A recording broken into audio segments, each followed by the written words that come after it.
This is Audible. Hachette Audio presents The House Next Door Thrillers, written by James Patterson, with Susan DeLallo, Max DeLallo, and Tim Arnold. Read by Lauren Fortgang, Christopher Ryan Grant, and Peter Ganem. The House Next Door, James Patterson, with Susan DeLallo.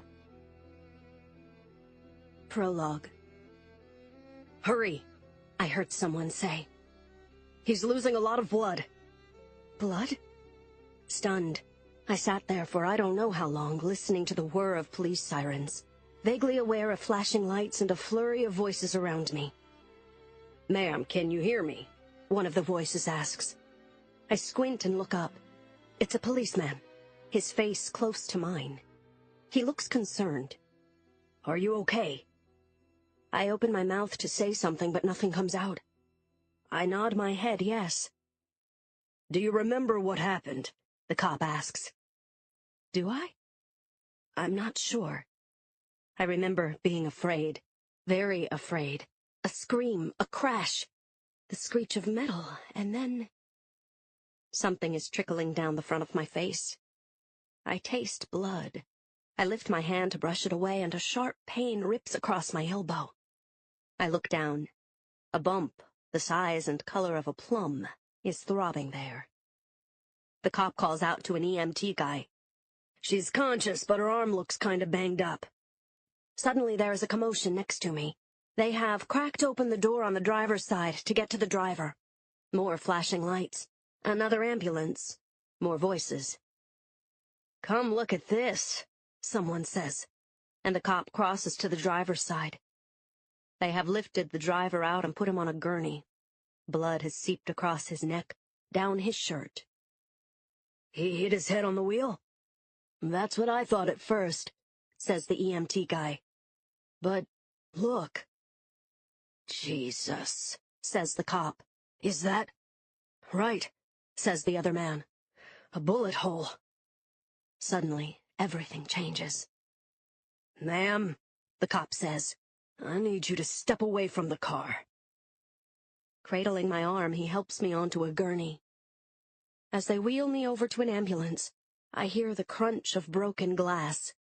Then I see the second car, on its side, just to the left of mine. Half on, half off the road. The whole front side of it is smashed in, and slumped over the steering wheel. I know that car. I know that driver. Slowly, bits and pieces of memories start to come back. A pop, a flash of light. And then it hits me. The horror of what I've done. The two men I love, bruised, bleeding, dying, maybe dead.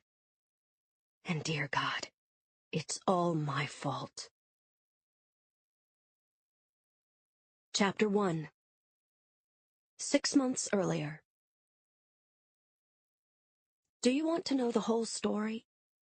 Let me start from the day when everything began to fall apart. Just an ordinary school morning. Joey is scrambling to finish his homework. Caroline is still asleep. Ben can't find his oboe. And my husband and I are arguing. "This whole oboe thing is ridiculous," Ned says, gesturing with a piece of 7-grain toast. "The kid hates the oboe. He doesn't practice from one week to the next. And why he needs an oboe tutor?" "So he can keep up with the other 4th graders," I call out from the bottom of the hall closet, on my knees, searching. "You're kidding, right?" Ned yells. But I know what he means. I've heard the school orchestra play. Even on a good day, it makes your teeth hurt. Ben stands there, Pop-Tart in hand, watching as I push aside various snow boots. "Would it kill you to help me look?" I say. "Me? Why do I have to help?" From the kitchen, Ned shouts, "Because it's your damn oboe. You're the one who lost it." "I left it right here on the hall table," Ben says. "Donna must have put it somewhere." Donna is the cleaning lady who shows up on Mondays, cleans her little heart out, and for the next 6 days is systematically blamed for everything that's lost or broken. Poor Donna has had more things pinned on her than our local supermarket bulletin board. I get up off my knees. Ned is standing next to me. still fuming. I know I have a choice. Let it go, as Maggie, our couple's therapist, has suggested, or push back gently. Look, he's finally learning to play the scales properly, I say, gently. And for that I pay $75 a week? $75, I add, still in my gentlest voice, is about half what you paid for the tie you're wearing, which incidentally seems to have a small butter stain on it. What? Oh, for God's sake! Ned checks his reflection in our hall mirror. I just got this tie. It's an Armani. Here, he says, carefully unknotting it from around his neck and draping it on the hall closet doorknob. Drop this at the dry cleaners, will you? He bolts up the stairs, 2 at a time, in search of another tie, then reappears and kisses me goodbye. His lips miss my cheek entirely.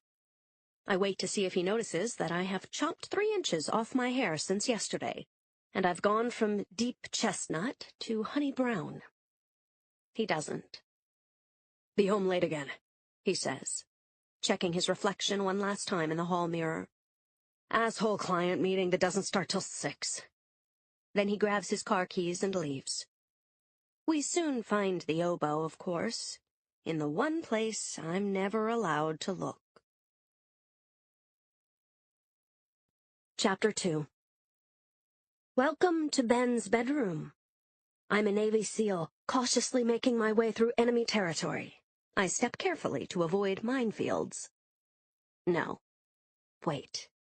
I am actually your basic 44-year-old suburban mom, cautiously making my way through piles of clothing scattered on the floor. It all needs washing, but I am under strict orders never to pick up anything I find lying there. This as a result of accidentally laundering various dollar bills, student IDs, and cell phones left in pockets that I forgot to check. A foot from Ben's trundle bed, I spot the corner of something leathery and brown peeking out from under an Imagine Dragons t-shirt. Sure enough, it's the oboe case. I lift it up, shake off some cheese doodle dust, and carry it downstairs. Ben frowns and says, Dad said I didn't have to go. He said no such thing. Now go get your backpack. And where are your brother and sister? Joey? Caroline, it's 8:25.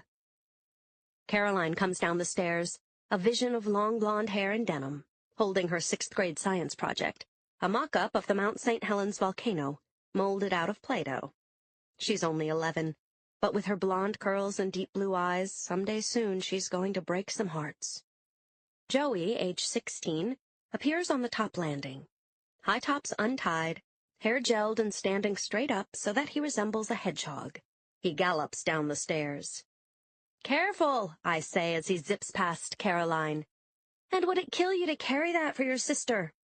No, he'll tip it, she says, hoisting the volcano high above her head.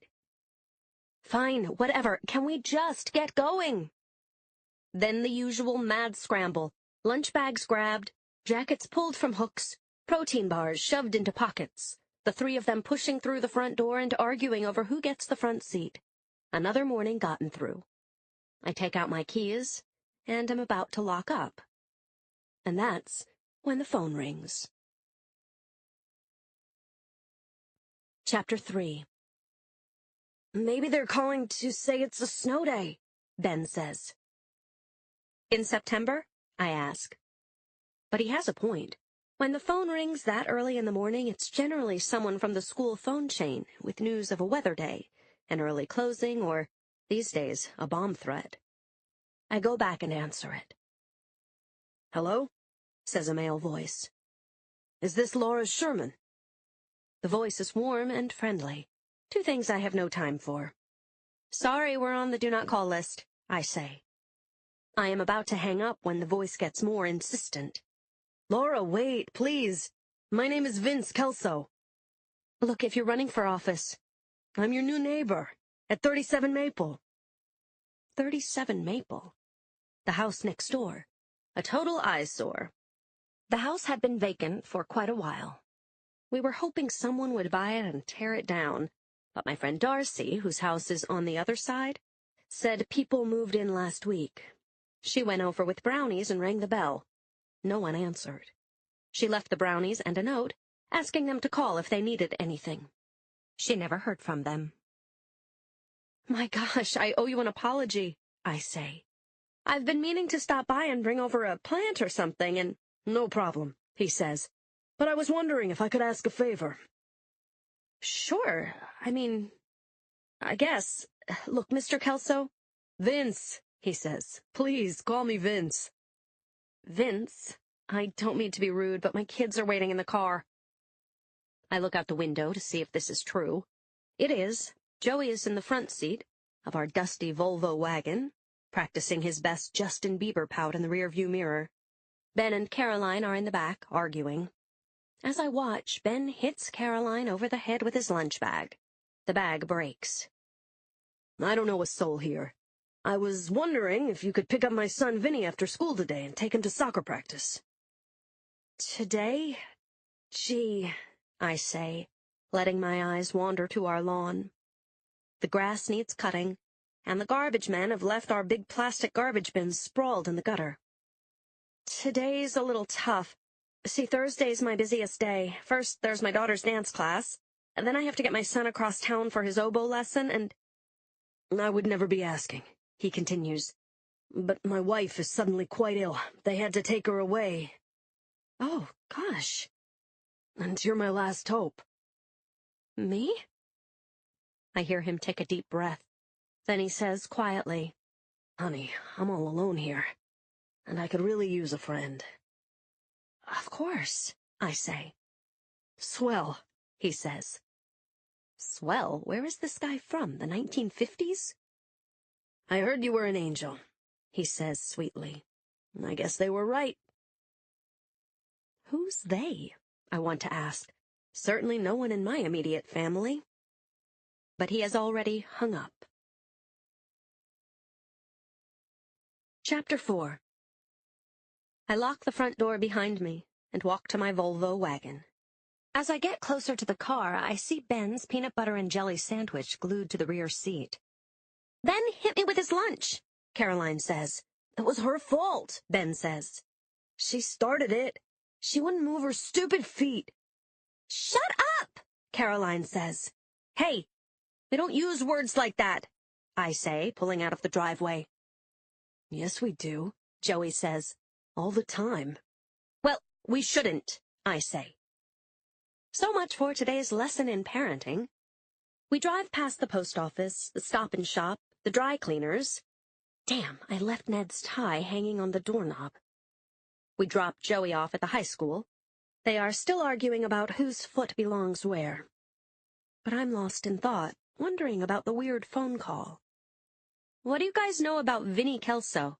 I ask, as we make a left onto the street that leads to the school. "He's new," says Ben. "Keep going. What's he like?" "Nobody likes him." "And why is that?" I ask. The crossing guard in a shiny yellow vest holds up a hand to let a bunch of students cross. "He's a nerd. He reads all the time." "Well, shame on him," I say. "How does he expect to make friends with an attitude like that? No wonder everybody hates him. But I bet you've been kind to him, right, Ben? Taken him under your wing, shown him the ropes?" I keep my eyes on the road, but I'm sure Ben is squirming in the back. "Well, I heard his mother got sick," Ben says, desperate to change the subject. "Really?" "Yeah, Casey in my class said she heard 2 teachers talking." That must be pretty scary for Vinny. For all of them. Suddenly my heart goes out to the Kelsos. New in town, family emergency, no one to turn to. "Why are you asking about him?" Ben asks. "We're going to do his dad a favor today. We're driving Vinny to soccer." "Oh, Ma! Please, no!" Ben says. A look of horror crosses his face. I get it. An unpopular, possibly uncool kid will be sitting next to him in our car. If anybody sees, Ben's a goner. We are almost at the school parking lot. I swing the car around and let them off in one mad rush of coats and science projects and lunch bags. The car gets very quiet all of a sudden. Then Ben, standing on the curb, taps on the window. "Don't expect me to pay for your lunch," I say. "That's what you get for hitting your sister with a sandwich." "No, I was just thinking, why did they ask us?" "They didn't ask us, they asked me." "Why didn't they ask Darcy? She lives next door to them, too." "I don't know. Maybe they didn't like her brownies." He shrugs and runs up the steps just as the bell rings. The heavy metal door slams behind him.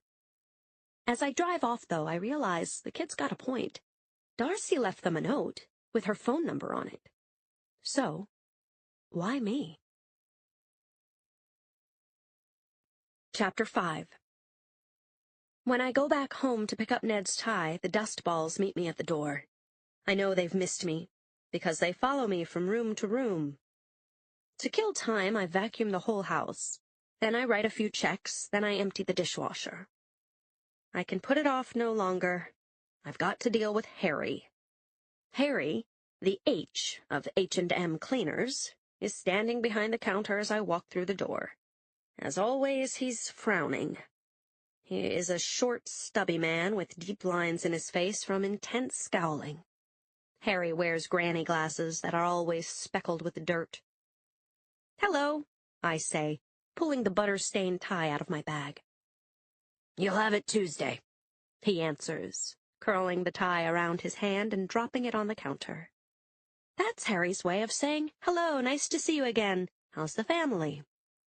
Harry and my son Joey must be enrolled in the same charm school. Harry punches a few numbers into his computer, prints a receipt, and peels it in half. I get the pink half. "Can I have it tomorrow?" "You want it tomorrow, you should have brought it in yesterday." "But it only got stained today."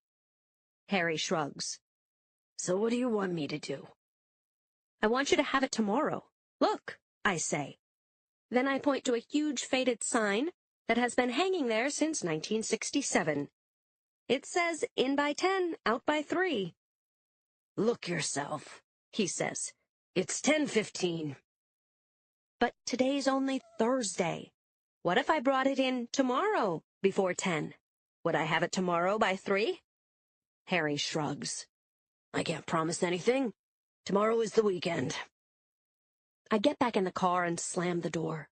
I'm annoyed at Harry, but just as annoyed at Ned, who insists I go to H&M Cleaners. I don't understand a lot of things Ned insists on. Mouthwashes that burn, sitting in the first row of a movie theater. Then again, when we were dating and I accidentally got pregnant with Joey, another guy might have walked. But Ned insisted on marrying me. You've got to love a guy like that. And I do. Most of the time. Once Joey was born, Ned insisted we move to the suburbs. Overnight, I kissed my half-assed acting career goodbye. Okay, so my life isn't quite Shangri-La, but I can't complain. Although I do, all the time, in couples therapy. I have a lot of laughs with the kids. Ned is a pretty good father. Life could be a lot worse. And when I read all these stories about husbands who cheat and lie and put their family in harm's way, I know Ned would never do anything like that. Chapter 6. "Welcome to Best Buy, sir," the young salesman with the red t-shirt says, smiling as he greets the customer at the door. "Can I help you find something?" "No, thanks," Vince Kelso tells him, waving him off with his hand. He heads deeper into the store, toward the cell phone aisle. Soon another salesman approaches, this one bald with a bad case of acne. "Just looking," Vince tells him. Vince wanders around until he sees exactly what he's looking for. A young salesgirl. She has long red hair and is standing by a cash register. "I wonder if you could help me," he asks her. "Sure, sir," she says. As he expected, she is sweet and perky, perhaps a trainee, determined to make a good impression. "So many cell phones. What's an old guy like me to do?" he says. He shrugs helplessly and looks at the plastic name tag on the young girl's shirt. "Amber?" he adds. Amber looks him over. He doesn't seem that old. Way younger than her father. She thinks he was probably cute as a teenager. She gestures to the aisle behind them and begins the sales pitch they taught her in orientation. Okay, so a lot depends on how you're going to use it. So, like, if you surf the internet or do a lot of texting. Now, honey, he says, looking right into her eyes, leaning in so he's a lot closer to her. Do I look like a guy who texts a lot? She blushes a little. It's sweet. No, sir, all I meant was... Actually, I'm looking for one of those prepaid ones. Her face lights up. Oh, like a disposable? Sure, those are at the end, over there. They're pretty popular. The contract fees are much less, and you can... But he's already shaking his head. I'm a pretty simple guy, Amber. Don't even need a contract. I just want something I can use and then toss. Oh, Amber says. So, like a burner. Here's the one most people go with.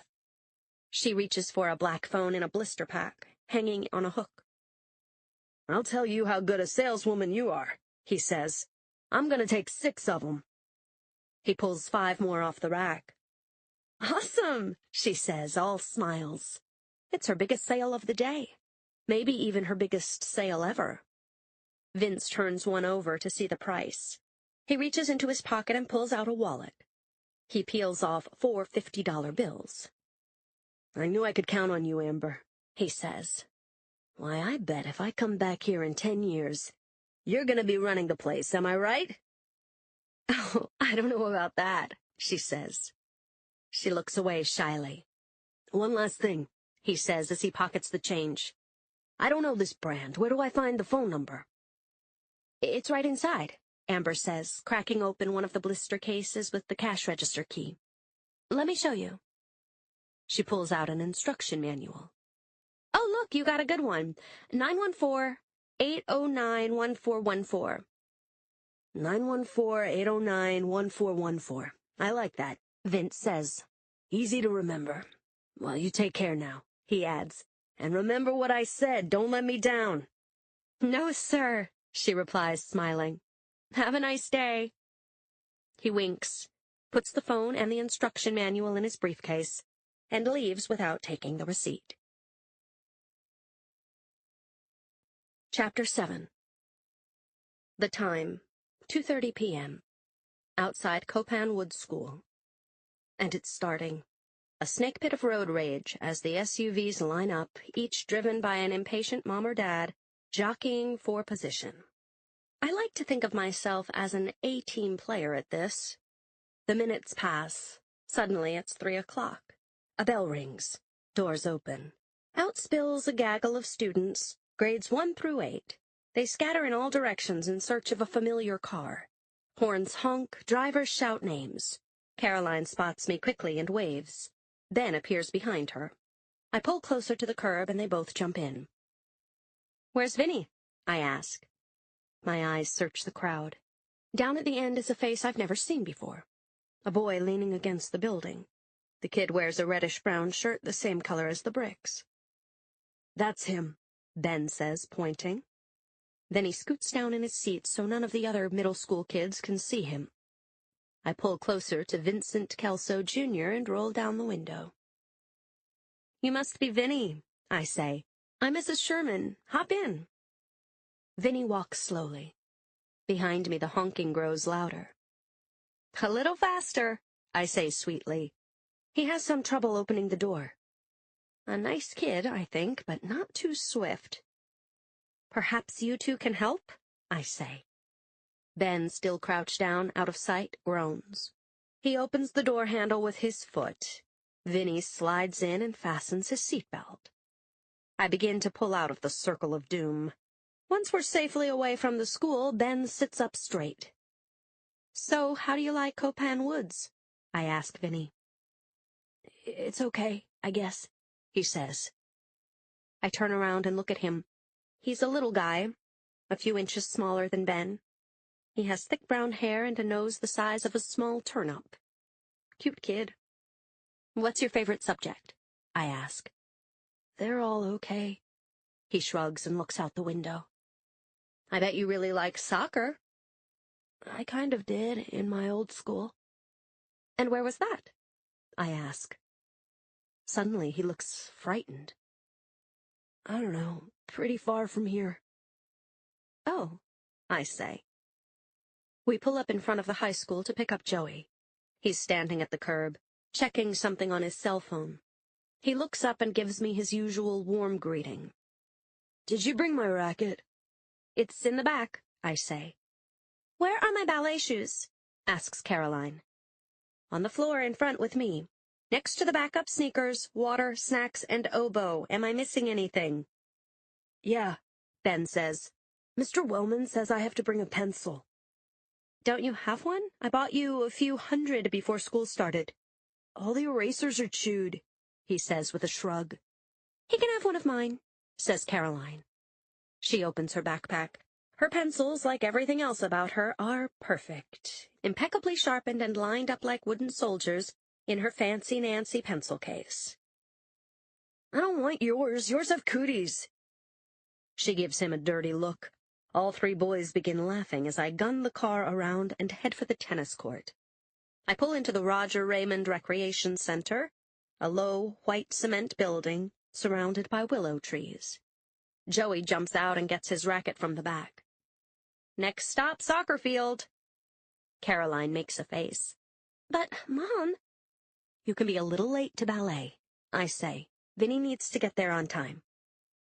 She stews quietly as I turn the car around and head back. We drop Vinny at the playing field. The minute he's out of the car, Ben leans forward and grabs my seat. Why are you so nice to him? His father is paying me a lot of money. Really? He asks. No, geez. To think I gave up a promising career in the theater for a chance to mold young minds, and this is how they turned out. Don't you remember the story of the Good Samaritan? I thought that was just for muggings. You're hopeless. It's for anybody who's in trouble, who needs a helping hand, and that little boy... He's in trouble? Caroline asks.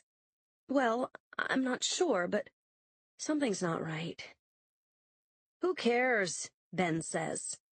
He crosses his arms and sulks silently as I make my way through the afternoon to ballet and oboe.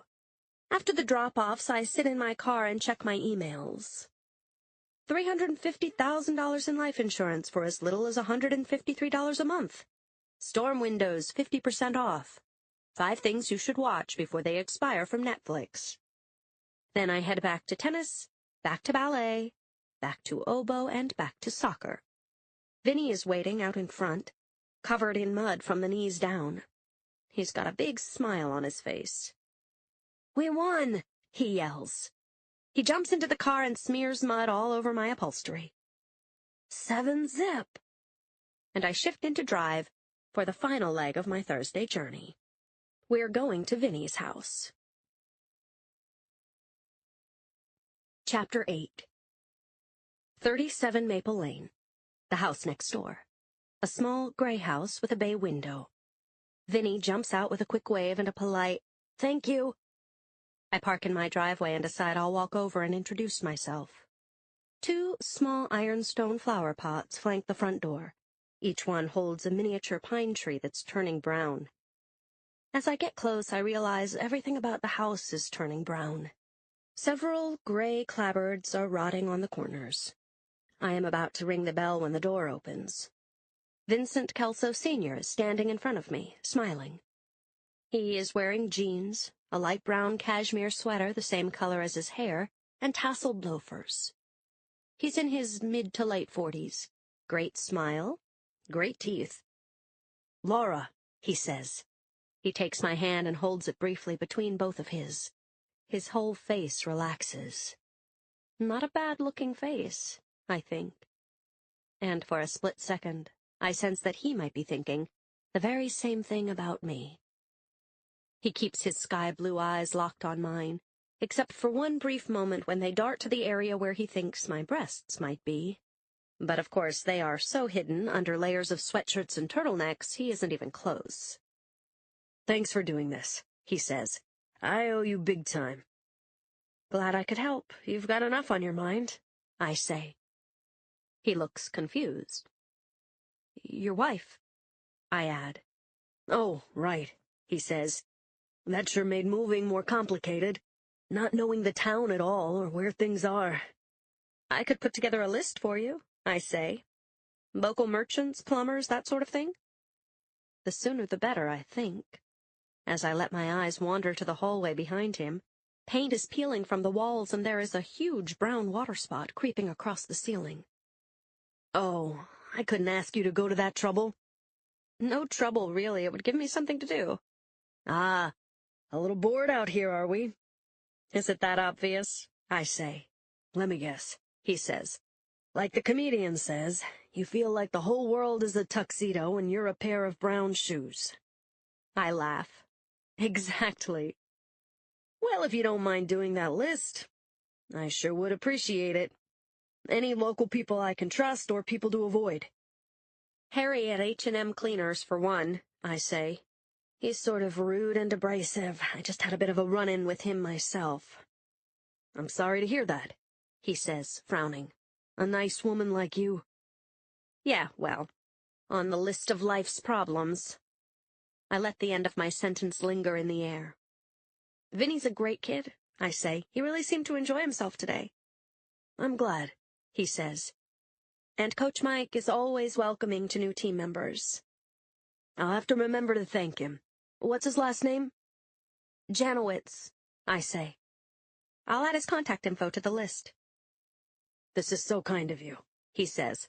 I sure got lucky to find an angel like you. Angel? That's only the second time I've ever been called that.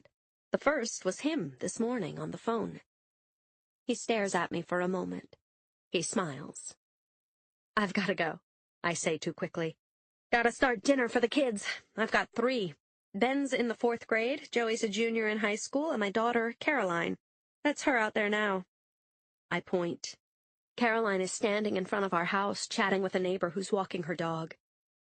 She's lovely, Vince says. I can see where she gets it from. What was the name of that dry cleaner again?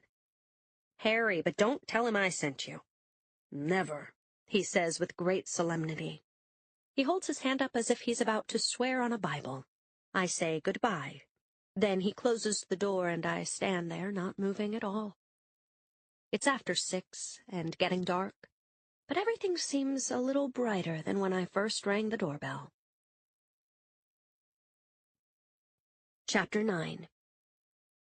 Friday morning, I wake up at 6:45, stumble downstairs in my bathrobe, get out the mayo, and open 2 cans of tuna to fix sandwiches for the kids. Ned is already up and dressed and making impatient faces at the Nespresso machine. It's Casual Friday, which means Ned has scrapped his usual Brioni suit for some J. Crew khakis and a J. Crew shirt. Tall, lanky, his thinning blonde hair still swooping across his eyes. He looks the way he always does. Handsome, but perpetually annoyed. Do you think Caroline looks like me? I ask him. Don't be silly, he says. She's blonde, you're brunette. I can see where she gets it from. At 7:15, Ben walks into the kitchen. Have a good day, my man, Ned says to him. They pound knuckles as Ned leaves. Good morning, sunshine, I say, cutting the crusts off Caroline's sandwich, putting tomato on Ben's, and smearing Joey's with salsa. What's today? Ben asks as he takes a cereal box out of the kitchen cabinet. The 14th. Oh, no. He looks panicky. I thought you loved Fridays. Today's the day we're doing our famous artist's presentation. I need to bring my Van Gogh costume to school. What? Why did you wait till now to tell me? I didn't. I brought home that paper for you to sign last week. I checked the refrigerator door, home to all notices, clippings, and other assorted reminders from my eternal to-do list. Sure enough, the famous artist fact sheet is there, right underneath a bill from the butcher. I freak a little bit. I don't even know what Van Gogh looks like. Quick, let's Google him. Ben pulls out his cell phone. Before I can say, how do you find that so quickly using just your thumbs? He has pulled up a range of Van Gogh self-portraits. Okay, I say, my eye on the clock. He wore ascots a lot. Take your blazer to school and we'll borrow a scarf from Dad. I go to the hall closet. Ned's antique 1930s white silk scarf is hanging on a padded hanger. I slide it out from the cellophane wrapper and hand it to Ben. Make sure you bring it back. It's Dad's favorite. How do I tie it? Like this. I drape it around his neck and make a simple loop. Now, what about the blood? What blood? He rolls his eyes. The blood from where he cut off his ear, remember? I find some gauze in our family first aid kit. Then I dribble some red food coloring on it and wrap it around Ben's forehead. How do I look? He asks. Like you've been in a train wreck, I say. Cool, he says with a smile, checking himself out on the selfie side of his cell phone. He puts the blazer, scarf, and gauze headpiece in a shopping bag. As I finish making their sandwiches, my cell phone beeps. A text message. I read it. Thanks again for yesterday. If you need to reach me, my number is 914-809-1414. Easy to remember. Chapter 10. I drop the kids at school, but instead of heading home, I decide to visit my friend Darcy. First, I stop at the Human Bean, our local Starbucks wannabe. I order a latte for me, a chai tea for her, a chocolate croissant, and an almond Danish. On the way to Darcy's, I look in Vince's window. The house is dark. There's no car in front.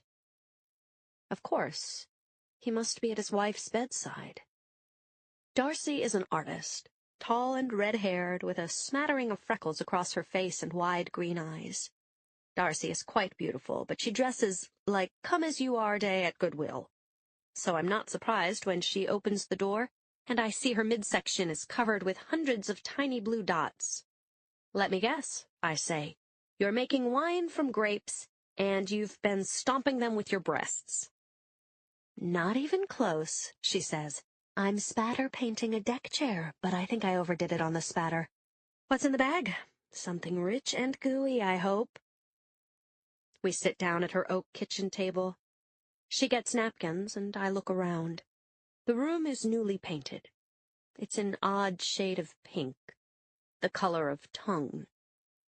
You like it? She asks. I lie and say I do.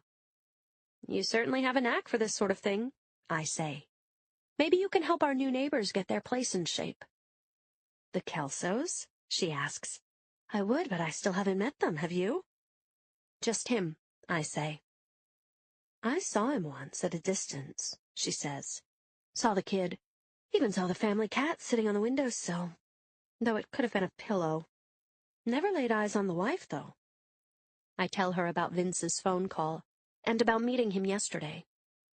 She looks concerned. The whole thing's a little creepy, she says. Creepy? How? The place is a dump, she says. What kind of family would move in there, especially with a kid? I've seen the inside. It's like lead paint central. Maybe they're short on cash, I say.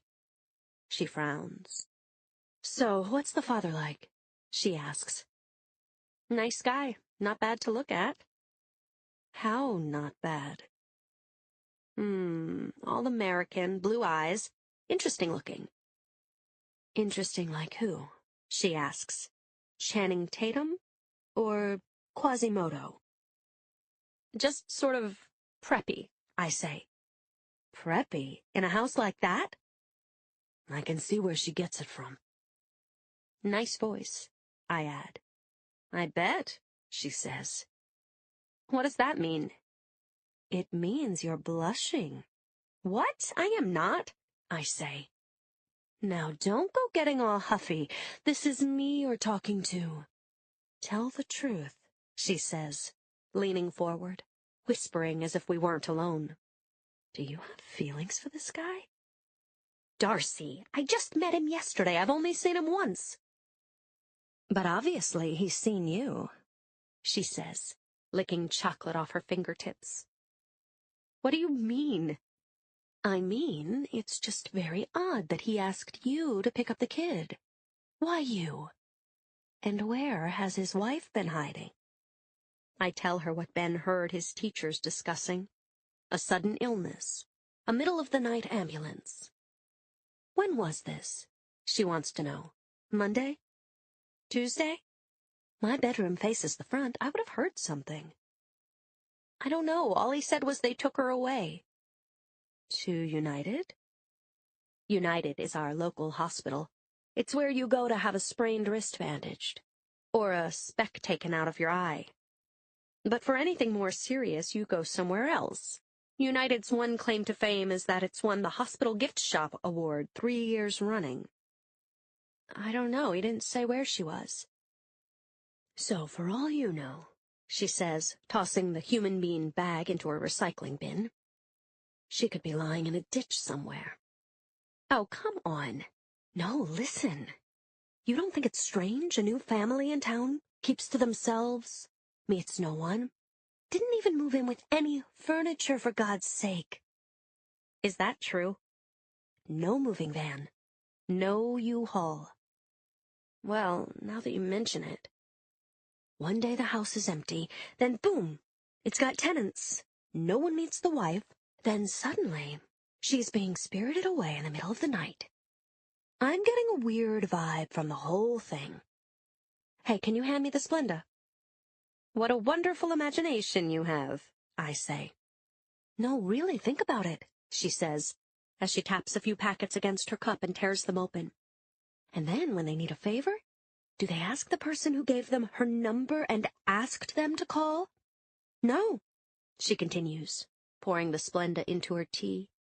This Vince guy goes out of his way to pick someone who didn't even know he was there. Hell, I am so sorry I ever mentioned this to her. So, what do you think?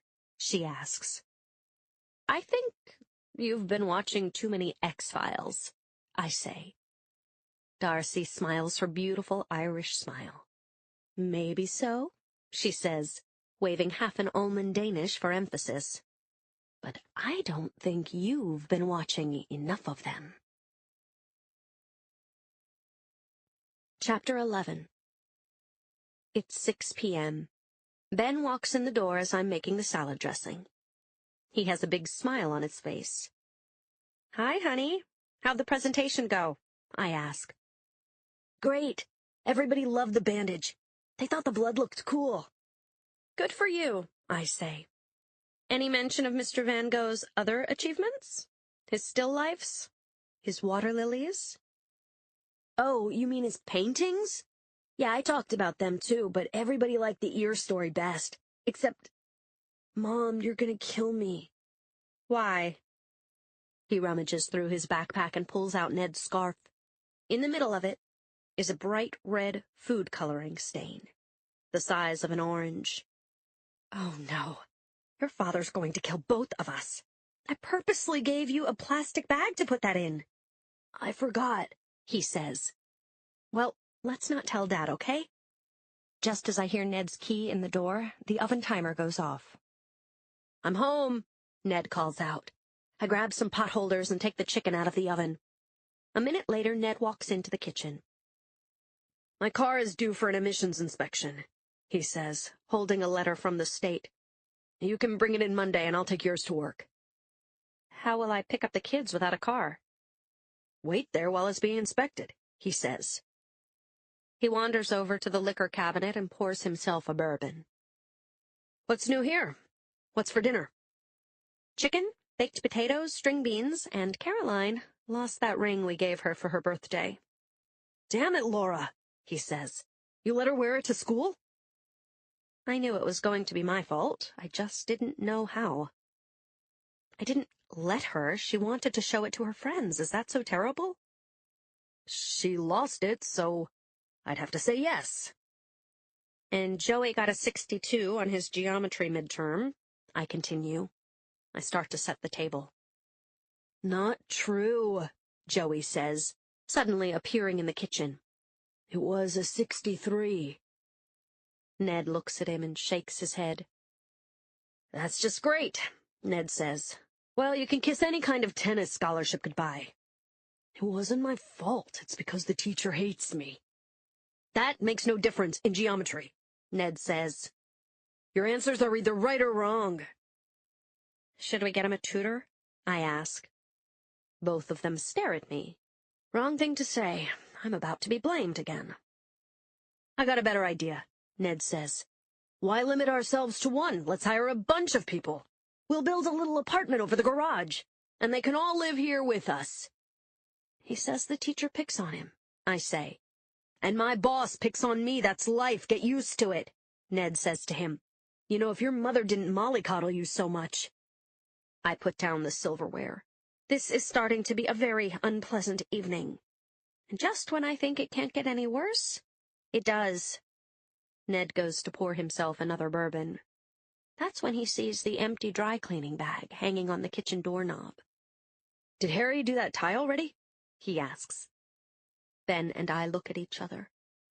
I don't want to lie, but I know what will happen when I tell the truth. Not exactly, I say. We had a little accident. That's when it all hits the fan. You used my antique silk scarf? Memo to self. Remember what your therapist said. You have control as long as you stay calm. Well, it was last minute, and... Damn it, Laura, he says, slamming the bourbon bottle on the counter. I ask so little of you, of all of you. Stay cool, I tell myself. He's been under a lot of pressure at work this week, this month, this year. I bust my ass all day, he continues yelling. And when I come home, it's always chaos. Well, I didn't think... No, you didn't, he says. What else do you have to do all day besides be on top of all this crap? What else? That's when I lose it.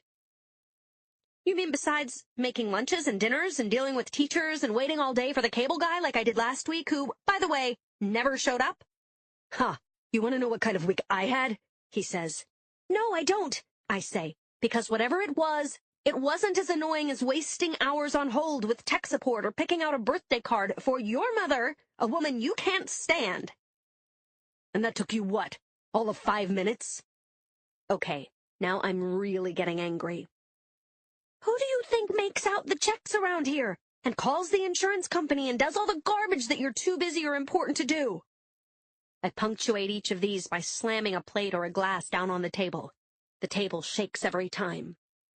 Sure, I'll wait for your car on Monday. You pick up the kids, see how it feels to spend half your life in a crappy Volvo wagon that, by the way, is due for its 80,000-mile checkup. At some point, Ben and Caroline have heard us arguing and wandered into the kitchen to see what's going on. See what you've done? He asks, gesturing to the kids, who cower in a corner.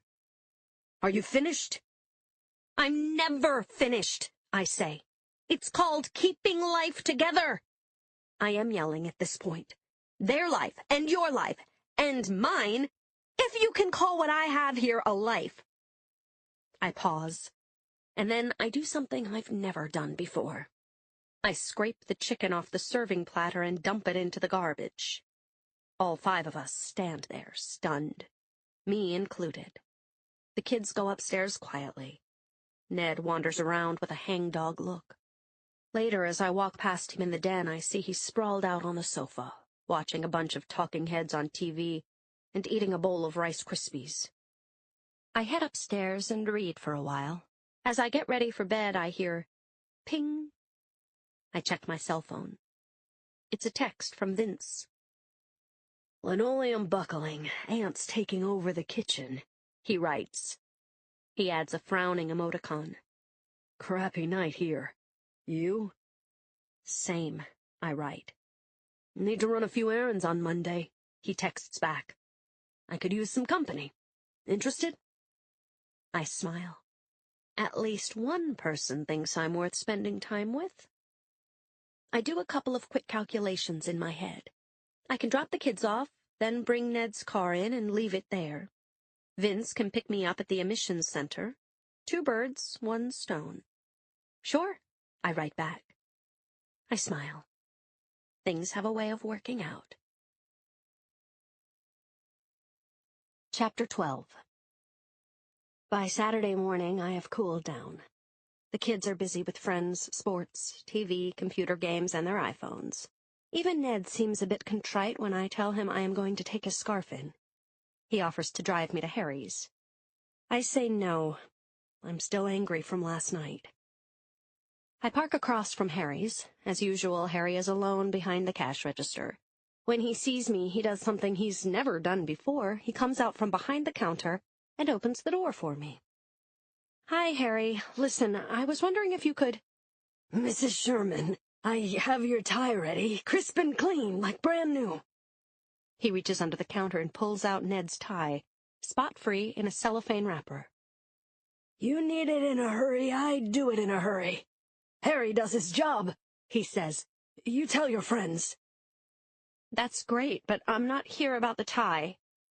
I pull the stained scarf out of Ben's shopping bag and hold it up for him.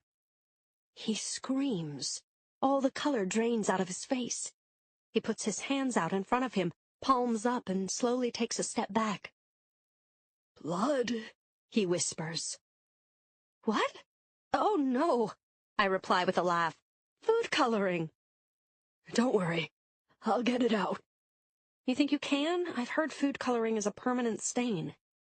Is tomorrow okay? Well, there's no rush, really.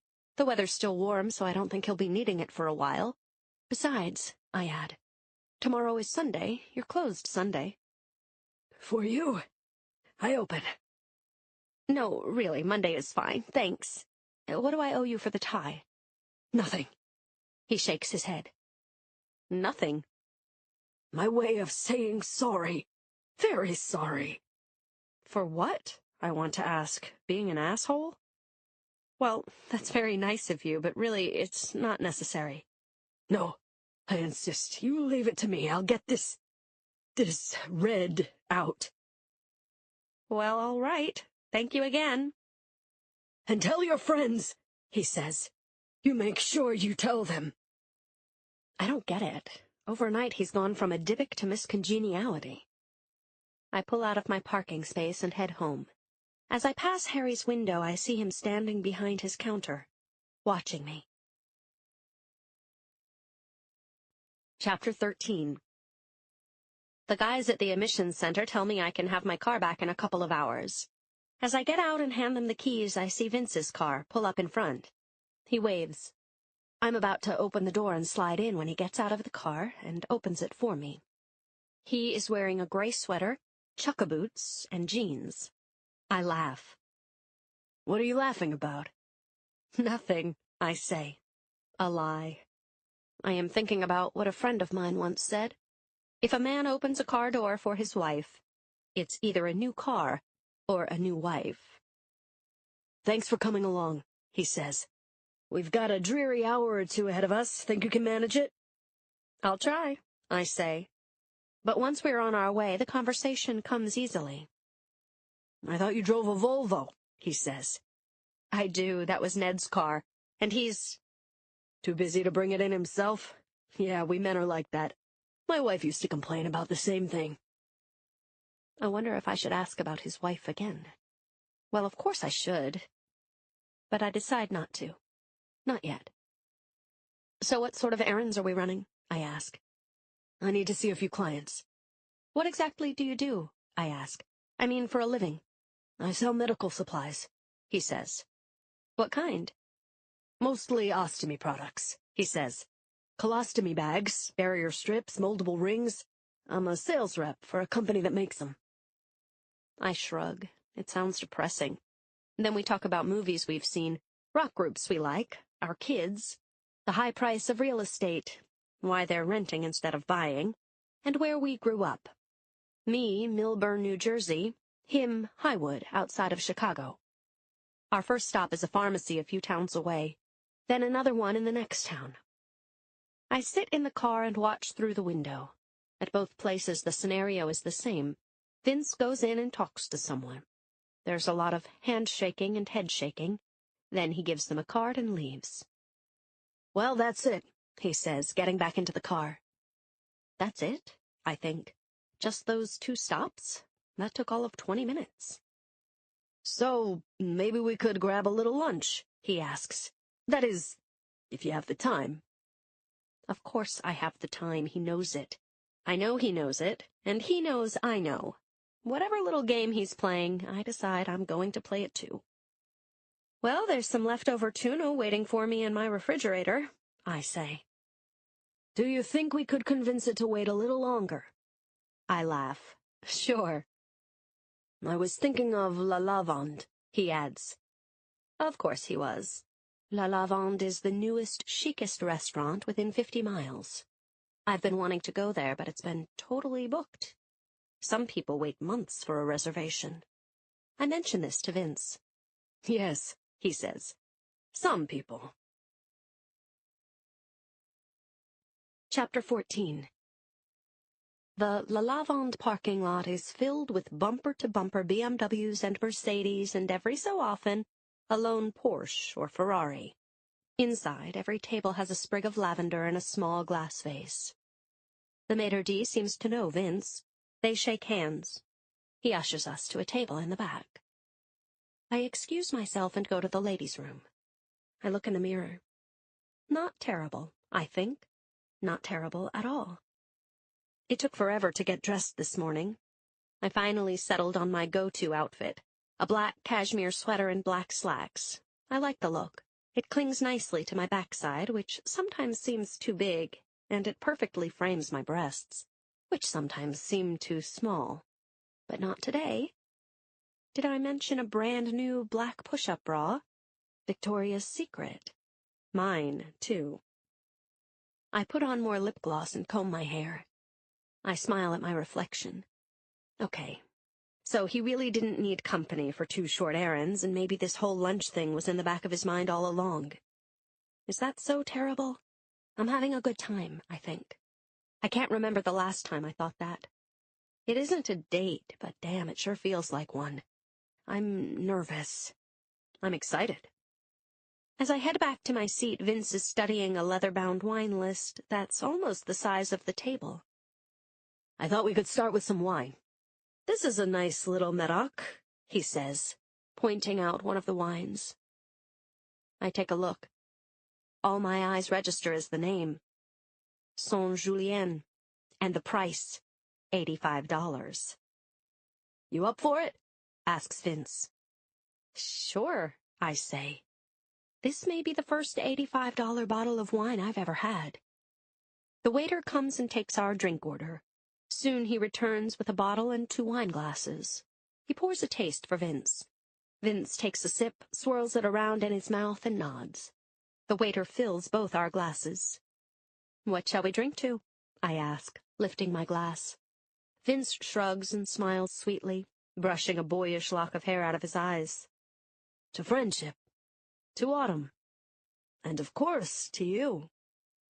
I feel my heart clutch. Then again, it could just be my stomach growling. We clink glasses. I take a sip. Vince speaks. Actually, I wanted to talk to you about something. I nod and nervously slide my wine glass on the tablecloth. Vinny had such a good time at soccer. I was wondering, do you think you could drive him there every week? Impossible, I think. Sure, I say. I can't say no. I don't want to say no. You're a peach, he says. We clink glasses again, and I take another sip. The wine tastes warm and thick and gorgeous. I feel like I'm floating. I look around. The restaurant is fairly empty now. The lunch crowd is left, and the waiter is back with menus. I order a quiche with apple-smoked Canadian bacon and a salad. Endive with toasted hazelnuts. Very good, madam, the waiter says with a small bow in my direction. And for monsieur? Vince says, studying the menu. I was thinking about elk. Say what? I look at the menu again. Seared New England elk tenderloin with parsnip mousseline. I've never seen anybody order elk before, I say. Well, you've probably never been with anybody born in Montana. I thought you grew up in Illinois. A beat. I did, after we moved from Montana. For dessert, we share praline chicory coffee souffle, coffee anglaise, and warm beignets. He pours me another glass of Medoc. Every time I look up, Vince is looking at me and smiling. I tell myself he is just being friendly, neighborly. Another glass of Medoc, and I have almost talked myself into it. "So why were you so down in the dumps Friday night?" he asks. "You go first," I say. "Okay. Vinny doesn't seem very happy at school." And, of course, he misses his mother, I want to add. But I don't. It's a pretty jock-oriented place, I say, remembering what Ben said. "He's a nerd." "And it takes a while to find your level." "Yes," he says. "I don't know what I would have done if I hadn't found you." If I hadn't found you. The phrase has 100 layers of meaning. Vince continues. "I can't even meet other men," he says with a smirk. "They all work normal hours. Okay, now it's your turn." I think back to Friday night. Caroline's ring, Joey's test, Ned's scarf. Well, a bunch of things went wrong. And Ned's been in a pretty crappy mood lately. I begin. "It's that seasonal affective disorder thing he suffers from." How does he know that? "A lot of men do," he adds quickly. "They miss the whole summer macho thing. You know, golfing, barbecues." That's what we should do, I say. Ned loves to barbecue, and you can meet a couple of the neighbors. What do you think? "Well, if it's not a problem." Not at all, I say, wondering if that's really true. The waiter comes by, bows, and drops off the check. Vince reaches in his pocket. He pulls out a stack of cash neatly folded with a sterling silver money clip around it. He peels off $200 bills. I must look surprised. "I don't use credit cards," he says and shrugs. "Cards are for people who don't have cash." The waiter takes the money. Vince says, "No change, please." And then what I really hoped might happen, but that I also hoped would not happen, happens. He moves his hand to my hand. He touches my fingertips with his fingertips. Then he turns one of my hands right side up and studies the lines on it. Slowly he traces them with his index finger. "This is your lifeline," he says, running his finger along a line on the fleshy part of my hand. "See how it curves around your thumb? Means you're a rock. People can count on you." "I can believe that," he says. He moves his finger up a bit. It tickles. I try not to giggle. "Now this one here," he says. "That's the headline. Yours splits in half. That says you're sensitive to others, willing to listen to both sides. Is that the case?" I guess, I say. "Now this one, the heart line." I hold my breath as he traces it slowly back and forth. "Yours starts high, ends low." And that means? He catches my eye and smiles. "A lot of feelings and emotions under the surface, waiting to break free." I try to think of something, anything, clever to say. I can't. "You are a lovely woman," he says. He lets go of my hands. "But now, I guess it's time to let you get back to your life." Chapter 15. Maggie's office is in a gray cement building. I take the elevator up to the 4th floor and enter. The brass nameplate on the door says it all. Maggie Trelevin, MSW, Adolescent and Family Therapy. I'm a few minutes early, and it looks as if Ned is going to be late. I sit there and look around at the artwork on Maggie's walls. It's all modern, vague, brightly colored, swoops and swirls that cry out for interpretation. Kind of like therapy itself, I think. Maggie opens her office door and sees that it's just me. "Why don't we give Ned a few more minutes?" she says. I am still angry at him for our big blowout last week, but she's probably right. We are here to make peace. I nod. 6 minutes later, Ned enters, looking frazzled. "A lot of traffic," he says. I nod again, and we enter Maggie's inner office. Maggie is in her late 30s, slim, pretty, with dark hair pulled back into a professional-looking bun. As usual, she is dressed simply but elegantly. A white silk blouse tucked into a navy-pleated skirt. Ned and I take our usual seats on opposite ends of her aqua sofa. "So, how are things?" she asks, as if she's a neighbor who just happened to bump into us at the supermarket. I say nothing. Ned shrugs and says, "Fine." Typical. "We had a terrible fight last week." I start. "Tell me about it," she says. And I do. And then I tell her what happened just last night, when I suggested we invite a few friends over for a barbecue. "He practically bit my head off. He loves barbecuing," I say. "I thought he'd enjoy a chance to do it one more time while we still have the weather for grilling." But even as I say it, I'm wondering if it's true. Was I really doing it for Ned's benefit? Or was I just trying to be nice to Vince, the one person who's been nice to me? I keep this thought to myself. "It struck me as a dumb idea," he says. "A waste of a Sunday. I work hard all week. Can't I have at least one day to myself?" "You can have every day to yourself for all I care," I say, feeling my blood boil. "Do you really mean that?" Maggie asks. "Yes. No. Sometimes," I say. It goes on like that for quite a while. Neither one of us thinks we get enough respect, enough understanding, enough attention. Maggie just listens. "The fight, the barbecue idea?" Maggie finally says, her eyes darting between the two of us. "I wonder if those are just symptoms of something else." Ned and I look at each other. Neither of us says anything. "What's bothering you the most, Laura?" I take a deep breath. Where to begin? "Well, I don't know why he—" "No," Maggie interrupts. "Don't tell me, tell him." I swivel on the couch to face him. "Okay, I don't know why you even bother coming home anymore, Ned. You're always in a bad mood." "That's because I don't care why." Maggie stops me. Let him finish. "Because my job is making me crazy," he says. "Managing other people's money, even the smallest mistake can mean millions. And now the place is talking about making cuts." Maggie nods, slowly, sympathetically. "That's a lot of pressure. Laura, do you agree?" I shrug.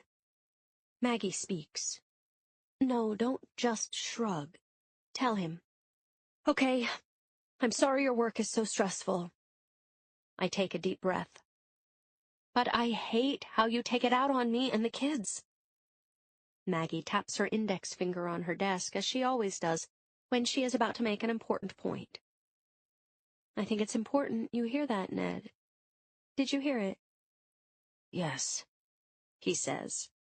And then he does the one thing guaranteed to make me melt. He makes his cute little boy face, pouty lips, eyes downcast, like he's been caught with his hand in the cookie jar. A face that's hard to hate. "You're right," he says quietly. "I have been a dick, and I'm sorry." Case closed. Sort of. "And another thing," I say. "You always—" "No," she stops me.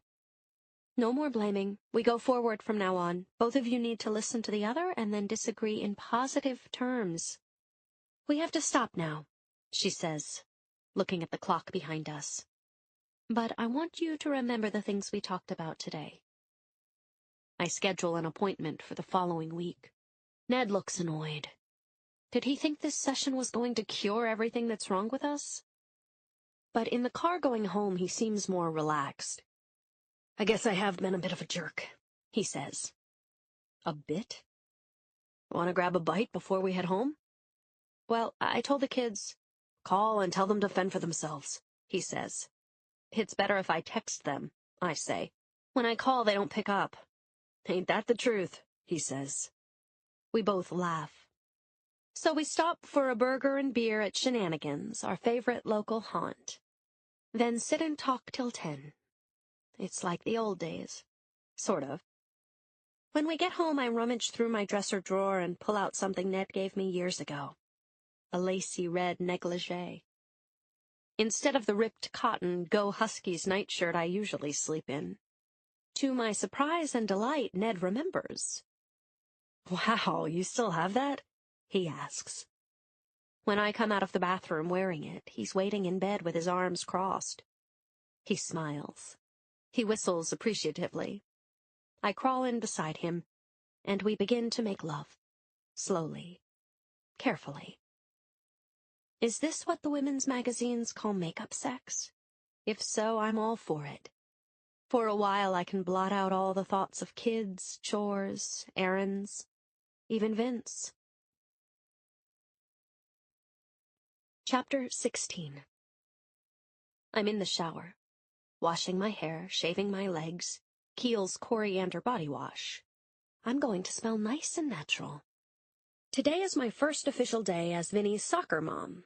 I haven't seen or spoken to Vince since our lunch. I step out of the shower. Then the distinctive ping of a text message on my cell. From Vince comes this: "I'm bringing snacks for team. See you soon." A few minutes later, Vince is at the front door. He's holding 3 shopping bags, and I'm wearing nothing but a bathrobe. Admittedly, the most modest bathrobe I could grab, a navy blue terry cloth that Ned wears, when he bothers to wear one at all, and nothing underneath. "Is that what you wear to pick up the kids?" Vince says with a very wide smile on his face. I ignore his comment, and hope I'm not blushing. Then I say, "Those bags are the snacks? Are you feeding the team or the whole school?" "It's my salesman background," he says. "Get the prospect to smile and you can sell them anything." "And what exactly are you selling?" I ask. "Quite honestly, my son. I want the other kids to like Vinny, so if it means bribing the team with fancy snacks and drinks, I'm down with that. How's your week been?"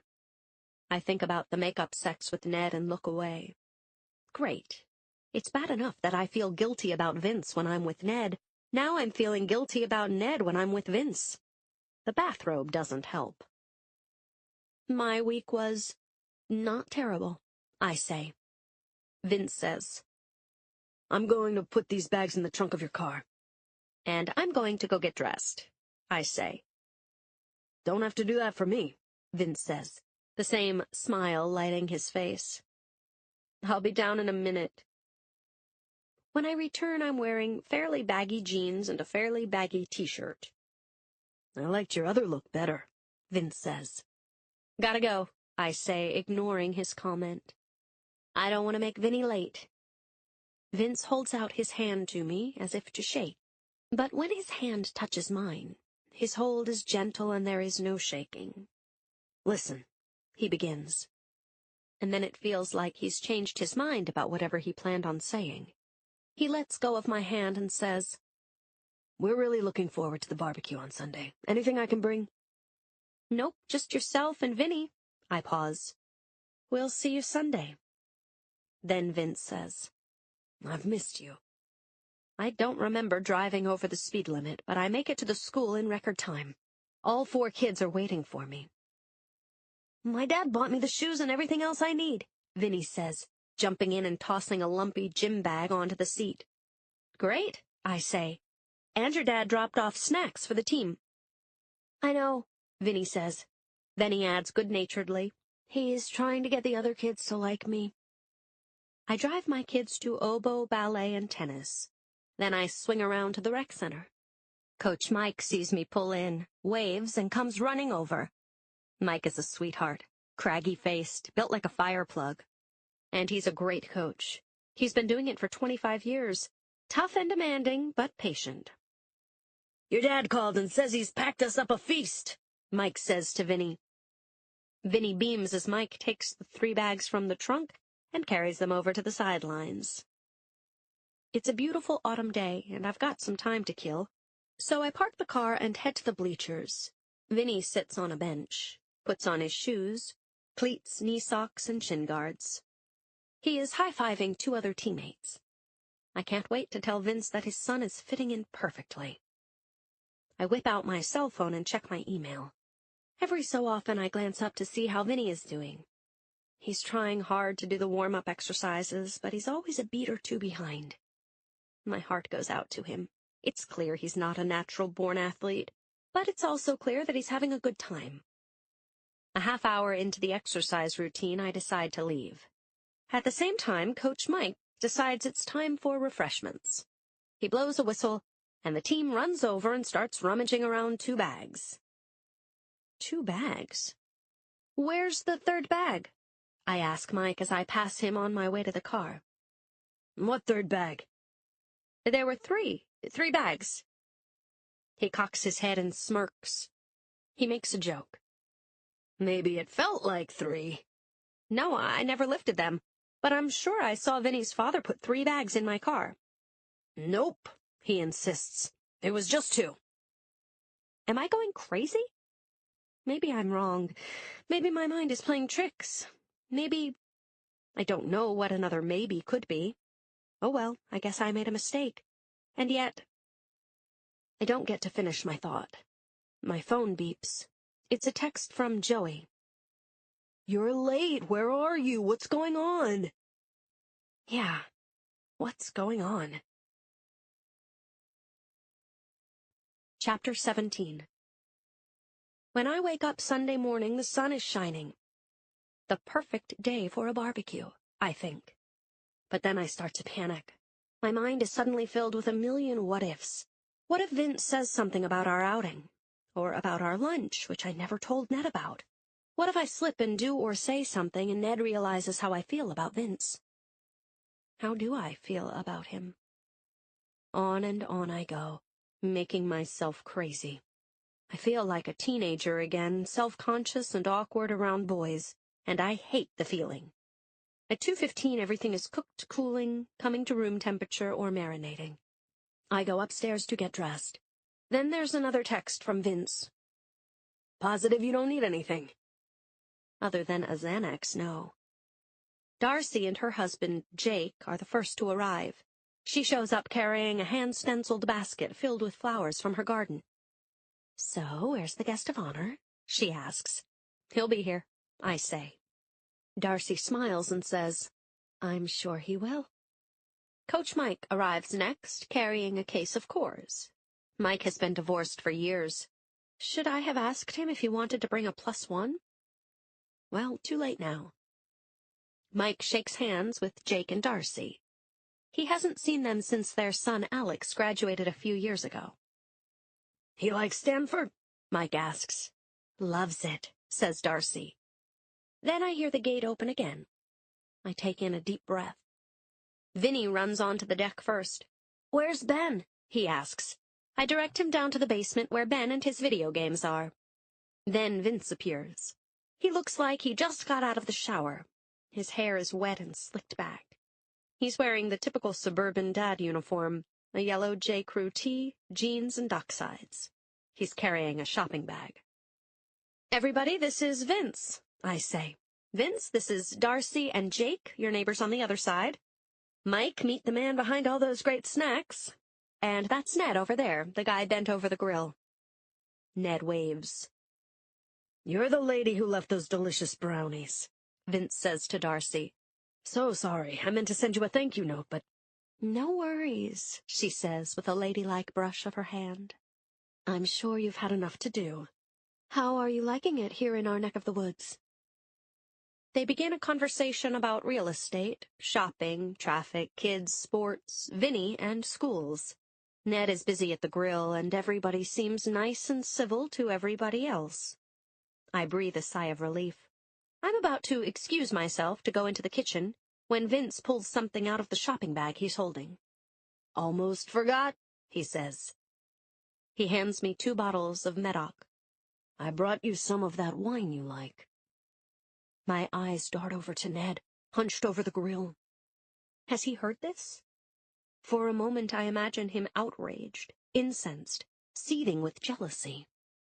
But no, Ned is happily fanning the barbecue fire, stirring the charcoal, and not paying attention to any of us. Okay, I dodged 1 bullet. I excuse myself and go into the kitchen again to check on the pies. I'm there just a moment when I sense someone behind me. I turn around. It's Vince.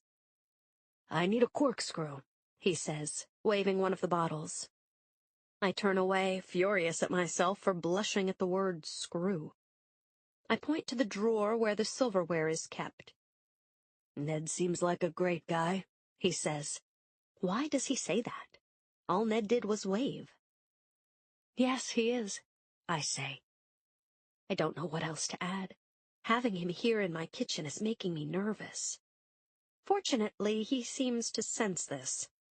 He heads back out, corkscrew in hand. As I go outside with a second platter of hors d'oeuvres, sliced salami wrapped around cream cheese and chives, toasted mushroom puffs, a wedge of brie, I see the conversation has gotten around to what people do for a living. Darcy is talking about her artwork, her stenciling, her oil painting. Ned shares the pressures of being responsible for other people's money. Vince nods politely to all of them. Then Jake mentions that he's a cardiologist. Suddenly, Vince leans forward in his chair, intrigued. "I've never been to a cardiologist," he says, "and I suppose I should. My dad died of a heart attack when he was barely 60. "How long ago was that?" Jake asks. "Oh, 30 years, give or take." "Was that his first heart attack?" Jake asks. "No, he suffered from angina. What I remembered most is how he carried those little nitroglycerin tablets around with him and put one under his tongue any time he felt a tingle." "They don't use them much anymore," Jake says. "Do you think I should be, what, checked, tested?" "That's always wise with your family history. Give my office a call first thing tomorrow. Tell my secretary I said to fit you in." "Thanks, I'll do that," Vince says. His hair has dried in the sun at this point, and he looks cute. That curl has fallen into his face as it usually does, and he keeps brushing it back with his fingers. Like a nervous hummingbird, I dart back into the kitchen. As I'm putting some bowls in the sink, Darcy appears. "So," I ask, "what do you think?" "Delicious," she says. I turn around and see she has taken a fork and dipped it into the potato salad. "I meant, what do you think of Vince?" "I know you did," she says. Suddenly, she turns serious. "Okay, he's charming, I'll give you that," she says. "But I still don't like it." "Because?" "Because if I was lying in a hospital somewhere, I'd like to know my husband was missing me or thinking of me or feeling guilty that he's at a party without me." Darcy frowns. "And not charming the pants off his new neighbor." I desperately need to change the subject. "Jake seems quiet," I say. "Is everything okay with you guys?" "With us? Sure," she says. "But he's preoccupied. He's in the middle of a big malpractice suit." "Oh my God," I say. "Some patient is suing. Claims Jake made a mistake in surgery and now he can't work. Jake says it's all bullshit, but until it's resolved, it's hanging over his head and he's a nervous wreck. Anyway, it's all kind of hush-hush. Frankly, I kind of wish he would tell someone about it just to get it off his chest. He said he was going to ask the guy's advice today." I look out the kitchen window. Jake is talking. Vince and Mike listen, deep in thought. "Looks like he's doing that now," I say. Just then we hear Ned yell, "Dinner is served!" Chapter 18. We're ready to eat. We all take our seats around the gray wood picnic table. "To the end of summer," Ned says, holding up his glass. There's a lot of clinking, and I'm beginning to relax inside. No cause for alarm, after all. After we finish eating, Joey appears on the deck. He says hi to Darcy, Jake, and Mike. I introduce him to Vince. "Nice to meet you, son," Vince says, shaking his hand. "You're what now? A junior? How old are you?" 17 next week, Joey says. "And he'll be going for his driver's license," Ned adds. "Ah, the classic rite of passage," Vince says. "I remember when I first got mine. I was 15. Of course, the rules in Iowa were very different then." Iowa. He sees the surprised look on my face. My grandparents owned a farm there, he says. In those days, you could get a junior license at 15 if you lived more than a mile from school. Hard to believe you're getting your license, Darcy says to Joey. First time I met you, your mom was carrying you around in a snuggly. I bet you're pretty good with computers, Vince says. Unlike us old folks. You bet, I say. We think of him as our live-in IT guy. You know, Joey, if you've got the time, I could use some help setting up a new piece of software I just got. You're familiar with Excel? Spreadsheets? Sure, Joey says, circling around the table and filling his plate. Why does this please me? Why does it make me nervous? That would be great. The company wants me to switch over from my old bookkeeping method, and I don't think I can master it on my own. I'd pay you, of course, he adds, so you can start saving up for your own car. Cool, Joey says. He takes his plate and heads back inside. Perfect steaks, Ned, Mike says, sitting back in his chair. And a great day for a barbecue, Jake adds. It was, Mike says. But it looks like it's about to rain. Mike is right. The sky has turned a dark gray. Maybe we should head inside for dessert, I say. Just then, there's a crack of thunder and a few drops of rain. Then, suddenly, it's pouring. Hard silver drops slash against the deck. Ned runs around grabbing the cushions. Darcy, Jake, and Mike gather up the remaining plates and platters and bottles. I hold open the screen door as everyone rushes in and out. I get drenched in the process. I've got to close the windows upstairs, I say. I'll go with you, Vince says. Before I can protest, he's following me up the stairs to the second floor. By the time we get there, rain has already soaked a small part of the carpet. Vince moves quickly, slamming the windows shut in the hall bathroom, the boys' rooms, and Caroline's room. Last stop, my bedroom. We walk inside. He stands there for a moment, taking it all in. The lace curtains, the cream-colored duvet on the bed, the antique French mirror on the dressing table. Nice, he says. Nice? Does he mean the room? The afternoon? Being there with me? All of the above? He looks around and sees my red lace nightgown hanging on the closet door. Then he looks at me and laughs. Well now, he says, I guess I'll have to adjust my fantasies. A small shiver passes through me. Slowly, quietly, as if he has all the time in the world, he walks across the carpet and closes the window on my side of the bed, then the one on Ned's side. The California king-size bed, he says. You and Ned like that? Yeah, most of the time, I say. Sometimes it feels, I don't know, too big, a little lonely. I say nothing, but Vince speaks. You don't know what lonely means until you know, with my wife gone. There is a crackle of thunder behind him, then a bolt of lightning that lights up the room. For a split second, he is backlit, a lone figure standing in the rain on the Yorkshire moors. He is Heathcliff, and I am his Catherine. He takes a step toward me. With a finger, he lifts my chin. Don't be afraid, he says, his eyes locked on mine. You never have to be afraid of me. He runs his hand through my hair, then down my ear and across my neck. He is tender. Oh, so very tender. I freeze. Time stops. The moment seems to go on forever. But then, with the back of his hand, he leans in and gently wipes a few raindrops off my cheek. I am relieved. Or heartbroken. Maybe a little of both. Then we both head downstairs as if nothing has happened. Chapter 19. The shop was called Gussied Up. That was the first thing that annoyed Marlene. Gussied Up sounded cute and fun. But the gowns they sold there were elegant and expensive, ridiculously expensive.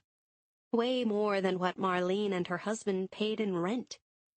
The women who came in and tried them on and admired themselves in the store mirror rarely looked at the price tags. That annoyed Marlene, too. But she was in no position to say anything. She needed a job. They needed the money.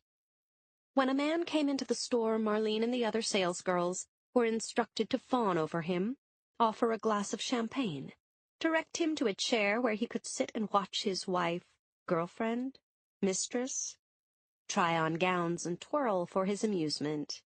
Women with men always spent more, she was told. And men alone spent the most.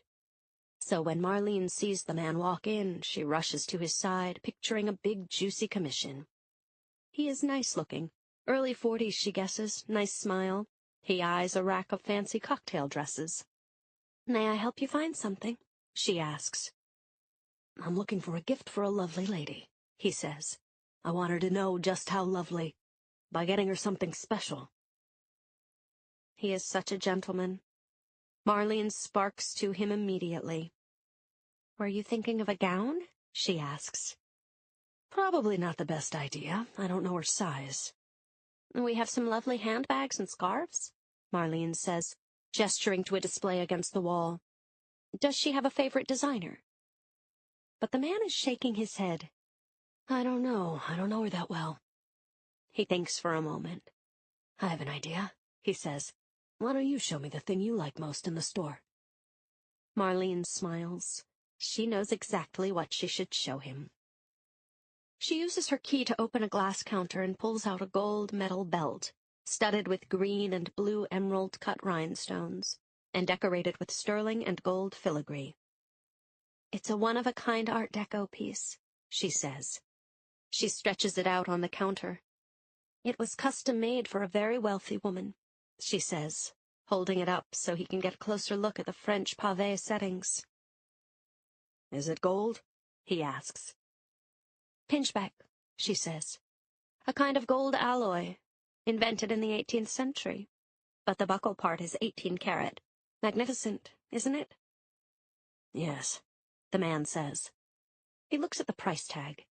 Marlene assumes he will flinch or decline graciously. He does neither. "This is perfect," he says. "Very good, sir." "Please," he says. "Call me Vince." "All right, then, Vince," Marlene says. She clips the price tag off, then gently rolls the belt into a circle and wraps it in silver tissue paper. To her shock, he reaches into his pocket and pays with cash.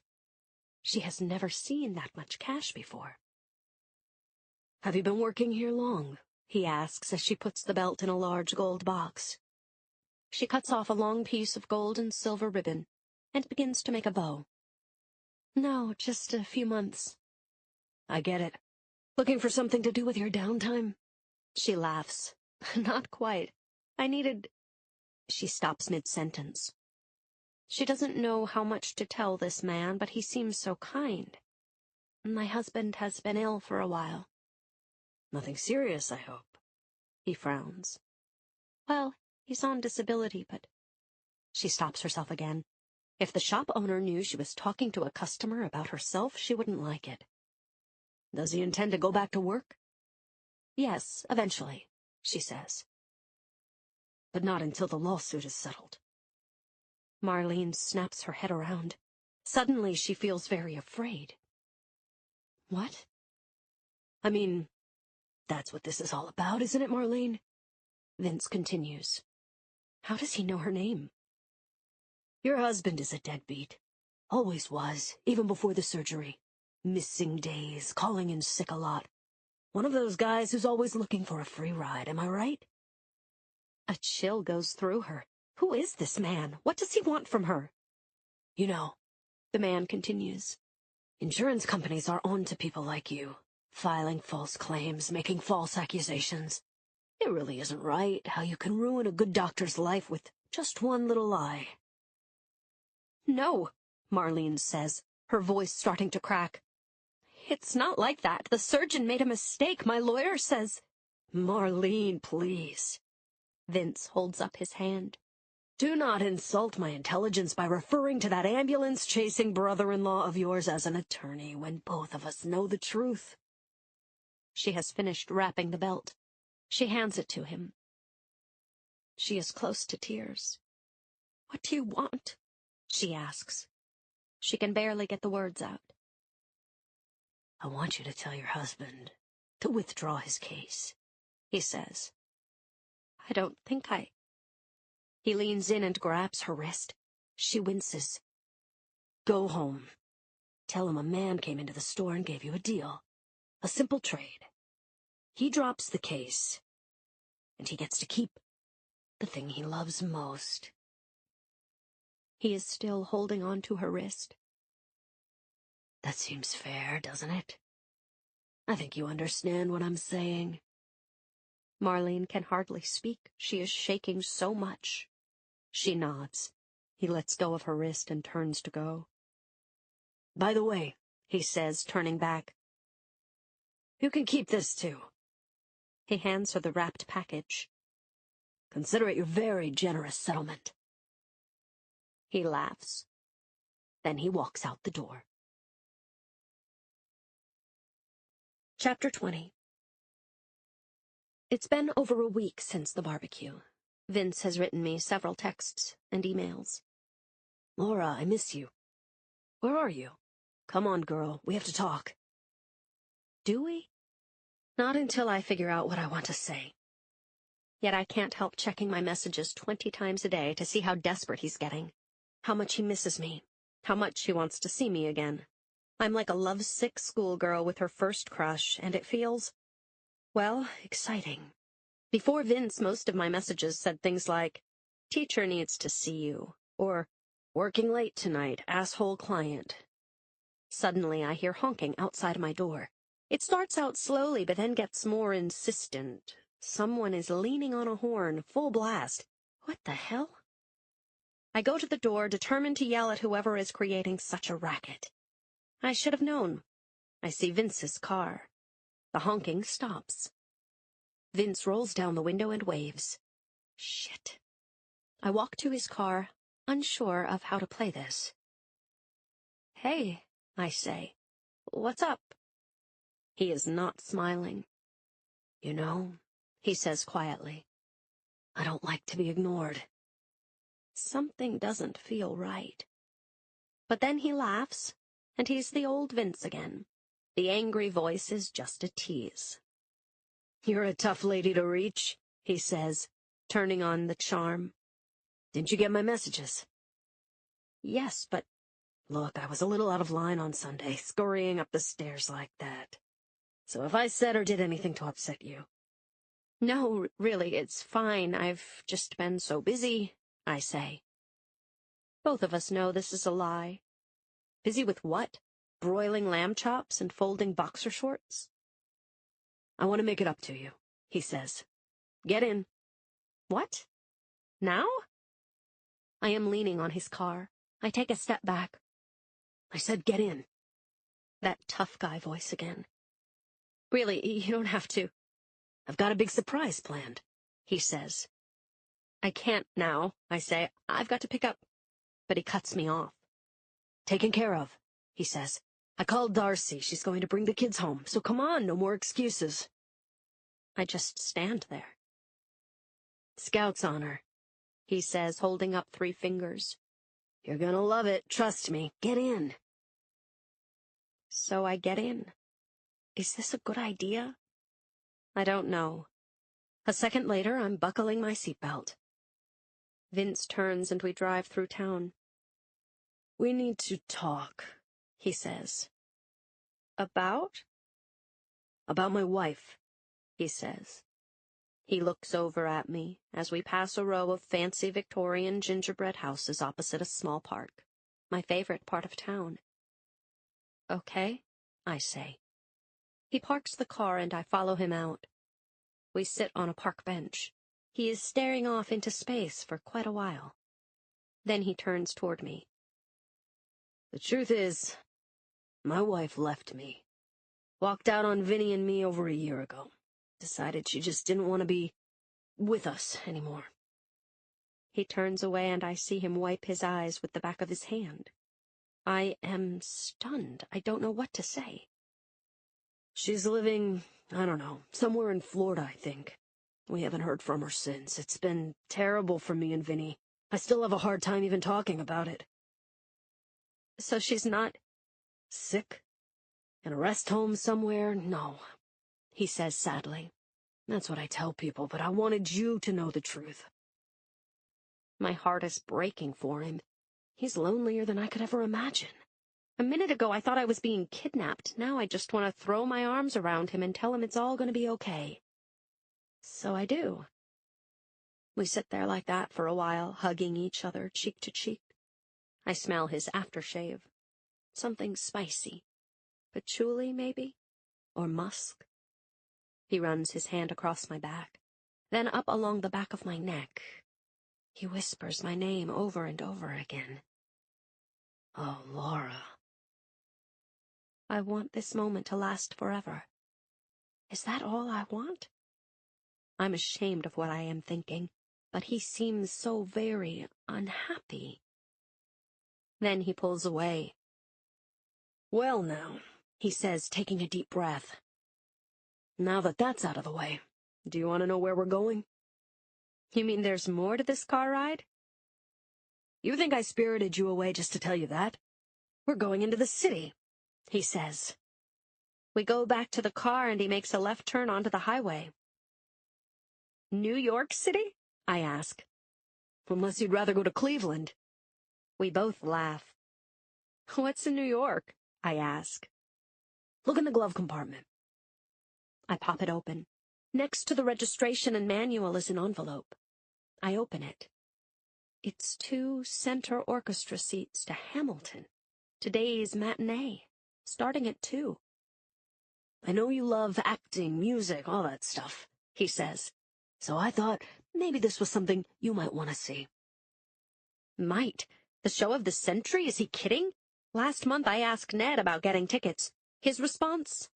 At $500 a pop, I'd rather watch Netflix. The show is thrilling and gorgeous and full of wonderful moments, and Vince seems to really enjoy it. He applauds loudly. At one point, during a touching moment, he reaches over and takes my hand. We look at each other and smile. Has any moment in my life ever felt this joyful, this peaceful? I don't think so. We chat about the show all the way home. He pulls into my driveway. I can see the kids through the living room window sitting on the couch. Caroline is reading a book. Joey and Ben are watching Game of Thrones. Nobody seems to be missing me. This was a lovely afternoon, I say. Thanks. And Vince? Yes? Thanks for leveling with me about your wife. Thanks for listening, he says. He leans over to my side and gives me a quick and gentle kiss on the cheek.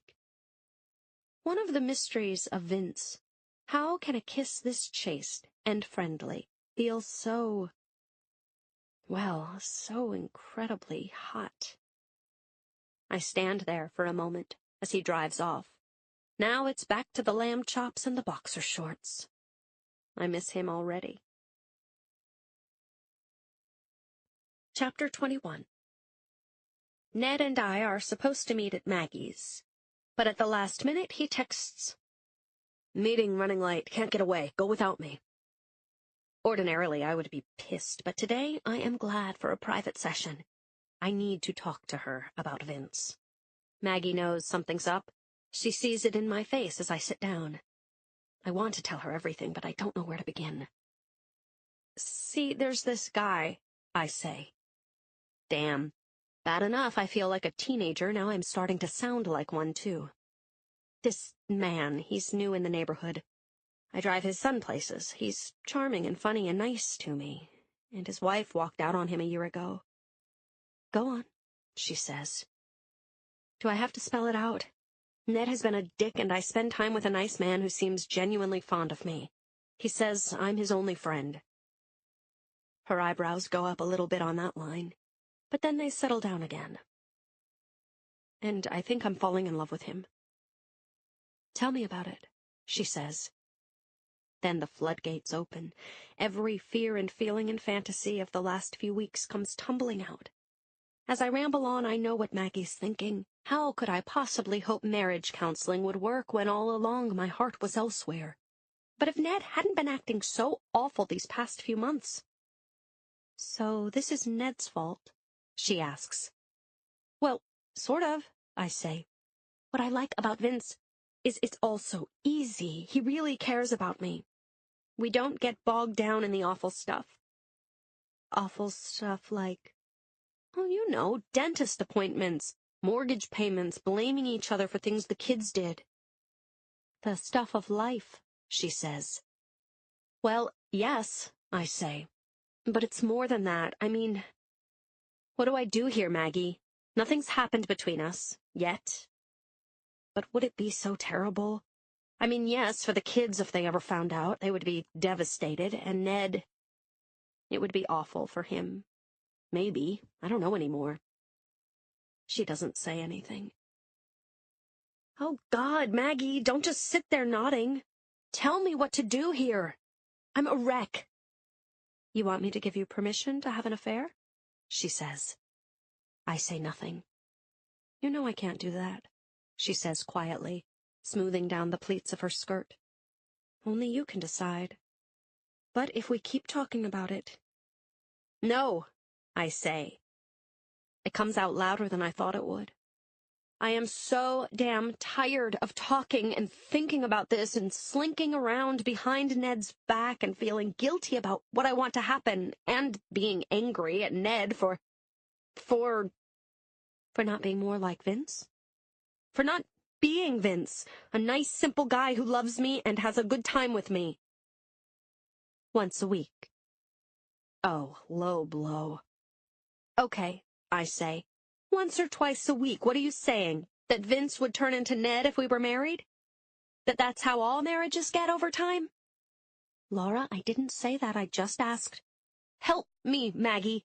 Please. I feel like my whole life has turned upside down ever since I answered that phone call." And then all of a sudden my cell phone rings. I look at it, prepared to let it go. But it's not Ned, or Vince, or any of my friends. It's Ben and Caroline's school. "I have to take this," I say to Maggie. Damn, what has Ben done now? I bet he mouthed off to one of his teachers, or maybe he failed something. I press talk. "Mrs. Sherman," I hear a voice say. "Yes," I say. I'm prepared to hear the worst about my son. "This is Principal Wallace's office. We need you to come to school. There seems to be a serious problem with Caroline." Chapter 22. We are sitting in Principal Wallace's office. Evelyn Wallace is a heavy-set woman with short, curly hair. She wears navy suits a lot. Even on a good day, she could pass for a prison warden. Principal Wallace is usually cheerful, just what you want in a person who spends her life around small children, but today she is not smiling. And neither are we. "This is outrageous," I say. Ned nods. "There's no way our daughter could be involved in something like this," he says. Mrs. Wallace is holding a small plastic bag. In it are a bunch of pills. "I understand your concern," she says, "but these were found in her backpack." How dare Wallace suggest such a thing? "That's impossible," I say. If I sound huffy or pissed, it's because I am. She shakes the bag. The pills dance around. "I don't know how they got there," Caroline says. She is crying. She'd been sitting on the bench outside Wallace's office, crying even before we arrived. Her face is bright red. I lean in closer and study the bag in Wallace's hand. "Ha! That's not even the kind of bag we use," I say. "I never buy the ones with zippers." Case closed, or so I think. "We have 2 witnesses," Principal Wallace says. "Your daughter accidentally dropped her backpack when she was getting up from her desk, and this bag fell out." "It isn't mine," Caroline says, still sobbing. "A boy sitting next to her picked it up and handed it to the teacher." Mrs. Wallace says. The teacher brought it to me. Ned has been seething. Suddenly, he explodes.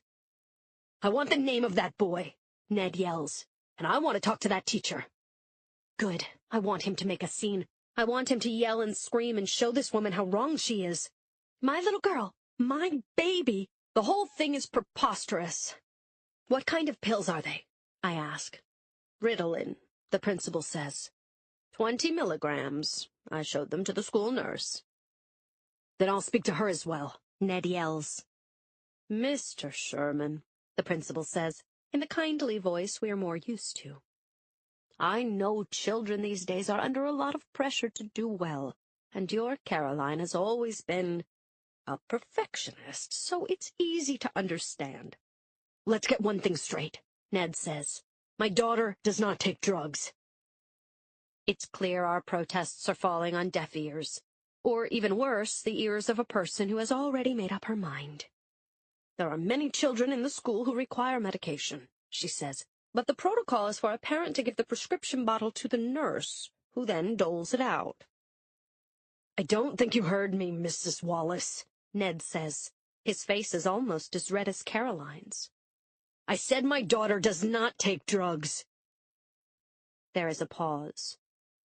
Not that you're aware of, she says quietly. That's when Ned loses it. What are you saying? He says, jumping up suddenly. That my daughter is a drug addict? That she's selling these, giving them away? I'm torn between wanting him to reach across the desk and slug her, and afraid he just might. Please, Mr. Sherman, I'm just saying. But there's no stopping him. If I get my lawyer on the phone, I can have you removed just like that.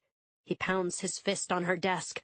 How dare you suggest that my daughter, a goddamn 11-year-old... Mr. Sherman, there are children around, Mrs. Wallace says. She stands up. Now they are eye to eye. I'm not suggesting anything. I'm only saying we have a drug-free school. If Caroline needs Ritalin to focus...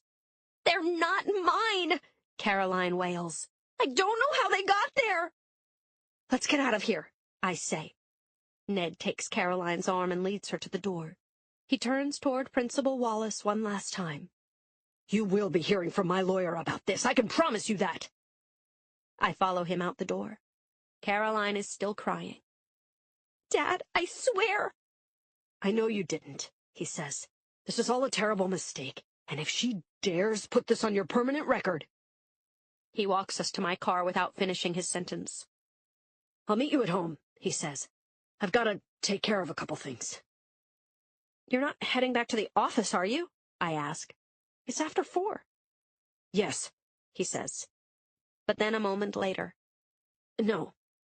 He turns and heads to his car. I get in my car and Caroline gets in next to me. Mom, those aren't mine, honest. She's still sniffling. I know, honey, I believe you. And I do believe her. Really. But then, whose are they? Chapter 23. No doubt about it. Tonight will be a freezer night. After our meeting with the principal, I'm too wiped out to cook, so I open the freezer and throw together a meal made up of anything I can microwave. It's a haphazard menu, even for us. Frozen pizza, frozen brown-and-serve sausages. Can you put breakfast sausages on a pizza? Well, I'll find out soon enough. Fish sticks, 24 pigs in a blanket, and chunks of frozen cookie dough for dessert. The kids don't care, and Ned doesn't either. Neither one of us has the energy to make conversation at dinner. As the boys chat away, Caroline is quiet. Her face is still puffy from crying. I look over at Ned. He looks like I feel totally spent. Worse than spent. Squandered. Later on, when I go upstairs, Ned is already in bed reading.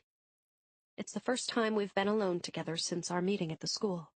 I can't stop thinking of how the principal looked at us. The expression on her face as she shook that bag. What are we going to do? I ask him. I don't know, he says. I don't want to talk about it now. I feel the fury rise up in me. Oh, and do you think I do?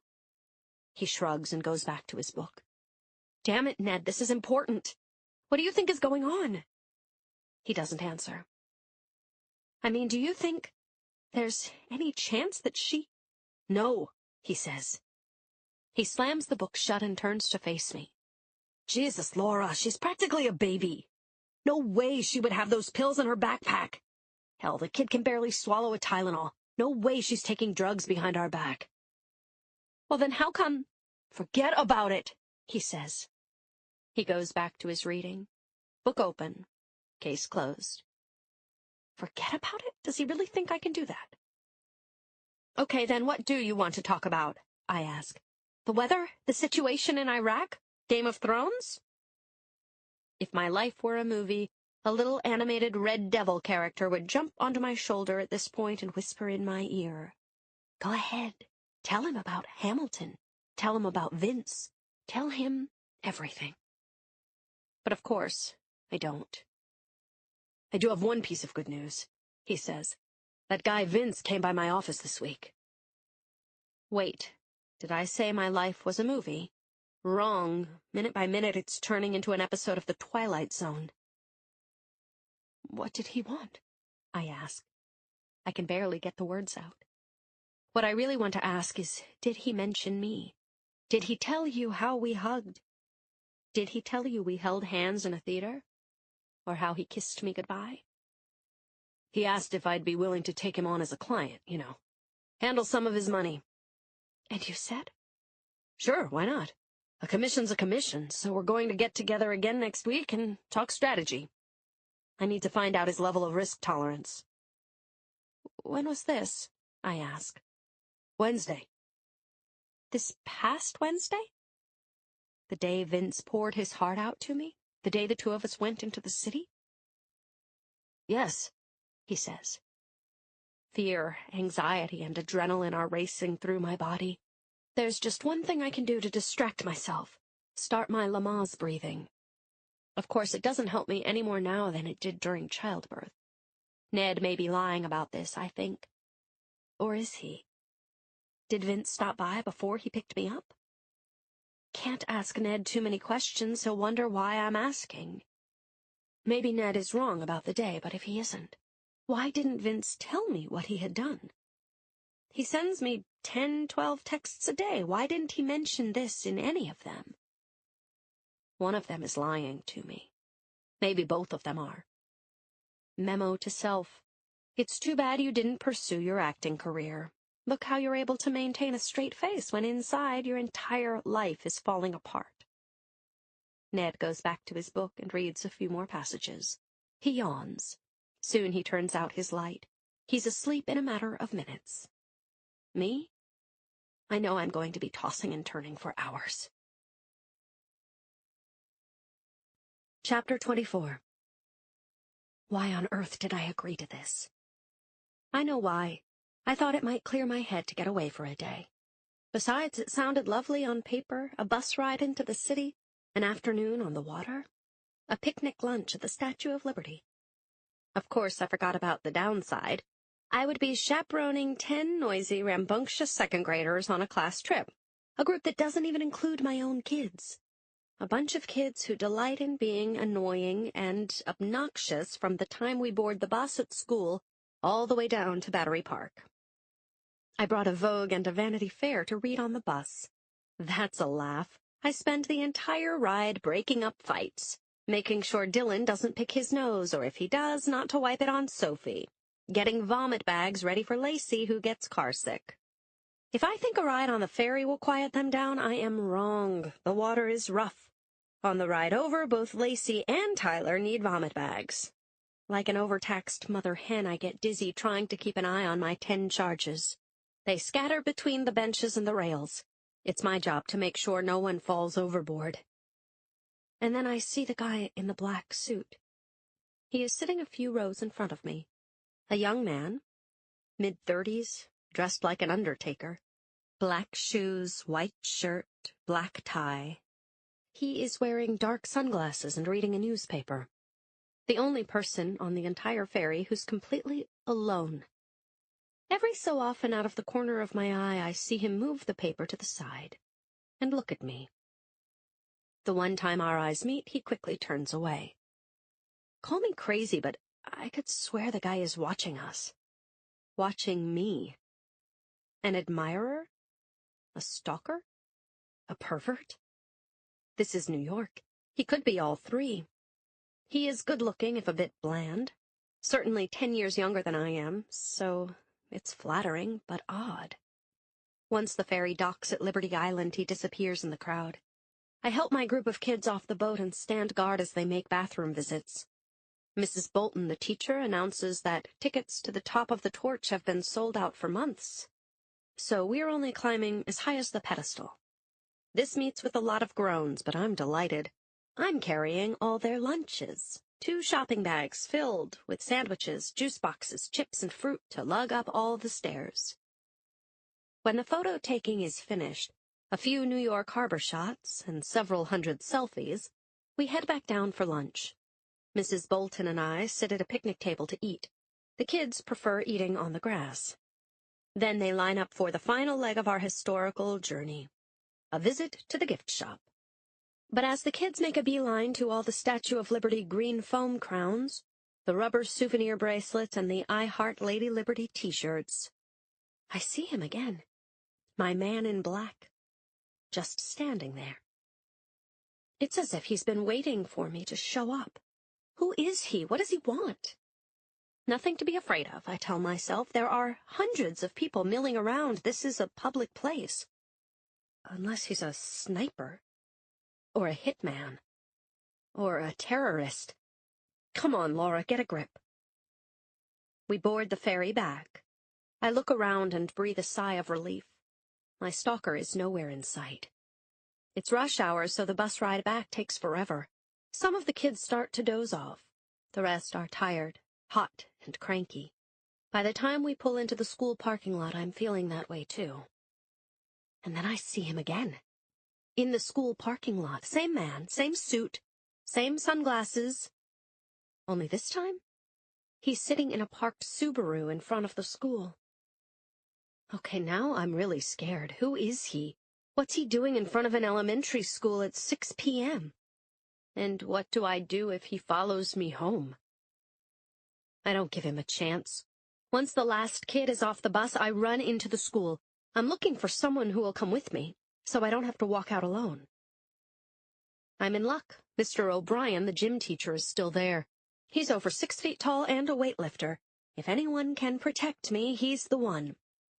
But when we get outside, the man is gone. Mr. O'Brien smiles and walks back inside. I jump in my car and lock the doors. Have I ever made it home in less time? I don't think so. Just to be sure I haven't been followed, I drive around the block a few times before pulling into my garage. Who was he? I have no idea. But something tells me he knows who I am. Chapter 25. Safety valve, safety net. Safety first. Every time Archie Monahan hears the word safety, he has to smile. A safety was what they called a condom back in the 1940s when his father first opened Monahan Drugs. Archie remembers all the young men who came in asking to speak to his father, how they looked around nervously as his dad opened a drawer in the back, then paid and left quickly, hoping they wouldn't bump into anyone they knew. How shocked his dad would be, Archie thinks, if he could see how things have changed. An entire shelf of condoms with names like Skin, Rough Rider, and Pleasure Plus. Textured, ribbed, and studded. Some even glow in the dark. And right next to them, lubricants, ovulation kits, home sperm tests, contraceptives, vibrators. Archie hears the front bell ring. That means a customer. He's prepared to give his usual welcome.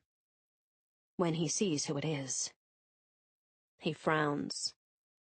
"Hello again, Archie," says the man. "Hello, Vince," Archie says. The man extends his hand to shake. Archie ignores it. "I was wondering if you had a chance to think about the offer I made the last time we talked," Vince says. Archie makes a face. "I thought about it. The answer is still no." Perhaps I didn't explain it well, says Vince.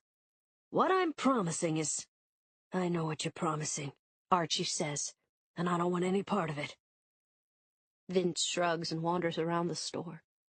Archie stands and watches him. Vince picks up a tube of toothpaste and a bottle of avocado-scented shampoo. Then he circles back to the pharmacy counter to pay.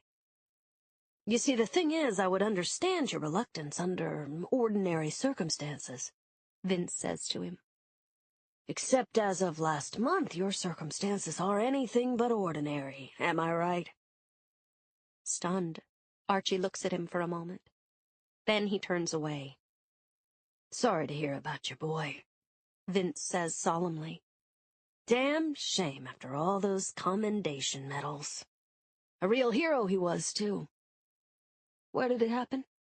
Afghanistan? Iraq, Archie says. He practically spits out the word. Your son, God rest his soul, isn't around anymore to take over the store. And those two lovely grandchildren of yours, Luke and Justy, they're gonna need you, Archie, now more than ever. Archie says nothing. He just stands and stares. His eyes and his mind are somewhere far away. Still, I can't handle them alone, certainly not financially. And let's face it, business isn't what it used to be. Those big chain stores are killing guys like you. Archie has heard all this before. Slowly he walks over to the phone. Forgive me, but you're not a young man anymore, Archie, Vince adds. What's going to happen to all of them when you're gone?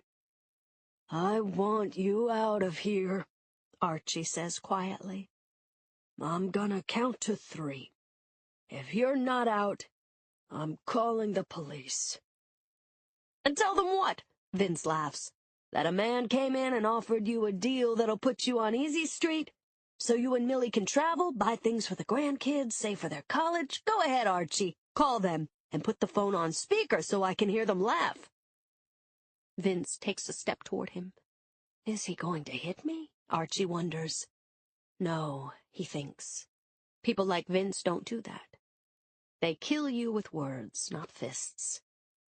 Vince leans in closer so they're almost eye to eye. Let me ask you something, Vince says. What would your dad have done with an offer like this? Don't you dare bring my father into this, Archie is yelling now. I'll have you know, my father was the most decent, honorable. Easy, old man. Vince backs off a little. All I meant was, did he ever take a vacation, buy a car that wasn't secondhand? You know what my dad would do. He would toss you out on your ass. Vince shakes his head in disbelief. You're throwing away a golden opportunity, he says. He takes a few dollars out of his wallet and pays for the toothpaste and the shampoo. Nobody has to know about it. It'll be our little secret. You'll be the silent partner here. I'm the one taking all the risks. Get out, Archie says. He points to the door. His voice cracks. Vince shakes his head in disbelief. He shrugs. I thought we could do this the easy way, Vince says. He heads to the door. But if you're determined to make it hard for me... He leaves before he finishes the sentence. Chapter 26. By Tuesday night, we're already arguing about it. Nobody your age needs his own car, I say. They won't even let you have one at school till you're a senior, so what's the big rush? What will I drive when I go out with my friends? He asks. Not your crappy Volvo. I resist the urge to tell him that he and his siblings are the ones who made it crappy. Sticky car seats, potato chip crumbs, muddy shoes. And Dad won't let me drive his new BMW, he says. I am in the middle of sweeping. I stop. I put the broom down. I lean against a wall. His new what? What makes you think Dad is getting a new BMW? I ask. He just told me, Joey says. I asked if I could drive his car and he said no, he's trading it in. This can't be right. Ned is getting a new car? We just paid for an emissions checkup on the old one. So if I can't drive your cars, Joey says, smearing peanut butter on 3 slices of bread for his pre-dinner snack, I guess I'll just have to use Vince's. He sees the shock on my face. He misreads it as confusion. You know, Vince, the guy next door? He said when I got a license I could use his car any time I want. I don't think that's a good idea, I say. He stares at me, waiting for a reason. I say the first thing that comes into my mind. I doubt his insurance would cover a second driver. But Joey is already shaking his head. Chill, Mom, it does. I've been driving his car for a couple of weeks now, he says, helping him make deliveries. Note to self, that fluttering sound you hear is your whole life spinning out of control. I thought you were helping him with his computer, I say. It's getting hard to put together a cohesive sentence. Yeah, that took like an hour, but then he hired me to help with his business. I'm still leaning against the kitchen wall, trying to process all this. Ned told me nothing about his new car. Vince told me nothing about Joey. And Joey, who usually tells me nothing ever, spilled the beans about both of them. I look at the clock. It's almost 7. Where the hell is Ned when I desperately need to talk to him? How many asshole client meetings can one mid-level executive have? When he walks in, he's in an unusually chipper mood. Hi, he says, all smiles. Smells good. How was your day? I know I should wait. I know he likes to check the mail and pour himself a drink before he listens to my daily family news wrap-up. But the anger is bubbling up inside me. I can't control myself. If I don't say something now, I'm going to explode. When do you get to pick up your new car? He freezes mid-pour. How do you know about that? Joey told me. I was going to surprise you, he says. He takes a sip of the bourbon, then another. You were going to surprise me? With a new car for you? The irony of this seems to escape him. Wait till you see it, he says. He's like a kid in a candy store. It's the 528i sedan, black sapphire, mocha leather seats. I haven't seen him this happy in a long time. He goes on and on about enhanced Bluetooth, key memory, even a moonroof. And all I can think of is the years I've wasted clipping coupons. It's a beauty, he says. He is all smiles. And what does this little beauty cost? I ask. 0% down, he says. Even he knows this is not an answer. Ned, is this something we can afford? I told you. I've got a new client. His portfolio is huge. Are you talking about Vince? That's when it turns ugly. What do you care where the money comes from? He yells. God damn it, Laura, I make it all. I should be allowed to spend it the way I want. Bourbon in hand, he goes upstairs and slams the bedroom door. Years ago, as a joke, sort of, I started making a list of all the things we fight about. Careless things, being out of stamps, annoying things, his habit of leaving used dental floss on the bathroom sink, his mother, my brother, his drinking, my eating, on and on and on. I thought we'd pretty much covered the gamut of things to argue about. But tonight, 18 years into our marriage, there's a new one. A $50,000 car that I knew nothing about. I am trying to sort this all out when the phone rings. It's Darcy. Boy, I'm glad you called, I say. I need to talk to you. Me first, she says. And then she shares a startling piece of news. Coach Mike, our friend, our mainstay, our hero, has just been arrested for dealing drugs. Chapter 27. The next morning, I text Vince. Very upset, must talk. Call when you can. 7 minutes later, he rings my bell. He's holding flowers. You haven't been answering my texts again, he says. There is the beginning of a frown. But see how quickly I answered yours? Back to a smile. May I come in? I take a quick look up and down the street to see if any of my neighbors are watching. There's no one around. Just me and the man I'm crazy about standing on my doorstep. And I'm crazy enough to let him in. He hands me the bouquet. "Where did you get these?" I ask. Darcy's garden. I didn't think she'd mind. He sits down on the couch. Do I sit there too? He sees me hesitate. He pats the spot next to him and smiles. I decide to sit on a chair. He shrugs. Suit yourself, he says. What's going on? I cut to the chase. Exactly when did you go to see Ned? This startles him. Why do you ask? Was it this past Wednesday? He looks confused. Wednesday, I was with you. He gives me his sweetest, heart-melting smile. Don't tell me you've forgotten already. But I'm in no mood for charm. Why didn't you tell me you were going to see him? And what's with you and Joey? Why are you driving my kid around, sneaking behind my back? Whoa, he says, holding his hands up in front of him. One thing at a time. About Joey, he wants to buy his own car, and I know you're not crazy about that idea, so yeah, he's working for me, but we decided not to mention anything about it for a while. That makes sense, but I still don't like it. The Ned thing, look, I know it hasn't been great between you two lately. You heard us arguing last night? Honey, the truth? I hear you arguing a lot, he says.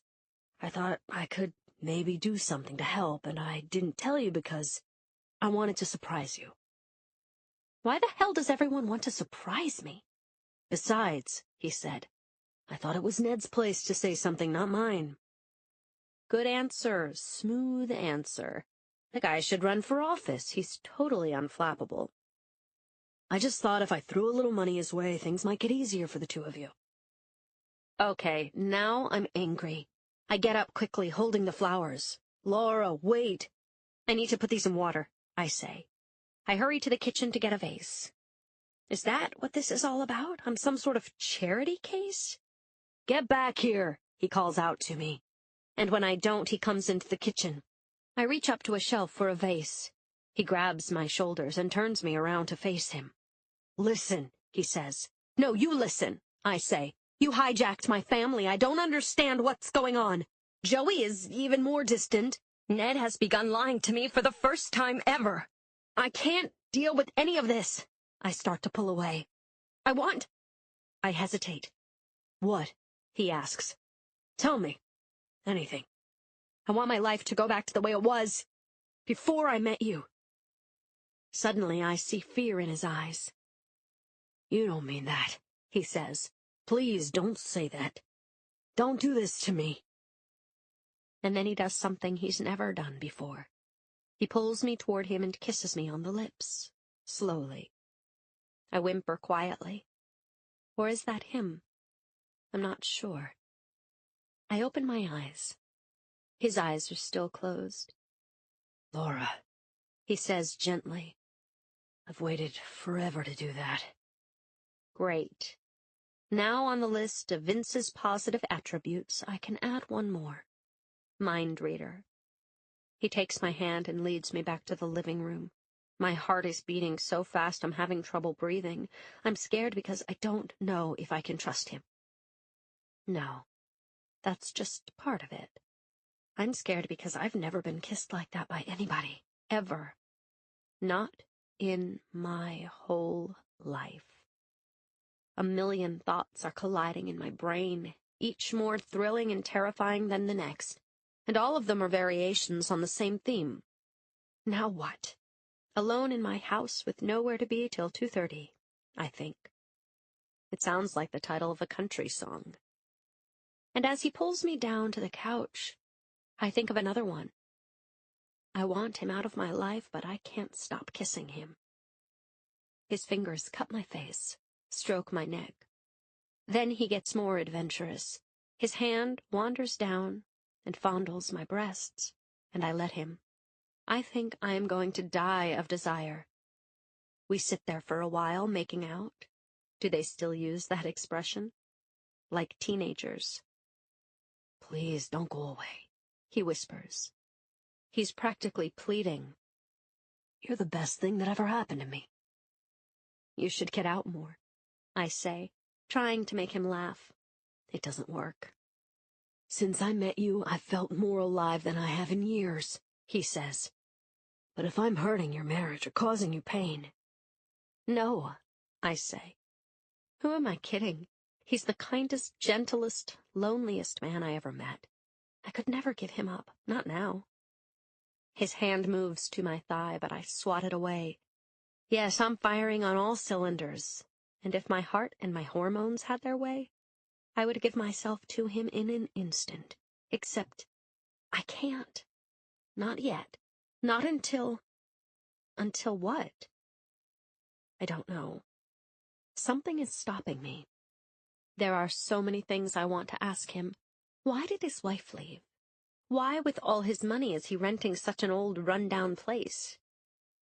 But I don't. I tell myself it's because I don't want to ruin the moment. But maybe it's just that I don't want to know the truth. Chapter 28. Another Monday. Almost Halloween. And today's to-do list reads like a scavenger hunt. A black cape, a blindfold, and a pair of nunchucks for Ben, who wants to go as a ninja. White face paint for Joey, who will dress up as a ghoul. A silver headpiece, blue cape, and red tube dress and wristbands for Caroline. She wanted to go as a cheerleader. I argued for Madame Curie. We finally compromised on Wonder Woman. As I'm pulling out of my garage, Darcy comes running over, waving her hands. "Wait up," she yells. "Great news!" I roll down my window. She's all smiles. "They dropped the case," she says. "I just spoke to Jake. That malpractice suit? Done, done, and done." "That's wonderful," I say. "What happened?" She shrugs. "Nobody seems to know. Jake's lawyer got a call from the other lawyer. The guy just changed his mind." "Just like that?" I wonder why. "Who cares? Where are you headed?" she asks. "To the party store to buy Halloween costumes. Want to come?" "Thanks, but no, I've got a celebratory dinner to plan." "Well, congratulations," I say. This really is good news for them. The trial had been hanging over both their heads. The party store is jammed, of course. A veritable wonderland of glitter, polyester, and hideous rubber masks. I am debating between two pairs of nunchucks. Would Ben want plastic or polystyrene foam? When my cell phone rings. A man identifies himself as Carl Wallace, an assistant pharmacist at Walgreens. "I'm calling to let you know we've taken over all the prescriptions from Monahan's Drugs now that it closed." Monahan's is closed? Monahan's has been a fixture in the community since, well, forever. It still has the same dark wood paneling, the same old-fashioned wooden ladder that slides across the floor on little wheels, even the same soda fountain and green leather stools since it first opened. When the kids were little, we used to take them to Monahan's every Sunday for ice cream cones. And now it's closed. The end of an era. "Is Mr. Monahan retiring?" I ask. "I don't know what his plans are," the new druggist says. "But we have your family's prescriptions on file here when you need them." "Thanks for calling," I say. Monahan's is located right on the main street in town. It's what realtors would call prime retail property. Once I finish at Party House, I decide to drive by and see if there's any indication of what the store is going to become. I hope it's not another bank. We could use a good restaurant in this town, a hip shoe store, maybe even a Trader Joe's. As I drive past Monahan's in search of a parking space, I see a sign on the door. "To all my valued customers," it says, in big black letters. I am surprised to see that Archie has decorated the shop for Halloween. There's a huge spider web in the window, the entire height of the store. How odd that he would bother doing that if he was planning to close. But as I get out of the car and get closer, I see it's not a decoration at all. The entire front window is completely cracked. shattered in the shape of a spider web, radiating out from the middle. My eyes wander down. A chill goes through me. Right in the very center is what looks like a bullet hole. Chapter 29. Reinhardt, Wilson, and Slade has its offices in one of those angular steel and glass buildings that look like it might topple over at any minute. But inside, the financial services firm is as sturdy as a rock. The company has 2,000 employees worldwide and manages $27 billion in private money. Its offices are sleek, elegant, and very, very quiet. The thick beige wall-to-wall carpeting makes every noise as silent as a handshake.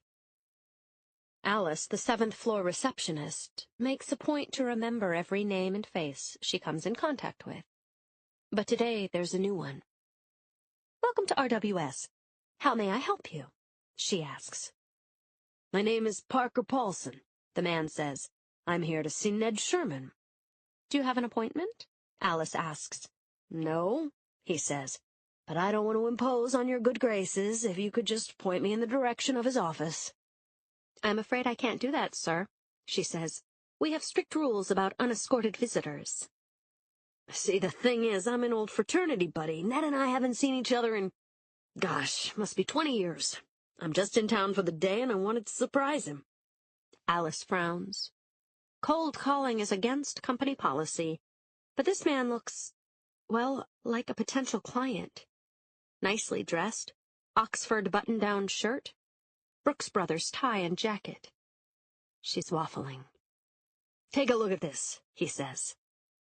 He pulls out an old photo of himself in his college days. The photo is dog-eared and worn. "That's me on the left, and there's Nettie," he says. He points to another young man in the picture. Is that Ned with his hair down to his shoulders? He's wearing a baseball cap that says Chicago Cubs, and she knows Ned went to Northwestern. Well, all right. Whom shall I tell him is calling? "Just say it's an old fraternity brother from Phi Ep." She rings Ned, who picks up on the second ring. "Mr. Sherman, one of your old fraternity brothers, is here. He says he wants to surprise you." Ned is intrigued. He knows a lot of his frat brothers have done very well over the years. Better than he's done. Could it be Corky Ballantyne? Nico Ross? Or that Parker guy? What was his last name again? All Ned remembers about him is that he was independently wealthy. "I'll be right out," he says. You just never know where a new client might come from these days. As Ned gets to reception, he sees the man has his back to the door. As he gets closer, the man turns and comes rushing at him. He swallows Ned up in a bear hug. "Ned Sherman," he says, "you old son of a gun. Why, you haven't aged a day." Ned freezes. He turns pale. The man sees the shock registering on Ned's face. He looks at Alice. "You see, I told you you'd be surprised. Well, come on, man," he says to Ned. "Let's not just stand here. Take me to your office. We've got a lot of catching up to do." Ned looks around. The security guard is nowhere in sight, but even if he was... They walk down the hall to Ned's office. Ned is sweating. What is Vince doing here? What does he want? Up until now, he's been able to keep his dealings with Vince separate from his professional life, but now? Ned walks into his office. Vince follows and shuts the door behind them. "Listen," Ned says in a loud whisper. "You can't just waltz in here like this." "Oh, no?" Vince asks. "I already did." He lunges at Ned and grabs him by the throat, spinning him around till he has him in a powerful chokehold. Ned begins gasping for air. He can't breathe and he can't scream, but even if he could, should he? That would bring people in, asking questions, and that's the last thing he needs. "I got your message," Vince tells him, tightening his grip on Ned's neck. "But I gotta tell you, it's too late. Nobody walks away from me. You got that?" Ned tries to answer him. He can't. His head is wedged tight between Vince's arm and his body. "You're in too deep, my friend, and there's no going back. Understand?" Ned starts to nod yes, but Vince is closing off his windpipe. Ned feels himself start to faint. Then, just as quickly Vince lets go, Ned begins to sputter. Is he going to throw up? God, he hopes not. He knows his face is red. Vince takes out a pocket comb and begins combing Ned's hair back in place. So don't go getting any fancy ideas, you hear? I need to know I can count on you. You're like my right ball. And Ned. What? Whatever crap you're using in your hair, Vince says, looking at his comb in disgust. Get rid of it. It's way too greasy. Chapter 30. I am trying to make sense of all the changes in my little suburban world. But the more I try to sort it out, the harder it gets. A beloved coach arrested. A bullet hole in Monahan's window. Ned's secret slush fund. A bunch of random things happening all at once, totally unconnected. Or are they? So I start doing what I usually do when I need to keep my body as busy as my mind. I clean. With a vengeance. Armed with a spray can of Pledge, Windex, a few dust rags, and a half-gallon of Mr. Clean, I slowly make my way around the house. As all the how-to clean manuals advise, I start at the top, mirrors, picture frames, and work my way down, tabletops, kitchen counter, till I get to the bottom, rugs, floors. Next, the kids' rooms upstairs. Now I really have my work cut out for me. All three of them are slobs. I tackle Joey's room first. It's a jungle of clothes, electronic gear, sports equipment, and leftover food, surrounded by posters of various rock groups, all of whom look like serial killers. I strip the bed and use lemon-scented polish on his dresser. At least part of the room will smell good. On a whim, I start to organize his closet. Starting at the top, I pull down a shelf's worth of T-shirts and fold them, then straighten out the clothes on hangers. The bottom of his closet is filled with sneakers tossed in a heap. Like a good mother, I pull them out to sort them into pairs. That's when I see the bag, tucked way in the back. Like a not-so-good mother, I open it and look inside. The bag is filled with pills. There must be 30 bottles in all. All of them have labels handwritten in pencil. Some names I recognize. Percocet. Oxycodone. Some are just initials. R2. GC Big O. My first thought. These are all candy pills. The kind that used to come in Fisher-Price medical kits when the kids were young. My second thought. Who am I kidding? These pills are real, all right. But what are they doing in Joey's closet? There's got to be a logical explanation. Joey's a good kid. Maybe he doesn't even know they're there. It's possible, right? Oh, please, God, tell me it's possible. I collapse on his desk chair, pushing aside all the clothes on it. And all thoughts of what this could mean. Suddenly, Joey walks in the room. He sees me holding the bag. Where did you get these? I ask. What are you doing in my room? These are dangerous drugs, Joey. Who gave them to you? Who gave you permission to go through my things? Did Coach Mike give you these? He snickers. He throws his backpack on the bed, turns to me, throws his head back and starts to laugh. Don't be ridiculous, he says. I gave them to him. I am suddenly terrified of the tall, lanky teenager standing in front of me. My firstborn, my baby. When he was an infant, I tied a red ribbon to his stroller, an old superstition to ward off evil spirits. I guess it worked for 17 years, but now? There's so much I want to say, so much I need to ask, but all I can manage to blurt out is the dumb threat I used when they were little. Just wait till your father gets home. And then I hear it again, that mean, awful, evil laugh. Yeah, ask Dad, Joey says. He'll tell you all about it. Does Ned know about this? Is he somehow involved? Oh, God, the money for the new car. Suddenly it all begins to make sense. I've got to call Ned. Now. No, I can't. I have to wait till he gets home so we can deal with this in person. But I've got to talk to someone. Of course. Vince. He'll know what to do, how to make sense of all of this. I text him. He doesn't answer. I text him again a few minutes later. Still no response. So I dial his number. He doesn't pick up. I'm about to leave a message when I get a better idea. Go to him. Sit on his doorstep until he gets home. This time, I don't care how many neighbors might be watching.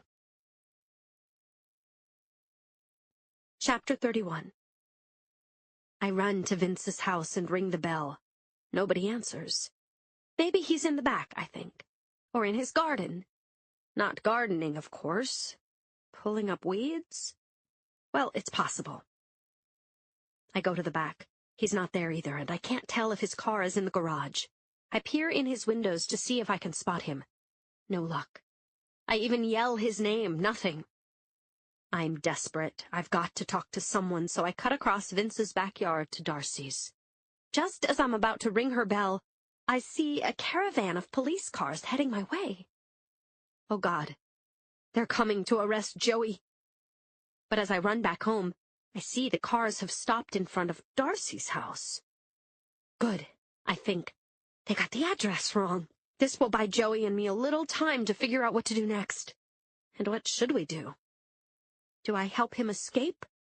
Does he turn himself in? Inside the house, I call Joey's name. No answer. Did he see the caravan? Is he gone already? I go to my living room window and look out. A dozen policemen are standing on Darcy's front lawn, as well as 2 men in business suits. One of them holds a bullhorn and talks into it. I can't hear what he's saying, but I see Darcy's door open. Several cops rush in. A few minutes later, they come out again. But they're not alone. They've got Darcy's husband, Jake, in handcuffs. As they push him into one of the squad cars, Darcy runs out of her house, yelling. She jumps into her car to follow them. Then, one by one, all the cars drive away. All except one. The door to that car opens, and a man gets out. I feel myself break out in a cold sweat. I know that walk, that suit. It's my man in black, the Statue of Liberty stalker. Who is he? What is he doing here? He's not a cop. Is he a plainclothesman? A reporter? As I hide behind the curtain, I watch him. He pulls a small piece of paper out of his pocket and checks something on it. He looks around slowly. Then he walks to my front door and rings the bell. Chapter 32. I don't answer. I won't answer. I can't answer. Not until I figure out what he wants and what I need to say. So I stand behind my curtain and watch the man in black ring my bell. He rings several times and waits. Did he see me duck into my house? I'm not sure. Whoever he is, he's the soul of patience. He stands there for quite a while. Finally, he turns and gets back into his car and drives off. It's almost 6 o'clock. Still no Vince. No Ned. No Joey. I go into the kitchen. On an ordinary day, I would be getting dinner ready right about now. But today has been anything but ordinary. As I pass the refrigerator door, I see something scrawled on the calendar. I get closer. It says, PTA meeting, 6:30. I have to smile. Months ago, when life was normal, I signed up to chair the annual kiddie carnival at the kids' school. And tonight is the kickoff meeting. Great. A couple of hours to argue the merits of face painting versus dunk tanks. And try not to think about your whole family in jail. I pull into the school parking lot. But just as I am about to walk up the steps to the school, I hear a voice say, Mrs. Sherman. I turn. It's the man in black. Chapter 33. This time, there's no escaping him. Yes, I say. I'm too frightened to be afraid. I'm Special Agent John Whitten, with the FBI, he says. He pauses a minute to let that sink in. We're trying to nail a drug dealer who's been working in the area. His name is... I hold my breath.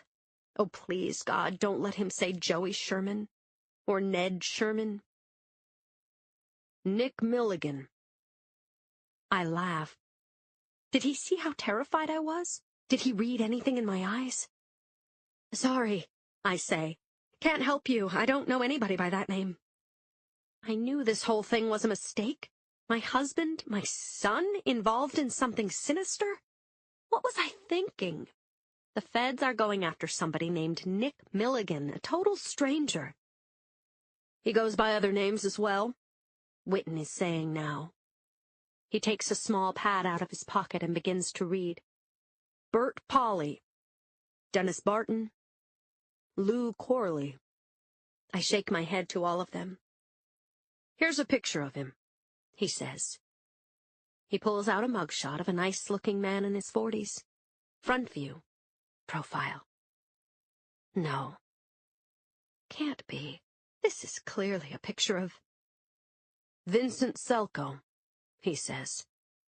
And the earth opens up. I am sucked to the bottom. I know I am standing in the school parking lot, except I have fallen down into the very reaches of hell. Charming guy from everything we hear, he says. Able to con a lot of people into doing his dirty work. Down at headquarters, we call him the Suburban Manson. He puts the picture away carefully in his wallet. He keeps talking. I know because I see his lips moving, but I'm only catching bits and pieces of what he says. Your family. Tailor-made. Husband in finance. Teenage son who drives. And you. He doesn't have to say it. A lost, lonely housewife, looking for love in all the wrong places. Vince using Ned, using Jake, using Joey. Maybe I can believe that. But using me? After all the things he's said and done? No, there's no way he could have made all that up. Why are you telling me all this? I ask. Because we need your help. No, I say. I shake my head violently. Witten pauses a moment. Mrs. Sherman, he says very quietly. We have your son on tape making deliveries with Vince in the car. I can tell by the way he stares at me that he's telling the truth. And your husband has been laundering money for him, several $1 million in overseas investments. What do you want me to do?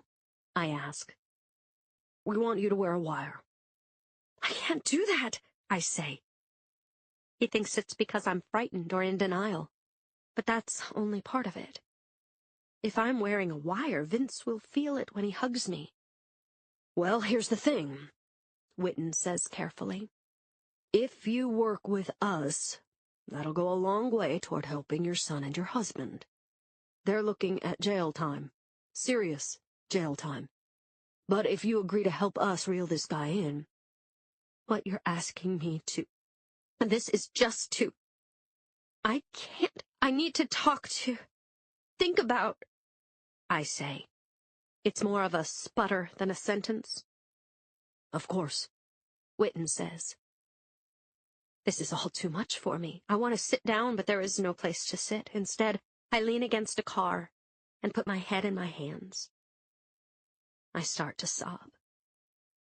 I know this is hard to hear, Witten says. His tone is so gentle I expect him to put his arm around me, but he doesn't. You need to know. The guy is dangerous. He's destroyed a lot of people who got in his way. Destroyed?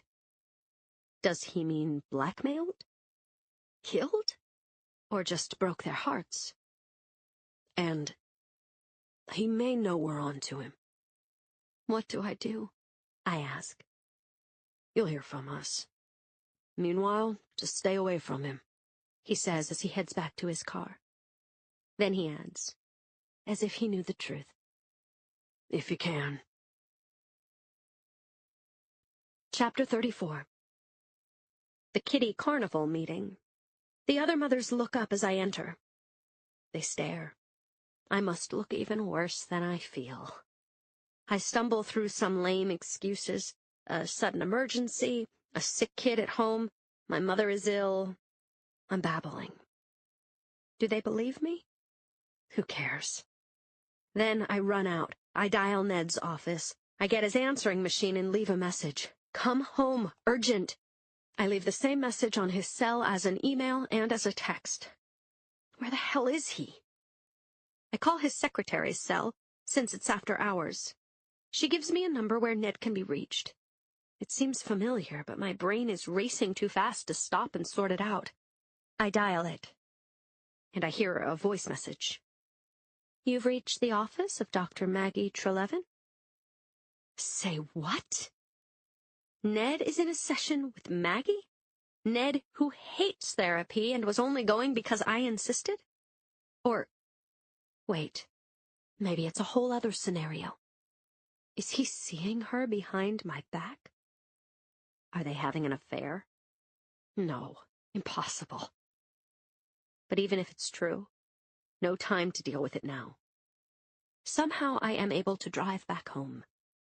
I send Ned more texts, more emails, more messages. Still no response.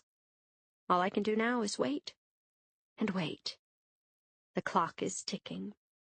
Then suddenly I hear a car in the driveway. Thank God. Ned is home. But as I run to the window, I see it's not Ned at all. It's Vince. Chapter 35. Today, I'm frightened. Does he know what's happened? Just to be on the safe side, I grab my cell phone and press video to start recording. I put the phone in the living room, on the table next to the lamp. Vince rings the bell. Hi, he says. He smiles. Okay if I come in? Sure, I say. I try not to seem jittery. If he senses I am, he'll know something's up. Are you alone? He asks. I nod yes. Then he leans in and hugs me. We stand that way for quite a while. I've missed you, he says. Is everything okay? No. I want to say, the FBI thinks you're a drug dealer. I think Joey is peddling drugs for you, unless he's not. My husband is somehow involved, or having an affair with our therapist. Maybe both. Maybe neither. And the cops want me to wear a wire so they can reel you in. But I say nothing. Something wrong? He asks. I try not to look at him. I don't want to get lost in those blue eyes. Tell me the truth, I say. Did you do it? He looks, what, confused? Frightened? In my state of mind, I can't quite tell. Do what? All those things they said you did. Now he looks concerned. Who have you been talking to? He asks. The FBI. Whoa. He takes a step backward. The FBI was here? They arrested Jake, I say. Now things are really beginning to spin out of control. Do you know anything about any of this? I ask. The pills, the ones Joey has in his room, are you involved? Is Ned? I can't even get the words out. I'm sweating like crazy. How could I ever wear a wire? I'd electrocute myself. But he seems relaxed. Come here, he says. He pulls me toward him and onto the couch. There's a part of me that really wants us to just dissolve into kisses. But all the other parts are afraid. As I pull away, I accidentally knock into the side table. My phone drops to the floor. Like the gentleman he's always been, Vince picks it up. He looks at it. He sees it's been recording. He frowns. Now what? He slams the phone down on the coffee table, shattering the screen. Then he slaps me across the face. I cry out with shock and pain. You bitch, he says. Were you trying to trick me? Vince, no. He jumps up and grabs my arm. He's holding it too tight. That hurts, I say, but he's dragging me to the front door. Wait, where are we going? He doesn't answer.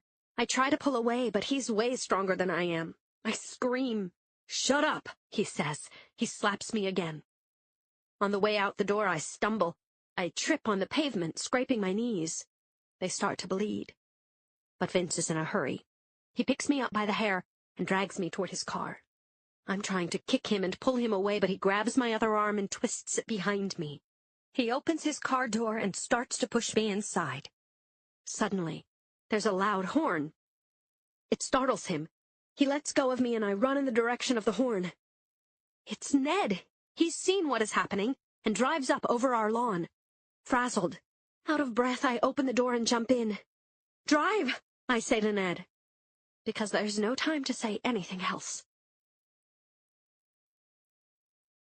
Chapter 36. Ned pulls out as fast as he can, but Vince is faster.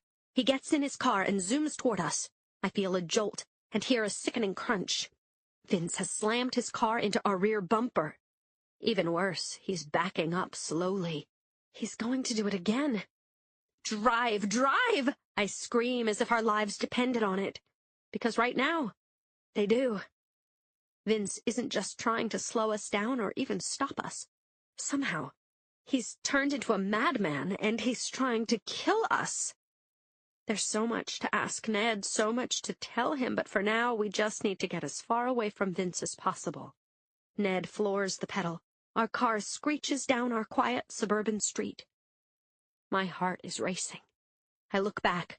Vince's front bumper is smashed in. Smoke is seeping from under his hood. But Vince quickly straightens out and accelerates directly toward us. "Go faster, Ned," I say. "He's still coming." "Laura, this is crazy. We have to call 911. He's right, but I realize with horror that my iPhone is still on my coffee table, where Vince smashed it. "I don't have my cell." "Take mine," Ned says, reaching for his right front pocket. "No, I'll get it. You focus on the road. Just get us out of here." I grip the car door to steady myself as we make a squealing left turn at the end of the block. We're soon flying down another tree-lined street, passing station wagons parked in driveways, bikes strewn across lawns, children playing in front yards. Vince is still on our tail and getting closer. I manage to pull Ned's phone from his jacket pocket and fumble to call the police. But I can't. There are no bars, no service.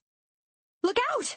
I scream as a silver minivan starts backing out of a driveway right in front of us. I reach over and smack the horn as Ned swerves. We just miss it. But so does Vince, who's still coming for us. "Let's head to a busy street," I say. "With lots of cars, people, somebody will see us, they'll call the cops." "I'll turn on Ridge Road," Ned says. "No," I say. "Take a left here, it'll be faster." "Here, that's a sidewalk and a park with a fence and—" "Trust me, do it now!" Ned cuts the wheel sharply and our car leaps up, onto the curb. We both bang our heads on the roof as it lands. "Go! Go!" I scream. Ned listens. We pick up speed. And then we crash directly through a rickety chain-link fence. Thankfully, the lawn is empty because the sprinklers are on. Our tires slip and slide like crazy when they hit the wet grass. The sprinklers pelt us with water like the inside of a car wash. I reach over and turn on the windshield wipers. "Park Street is just on the other side," I say. "Once we get there—" Suddenly, two loud pops ring out behind us. They sound like fireworks, like on the 4th of July. I'm confused, but only for a few seconds, because I hear a third pop, and our rear windshield shatters. "Oh my God!" I scream. "He's shooting at us!" Chapter 37. I duck low in my seat. Bang! Another shot. This one ricochets off our trunk. I look in my side view mirror. Objects in mirror are closer than they appear. Vince's arm is sticking out the window, aiming a gun right at us. Oh God, how close is he? Ned zigzags back and forth, trying to dodge the bullets. We're like human targets in one of Ben's video games. I scream as Vince shoots twice more. Both shots miss us. Then we reach the end of the park. There's another chain-link fence ahead of us. "Hang on," Ned yells.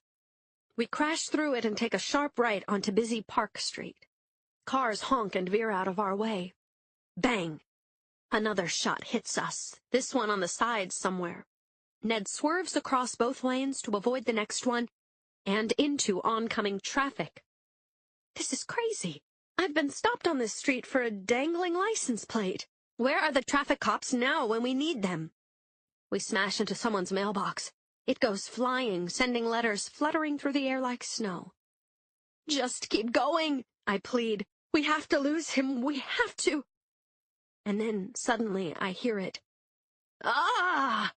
An animal cry, a sound filled with pain and fear, half wail, half scream. An inhuman sound, except it's coming from Ned. There's a giant red spot on his right shoulder, getting bigger and bigger. It looks like a large red corsage, but it's far worse. He's been hit. Ned, are you okay? Ned, answer me! Chapter 38. I can tell he's in incredible pain. He's moaning in agony, maybe going into shock. Every instinct tells me to stop the car and help my husband before he bleeds to death. But I know if I do, we'll both die. It's okay, Ned. It's going to be okay. I lean over and grip the wheel so we don't crash. Vince's car pulls up next to us on the driver's side. He rolls down his right window and aims his gun at us. Drenched in my husband's blood, my heart racing, I get one final crazy idea. I pray to God it works. I let Vince's car get a little closer. Then I jerk the steering wheel to the left, as hard as I can. We crash into each other and we both go spinning like tops.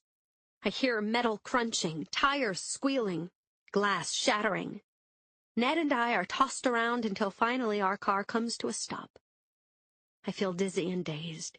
My whole body aches, head to toe. But I'm alive. Is Ned?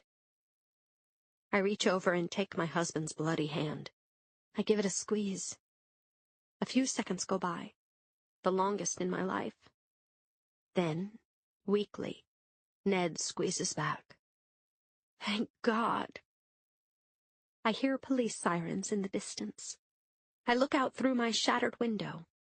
Vince's car has rolled onto its side, and Vince himself is slumped in the driver's seat, not moving. Am I in shock?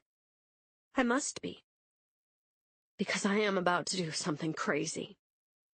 I push open my mashed car door and stagger out.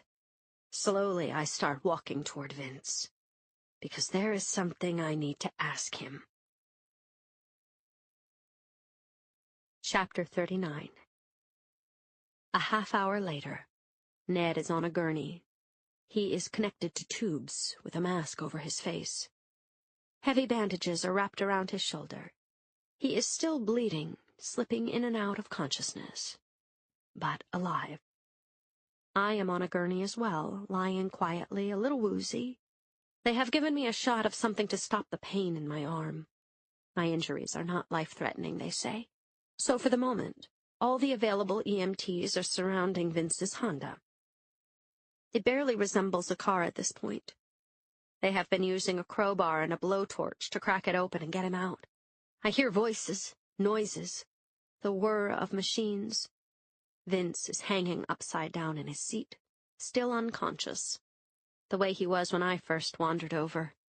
He hasn't moved since his car rolled over onto its side. Finally, the last piece of his car door crashes to the ground. They lift him out, put him on a third gurney. There is blood in his hair, on his face. Blood is seeping from his ear. But then I see his lips move. That means he's alive. Am I glad? Am I sorry? No need to think about that now. I will have a long time, the rest of my life, to decide. As I lie there, bits and pieces of the past few months with Vince float by me. The fancy French restaurant. Our first kiss. I can see where she gets it from. Darcy's early warning. I think about that old parable of the man eating the apple. It is delicious, the best apple he's ever had. But just as he reaches the center, he finds a worm. Does this mean the apple wasn't wonderful? Does it negate every delicious bite that brought him joy up till then?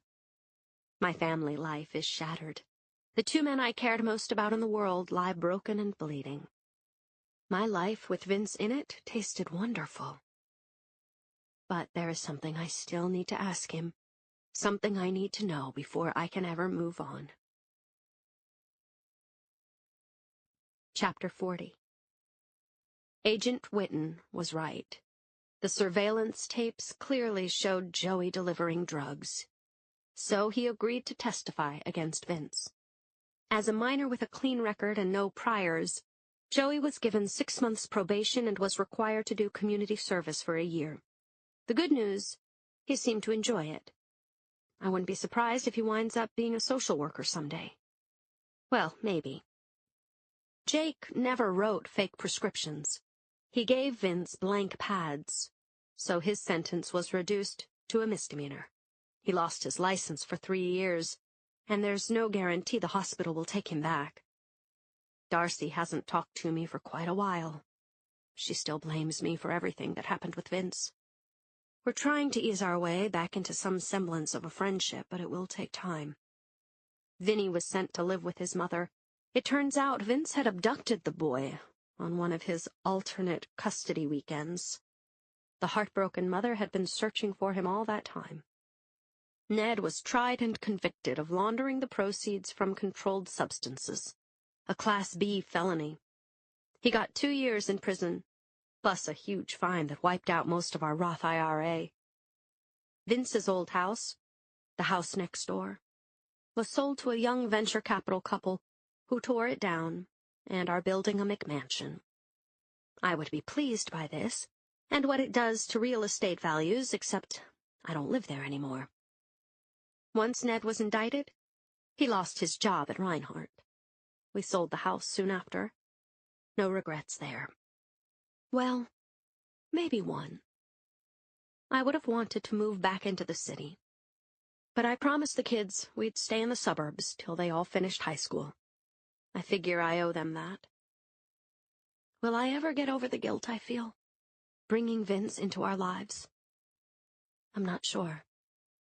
And I'm not sure what will happen once Ned gets out.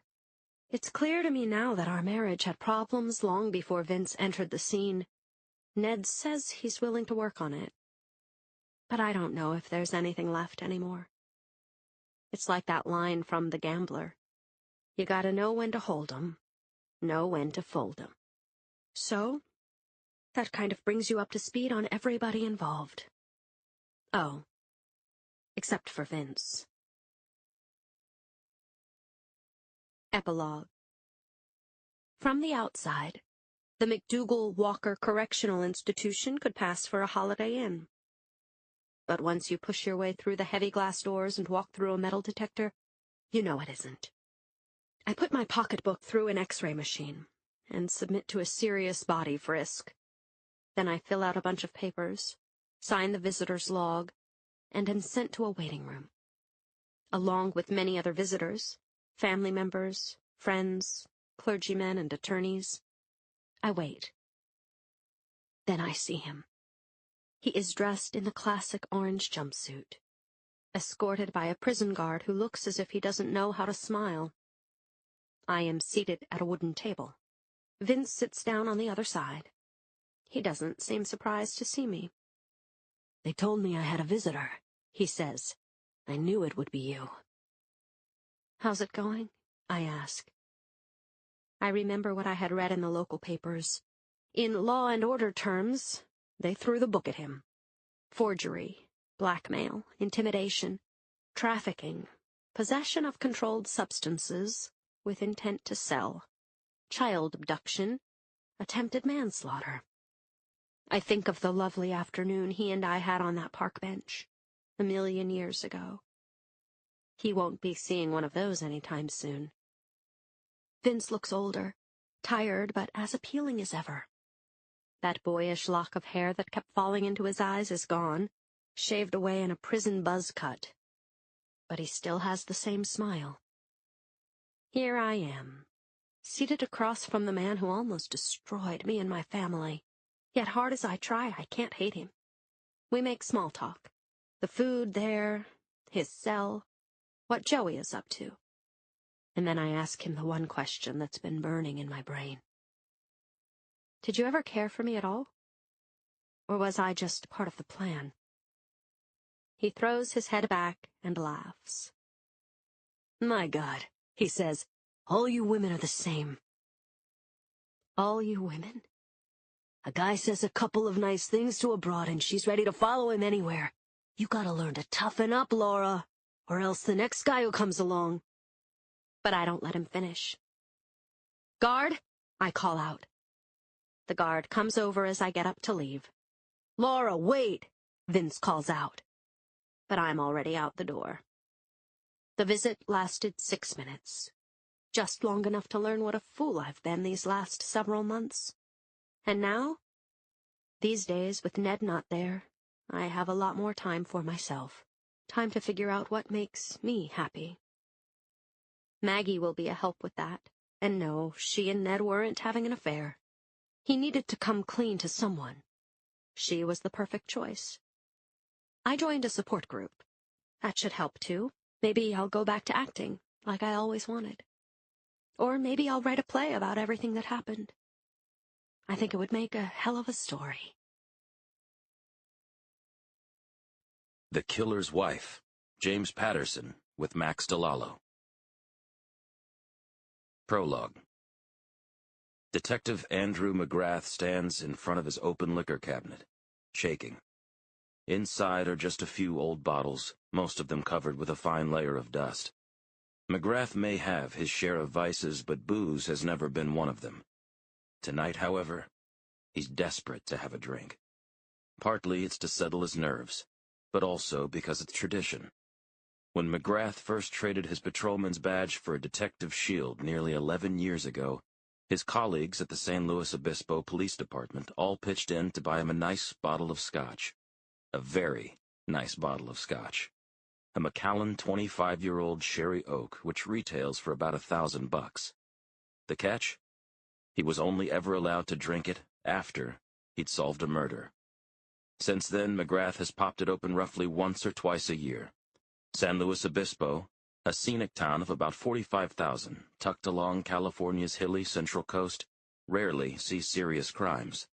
But tonight, the book has just been shut on the toughest, most taxing homicide case of McGrath's career. He's a veteran detective, but this pushed him to his limits, then past his limits. He is exhausted, utterly drained, shaken to his very core. So once he unscrews the cap from the heavy glass bottle, after all these years still about 3/4 full, McGrath doesn't pour a nip into a tumbler. Instead, he takes a long, hearty gulp right from the source. Thick amber rivulets trickle down his chin. The taste is rich and floral, sharp and smoky. But the feeling is bittersweet. Wiping his mouth on his sleeve, McGrath carries the bottle into his sparsely decorated living room. Nestled next to each other on the sofa, beneath a threadbare old quilt, are his elderly parents, Leonard and Evelyn McGrath. A late-night talk show is flickering softly on the TV, but both his parents' eyes are closed. They look so calm, McGrath thinks. So at peace. So different from how he's feeling. With his free hand, McGrath gently lifts and retucks the blanket around their shoulders, careful not to disturb them. He turns off the television. And, in the silence, hears something outside that makes him stop in his tracks. The distant whine of a police siren. Strange, given the late hour. To avoid bothering the town's residents, police officers are instructed to use only their flashing lights between the hours of 10 p.m. and 6 a.m., except in extreme emergencies. So McGrath's curiosity is piqued. But as he hears the siren getting louder, getting closer, he understands. It's a professional courtesy, a friendly warning. The cops are on their way for him. But he's been expecting them all night. McGrath steps into his front hallway now. Without putting down the bottle of scotch, he unholsters his sidearm, a jet black Glock 22. He ejects the bullet cartridge and places it and his gun side by side on the entry table. Then, he steels himself and opens the door. An unmarked white Chevy Impala and 2 squad cars are pulling into his driveway. 4 uniformed male officers and a female plainclothes one. Detective Gina Petrillo, smart, feisty, ballsy, the only woman investigator on the entire force and therefore one of its toughest, exit their vehicles and approach. "Evening, gang," McGrath calls to them. "Lovely night, isn't it?" Gina takes a moment to try to control the storm of emotions raging inside her. Shock, confusion, fury, betrayal. Then, she readies a pair of handcuffs. "Detective Andrew J. McGrath," she says stiffly, "you have the right to remain silent. Anything you say can and will be used against you and— Oh, Jesus, Gina, stop it." McGrath holds up the palm of his empty hand like a crossing guard. "Just tell me straight. What am I being arrested for?" Gina responds with a vicious scowl. This was a colleague she once believed in, a man she once trusted, once loved like a brother. "Murder, Andy. But you already knew that, didn't you?" With a resigned shrug, McGrath takes a final swig of the exorbitantly priced scotch.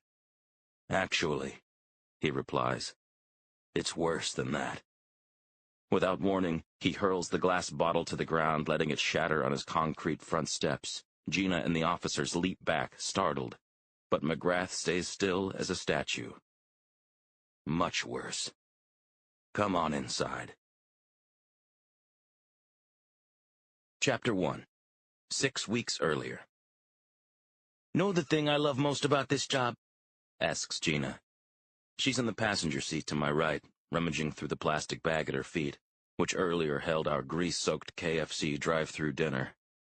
We've been sitting in this stuffy parked car together for the past 5 mind-numbing hours, so I answer sarcastically. "The non-stop thrills?" Gina removes a crumpled paper napkin stained with barbecue sauce from the bag. She folds it inside out, then blots her glistening brow. "You're close. The glamour." It's true. Real police work isn't glamorous, or very exciting. Definitely not how it's portrayed in the movies. Most of the time, our chosen profession is about as hip as digging ditches, as riveting as collecting trash, except that a hole in the ground won't ever lead you on a dangerous high-speed chase, and even the smelliest, foulest dumpster in the world won't ever pull a gun on you. But real police work is what's required to catch a very real bad guy, like the one who's been terrorizing our quiet community on and off for nearly 2 years. "Red Bull?" Gina asks, as she reaches into a small plastic cooler behind her seat. She already knows my response. "No thanks. How can you even drink that crap?" So, I don't have to say it. Taking just one skinny, sugar-free can for herself, Gina holds it against her face for a few seconds, then cracks it open and gulps it down. I admit, I could use a little pick-me-up too.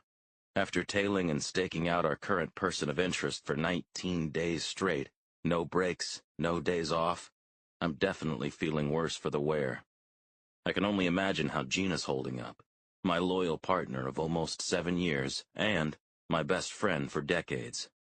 We went to San Luis Obispo High together, if you can believe it, less than a mile down the road. Gina's a trooper. She and her girlfriend are raising 2 stinking cute twin toddlers at home, and I don't know how she does it. Sure, I've got my aging folks I help take care of, but at least they can change their own diapers. "Looks like another wild and crazy night in the Pearson household," she says. Gina is peering through a pair of binoculars. I raise my own to look for myself. Through the second-floor window of a modest, Spanish-style bungalow down the block, we watch as Michael Pearson and his wife, Ellen, get ready for bed.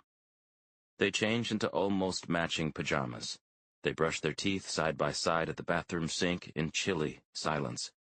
They exchange a chaste peck on the cheek. Then, they slip under the covers and shut off the lights. "That right there is why me and Zoe are never getting married," Gina says. "And they don't even have kids. I get depressed just watching." Well, your relationship's a little different, I say. Neither of you is a serial killer, at least as far as I know. You really think he's our guy, huh? Gina lowers her voice, adding somberly. And you really think those poor girls are dead? I do, on both counts. There's been only circumstantial evidence so far linking Pearson to the ongoing string of abductions, but after I interviewed him twice at the station, he just felt off to me. I can't say why, but something deep in my gut tells me he's behind them. For one, he's vice principal of San Luis Obispo High School, where all the young female victims were students, and he knew them fairly well. 2 witnesses also put Pearson near Santa Rosa Park, where the most recent missing girl was last seen, out for a jog, on the night she disappeared, 22 days ago. Like the 3 young women before her, she vanished without a trace. But God damn it, I'm going to prove Pearson is guilty. That son of a bitch is going to pay, no matter what it takes. And if by some miracle those girls are alive, I'll find them too. It's getting late and I'm starting to feel a little foggy. I shut my eyes and rub my face, trying to fight it. Maybe I'll take a quick power nap. Maybe I'll have a Red Bull after all. Maybe I'll— Shit, Andy! Gina exclaims, punching me hard in the shoulder. Look! Chapter 2. Gina and I watch with surprise as Michael Pearson exits his front door. That might not seem like anything special, but over the past 19 days we've spent surveilling this guy. His behavior has been so predictable, you could set your watch by it, as long as you didn't fall asleep first. Pretty much all Gina and I have seen him do is drive to and from school, drive to and from the supermarket, pick up some dry cleaning, do some yard work, and go to bed early. As far as I can tell, he also hasn't made love to his wife once this whole time, which is criminal in my book, but not according to the California Penal Code. Tonight, Pearson has finally changed up his routine, in a very big way. He was wearing pajamas less than an hour ago. Now, he's got on jeans, a gray sweater, and a blue Golden State Warriors baseball cap, the brim pulled low. He's also carrying a small, black duffel bag, and speaking nervously on a cell phone, although we're much too far away to hear him. That's new, I say. Yep, I always thought he'd be an Angels fan. I roll my eyes. My partner has 2 modes, sarcastic and very sarcastic. I mean his cell. Pearson has an iPhone. That's an old flip phone. Damn, you're right. Gotta be a burner. But who's he talking to? No idea. But the real question is, where's he going? We watch as Pearson finishes his conversation, hangs up, then gets into a silver Honda Civic parked in his driveway. As he begins pulling out, I glance at my watch. It's 11:26 p.m. This is by far the latest we've ever seen him awake, let alone outside his house. Let alone going somewhere. Something is most definitely up. After his Honda passes us, I count to 5, then start my engine. Keeping my headlights switched off, I pull a gentle U-turn and follow. San Luis Obispo, or SLO as a lot of us locals call it, is a lovely place to live. But it isn't exactly a thriving metropolis. This late on a weeknight, the streets are empty, and I have to keep a good distance between my car and Pearson's. The last thing I want to do is spook him. He's making a left on Conejo Avenue, Gina says. I don't tell her she's stating the obvious. If he continues straight, it's a dead end. I simply nod and make a left up that hilly street myself, then keep an eye on the Honda as it continues to snake through this sleepy patch of residential homes. Pearson soon makes a left onto Andrews Street, the road that leads into town. But then he hooks another left, looping back around. What's he doing? Gina asks.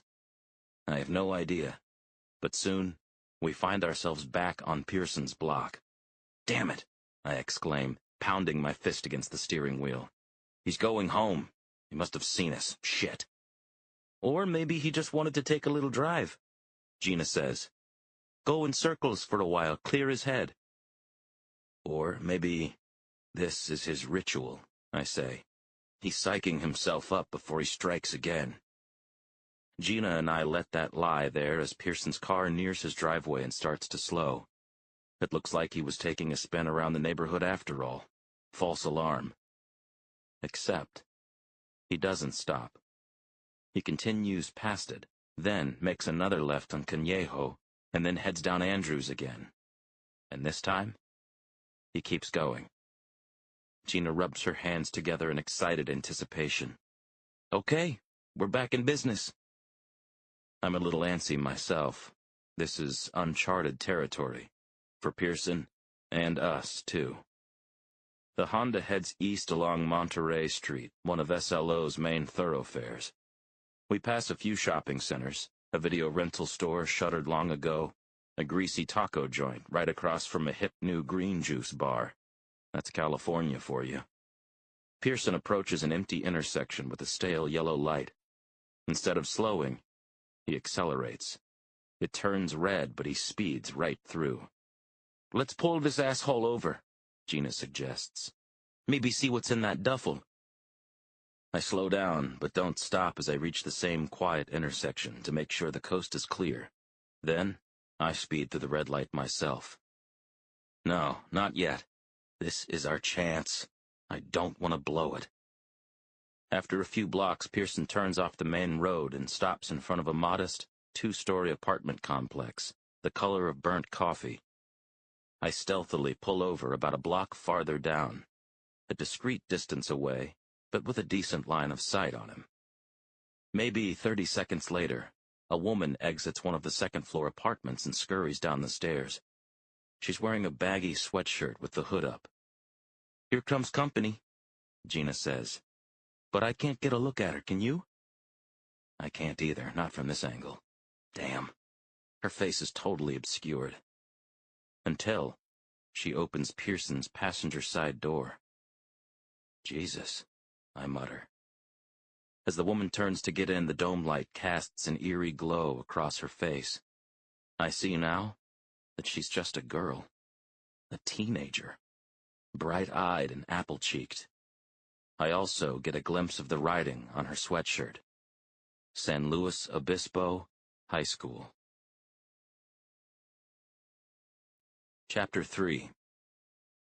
Now we gotta pull this asshole over, Gina pleads. She could be his next. You don't think I know that?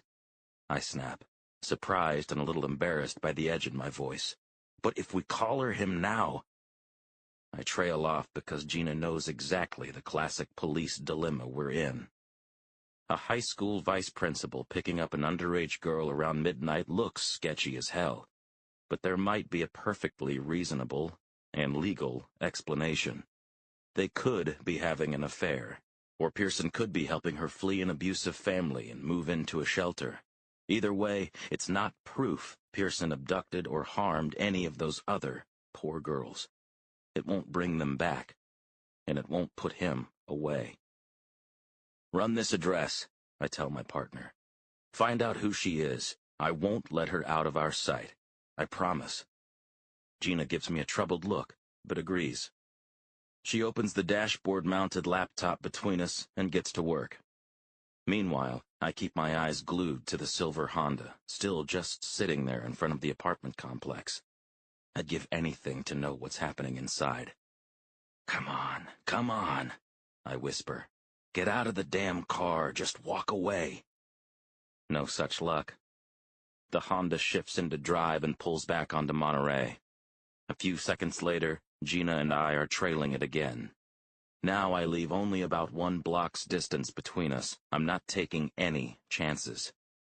Okay, I think I got her, Gina says, her acrylic nails clattering across the laptop keyboard. Brittany Herbert, age 17, goes by Britt. She's a junior at SLO High, lives in apartment 2C with her mom and stepdad. I found her Facebook page. Is this her? Gina flips the screen around to show me the profile picture of a teenager posing with some girlfriends, all puckering their lips for the camera, happy and carefree. I'm positive that's the same young woman I saw get into Pearson's car. The potential next victim has been identified. It just got personal. She lists her cell phone on her profile too, Gina says. Maybe we text it? And say what? I ask. Hi, Britt, we're 2 undercover cops following the car you're in. Don't freak out, but your vice principal might be about to murder you. Fine, Gina says, exasperated. We'll do this your way. But damn it, Andy, you're taking a major risk here. I'm warning you. I nod, stiffly. The pressure's on. Pearson's Honda cuts through SLO's unimposing downtown, then heads toward the 101 freeway, which basically cuts San Luis Obispo in half. I start to worry that Pearson might merge onto it and try to spirit the girl out of town. I'd follow this bastard all the way to Canada if I had to. But the farther out they get from our jurisdiction, the tougher it will be to keep tabs on him and Brittany, and possibly call for backup. Thankfully, the Honda cruises below the underpass and stays within the city limits. For now. But it keeps going, heading northwest, toward the town's hilly outskirts. Soon, I can start to make out some tree-lined ridges off in the distance, which makes my stomach drop. I know exactly where they're going. Chapter 4. Bishop's Peak. At over 1,500 feet, it's the highest point in the region by far. With its stunning views of the city, it's a popular draw for hikers, picnickers, and birdwatchers alike. It's also a nightmare for law enforcement. The surrounding hillsides are rugged and treacherous. They stretch on for miles, a maze of winding trails and steep switchbacks. The tree cover is dense, the vegetation thick, the wildlife dangerous. And especially after sundown, the place gets darker than the North Pole during a lunar eclipse.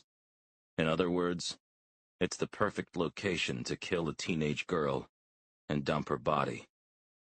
Relax, man, Gina says, touching my arm. After so many years of working together, she can practically read my mind. This isn't his spot.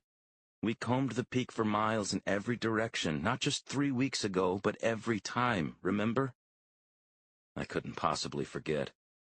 These hills are such an obvious choice to stash a kidnapping victim, dead or alive, that each time a girl has gone missing, the SLOPD pulled out all the stops. Most recently, we deployed multiple search parties, 2 circling rescue helicopters, even some canine units borrowed from the county sheriff. Officers worked around the clock for 3 days. We didn't find a thing. Still, that's ice-cold comfort right now as the Honda reaches the end of the winding paved street and rumbles onto a dirt service road. If Pearson and Brittany just wanted to be alone for an hour or two, there are plenty of motels they could have gone to instead. What are they doing here? I tighten my grip on the steering wheel and keep their car in my sights. Up the hillside we go, higher and higher. Since my headlights are still off, it's getting almost impossible to see where the road ends and the steep ridge below begins. I have no choice but to drive even slower. If Gina and I crash, Brittany's all on her own. We round a particularly steep bend. When I think I've steered through, there's suddenly a sick jolt. My front left tire is slipping off the road. Gina lets out a little gasp as I jerk the wheel to the right, barely keeping us from tumbling to our deaths. Cursing under my breath, I drive on. Hold up, Gina says, pointing her index finger to the sky. I think they've stopped. Did they? I can't tell. The Honda is just around the next ridge, momentarily out of sight, but I do notice the glow of its headlights is gone. Why here? Why now? No clue. But if there was ever a time to make our move, this is it. I shut off the engine. Let's roll, I say to my partner, who is already quietly opening her door and drawing her sidearm. I do the same. Crouching low, we creep slowly along the side of the wooded hill separating us from Pearson and Brittany. Trying to move through the underbrush is like traipsing through quicksand. I feel the prickly brambles and cacti scratch my skin through my clothes, but I ignore them and keep moving. Finally, we reach the crest. I look down at the Honda below with horror. Pearson is standing by the open passenger side door, heaving Brittany's limp body into his arms. "Police, don't move!" I shout as Gina and I charge down the hill. Pearson looks genuinely shocked to see us, a real deer in the headlights. He immediately releases the girl's lifeless frame, letting her slump back into her seat. Then, he takes off running. I nearly trip over myself, rapidly changing direction downhill, trying to cut him off. I'm no Usain Bolt, but thankfully, neither is Pearson.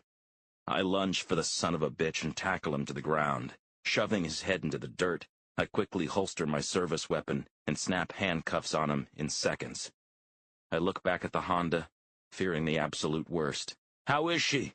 I call to Gina, who's kneeling beside Brittany, frantically searching for her pulse, lifting her eyelids to inspect her pupils. "Britt, can you hear me?"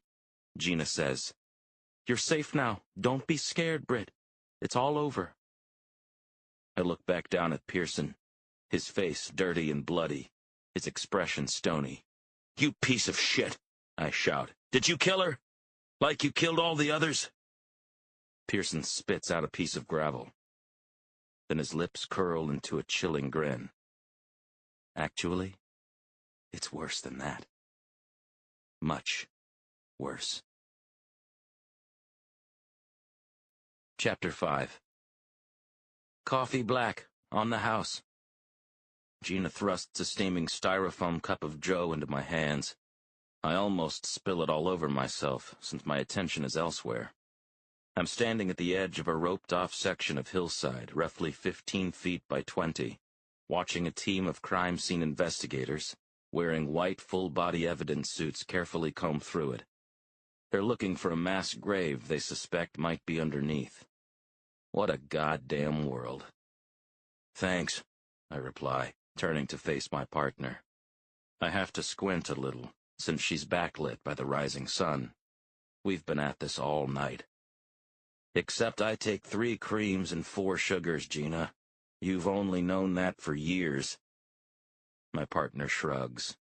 "I know your doctor wouldn't mind the change." Yeah, I mutter, and take a careful sip of the bracingly hot, bitter beverage. Like Gina's beloved sugar-free Red Bull, another little can of which she's guzzling at the moment, I don't know how people can drink this, either. "Speaking of white coats," I say cautiously, "any update on Brittany yet?" "I just got off with the hospital. She's stabilized, resting comfortably." Relief floods every cell of my body. Thank God. "Okay, we need to get down there, talk to her as soon as she's awake." "Doctors say it could be a while, midday at least." "That's fine. Have her labs come back?" Gina tilts back her Red Bull can and drains the last few drops. "Not yet, but based on her condition, they think Pearson slipped her some kind of sedative. Could be Rohypnol, maybe a ketamine derivative. My guess is he hid it in that 5th of Smirnoff that was under the passenger seat, covered in her prints." Sick bastard, I mumble, simmering with rage. I bite down on my bottom lip so hard it draws a few drops of blood. "Detectives, a moment." The voice belongs to the bespectacled Dr. John Hyung, the SLOPD's chief forensic pathologist. He's walking toward us, peeling off his latex gloves. The way the rising sun reflects off his jumpsuit and hood, he looks almost ghostly. Which is grimly appropriate, actually. He's been leading the team of techs searching for bodies for the past 6 hours. "Find anything?" I ask, almost afraid to hear his response. Hyung shakes his head. "No trace. Our subterranean sonar imaging has also been inconclusive. We're expanding the perimeter another 10 feet all around. However, if we still don't find—" "I appreciate the update, John," I say, deliberately cutting him off, because I know what this expert is going to say. Hyung doesn't think we'll find shit buried in these hills. I practically had to beg him to even start a search. Hyung agreed only as a favor to me. He didn't think the rocky hillside would make a good burial spot in the first place, and the police had already combed this ground multiple times. I can't say I blame him. There's no evidence that Pearson took any of the other 4 victims up here. In fact, there's still no evidence linking Pearson to the other girls' abductions at all. But damn it, I was right about that creep this time. Would he really drive Brittany Herbert all the way to Bishop's Peak on a whim? I don't think so. There's a method to his madness, and I'm going to figure it out. And I'm going to find those girls. They've gotta be here, somewhere. Gotta be. Chapter 6. I know I should wait for my partner to do this, but I can't. I should probably stop home first, too. Take a hot shower, grab a change of clothes, give my grimy teeth a quick brush. But I can't do that either. There's too much at stake and no time to lose. So while Gina swings by her place for a bit to help her girlfriend get their twins fed, dressed, and off to daycare, I drive back to the Pearsons' house. I want to have a little chat with Ellen, the woman I'm convinced is the killer's wife. From our weeks of surveillance, I know Ellen usually gets up around 6:30. She goes for a quick jog around the neighborhood, has a light breakfast with her husband, then around 8 heads to school. Not San Luis High, where Pearson works, but Hawthorne Elementary, where she's the school nurse. Sure enough, when I pull into the driveway a few minutes before 7, the kitchen light is on. I spot Ellen inside, wearing workout clothes. She's holding a cordless phone to her ear and pacing anxiously. Probably because she has no idea where her husband is. On my way over, I spoke to the desk sergeant back at the station, who told me Pearson turned down the chance to make his one call. He hasn't spoken to his wife, to the high school, to a lawyer, anybody. He's just been sitting in his cell all night. Does that sound like an innocent man to you? Or a guilty one? Fine, I said to the sergeant. His choice, let him rot. It feels a little strange to walk right up to the Pearsons' front door and ring the bell. I'm so used to sitting in my car with Gina down the block, watching it from the shadows. Seeing the place up close like this, I notice a few details I didn't before, like the mismatched screws holding the metal mailbox to the wall, the novelty welcome mat, old and fraying, with a yellow floral design around the word Aloha. The door opens, and Ellen stands there for a few seconds in stunned silence. Up this close, I notice some new details about her, too. Like the dusting of freckles across the bridge of her nose, and her subtly mismatched eye color. The left one is a faint emerald, the right one an aquamarine. Miss Pearson, I'm Detective McGrath, SLOPD. Do you mind if... I'm suddenly a little tongue-tied myself. Something about this woman has caught me off guard. I always thought Ellen was nice-looking, if a little plain, but now I see there's a magnetism about her. Is this about my husband? She asks. He was gone when I woke up. His car, too. I called his cell, but it was charging on the kitchen counter. Is he all right? He's fine, but he's been arrested. Arrested? Ellen covers her mouth with her hands as if she's seen a ghost. No, that's ridiculous. He didn't do it. I feel my right eyebrow arch of its own volition. I didn't tell you what he was arrested for, Miss Pearson. Ellen looks a little rattled. Scared? Caught? Why don't we go inside and talk, I say. Ellen leads me into their quaint living room and right away begins nervously tidying the place up. Not that it needs it. In fact, the room is meticulously clean and orderly. Even the old magazines on the coffee table are in perfectly neat stacks. I'm sorry the place is such a mess. I had no idea anyone would be... Please, I say, gently touching Ellen's forearm. Her skin feels clammy but supple and warm. Let's have a seat. I'd like to ask you a few questions. We settle next to each other on a sagging beige couch. Does the name Brittany Herbert mean anything to you? Ellen squints, thinking, then shakes her head. What about Claire Coates, Samantha Gonzalez, Maria Jeffries, or Patty Bloom? Now Ellen shuts her eyes tight. Those names mean something to everyone in this town, she says. They're the 4 girls who... Ellen can't finish the sentence, so I do it for her. Who all disappeared over the past 22 months, presumed dead. Patty went missing just 3 weeks ago. I know, my God, it's so awful. Those poor girls. But what does this have to do with me and Michael? We need your help finding the bodies, Mrs. Pearson. My help? What are you talking about? Ellen isn't making this easy. I have a feeling she knows a lot more than she's letting on, but I have to play this carefully. You and your husband have been married for 6 years.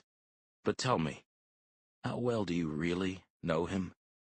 Do you think he'd ever be capable of— Absolutely not! Ellen exclaims, springing to her feet. You think he? This is crazy. Whatever you think Michael did, he's a good man. He's innocent. Ellen glares at me with her bi-colored eyes, now wet with tears. Her emotion is so real, so raw, I almost want to believe her. Almost. Chapter 7. I quickly backpedal and try to calm Ellen down. I assure her our investigation is ongoing and that no charges have been filed yet against her husband in connection with the 4 girls' disappearances. But then, I tell her about his arrest last night, about the underage student he picked up around midnight, how he drove her to a deserted patch of woods and drugged her to near cardiac arrest. Whether Michael Pearson is involved in those other 4 abductions or not, he sure ain't a Boy Scout. Ellen, her shoulders trembling, her voice cracking, sits back down on the couch and agrees to answer my questions. We start with what she remembers about last night, which isn't anything out of the ordinary. She's just about done telling me what little she recalls about the nights the 4 other teens went missing, when I hear 2 vehicles pull up in front of the house. I turn and look out the living room's spotless bay windows.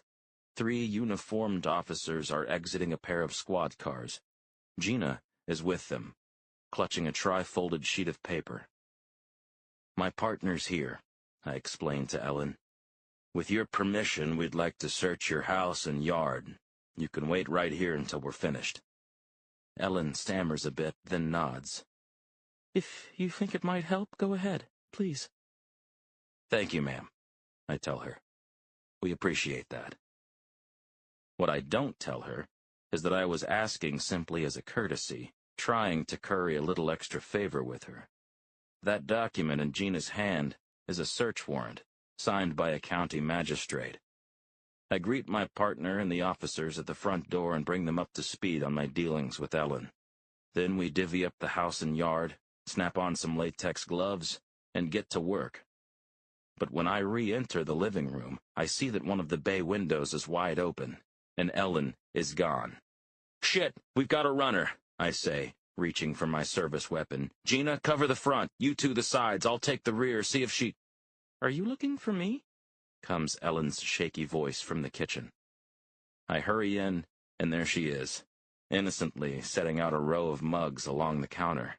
She looks both confused and embarrassed to have caused such alarm. It was getting stuffy in there, so I opened a window, and I thought I'd make some fresh coffee for you all if anyone wants some. Ellen, the school nurse. Behind her, I see Gina step into the opposite doorway and roll her eyes. That's not necessary, Mrs. Pearson, I say, trying to control my irritation. Why don't you wait in the living room, like I asked you to? Over the next 90 minutes, our search goes down without incident. Me, Gina, and the officers turn every square inch of the house inside out, looking for any clues that might link Pearson to Claire's, Samantha's, Maria's, or Patty's disappearance.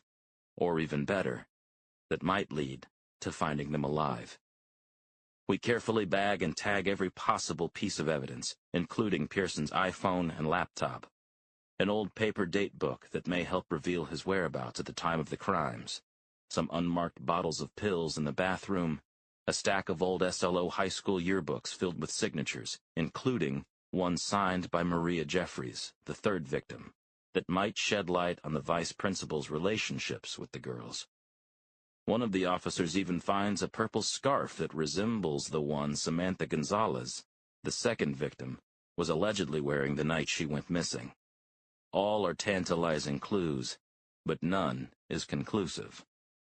Then we do an additional search, a structural sweep, pulling up rugs and carpets, moving furniture, checking every crack and crevice to make sure we didn't miss any hiding spots built into the house itself, like a trick wall in the back of a closet, a secret nook under a staircase, a trap door that leads to a hidden soundproof room where 4 teenage girls have been locked away for 2 years. Nothing. I regroup with Gina in the attic where it's stiflingly hot and muggy. My partner's just finished inspecting the roof and rafters and has come up empty-handed. "I don't know whether to be relieved or pissed off," Gina says. "What a waste of time. We didn't find a damn thing." "We still have to search the backyard," I say. "Could get lucky." But Gina frowns. She pulls off her latex gloves with a snap and rolls them into little white pellets. "You're really still convinced Pearson's our guy?" I am. I can't say why, exactly. Call it a hunch. Call it an instinct. Call it years of hunting down bad guys. But I absolutely am. "What's all that?" I ask, pointing to a little drafting table in the corner of the attic. On it are some wooden frames, glass panels, and a few small tools in tiny boxes. "Apparently," Gina answers, "Miss Pearson is something of a lepidopterist." "Huh?" "A butterfly expert? A collector? Have a look yourself." I head over to the workstation and see that pinned inside many of the framed glass panels are various preserved, drying butterflies. There must be dozens at least, each a different shape and size, every color of the rainbow, beautiful and delicate. So Ellen Pearson collects butterflies, and her husband collects teenage girls. Chapter 8. Ellen felt like she was living inside a terrible dream. Her husband was missing. A detective was at her front door, sturdy and good-looking, but polite at first. Yet his confidence grew as he explained the shocking reason he was there. Michael had been arrested for drugging a female student and attempting to dump her lifeless body into the woods near Bishop's Peak. As if that wasn't hard enough to believe, the police also suspected he was behind the disappearance of those 4 other poor teenage girls who'd gone missing over the past 2 years. A crime spree that had set the entire town on edge. Michael, a dedicated educator, her loving husband. Could it really be? "He's a good man," Ellen insisted to the detective. "He's innocent." "We need help finding the bodies, Mrs. Pearson," the detective said. Ellen sent a hurried text to the principal of her elementary school saying she'd likely be coming in late, if at all, citing personal reasons. Now, she's gone numb from head to toe, watching the police tear her home apart, top to bottom. This can't be happening. Part of her wishes she could transform into one of her beloved butterflies, then float right out the open window unseen. Another part of her wants to scream and shout, flip over the sofa, hurl the coffee table clean across the room. Instead, Ellen just sits there on her overstuffed couch, a human statue, forbidden by the police from even making a pot of coffee, praying that this all really is just a nightmare and she'll wake up any minute, that Michael will be snoring softly by her side, not sitting in a jail cell, that Brittany Herbert will be home too, not lying in a hospital bed, that her husband's laptop, his anxiety medications, the purple scarf he bought her for Christmas 4 years ago, will all be in their proper places, not in the plastic evidence bags on their way to a forensic lab. The search finally ends, and the detectives and officers leave. At least, Ellen thought they were leaving. Instead, she sees they've simply relocated to outside, where they continue their invasive search in her backyard, sifting through her rose bushes, rooting through her vegetable garden, poking holes in her lawn. With the police outside, Ellen begins to clean up, which will be a Herculean task. Every room she walks through is an absolute mess. Every drawer and closet has been rifled through. Every single item she owns has been examined and moved out of place. As her numbness begins to wear off, she starts to feel angry, confused, violated. She knows what will calm her down. Her butterflies. So Ellen heads up to the attic, to the old desk in the corner where she stores and works on her collection. Of course, the police rifled through her tools and framed glass shadow boxes, but they seem to have been gentle enough. Ellen notices a few of her colorful winged specimens have come unpenned, but thankfully none looks damaged. Taking a deep breath, she selects a pair of tweezers and begins carefully restoring the butterflies to their proper places. She figures if she can reinstate some semblance of order to this tiny slice of her life, maybe the rest will follow. She's wrong. Barely 5 minutes have passed when she hears some kind of commotion out in her front yard. She peers through a tiny window overlooking her lawn and sees the 2 detectives and other officers buzzing around like bees on honey. One of them is also yelling, barking orders. The words are faint and muffled, but Ellen can just barely make them out. And they fill her with dread. "We found something!" Chapter 9. Bones. Loosely packed topsoil, the putrid smell of rotting flesh. I know right away we've just stumbled on a shallow grave, right in the middle of the killer's backyard. As Gina and the other uniformed officers start cordoning off the Pearsons' backyard with yellow crime scene tape, I'm already on my cell dialing Dr. Hyong. "Hello, Detective, we're just wrapping up at Bishop's Peak," he says as soon as he picks up. "I'm afraid we didn't find anything, so I'm officially ending the search. I was going to call you this afternoon to tell you, after I grabbed a few hours of sleep." "Sorry, Doc," I reply, "but no rest for the weary. I'm gonna need your team to pull a double shift, because here at the Pearson place, we definitely just found something." Within the hour, Hyong and a half-dozen fellow white-suited crime scene techs arrive and set to work. They carefully mark off the gravesite, then begin to excavate, photograph, and catalog the brittle, buried remains. Standing on the periphery of the property with Gina, I'm simmering with a mix of emotions. I'm glad my instincts were right. We finally have the proof we need to connect the other girls' disappearances to Michael Pearson. We can nail the bastard. But seeing Hyong and his colleagues sift through the soil, I feel a well of deep empathy for the victims all over again, and fury that those poor young girls had their precious lives cut short. "We're going to have some new questions for Pearson after this," Gina says. She offers me a pack of chewing gum, which I decline. She shrugs and folds a stick into her mouth, and the faint smell of hot cinnamon is soon tickling my nostrils. Anything to replace the smell of death. As we continue watching the forensic team, I get an odd sensation, like someone is watching me. I turn and look back at the house, and what do you know? Ellen is staring down at us from an attic window.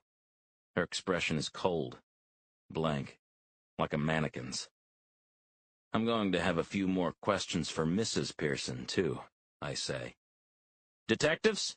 Hyong suddenly calls to us. He's heading our way, removing his face mask and shaking his head. With concern, Gina and I hurry over to meet him. "John, what's wrong?" I demand. "Those bones don't belong to any of our victims." "What? But how do you... So you're saying..." "No," he interjects. They're just the remains of a dog. Chapter 10. I'm back on the old beige couch again, sitting next to Ellen, who's twirling a fresh Kleenex in her hands. A tiny mountain of them is accumulated beside her. He told me Ruby ran away, she whimpers. And how long ago was that? I ask. 4 months, 2 weeks, and 5 days. I remember it perfectly. I'd just spent the weekend in Fresno. It was my nephew's 3rd birthday. Michael had to stay here, catch up on some work. When I came home, he sat me down right on this very couch and broke the awful news. I nod. Her story checks out. Dr. Hyung isn't a forensic veterinarian, but he estimated, given the state of the dog's decayed corpse, that it was buried between 4 and 6 months ago. With a gentle sniffle, Ellen adds, She was such a good girl. I want to give this woman a moment to compose herself. Her pain and shock seem genuine to me. But Gina, perched on a love seat nearby, interjects, harshly. Wish you remembered the nights those real girls went missing half as well. I know where my partner is going with this, so I shoot her a quick glance. Hey, back off. But she's on a roll.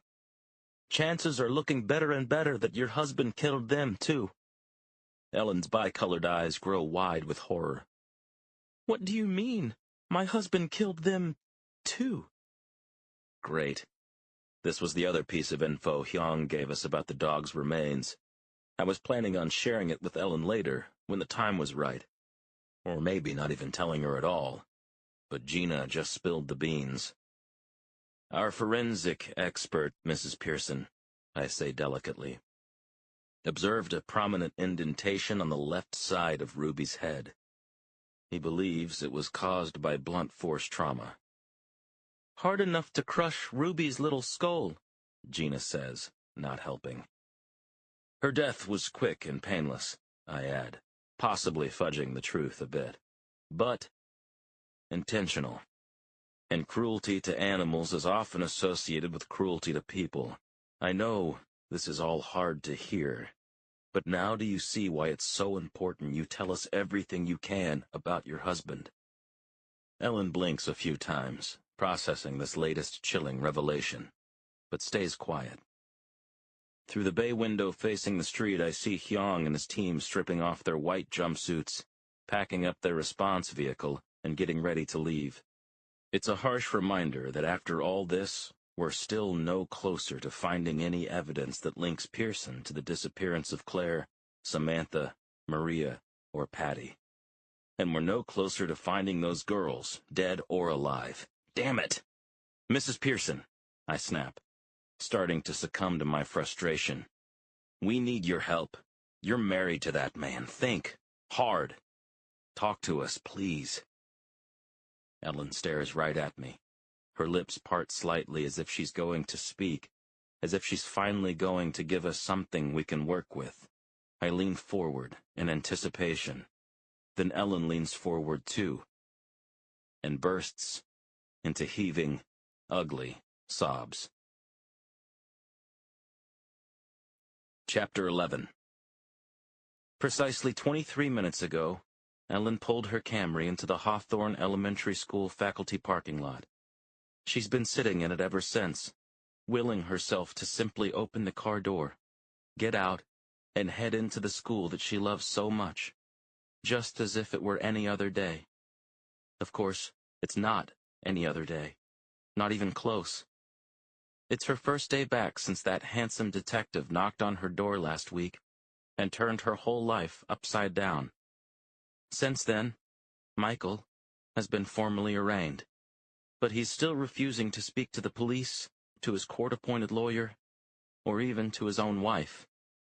Detective McGrath is the opposite. He can't seem to talk to Ellen enough.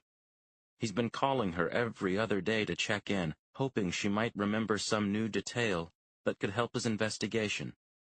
But so far, she hasn't. Reporters, too, won't leave Ellen alone.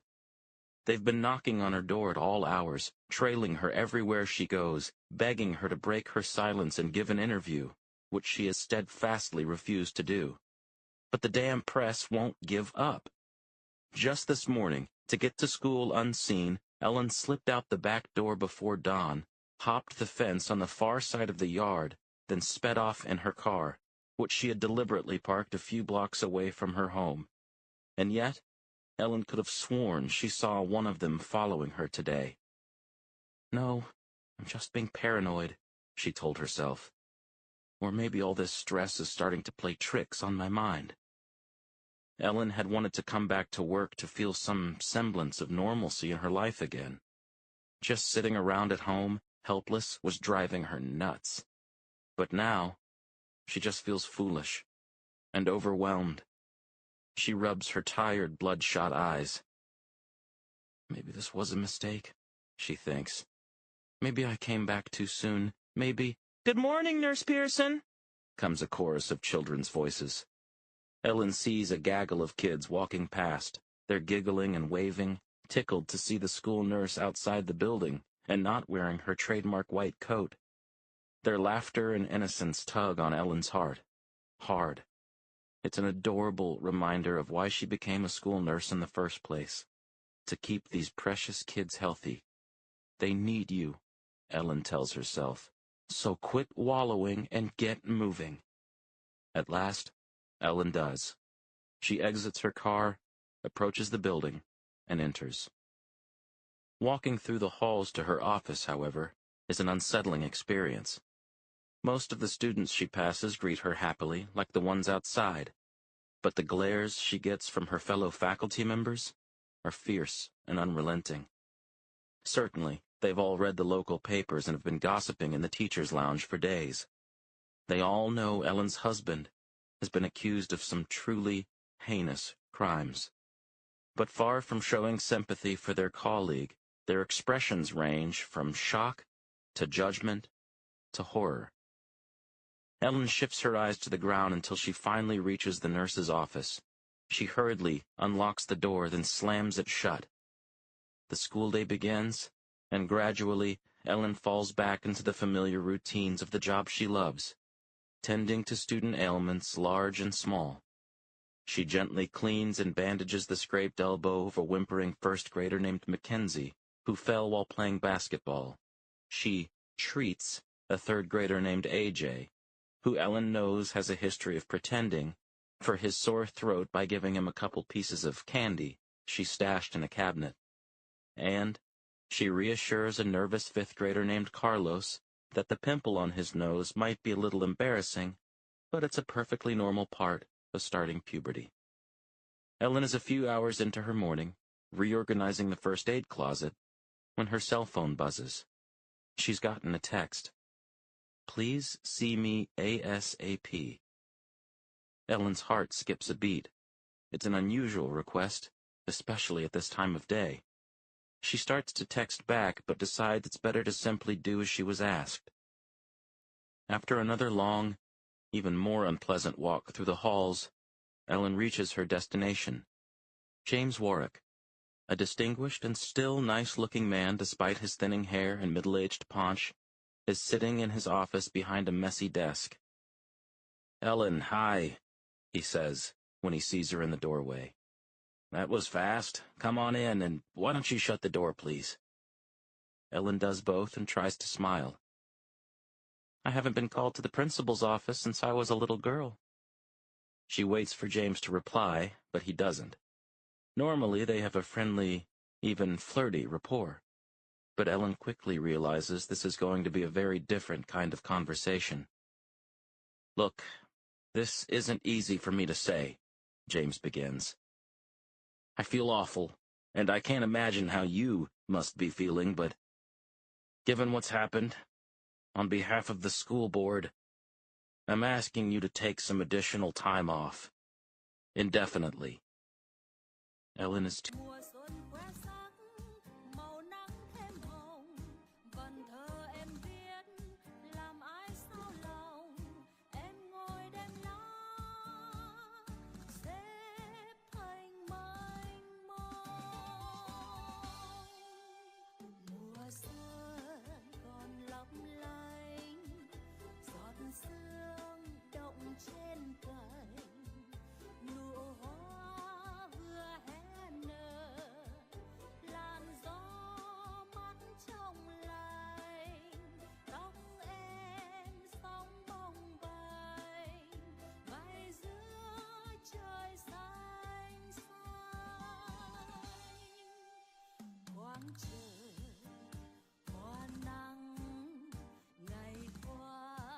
too stunned for a few seconds to speak. Then she stammers, "You're asking me? Or you're telling me?" "Parents have been calling me all week. Teachers are worried, too." "Worried about what?" Ellen demands, struggling to tamp down her rising anger. "Ellen, be serious. How would you feel if the nurse at your child's school was married to a kidnapper and attempted murderer? How can I possibly—" "My husband is innocent until proven guilty," Ellen snaps. "And so am I, Jim. Isn't that how our system works?" James sighs. "Please don't make this harder than it has to be. Listen." He reaches for one of her hands, which have involuntarily curled into fists, but Ellen angrily yanks it away. "I can't believe you're doing this. After everything we've been through?" James's face softens. He wants to do the right thing by her, but he has hundreds of students, parents, and teachers to think of too. "I'm sorry, Ellen. You know I am. But until this whole thing blows over, there's nothing else I can do. Except wish you good luck." Chapter 12. Suspended for nothing. Stumbling out of the principal's office in a daze, Ellen truly can't believe it. Another pillar of her life has just come tumbling down. She shudders to think what might be coming next. After the longest, most humiliating walk through the halls yet, Ellen returns to the nurse's office and begins to gather up her belongings. Pausing briefly to eye the rows of neatly organized, translucent cabinets, full of medications and first aid supplies, she gets the sudden urge to smash them all to bits in a fit of rage. But of course, she controls herself. Ellen hopes to get her job back when all this drama blows over, and going postal is a surefire way to prevent that. So instead, she swallows her shock and shame, scoops up her purse and uneaten lunch, and scrams. James told her the substitute nurse who covered for her over the past week would be arriving within the hour. Part of Ellen feels a pang of guilt about leaving the nurse's office unattended, even for such a brief time. Yet the thought of having to face her replacement is simply too much to bear. Ellen scurries down the hall one final time, then pushes open the school's rear exit and steps outside. The bright, midday California sun makes her squint, but its rays feel warm and soothing. Small comfort, but she'll take it. Ellen starts heading to her car in the faculty lot when she sees something that stops her in her tracks. A man with curly black hair, wearing a wrinkled blue button-down, is leaning against her Camry, scanning his smartphone and smoking a cigarette. He looks about 40. He looks familiar, too, although Ellen can't quite put her finger on how she knows him. Then it hits her. He's a goddamned reporter. One of the many who've been knocking on her door for days. So she was followed this morning after all. Ellen turns back, praying he won't notice her, but it's too late. "Mrs. Pearson, wait!"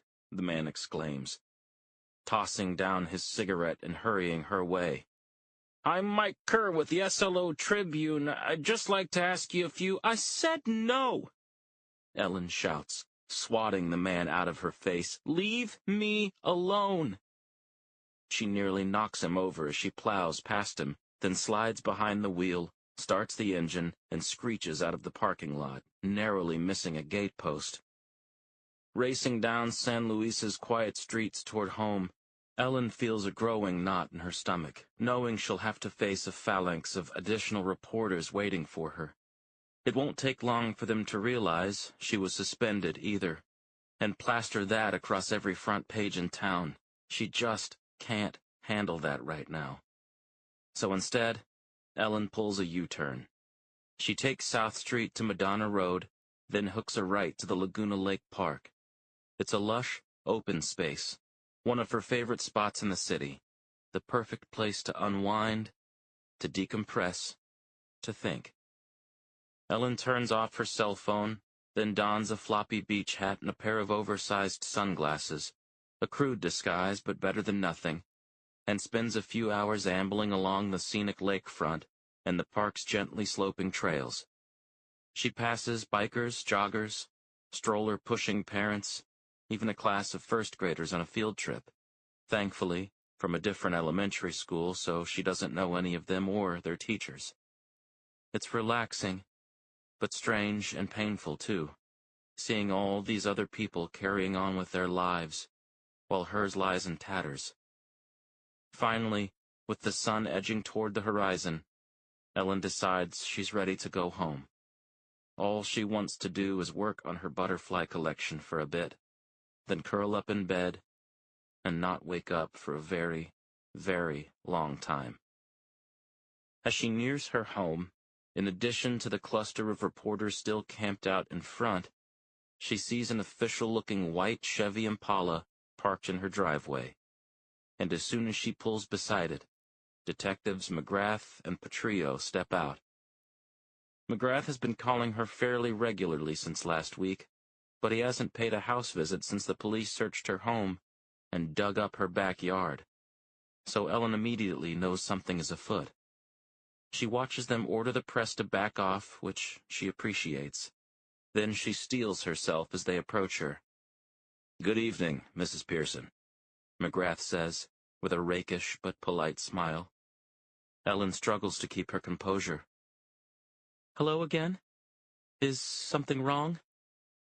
Realizing the absurdity of her words, she backtracks.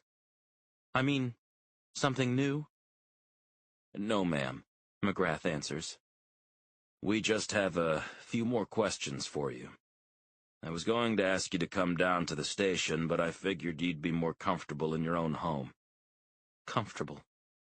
That's not something Ellen has felt all week, and she probably never will again.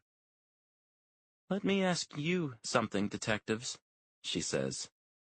"Do I have to answer these new questions? What would happen if I refused?" McGrath sighs and runs his calloused hand through his thick mane of hair. "And here I thought we were becoming friends." "Friends?" Ellen scoffs. She can't hold back anymore. She lets him have it. "You think my husband is a killer, and you think I'm involved. You're trying to cozy up to me so I let down my defenses, so I slip up and give you some clue or piece of evidence you can use against us? Well, if that's what you consider friendship, you might be stranger than I thought." McGrath looks irritated, but Petrillo cracks up. "You're wrong about that, Mrs. Pearson," she says. "He's a hell of a lot stranger." But Ellen is in no joking mood. She promptly spins on her heel and marches into her house, slamming the door shut behind her. Chapter 13. Ellen does not open that door for the next 5 days. She has become a shut-in, a hermit, too overwhelmed to venture outside her house, too scared to confront the growing horde of reporters out front, too despondent to even change out of her pajamas. She's been spending her days in the attic, hunched over her colorful assortment of butterflies, sorting and cataloging, cleaning and preserving, building and polishing their glass display cases. She's been spending her nights in a haze of red wine and tears. For food, Ellen has been subsisting on what was already in her cupboards, mostly staples like beans and pasta and cans of tuna fish. For company, she's been rereading her favorite romance novels and streaming old sitcom reruns. Her friends have, by and large, abandoned her, so she's stopped reaching out and unplugged her home phone. Her jailed husband still refuses to speak with her, and she's begun to give up hope on that front as well. Tonight, Ellen is curled up on the sofa, wine glass in hand, watching an ancient episode of Married with Children, thinking about how dumb and insignificant Al and Peggy's marital problems seem compared to her own, when her doorbell rings. The sound startles Ellen out of her stupor. She pauses the show and checks the clock. It's after 10 p.m. She certainly isn't expecting any visitors at this hour. A few reporters still bother her from time to time during the day, but never this late at night. It must be a prank, Ellen thinks. Or someone trying to mess with me. So, Ellen ignores it. She's about to restart the show when the doorbell rings again. It's followed by knocking, gentle, yet firm. Then a familiar man's voice. Ellen, it's me. I know you're in there. Can we talk? I want to know how you're doing. Please, open the door. Every muscle in Ellen's body tenses. She definitely wasn't expecting him. Ellen considers ignoring her visitor until he gives up and goes home. But it's been days since she's had any contact with another human being. And she's moved that he thought to stop by and check on her, even if it's mostly out of guilt. She decides seeing a semi-friendly face can't hurt. Right?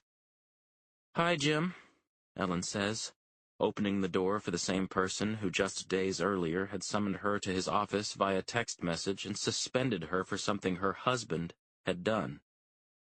Tonight, James's tie is loosened. His shoulders are slumped forward, and his eyes betray a concern for her that was absent earlier in the week. This is quite the surprise, Ellen continues. Then suddenly embarrassed by her makeup-free face and unwashed hair, she adds, Clearly, I wasn't expecting anyone. James offers a tender smile. Could have fooled me. I think you look lovely. He's a terrible liar, but Ellen appreciates the sentiment. I just stopped by to see how you were doing, how you were handling it all. I tried calling, but there was never any answer. Your cell, too.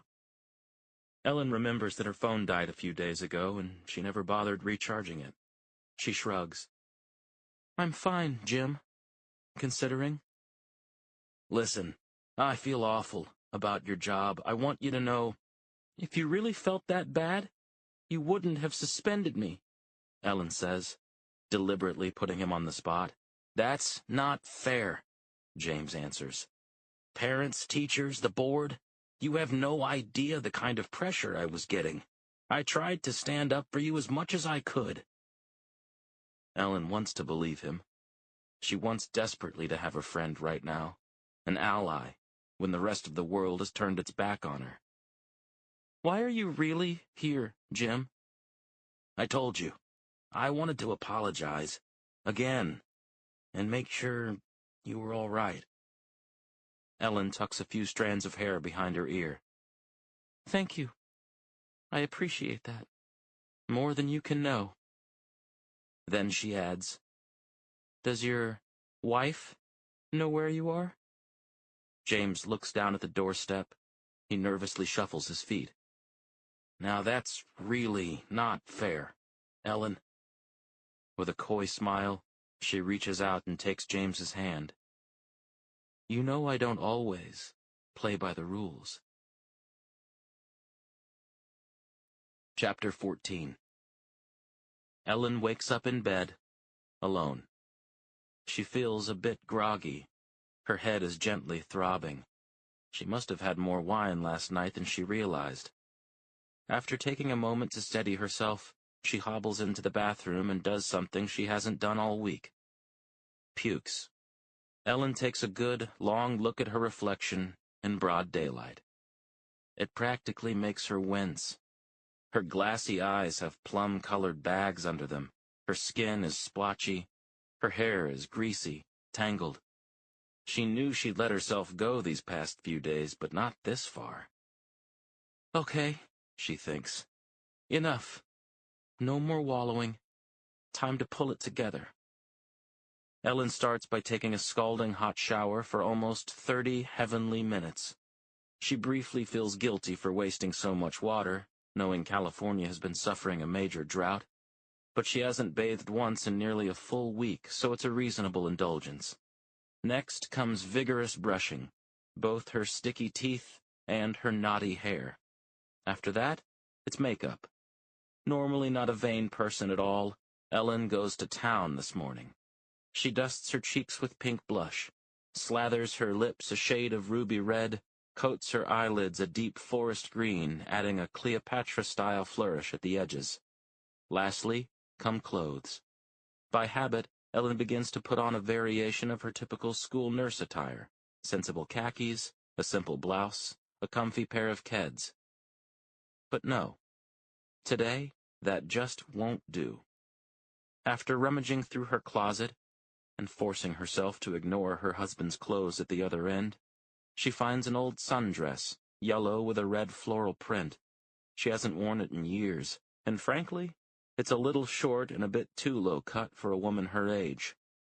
But what the hell, Ellen thinks. I'm doing this for nobody but me. And it works. Striking a pose in front of her bathroom mirror again, Ellen can't believe the transformation. She looks 1,000 times better, but more importantly, she feels better. She feels almost normal again. Ellen pads down the stairs into the kitchen and puts on a pot of coffee. Through a side window, she glimpses a few reporters still camped outside along the sidewalk. She starts to grumble under her breath, until she sees them all move aside to let a car pull into her driveway. It's a white Chevy Impala, which she recognizes right away. Out steps Detective McGrath, by himself. And somehow, he's gotten even better looking since the last time she saw him. The healthy amount of salt and pepper scruff he's sporting gives him an extra, rugged, manly air. Ellen wasn't expecting him today, but she's not upset to see him either. She opens the front door for McGrath before his finger can even ring the bell. "Mrs. Pearson, Oh. Wow," he says, clearly caught off guard by her appearance, and fighting the urge to glance her up and down. "You going somewhere? You're like a human being again?" McGrath smiles. "Do you mind if I come in?" "I could use the company, but I'm guessing this isn't a social visit?" McGrath shakes his head. Of course it's not. Ellen knows exactly why he's here. To ask her more questions, to gather more evidence against her husband. Ellen is soon pouring 2 cups of piping hot coffee. Once again, they're seated beside each other on her couch. But this time, she feels different. She's less shell-shocked, more comfortable, but more tingly, too. "It's good to see you again, Detective," she says. "But I'm afraid you're wasting your time. As I've been telling you for weeks, I don't remember anything more about—" "No, I get that, Mrs. Pearson. And the details you have been able to remember about the nights of the disappearances. They've been very helpful, but today—" McGrath takes a careful sip of his coffee, then gently sets it back down. "With my partner working another case, I'd like you to tell me more about your husband, generally. The kind of man he is, how you met, the state of your marriage, that kind of thing." "How we met? Our marriage? I don't quite see how that—" "I don't mean to pry. I'm just trying to get a fuller picture of our suspect. Because to be frank with you, ma'am—" McGrath leans in a bit and gives Ellen a smoldering gaze. "I can't for the life of me figure out why any man would ever go after a couple of girls when he's got a woman at home like you." Ellen shifts on the sofa. She tugs at the hem of her sundress. She doesn't know if McGrath is using his sex appeal as a new tactic, or if he's hitting on her, or both. Part of her is offended by this approach, but part of her, fine, much of her, is flattered. "Well, to be honest," she says, "Michael is a lot like you, Detective. Not on the outside, but he's very loyal, focused, and determined. We met about 7 years ago at a California State Teachers Conference in Sacramento. We couldn't believe we had both been living in San Luis Obispo and working in education for so long and hadn't met. He asked me out that night, but I said no. I had just gotten out of a rocky relationship and I wasn't interested in dating yet. But Michael persisted. He kept calling me and calling me. Sound familiar?" Anyway, finally I said yes, and I'm glad I did. McGrath now looks at Ellen a little icily. You're glad you went out with, then married, a serial killer? Ellen blushes. You know what I mean. And how has your marriage been recently, specifically the past 2 years since the abductions began? Ellen's eyes fall to her mug. She stares at the milk and coffee swirling together, like many storm clouds brewing on the horizon. She begins to choke back tears. Every relationship has its ups and downs, but my husband always seemed like such a sweet, caring, wonderful man. I loved Michael. Even now, a tiny piece of me still does, and maybe always will.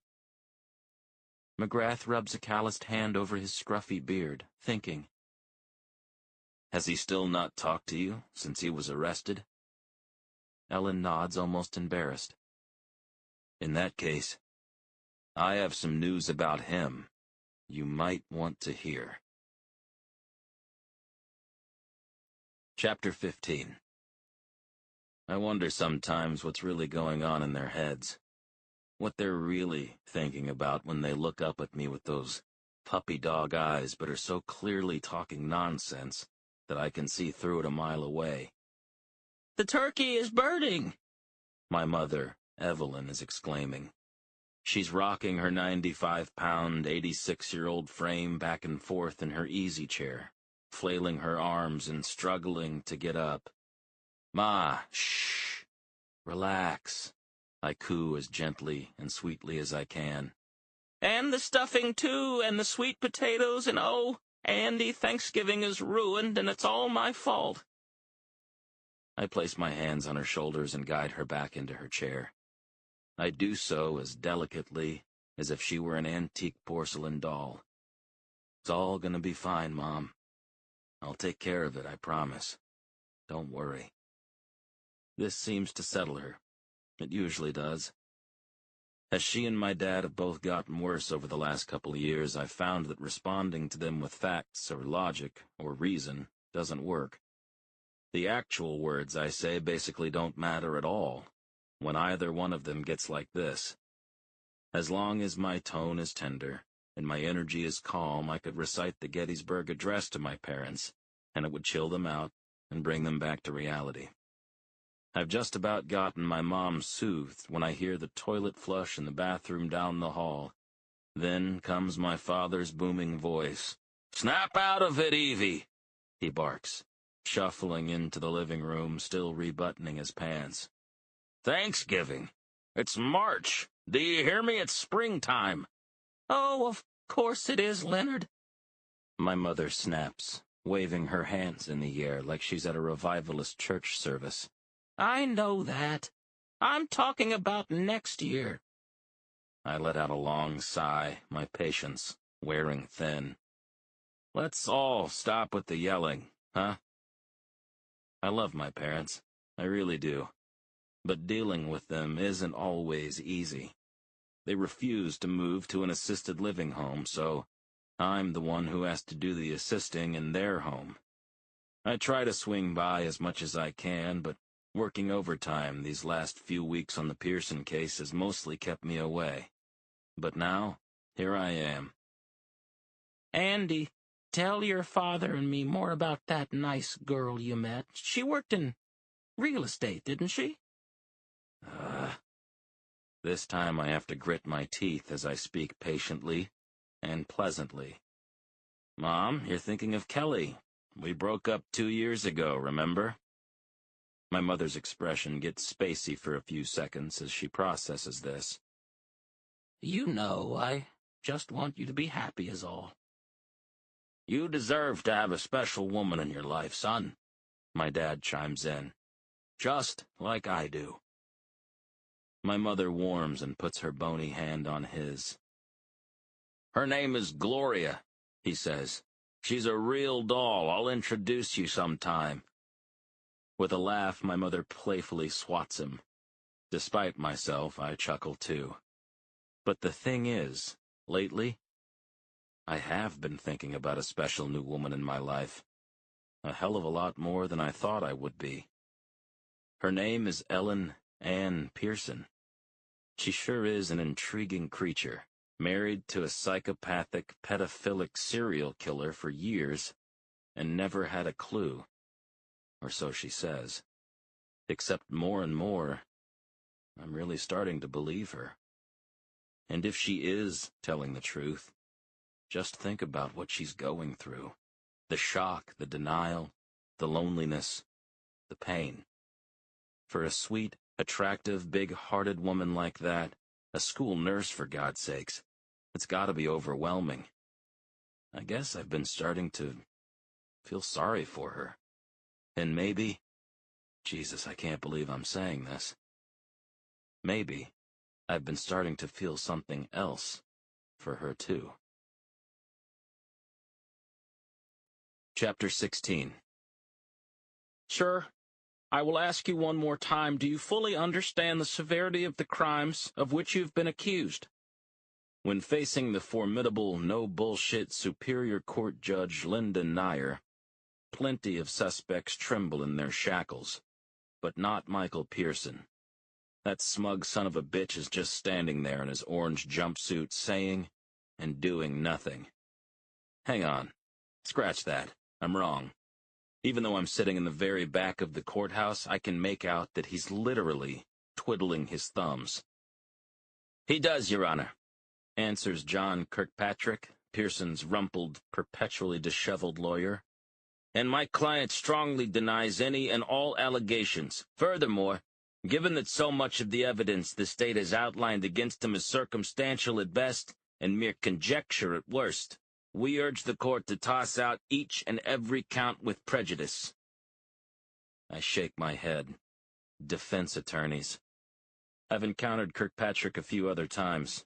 He even cross-examined me once on an assault and battery case. By all accounts, he's a good and decent man, and I know it's wrong to condemn attorneys, especially public defenders who don't have much say in it, for the clients they represent. But the fact that the guy can stand up there with a straight face and say Michael Pearson should walk free makes me sick to my stomach. And apparently, most of the spectators feel the same way. His comments trigger a chorus of groans and boos from the packed gallery. These onlookers include Brittany Herbert's mother and stepfather, of course, as well as the parents of Claire, Samantha, Maria, and Patty. Black, white, Hispanic, rich, poor. The families of Pearson's victims represent a cross-section of San Luis's diverse community, united in their shared grief and desire for justice. Judge Neer holds up her hand, and the commotion simmers down. Thank you, Counselor, the judge responds. But the court disagrees. I will take under advisement your motion to dismiss the ancillary counts against your client, but the primary charges against him very much still stand. A jury of Mr. Pearson's peers will decide his guilt. Your motion for bail is also denied. Defendant is to be remanded into custody until the start of the trial. We are adjourned. Crack, crack, crack goes her gavel, and just like that, the hearing is over. Kirkpatrick tries to hastily confer with his client as a burly bailiff cuffs Pearson and starts to cart him off. But the bastard couldn't seem to care less. Instead, he looks back at the gallery and makes eye contact with Ellen. She's been sitting in the third row on the far left side, as still and silent as a statue. He gives her a solemn nod, and I see her quickly mouth something back to him. Wait, that was the first time they've made contact since his arrest. What did she say? It looked like goodbye, but it also kind of looked like you'll die. Or maybe, should I? Shit. This could be important. I gotta find out. Fast. Chapter 17. Mrs. Pearson, hold up! I'm racing through the courthouse hallway after Ellen, my boots slapping against the white marble with every step. I'm already feeling out of breath, but I'm very happy I found her. Just after Pearson was led away, Samantha Gonzalez's mother, Maria, buttonholed me and asked me if there was any new evidence in her daughter's case. In the approximately 3.2 seconds it took me to politely say, in my badly broken Spanish, "No, senora, now excuse-me. Ellen is gone." Now scurrying down the hallway, Ellen glances back at me, but she doesn't slow down. In fact, she slips on a pair of sunglasses, ties a white scarf around her head, and quickens her pace. Is she running from me? "Mrs. Pearson!" I call out again. "I just want to talk to you." But she still pretends to ignore me and keeps moving. Damn it. She's pretty fast, too, until she gets caught up in a gathering crowd of reporters, all hollering questions at her. In no time, they've practically got her surrounded. Poor Ellen tries to snake her way through, but she can't, which gives me the opportunity to snap into action. "Police, everybody step back!" Hurrying over, I wave my silver badge in the air with one hand while moving the reporters aside with the other, until I reach Ellen, who's now cowering, practically frozen. "Mrs. Pearson will not be answering any questions," I bellow. Then I drape my arm around Ellen's slender shoulders and start pushing our way through the horde like a human snowplow. "And if any one of you keeps giving her a hard time, now or at her house, I will personally arrest you for aggravated harassment and disturbing the peace, and you will never get another quote or tip from the SLOPD until I retire. Anybody want to test me? Go right ahead." That does the trick, all right. Even though most of these reporters are smart enough to guess I'm probably bluffing, they back off anyway and let us pass. Once we're out of the thick of it, I steer Ellen away from the main entrance and down a side hallway. "Wait, where are we going?" she stammers, still overwhelmed by it all. "I know a side exit," I tell her. "It'll spit us out right next to the employee and law enforcement parking lot. I'll drive you home, Mrs. Pearson. Okay?" "Well, what about my car?" "I'll have it towed." With a smirk, I add, "To your place. It's no sweat. I'm a cop, remember?" Ellen gives me a grateful look, along with a smile. It's only then that I realize, even though we're far from those crazy reporters now, I've still got my arm wrapped around her. Chapter 18. Not 20 minutes later, I'm turning onto Ellen Street. Her house comes into view, and she gasps. It's an unbelievable sight. There isn't a single reporter or news van out in front anymore. I don't know how to thank you, Detective," she says as we pull into her driveway. "They were monsters." "They just want to find the facts, know the truth. Can't say I blame them." Ellen seems to get my message. When I shut off the engine, she finally takes off the sunglasses and scarf she's been wearing since the courthouse and turns to me. "Is this the part where I invite you inside? And since your partner is still working that other case, you ask me some even more probing, personal questions?" "Maybe. But let's start with one you do know the answer to." "I'll try," she says moments later as I follow her into the kitchen. "That's what I mouthed to him as he was let off. I'll try." Ellen heads straight for the sink and pours herself a tall glass of water. She drinks it down in a few big gulps. She starts to fill the glass up again, then stops and opens the freezer. From the back, she pulls out a half-empty bottle of Grey Goose vodka. Fancy stuff. She pours a healthy amount of that into her water glass and guzzles it just as fast. It seems to settle her nerves almost instantly. "You'll try what?" I finally ask as she wipes her mouth with her forearm. "To survive? To get through this nightmare? To stay strong? To move on? I think that's what Michael was trying to tell me with his look. I wanted him to know I would." As I watch Ellen put away the vodka and rinse out her glass, I can't help but be fascinated by this strong, beautiful woman. Detective?" she says softly. "Do I ever get to ask you any questions?" "You can ask me anything," I answer. "If there's something you want to know about the investigation or police procedure or—" "That's not what I'm talking about. I mean questions like, with so much crime and hate and ugliness in the world, how do you get up every morning and still do your job? Or, is there any line you wouldn't cross if it meant solving a crime?" Ever so slightly, Ellen pouts her lips.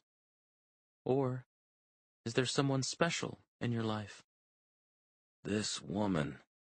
If she's trying to throw me off, I will not let her succeed. Breaking the tension, I say, "Your butterfly collection, I presume." I've just spotted a couple of items sitting on the table on the back porch. They look like frames of some sort, beside a few bottles of paint and brushes. Without letting Ellen answer, I head out to get a better look. "After I've cataloged and filled a new shadow box with specimens," she explains as she follows me, "I like to stay in the frame. I use different colors for different woods. It's too stuffy to paint up in the attic, all the fumes, so I do it out here." I glance out at the backyard now and see all the uneven mounds of dirt, where Dr. Hyong and his team dug up the dog grave we stumbled on. It was just a few weeks ago, but it feels like ages. Then I look back at all the colorful butterflies in their freshly stained frames. It really is a wonderful collection, Mrs. Pearson. I turn to face her and look directly into her sad, tired, but still entrancing bi-colored eyes. What kind of woman, I wonder, takes pleasure in collecting dead things? Chapter 19. Sometimes, I wish I was one of those cops who drink. Watching Ellen chug that vodka the other night, and seeing her flooded with such instant relief, actually made me a little jealous. Sure, I'll have a beer or two, or 4, with some pals once in a while, but the hard stuff just isn't my style. Which is why my liquor cabinet looks so pathetic. Rifling through the couple of dusty bottles in it from God knows when, none of them really appeals to me. Except that Macallan 25-year-old Sherry Oak. It's the gift all the guys in the department got me years ago, right after I got my detective shield. It's the extra good shit I'm only allowed to pour after I've solved a murder case. That's the drink I'm dying to have right now. After almost 5 weeks since Pearson's arrest, I'm more convinced of his guilt than ever. But I'm still no closer to finding those other girls. I know I should be focusing more on the case. Me and Gina should be out there hunting down more leads, scouring the town and woodlands for more clues. But instead, all I can think about is Ellen, the goddamn killer's wife. She's such an enigma. The more time I spend with her, the less I get her. Most of the time she seems like an open book, but every once in a while I feel like she's hiding something, even though I can't put my finger on it. I can't tell if she's as steely as she seems, or as delicate as one of her butterflies. But either way, there's something about her that's simply intoxicating. Jesus, McGrath, stop it. You're talking crazy. I finally cave and grab a grimy old bottle of Jack Daniels that's probably been sitting in my cabinet since the first George Bush administration. I slosh a bit into a tumbler and shoot it back, and nearly gag. Can hard alcohol go bad? Can an innocent woman go bad? Chapter 20. After her scuffle with that horde of reporters outside the courtroom, which ended only thanks to her white knight, Detective McGrath, Ellen thought her war against the press was over. She had no idea it was about to get worse. By the following morning, even more members of the media appeared in front of her home. The courthouse episode seemed to energize them, not discourage them. They took to knocking on Ellen's door at all hours of the day and night, preventing her from getting any decent sleep. Maybe this was a deliberate tactic to wear her down. Even just opening the blinds to peek outside for a few seconds subjected her to a hail of screams and taunts. If Ellen was afraid to leave her house before, now she was terrified. On more than one occasion she thought about calling McGrath. She assumed he hadn't been serious about his threat, but she figured he would at least keep an eye on her place. Come to think of it, she hadn't heard from him since that day. Had he gotten too busy? Had he lost interest in her as a source of information? Or had the unexpected intimacy of their last conversation spooked him and pushed him away? It doesn't matter. With or without him, Ellen knows she can't keep living this way, a prisoner in her own home. And as the start date of her husband's trial draws closer, this hell will only get worse unless she puts an end to it now, herself. Standing in her kitchen, so bone-tired that she's brewing a rare pot of midday coffee, Ellen knows what she has to do. A simple act of defiance to show the press who's boss. She flips off the gas, opens her freezer, and downs the remaining few gulps of Grey Goose straight from the bottle. A little liquid courage that she very much needs. Then she unlocks her front door and steps outside. "Mrs. Pearson, any comment on your husband's charges? Will you ever apologize to the families of his victims? Do you plan to stand by that monster's side at trial or divorce the bastard?" The questions come fast and hard, hurled like rocks and glass bottles by an angry mob. Ellen's instinct is to duck and hurry back inside, but she resists it with every ounce of her strength. "Will your husband be mounting an insanity defense, Mrs. Pearson? Can you confirm reports he's been put on suicide watch? How could you live with him for so long and have no idea who he really was?" Ellen still refuses to take the bait. I can do this, she thinks. Keeping her head held high, she walks calmly down her driveway, past her car, then steps onto the sidewalk. Now that she's on public property, the reporters swarm around her like vultures, surrounding her on all sides. Still, she forges on, moving slowly and steadily down the block. But then, the questions begin to get even worse. The reporters are growing frustrated by her silence and are desperate to get a rise out of her. "How do you respond to claims that you knew about your husband's crimes and kept quiet? If you're really innocent, why won't the police leave you alone? Is it true you helped him pick his victims out of the yearbook and were there when he killed them?" Ellen feels her lips start to quiver now. Her hands ball into fists. The notion that she had anything to do with what happened to those young women is sickening, humiliating, and infuriating. She feels the urge to start screaming at those vicious reporters to be quiet, to leave her alone, to show a little human decency. But making a scene when a dozen cameras are rolling is the last thing she needs. Ellen walks faster now, keeping her eyes straight ahead. Let me just make it once around the block, she thinks. Just give me that tiny victory, please. But the reporters smell blood in the water. "Did you and your husband get off on hearing those poor girls scream?" "Where the hell are the bodies, Mrs. Pearson? Where did you bury them?" And that's it. All Ellen can take. The final straw.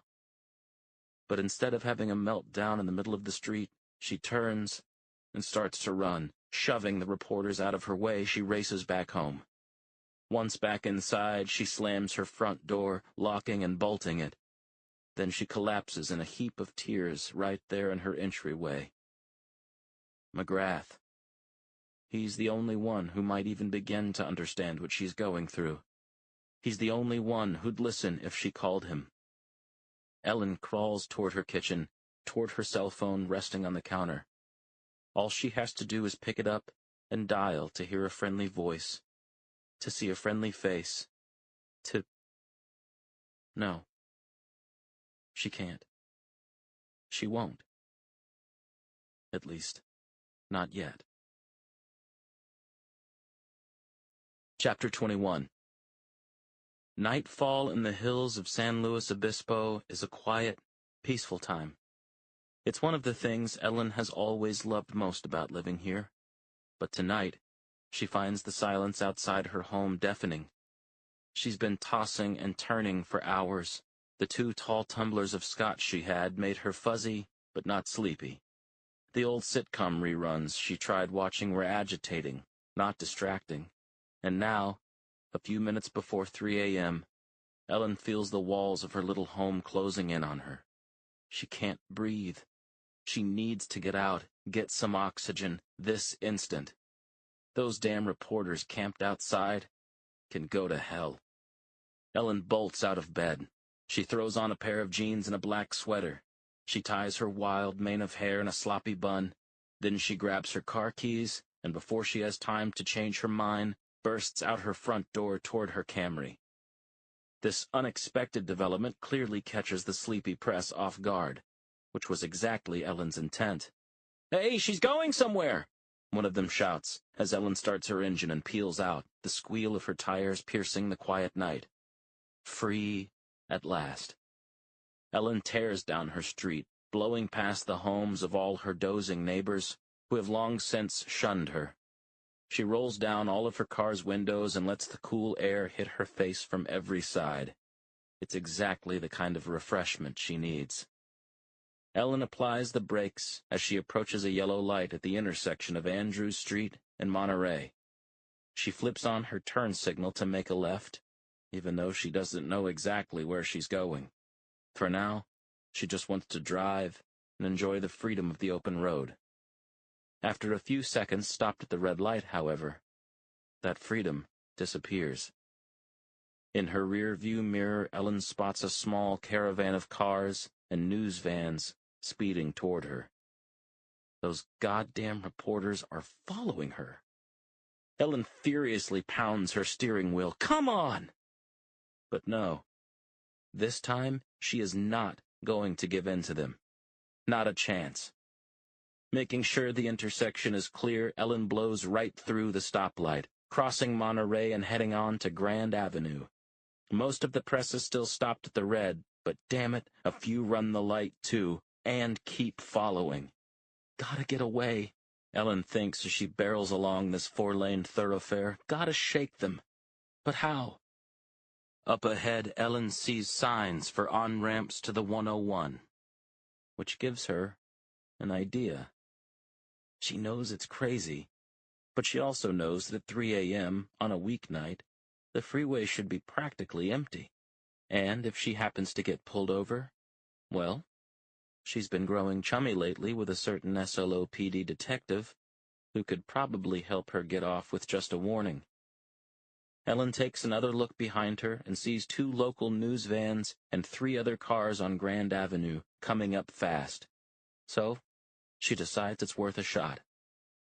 Making a wildly sharp left to head southbound, via the off-ramp, Ellen is soon racing down the freeway in the wrong direction. Honk, honk, honk! Horns blare and tires screech as the few cars that are on the freeway at this hour brake and swerve like crazy to avoid plowing into her. Ellen quickly gets over to the shoulder. She flashes her brights and honks her own horn as a warning to the other oncoming vehicles, but she doesn't slow down one bit. Soon, she's pushing 45 miles per hour, which is about as fast as she feels safe driving in this insane condition. But she knows it will only be a matter of minutes before one of the stunned drivers she passes calls 911, so she'll have to get off the freeway as soon as possible. The hard part, though, is over. She checks her rear-view mirror. Not a single news van or reporter's car is following her. None of them had the balls, which fills Ellen with a burst of pride. She keeps driving, the wind roaring through her Camry, the cacophony of horn honking never stopping. Up ahead, finally, Ellen sees an exit. The sign is facing the other direction, of course, but she knows it's for California Boulevard. The off-ramp gets closer, but Ellen steers clear of it. It would spit her out too close to the Grand Avenue off-ramp she used, and the press might be expecting her to do that. They might very well be there waiting for her. Definitely not worth the risk. So Ellen continues speeding along, Her sweaty hands stay glued to the wheel, her steely gaze stays fixed straight ahead. Her icy resolve stays as strong as ever. She passes another exit, Santa Rosa Street, then a third, Osos Street. Ellen considers driving even farther this way, possibly out of town. But then, she hears a distant police siren. Shit. Okay, no more time to mess around. The next exit is for Broad Street, and Ellen decides she has no choice but to take it. Pumping the brakes as she nears it, she pulls a wide, insanely dangerous U-turn across the two right lanes, scraping the side of her Camry against the guardrail. She accelerates down the off-ramp and onto this sleepy residential street. Ellen heads a few blocks down, then finally pulls over, stopping under the cover of a giant oak tree. She shuts off her engine, she leans her head back, and she lets out a long, guttural scream. Adrenaline is surging through her body, tears are leaking from her eyes. How the hell did this happen to her life? But for right now, what the hell does she do next? Chapter 22. Sleep. Blessed sleep. That's what Ellen needs most right now. As if she weren't exhausted enough from the stressful hell of the past few weeks, her pulse-pounding drive the wrong way down the 101 has left her drained, both physically and emotionally. And now, the sound of that faraway police siren seems to be drawing closer. Ellen holds her breath. She clenches her fists. She says a silent prayer. Finally, the siren passes, fading into the quiet night. Ellen exhales in relief, then starts to consider her next move. She could get back on the freeway, heading in the right direction this time, and keep going, out of SLO.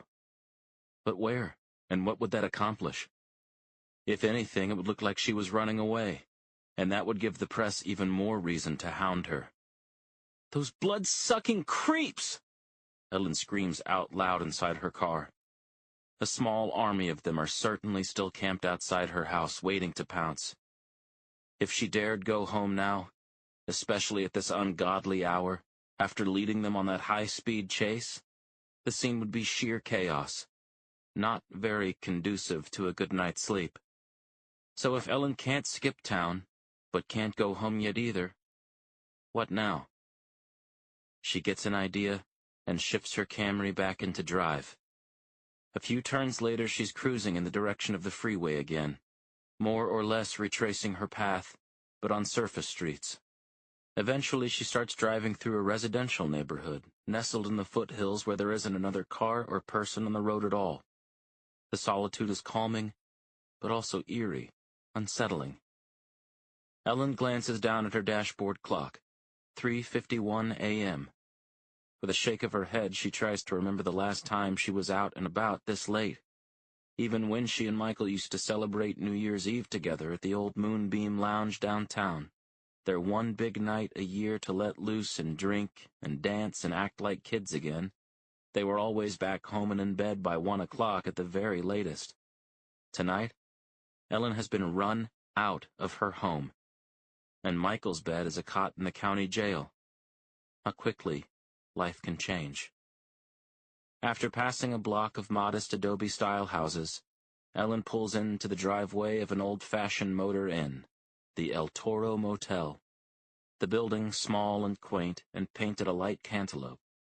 Seeing a flickering neon sign out front advertising vacancy, Ellen parks her car in one of the many open spaces and heaves her tired body out.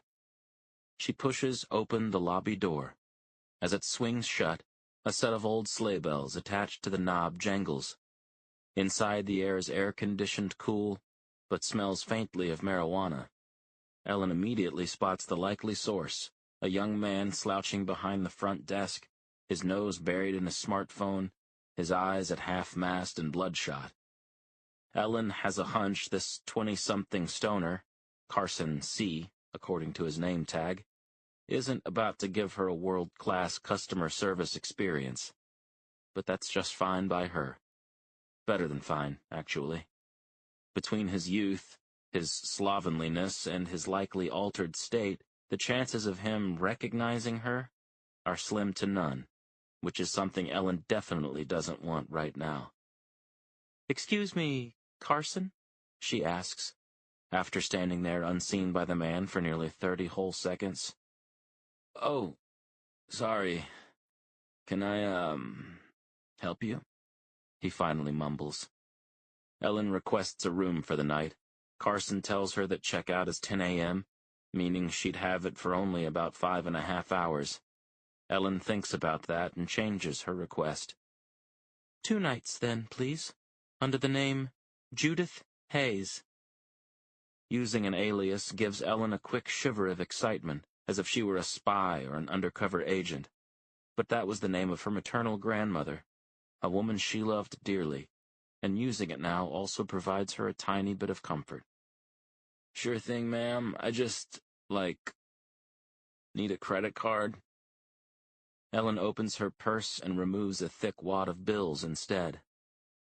"How about cash?" Key in hand, Ellen shuffles down the walkway to room 4. 4. Oh, great, Ellen thinks.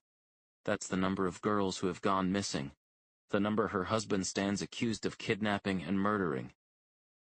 Ellen hesitates before unlocking her room. She debates whether to go back and ask Carson for a different one that won't remind her of... No, forget it. She's just seconds away from passing out anyway, so Ellen opens the door, locks the bolt behind her, and without even turning on the lights, literally collapses face first onto the queen-size bed. In her final few moments awake, an image of Detective McGrath flashes through Ellen's mind. He'll probably be waking up soon for work, she thinks. He'll be told about her daring late-night escape from her own home, and her reckless driving down the freeway, too. He might even guess her alias and figure out what motel she's staying at. McGrath might then pay her private room a visit. And maybe, a part of Ellen wants him to. Chapter 23. Ellen wakes up in the exact same position, face down on the bed, arms slightly akimbo, feet and calves dangling off the edge. Only now, her sparse little motel room is flooded with morning light.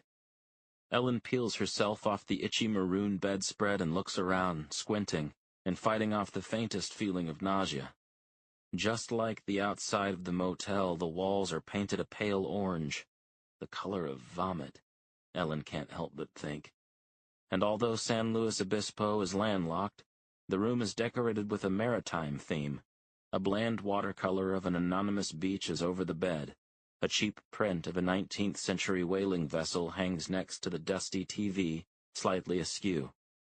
Ellen stumbles into the bathroom and splashes her face with cool water. She gargles some, hoping to flush the sour taste from her mouth. In the process, she gets the briefest glimpse of her ghostly appearance in the mirror, and quickly looks away. Debating what to do next, Ellen gives her motel room a once-over. Other than a few creases in the bed covers, it looks completely untouched, as if she'd never been there at all. As if all the pain and stress and anger she felt last night never even existed. As if it were all right to head back home. Which is what Ellen decides to do. Next to a decorative glass starfish paperweight on the nightstand sits an ancient clock radio. The time is 10:05 a.m., which makes Ellen grimly chuckle. She paid for this room for a whole extra night and has ended up needing it for only an extra 300 seconds. Maybe I'll keep it anyway, she thinks, just in case. Ellen locks the door behind her, then gets into her Camry and pulls out of the El Toro's parking lot. Some 20 minutes later, she's rounding the corner onto her block, and the scene is an absolute zoo. The street and sidewalk in front of her home crammed with more reporters and news vans than ever before. Just as Ellen starts considering making a U-turn and heading back to the motel, she sees a familiar white Impala parked in her driveway. And there's good old Detective McGrath again, leaning against the hood, talking on his cell phone. When he spots Ellen's approaching car, he quickly hangs up.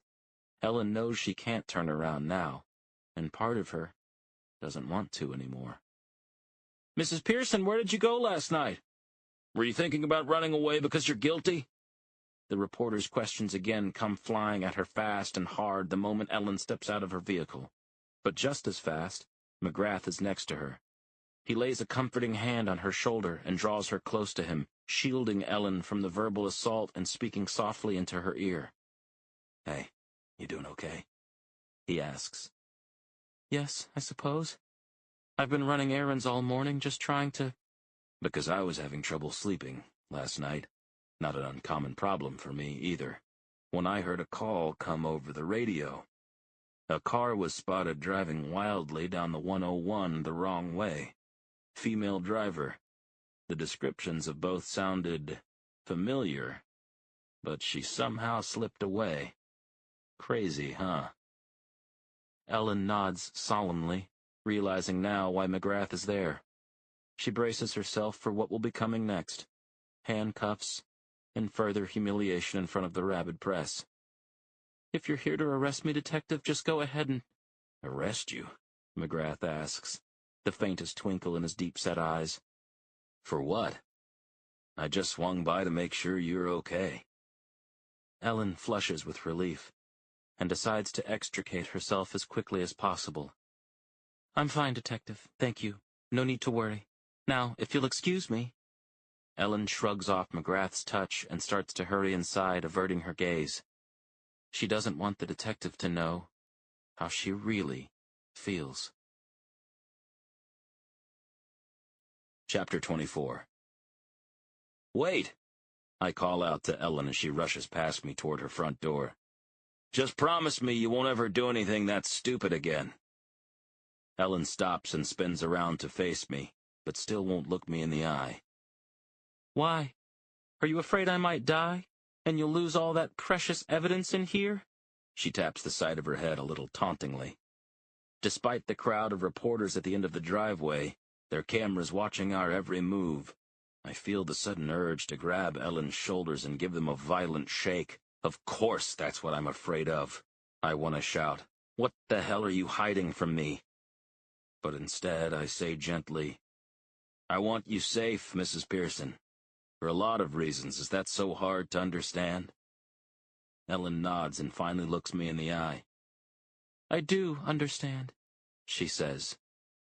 "I'm just not sure if I believe you, or if I trust you." She pauses, then asks, "I want to trust you, Detective McGrath, but should I?" I've had similar doubts about Ellen's honesty since the moment we met. I'm usually damn good at reading people, too. But these past few weeks, the more I've gotten to know the intriguing, alluring Ellen Pearson, the low-key wife of one of the most despicable killers I've ever put away, the more mysterious she's become. "For someone with those kind of doubts," I say, "you seem pretty willing to keep talking to me. Even though you never actually say a damn thing, I think." Ellen smiles and tucks a few errant strands of hair behind her left ear. Maybe that's because I like talking to you." I look back at all the reporters crowded up and down the sidewalk, jostling to get the best position, their cameras and microphones pointed at us like weapons. "There's another pre-trial hearing today in your husband's case. Starts in less than an hour, actually. I guess you're not going." Ellen bites her lip and shakes her head. "Just take care of yourself, Mrs. Pearson, okay?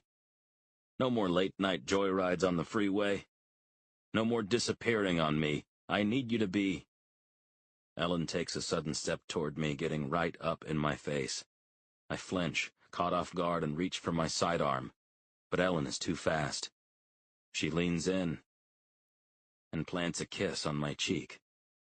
I'm too startled to pull away, but I hear the reporters going wild, hurling questions at us, their cameras clicking like a swarm of angry cicadas. I'm sorry, Detective," Ellen says, backing away now. "I don't know what came over me." I'm feeling equally flustered, maybe more so. Bye, Mrs. Pearson, I mutter, and get back in my car as quick as I can. Chapter 25. This time, I really stepped in it. After leaving Ellen's place, I decided to skip the hearing, drive around town for a little while, then head back to the station. I was feeling so thrown by the whole episode, so confused. Pearson wasn't going to be in court today anyway, just as public defender Kirkpatrick, and the state prosecutor squabbling over some pre-trial motions. I could use that extra time to catch up with my partner, get ahead on some paperwork, and think. But as soon as I step into the bullpen, I realize I've made a big mistake. Nobody says a word, but I can feel the judgmental glares of every officer, sergeant, and fellow detective as I pass, boring right through me. "What the hell were you thinking, man?" Gina demands before I even sit down at my desk. "You see the Tribune yet?" With dread, I fire up the website of the San Luis Obispo's local paper. Sure enough, the home page's lead headline reads, "SLO cop locks up suspect, locks lips with suspect's wife." And below it, in full color, is a giant picture of me and Ellen caught in the act. She kissed me, okay? I insist to my partner, who's more pissed off than I've ever seen her. Not that I can blame her. And it was on the cheek, for God's sakes. You can see it right there in the photo. "Tell me why, Andy," Gina says. "Is there something going on between you two? Something I gotta know about? Are you sleeping with this woman?" "Christ, no," I answer. "She's lonely is all, scared, confused, and I'm the only one in this town who's still willing to talk to her. Maybe Ellen's developing a little thing for me, I don't know. I can't help the powerful effect I have on women sometimes." Gina smirks and tosses one of her empty Red Bulls into the trash. "This could actually be a blessing in disguise," I continue. "Think about it. The more she trusts me, the more she might tell me. Might be the only chance of finding those girls alive that we've got." Gina is about to respond when her cell phone rings. She checks the ID. It's my guy at the courthouse. Hold that depressing thought." Gina picks up. She listens. She shakes her head with quiet fury. She hangs up. Then she shares the terrible news she's just learned. Son of a bitch. Now it's my turn to place a call to Ellen Pearson. The line rings and rings. It goes to her voicemail, which an electronic voice informs me is completely full. I angrily hang up and dial again. This time she answers. "Detective McGrath, I'm glad you called. What happened earlier, That's not what this is about," I snap, struggling to control my simmering rage. I don't want to push Ellen away. I need her on my side right now more than ever. "They just threw out all 4 murder charges against your husband." "Wait. What?" "Without a murder weapon, without any eyewits, without the girls' bodies, Judge Neer ruled that there's not enough evidence. Michael's only going to be tried for Brittany Herbert's abduction and attempted murder. That's it." I pause for a moment to let that sink in, and to hear Ellen's response. "Well, at least he'll go to prison for something. That's good, right?" "No, Mrs. Pearson, it's not good," I explode. "He's a cold-blooded killer. I want justice for Claire, Samantha, Maria, and Patty. I want your husband to pay." There's an even longer pause on the line now. I use it to try to slow my sharp breathing and lower my soaring blood pressure. After what feels like an eternity, Ellen finally speaks again. "Come over again tonight," she says. "Anytime after sunset, use the back door, not the front. There's something I want to give you." Chapter 26. Ellen would be hard-pressed to name her favorite butterfly. She admires every species and type, but there are some in her vast collection that she particularly cherishes. Like her rare Kaiser Eye hind, native to India and Nepal, with its brilliant green and gold coloring, or her South American glasswing, whose delicate wings are literally translucent, like tiny panes of glass. But it's her European peacock that Ellen has always felt a special kinship with. Seen from below, its wings look as boring as tree bark, speckled, rusty brown. Yet viewed from above, they are a stunning pattern of red, yellow, and blue. Which side is the real one? They both are, which is what Ellen likes so much. It's all a matter of perspective. The butterfly possesses some strange contradictions, just like she does. Ellen is currently using a pair of tweezers and a magnifying loupe to inspect this beloved specimen. Outside, the sun is going down. It's starting to get dark, so with her free hand, she flips on the lamp beside her attic workstation to get a better view. And suddenly, she hears a faint knocking. It's coming from downstairs, and not from the front door, but the back. A shiver of anticipation buzzes through Ellen's body. She carefully sets down her European peacock and shuts its glass case. Then she goes to greet her visitor.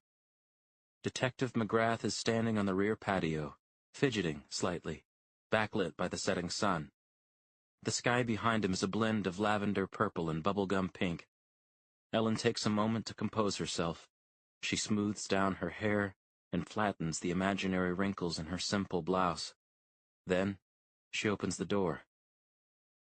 "Well, I'm here," he says.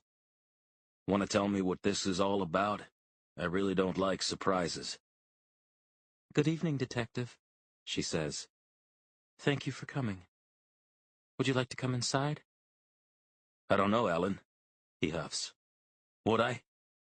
Ellen smiles demurely, but on the inside she's burning up. In all the weeks they've been getting to know each other, McGrath has always called her Mrs. Pearson. Ellen takes his casual use of her first name as a very good sign. "I think you do want to come in," she replies. "Very much." Growing hesitant, McGrath checks behind him and looks around, making sure the coast is clear. Unless a reporter is hiding in her bushes, it seems that they're alone. At last, McGrath steps inside. He shuts the door behind him. Then he turns back to face Ellen, stares into her eyes, and suddenly, they're kissing. It's so much more this time than just a quick peck. It's deep, raw, electric, passionate. It goes on for quite some time, their hands clawing at each other, their breath quickening, until it becomes too much. Certainly for McGrath, maybe Ellen too. Just as suddenly they both pull away, shocked and bashful.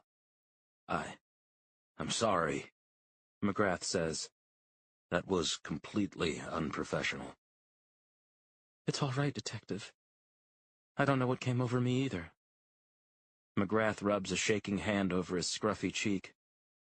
"At this point," he says softly, "you can probably start calling me Andy." "Okay, then, Andy," Ellen replies a little playfully, enjoying how the name rolls off her tongue. "Here's what I wanted to give you, Andy." From her back pocket she removes a blank, sealed envelope and holds it out to him. "What is it?" McGrath asks. Ellen says nothing, so McGrath snaps on a pair of latex gloves and plucks it from her grasp. He can feel that there isn't a letter inside, but something else. Something small, pointy, heavy for its size. McGrath begins to tear the envelope open when Ellen touches his gloved hands. "No," she says. "Later." Chapter 27. "Don't put that shit in my mouth, it'll kill me." "It's applesauce, Pop, not arsenic," I say, clenching my jaw so tight that I'm afraid my jugular is about to burst. "And I'm a homicide detective, remember?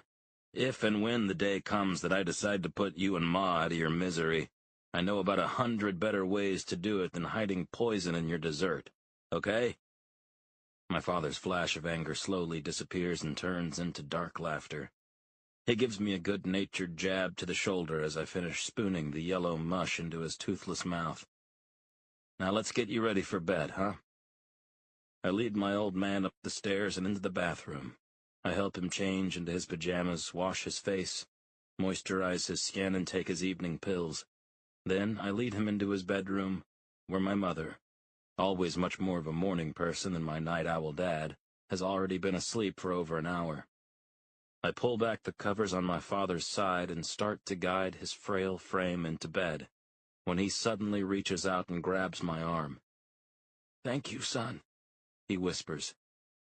"Andy, what would we do without you?" Pop, let's hope we never have to find out, for both our sakes. Good night. I pad softly back down the stairs. In the kitchen, I load my parents' dinner plates into the dishwasher. In the living room, I straighten up the throw pillows on the couch. In the entryway, I reach into my pocket and pull out the envelope Ellen gave me, which I tore open the second I got back to my car. Inside was a single metal key, attached to a fob with the words, El Toro, Room 4, printed on it, in faded old-fashioned lettering. First I make out with her. Then she slips me the key to her motel room? Jesus, what the hell am I doing? I hold the key in my hand, feeling the cold, hard metal against my palm, and remembering Ellen's warm, soft lips against my own. There's a chance I'm misreading this whole situation. A small one, but still. Ellen could be trying to tell me that the El Toro played some role in Pearson's crimes. Maybe Room 4 is where he took those girls and killed them. Maybe their bodies are buried under the floorboards. Maybe Pearson had an accomplice, and the guy is holed up there right now, waiting, armed and dangerous. Oh, come on. Who the hell am I kidding? This has nothing to do with the murders at all. It's strictly personal. If I were smart, and if this were a more typical case, I'd ask the San Luis County SWAT team to set up a perimeter and breach the El Toro just to be safe. At the very least, I'd tell my partner about the key, log it into evidence. What I wouldn't be doing is going to the motel alone and actually using it. Which is what I'm seriously considering. I know I shouldn't, but should I? My cell phone suddenly rings, startling me out of my deliberations. I check the ID. Great. I can't dodge this call any longer. I have to take it, so I do. "Well, shit, man. Forget you have a partner?" Gina says. I can hear her sarcasm has a slight edge to it tonight. "I've been calling you for the past 3 hours." "Yeah, right, sorry," I say. "My phone died, and then I had to give my folks dinner, and then Whatever, it's fine." "Your visit with Pearson's wife? Don't leave me hanging. What did she want to give you? And I just ate, so if it was some kind of freaky sex act, keep it G-rated, please." "Funny," I say, with a gulp. I look down again at the old key in my hand. In all the years I've known my partner, I've never lied to her, not once. Honestly, I trust this woman with my life. But can I trust her with this? "Nothing," I finally say. "Ellen was full of it. Maybe the charges being dropped against her husband rattled her, I don't know. She just wanted somebody to talk to." "Hey, Andy, are you okay? You sound distracted or something." "Me? I'm good, Gina. Just tired. Thanks. Let's talk in the morning." I hang up, feeling like a total piece of shit. But I've made my decision. Now, I gotta live with the consequences. Chapter 28. My Impala's headlights illuminate the El Toro's peach-orange facade as I pull into the parking lot. I take a spot on the far end of it, cut my engine, and pause to think. I still have a chance here to back out, to go home, to not sleep with the goddamn killer's wife. Instead, As if my body is on autopilot, I get out of my car and march up to 4. I knock, then wait for a reply, which never comes. So, I try to turn the key, but the lock sticks. Shit. Is this the right place? The right door? The right move? I try the key again. This time, the lock clicks open. Stepping into the dark little room, I can sense it's empty before I flip on the lights. It's cozy in here, but creepy, too. The nautical artwork on the walls is plenty tacky, and the maroon bedspread is plenty ugly, and the color of dried blood. As I wait for Ellen, my mind starts trying to work backward, posing way more questions than I can answer. When did she book this place? Last night when she went for that crazy drive down the freeway? Or earlier? And at what point did she decide to give me the key? I called the motel from the car, but the guy at the front desk told me no one by the name of Ellen Pearson had checked in recently at all. Makes sense she'd want to use a pseudonym. But what else is she hiding from me? And where the hell is she, anyway? What kind of one-sided rendezvous is this? I pull my cell from my pocket and start to dial Ellen's number, when I stop myself. Come on. It's not like she forgot. If she's coming tonight, she'll be here. I wander around the room a bit, looking for any tiny details that could prove helpful, treating it like a possible crime scene, not a love nest. At least for now. This also helps occupy my mind and ease the butterflies in my stomach. But the room looks so untouched, I wonder if Ellen has even stepped foot in here before. I adjust the crooked whaling ship painting near the TV. Then, I check my watch. It's nearly 11. I've been waiting for almost half an hour, and I'm starting to get a little sleepy. So I sit down on the bed. Ellen could walk in at any minute, and will probably end up on the bed anyway. Jesus, this is so wrong. A few more minutes pass. I lean back against the headboard, propping myself up with a few pillows. My eyelids are getting heavier, so I rest them for just a moment. Next thing I know, I'm startled awake by my ringing cell phone. I fumble to answer it, noticing some pre-dawn sunlight peeking in through the curtains. Gina, hey, I say groggily. Everything okay? What time is it? You're calling so early. It's me, Detective. Andy. Ellen's voice hits me like a shot of espresso. I'm instantly wide awake. Where are you? She asks. I need to see you right away. I can't help but scoff, feeling stood up. I thought that was the plan last night, I answer. I'm sorry, I lost track of time. And I think you know exactly where I am, where I still am. I can tell that Ellen is trying to stifle a big smile. You really waited for me? The whole night? I don't tell her that most of the night I was fast asleep. Look, it's probably for the best this way. What's up now? Ellen takes a deep breath. I have something else I need to give you. This freaking woman messing with my head, toying with my heart. Tough shit, Ellen. You had your chance. I'm not falling for that again. Please, Andy, she begs. This is different. I was up all night going through my husband's things. I think it might be important for your case. Very important. I swear. I hate these kind of games, and I'm quickly running out of patience. But I need this woman to put Pearson away. And I want this woman. And Ellen knows it, too. Tell me what it is first, then I'll decide. I would, Andy, Ellen replies. But you wouldn't believe me. Chapter 29. Heritage Oaks Bank, a squat red brick building in the middle of downtown San Luis Obispo. If Ellen's hunch is right, this unassuming spot might be where this whole case is finally blown wide open. I swung by her house again after we hung up. Like she asked, I didn't bother getting out or even turning off my engine. She hopped right into my car and said, "Just drive," hoping to throw the press off our tail. Once we were a few blocks away, she handed me what she'd found. Another key. For crying out loud, Ellen, I snapped. I thought we were past this. Look closer, she said. It's not a motel room. It's a safe deposit box. Ellen explained that right after they got married, she and Pearson rented a box together at Heritage Oaks to store their marriage license, various other documents, and a couple pieces of jewelry she'd received as wedding presents. A few years later, after they bought a locked filing cabinet for the house, she and her husband gave the box up. At least Pearson told her they gave it up.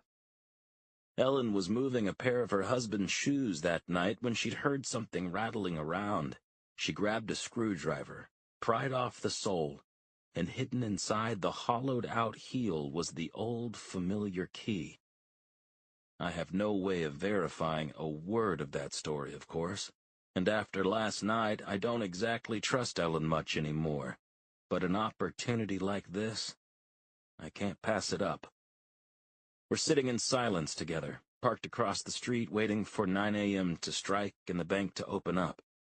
From the corner of my eye, I watch as Ellen takes a dainty sip of the steaming cup of coffee I bought her.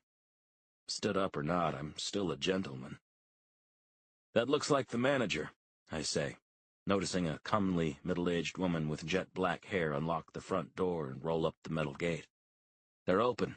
Let's go. Ellen and I head into the bank so fast, the manager has barely had time to sit down at her desk. Noticing a name placard on it, Alexandra Garcia, I hold up my badge and call out, "Excuse me, Miss Garcia, urgent police business, please." I bring her up to speed on her situation, but this lady is smart. The moment I mention Pearson's safe deposit box, she shrugs apologetically and says, "I'm afraid you'll need a warrant to access it, detective." "Not if I've got the consent of one of the box's co-lessees," I reply, gesturing to Ellen.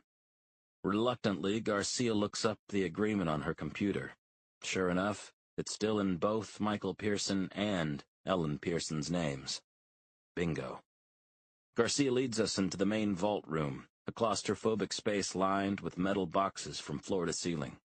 She inserts her manager's key into one slot, I put Ellen's into the other, and the shoebox-sized steel container slides right out. "I'll leave you two alone," she says, and does just that. Snapping on a pair of latex evidence gloves, I consider asking Ellen to scram as well, but I can see she's just as eager to see what's inside as I am. Carefully, I lift up and remove the top. Inside is an old cigar box, the kind I used to keep my baseball card collection in when I was a kid, but the lid is sealed shut with duct tape. Great. Using a different key from my own keychain, the house key to my parents' place, I slice through the tape, and I open the cigar box. "Oh, my God!" Ellen gasps. "No, no, no!" She covers her face with her hands and crumples to the floor and sobs. "I didn't want to believe it. It can't be true." My reaction is far more controlled, but I'm just as stunned as she is. Inside the box is a small stack of pictures. They look like they were taken on a cell phone or digital camera, but printed out on typing paper from a personal printer. I sift through them delicately, almost numbly. The terrified, bloodied faces of those 4 missing girls, Claire, Samantha, Maria, and Patty, are staring back up at me. Chapter 30. Keep it. Maybe I'll take another drive tonight. Those are the words Ellen leaned over and sensually whispered to me as I dropped her at home and tried to give her back her motel room key a few hours after the bombshell discovery at the bank. As Gina and I continue dealing with the pictures fallout all afternoon, they're the words that keep echoing inside my head. "Hey, Andy, focus here." My partner snaps at me as we comb through old security footage in the bank manager's office. Eventually, we find a tape showing Pearson entering the vault and presumably accessing his safe deposit box just 2 days after Patty Bloom, the most recent victim, went missing. Oh, Ellen, how could you not have known you were sharing your bed with a monster? And are you really inviting me to share it again? Are you actually going to show up tonight? Am I? I swore I wouldn't go near this mess a second time, but... Sorry, say that last part again? I have to ask Dr. Hyong as he shares his lab's analysis of the photos of Patty and the other 4 young women. I want nothing more in the world than to find these girls and punish the bastard who did this. But all I can think about right now is the bastard's irresistible wife. Hyong clears his throat. What I said was, it's impossible from a few grainy photographs to know any of the victim's past or present conditions for certain. The images could have been altered. The victims themselves could have been altered, their appearances degraded, for instance, with makeup or fake blood to make us think they were killed and discourage us from actively searching for them. However, Hyong removes his tortoiseshell glasses and lets out a sad sigh. If the photos are real, I believe the 4 victims are long since deceased. That statement literally knocks the wind right out of me. It's all I can do to whisper, "Thanks, Doc," as Gina and I leave his cluttered office. "Just got a message from the district attorney," my partner says, lowering her cell phone from her ear as we climb back into my Impala. "If there's any silver lining in all this, the DA is going to refile the abduction and murder charges against Pearson. The photos plus the bank security tape, they're confident they can make a case now." "That's great news," I say. "Will Ellen have to testify?" "Shit, I hope not. No way a jury buys a word she says. I haven't trusted that bitch since the moment we met her." I feel the urge to push back, to defend Ellen, to explain to Gina that she has it all wrong, that the woman I've been getting to know all these weeks is kind, and decent, and gentle, and good. Instead, I keep my mouth shut, at least for now. After a few more hours back at the station, Gina decides to head home. "My mom's taking the twins," she explains, "and me and Zoe have a date night. I'm not feeling too frisky after the day we just had, but hey. If my partner knew I also might have a date tonight, and with whom, she'd blow a gasket, disown me, and I can't say I'd blame her. I hang around the station for another few hours, catching up on paperwork, dodging calls from the press asking me to comment, but mostly I stare at those grisly photos, which are now all over the news. I keep scanning them for clues, praying that Dr. Hyong is wrong, wishing I had the willpower to not do what I'm considering. It's after 9 o'clock when I finally leave the station. I swing by Noah's Bar and Grill, a quiet neighborhood spot with the best burgers in town. I wash one down with an ice-cold beer, then a second beer, then a third. It's 10:30 when I pay the bill. Okay, decision time. I sit behind the wheel for a good 10 or 15 agonizing minutes, twirling the cool metal motel key in my hand. My brain is screaming, "Go home, you moron!" But I can't. I just can't. Soon I'm pulling into the shadowy El Toro parking lot, scanning for Ellen's car. But I don't see it. I shut off my engine, get out, and approach room 4. The front window's curtains are drawn, but the inside looks completely dark. Before I can change my mind, I give the door a quick knock. I wait. I listen. No response. I guess Ellen must not be here yet. It's only 11, still fairly early. After glancing around to make sure the coast is clear, I unlock the door and enter, shutting it quickly behind me. I flip on the lights, and there she is. Ellen is lying on the bed, wearing nothing but a sheer black bra and red lace panties. The sight stops me in my tracks. I open my mouth to speak, but no words come out. "Hello, Andy," she says. "I'm glad you came." You look a little nervous. Why? Gee, maybe it's because I'm alone in a motel room with the killer's half-naked wife. To be honest, I'm nervous too, she continues. Because the truth is, I'm falling in love with you, Andy. But I'm afraid that you're just using me, the way my husband did. Ellen looks so vulnerable right now, so innocent and yes, so unbelievably sexy. Her pouty lips, her porcelain skin, her firm breasts. It's all making my head spin. Of course, I'm not using you, I answer. I would never. That's not who I am. I really care about you, Ellen. I think I'm falling in love with you too. Ellen smiles and slowly sits up. Then what are you waiting for? I approach the bed, and we pounce on each other, kissing ferociously, pawing at each other's clothes, releasing weeks of pent-up tension. Ellen is soon moaning and trembling in my arms, digging her nails into my back, drawing blood. I know this is so wrong, but it feels so good. Chapter 31. We make love that night for hours. We're both so drained afterward we can barely speak.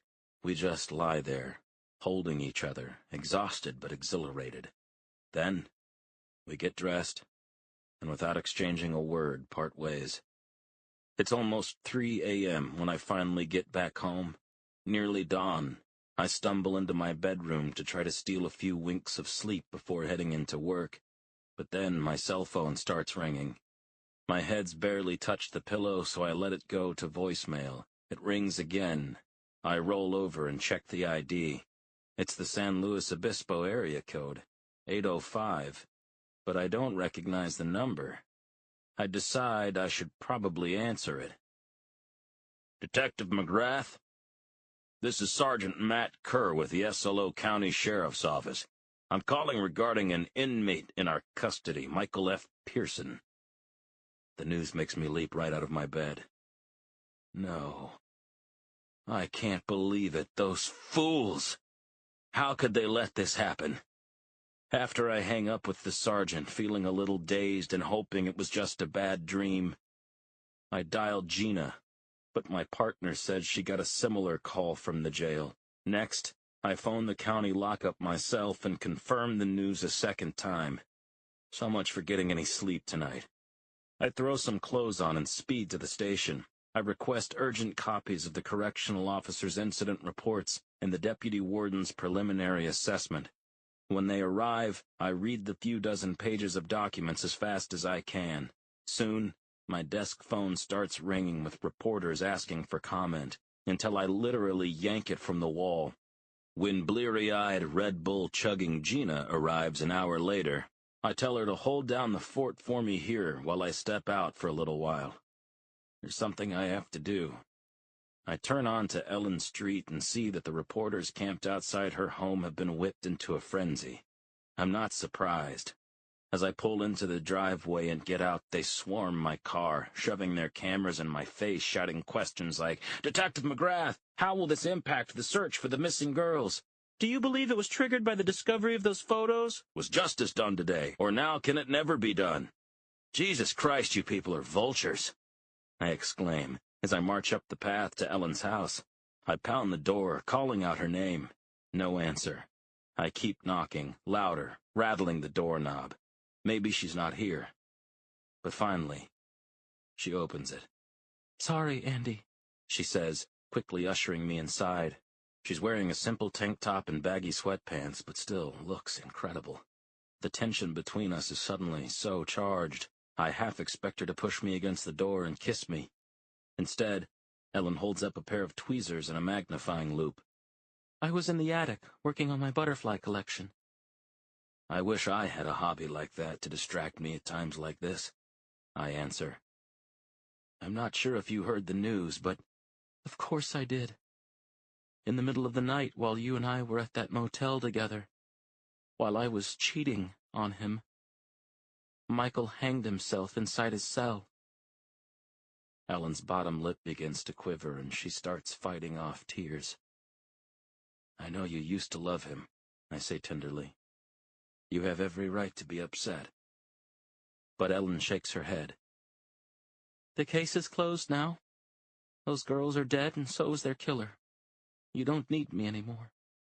Then she adds, softer, I lost 2 men I cared about today, didn't I? It's breaking my heart how sad and helpless Ellen looks.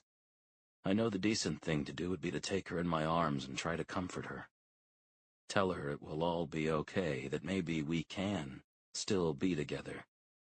But we both know that's a big, fat lie. Chapter 32. Ellen turns away from McGrath. She has to. It's simply too painful to look him in the eye. She's hoping against hope that he'll step up and embrace her, or fight with her, fight for her. But she isn't surprised when all he says weakly is, Oh, Ellen. She hears him place something small and metallic on the entry table as he leaves. Her motel room key, no doubt. And just like that, the dreamy detective is gone. From her house, from her life, forever, Ellen thinks. She listens to the legion of reporters outside shout another round of questions at McGrath as he exits and heads to his car. But once he drives away and the journalists stop yelling, Ellen's home falls instantly, eerily quiet. Ellen looks down at her hands, still holding the tweezers and magnifying loupe. Her husband is dead, and she has a million things to take care of, forms to fill out, calls to place, arrangements to make. And yet, in this moment, there is nothing in the world Ellen wants to do except get back to her beautiful butterflies. Tinkering with her collection has always helped soothe her, and right now, a little comfort is what she craves most. So she heads back up to the attic to get to work. Many hours later, in the middle of the night, Ellen wakes up slumped forward across her work table. She was up until God knows when, arranging a display box with some of her newest specimens, and must have dozed off. To her great horror, she sees she fell asleep directly on top of an uncovered case, crushing the butterflies' delicate bodies and wings. Oh, no, no, please, Ellen mutters, frantically inspecting the damage in a state of disbelief. She might be able to fix a few of them with glue and patience, but most of the butterflies are mangled beyond repair. No, no, she exclaims, louder now. Ellen did not cry when she heard her husband had taken his life, or when McGrath silently confirmed that their relationship was over. But now the sobs come heavy and ugly. When she finally calms down, Ellen blots her puffy eyes, she blows her runny nose. Then she stands and heads downstairs. She knows what she has to do. Dreading it, she approaches her front bay window and pulls back the curtains just a hair to check the size of the mob of reporters camped outside. Ellen is stunned. She can't believe it. Every last one of them. They're gone. True, it's almost 1 o'clock in the morning, but they've been spending nights out front for weeks now. With Michael dead, apparently they've abandoned her too. Just like McGrath. It feels a little strange to Ellen to be able to walk calmly out her front door and down her driveway without 24 rabid journalists clamoring at her and recording her every move. She gets in her car, slowly pulls out and heads down her quiet street, bound for her destination. She checks her mirrors multiple times as she drives. Feels even stranger not to be followed. Ellen takes a spot in the El Toro Motel parking lot. Not one near room 4, but the closest available to the front desk. She leaves her engine running. She won't be long. Pushing open the lobby door, she hears that jangle of the sleigh bells hung from the handle again, followed by, "Hey there, Mrs. Hayes." It's Carson, the stoner 20-something who works the night shift, who knows Ellen only by her alias. Is everything, cool with your room? He asks. Yes, Ellen assures him. And I know I've prepaid for it for a few more days, but I won't be needing it any longer. Before she can change her mind, she places her room key down on the desk. Okay. Sure, Carson replies. You're all set then, Mrs. H. Hope you'll stay with us again soon. Ellen smiles a little sadly. I'd like that, very much. But Carson, I wouldn't count on it.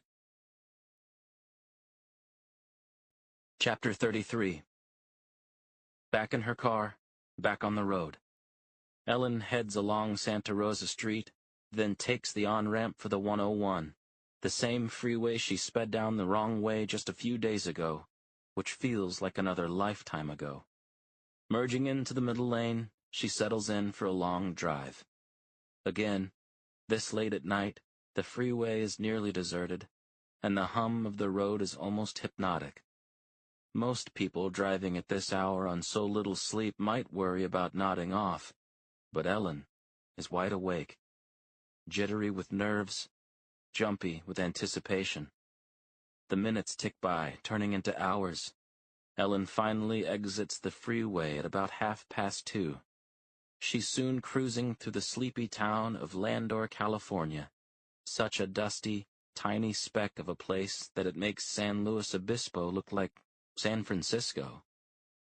Ellen turns left off the main drag and onto Sheridan Road, which leads out of the town proper and up into the adjacent hills. Knowing there will be no street lights for miles, she flips on her high beams, but the winding road is still dark and treacherous. After a good 15 minutes of careful driving, Ellen makes another left turn, onto a hidden dirt path that leads even deeper into the rolling woods. At last, she arrives at an old cabin. An old abandoned shack, more accurately. With so many dense trees and overgrown shrubs around it, it's extremely well camouflaged, practically invisible. Using her cell phone as a flashlight to help guide her way, Ellen gets out of her car and approaches. But instead of going to the front door, she walks toward one of the trees, a leafy oak. On one of the lower branches hangs a plastic bird feeder, filled about a quarter of the way with stale seed. Ellen unhooks it from the tree, unscrews the top, and dumps the bird seed into her open palm. She spreads her fingers and shakes until all that remains in her hand is a rusty metal key. Now Ellen goes to the front door. She unlocks and opens it.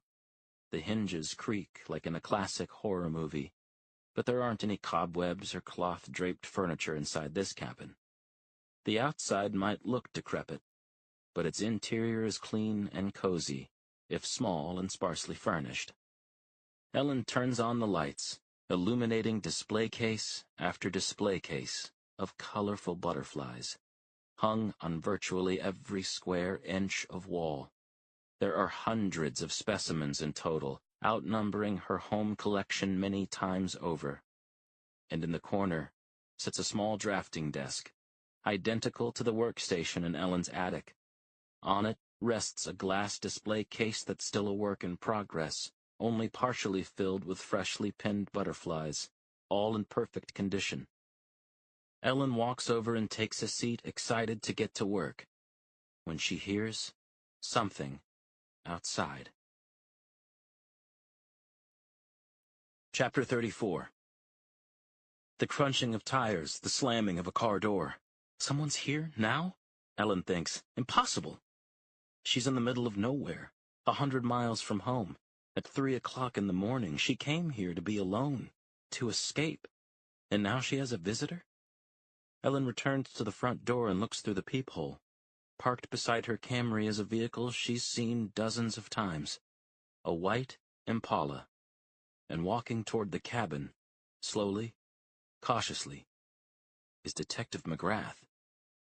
Ellen's eyes widen in disbelief.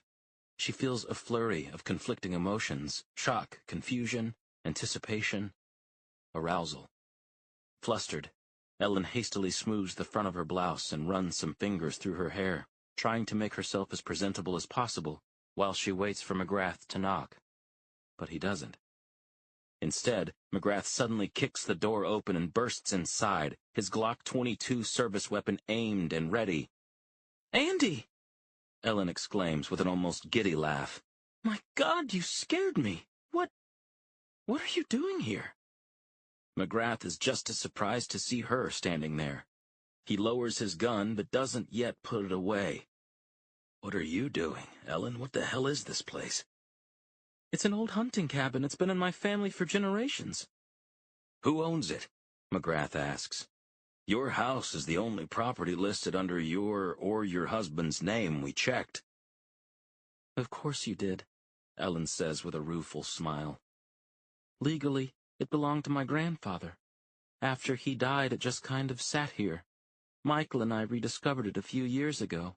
We started coming up here sometimes to get away. It's peaceful. Quiet." McGrath looks around at the cramped interior and floor-to-ceiling butterfly displays with apprehension. "Yeah," he says. "Feels real relaxing." "How did you find me?" Ellen asks. "I could have sworn I wasn't followed." McGrath finally reholsters his sidearm and takes from his pocket a small electronic device about the size of a deck of playing cards. "Last week, before our night at the motel, but after your crazy 3 a.m. wrong-way drag race down the 101, I came by your place and stuck a GPS tracker under the rear bumper of your car. I knew I couldn't risk losing you, Ellen." Ellen absorbs that for a moment, trying to decide whether McGrath means it romantically as well as literally. He does. "You were able to get a warrant to monitor the comings and goings of a suspect's spouse?" McGrath slips the tracking device back in his pocket and dodges the question. "I don't regret anything I've done on this case, Ellen. Especially anything I've done with you. You're not like any woman I've ever met. If we'd crossed paths at a different time, different circumstances, maybe it would have been us, spending weekends in this cabin." Ellen nods, wistfully. It's a sweet sentiment, but painful too. "You're welcome to spend the night," Ellen offers. "On the couch, I mean. Unless—" "That's all right," McGrath says, waving her off. "I want to start heading back down the hill. Lousy cell service up here. I'm going to ask forensics to take a fine-tooth comb to this place, inside and out, first thing in the morning." "You really think Michael might have brought those girls here?" Ellen asks with a shiver. "Honestly?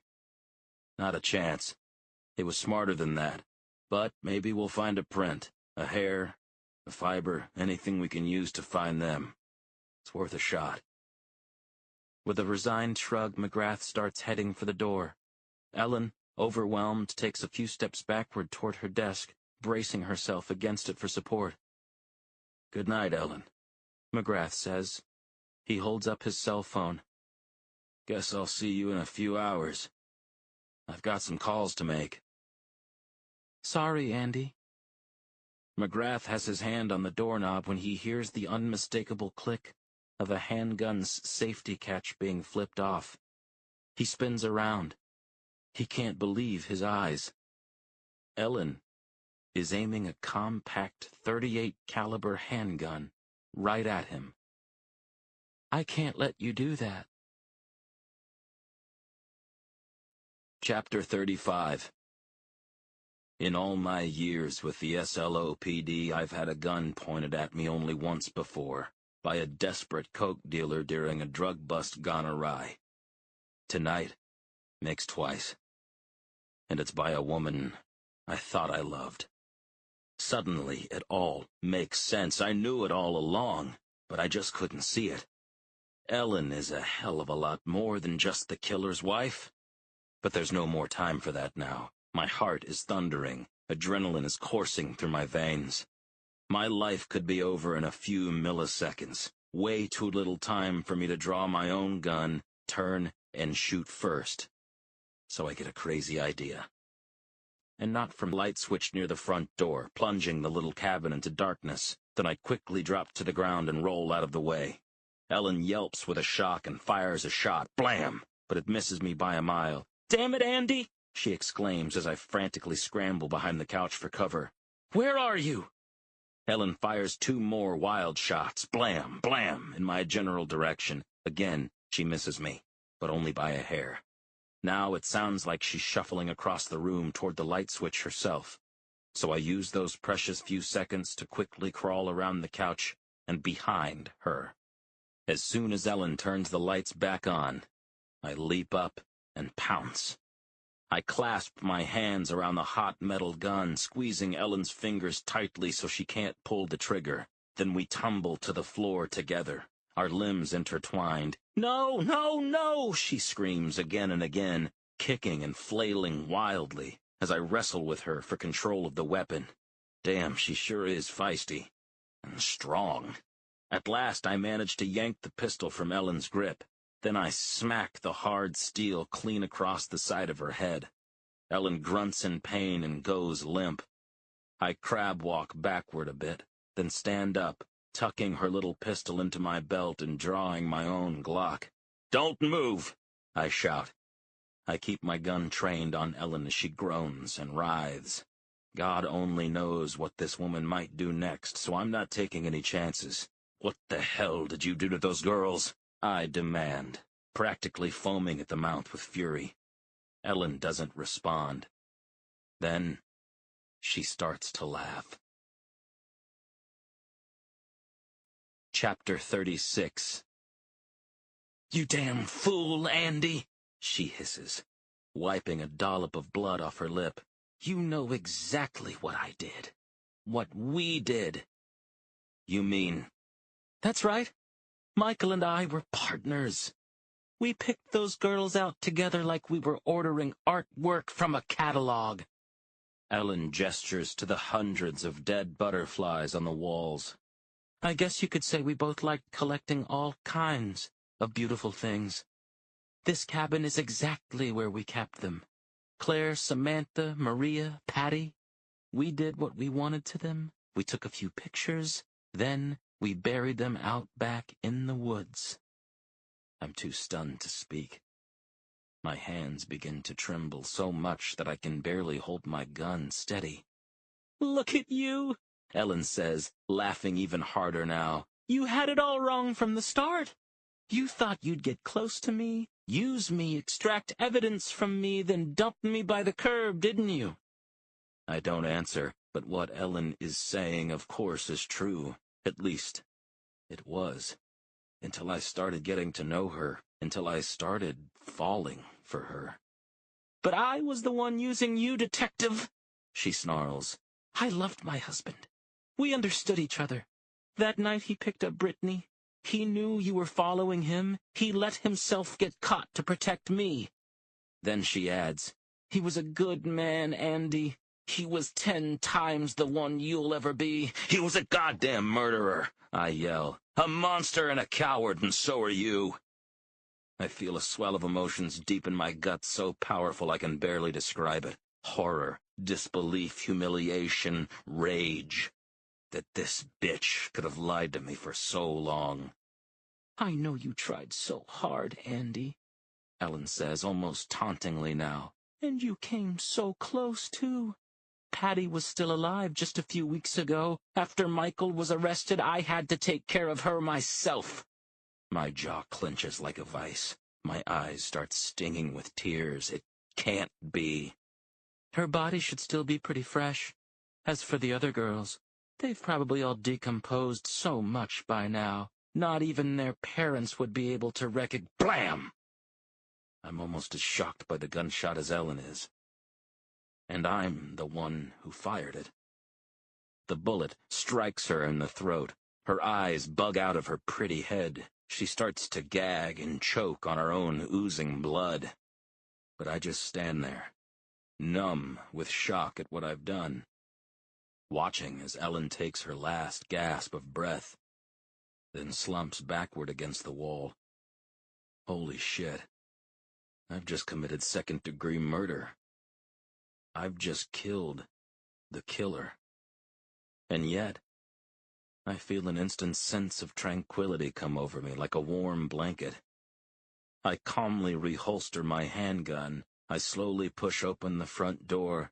I steadily walk back to my car. I carefully drive back down the dark, hilly road. When I reach the main town again, I check my cell phone. Seeing I have a few bars of service, I pull over and call my partner. She answers groggily after the 5th ring. "I solved the case, Gina," I say evenly. "I just closed it, too." "Andy? What are you talking about? What time is it? Where are you?" "Listen. Ellen's side of the family used to own a hunting cabin outside Santa Margarita. Dig up the address in the county records, then send Hyung and his techs there right away. It's an unsecured murder scene." "Hang on, it's a what?" "The girls' bodies are in the backyard. Ellen's is inside by the front door. I'll be back at my place when you're ready for me. After I pick up my parents and let them know I'll be going away for a while." "Andy, you're not making any sense," Gina stammers. "You found the girls, and Ellen's been killed too?" I don't blame my partner for not understanding. Shit, I'm more confused than I've ever been in my life. "See you, Gina," I say. I hang up my phone and turn it off. Then I pull back onto the road and start to head home. As I do, I notice the sun is just starting to rise, painting the sky a vibrant orange and blood red. I imagine I see a swarm of butterflies fluttering in the air. We Are Not Alone. James Patterson with Tim Arnold. Prologue.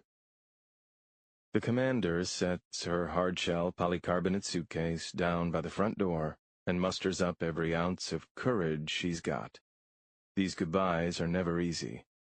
But this one, she fears, is going to sear a hole right through her heart.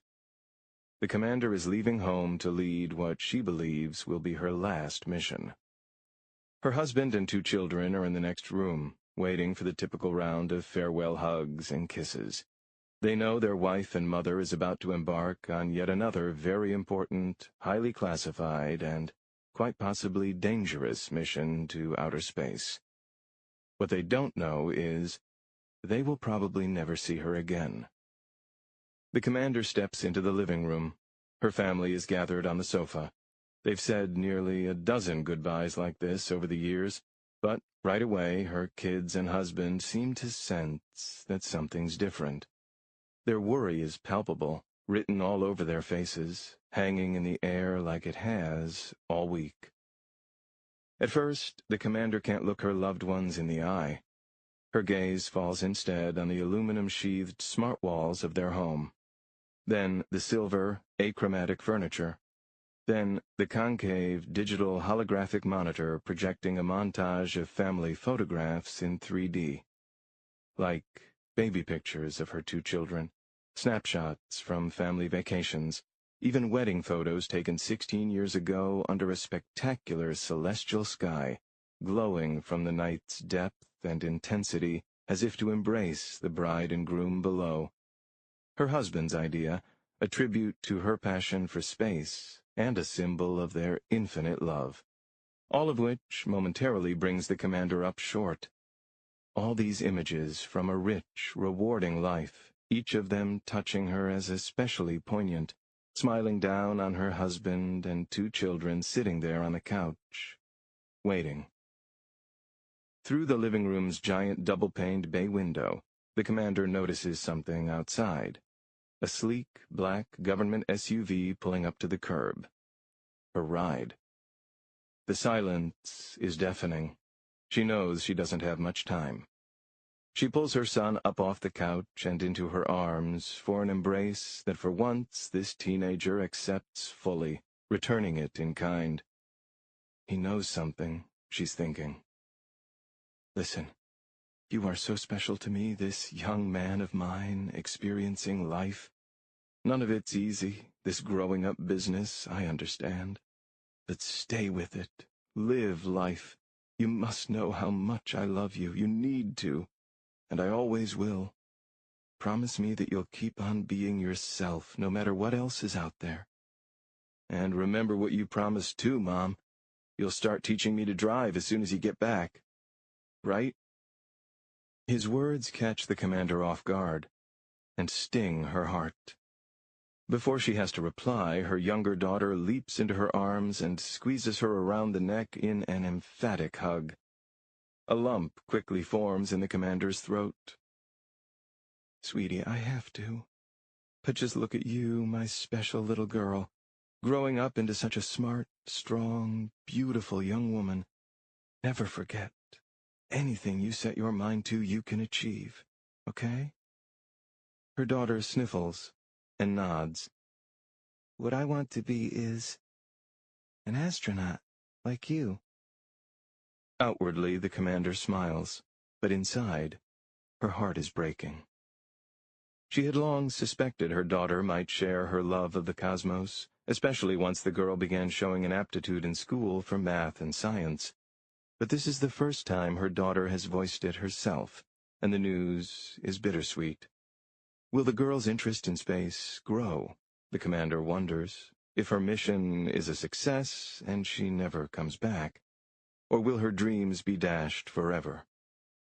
Pushing those painful thoughts from her mind, the commander turns at last to her husband, her tall, handsome man with strong hands and soft eyes, her rock for the better part of 2 decades. She hasn't told him the truth about her mission, but she's afraid he's figured it out. He could always read her like a book ever since they first met. A last-minute blind date she had almost skipped. After all, they seemed such an unlikely match. She was writing her dissertation in quantum engineering. He was a construction site foreman who even showed up to the restaurants still sprinkled with cement dust. But he got her like no one else ever had. He could make her laugh or cry, often at the same time. They fell for each other fast and hard. Before long, they had created a beautiful family, a beautiful life. Her husband pulls the commander into an embrace. Goodbye for now, he says simply. Goodbye for now. That's been their typical send-off, their little tradition, each time she's left for a mission. At this point, it's practically a superstition. The words and tone are intentionally light, almost glib, deliberately far too casual to be their final farewell. Until today. Startled to see tears welling in his eyes, the commander kisses her husband deeply, then explains almost pleadingly, This mission, it's something I have to do.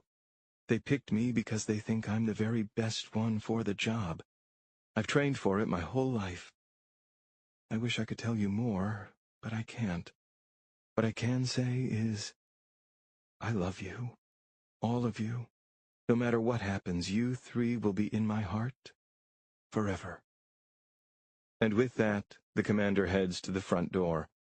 On her way, she slides a favorite family photo, a rare printed one, not a digital holograph, out of its frame and tucks it into her pocket. Her 2 children, infants, sitting on her husband's lap. Her daughter is hugging a favorite toy, a stuffed rocket ship. The commander steps outside. She hands her suitcase to the uniformed driver standing next to the SUV. Then she looks up at the rich, crystal-clear night sky, flush with twinkling stars. Beautiful. Infinite. She still finds it breathtaking every time.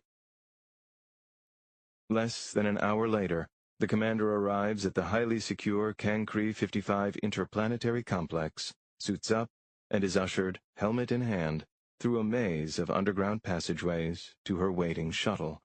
There she joins the rest of her crew, already inside the cockpit. Their spacecraft is moments away from departure. Chapter 1. Feep, feep, feep, feep, feep. Am I dreaming? Feep, feep, feep, feep. Or is that really the sound I've been waiting to hear my entire life? Feep, feep, feep. Holy shit! I scream and bolt upright in my desk chair, knocking a pile of empty takeout containers and coffee cups to the floor. I'm instantly awake and already hyperventilating. I rub the sleep from my eyes in total disbelief of what's in front of me. The bank of giant monitors on my desk have taken on a life of their own. They're beeping wildly, flashing an endless stream of numbers and symbols. Feep, feep, feep, feep. Holy shit! I shout again, even louder. Holy shit, squawks Alien, my 22-year-old pet parrot, from his cage in the corner of the room. I'm blinking rapidly, my eyes glued to my screens. Could it really be? After so many years of thankless, hard-headed, pain-in-the-ass persistence, could all my hard work and determination be about to pay off? Am I really intercepting a transmission from deep space? Could this really be a message from another world? Feep, feep, feep, feep. What a glorious sound, which I was beginning to worry I'd never hear.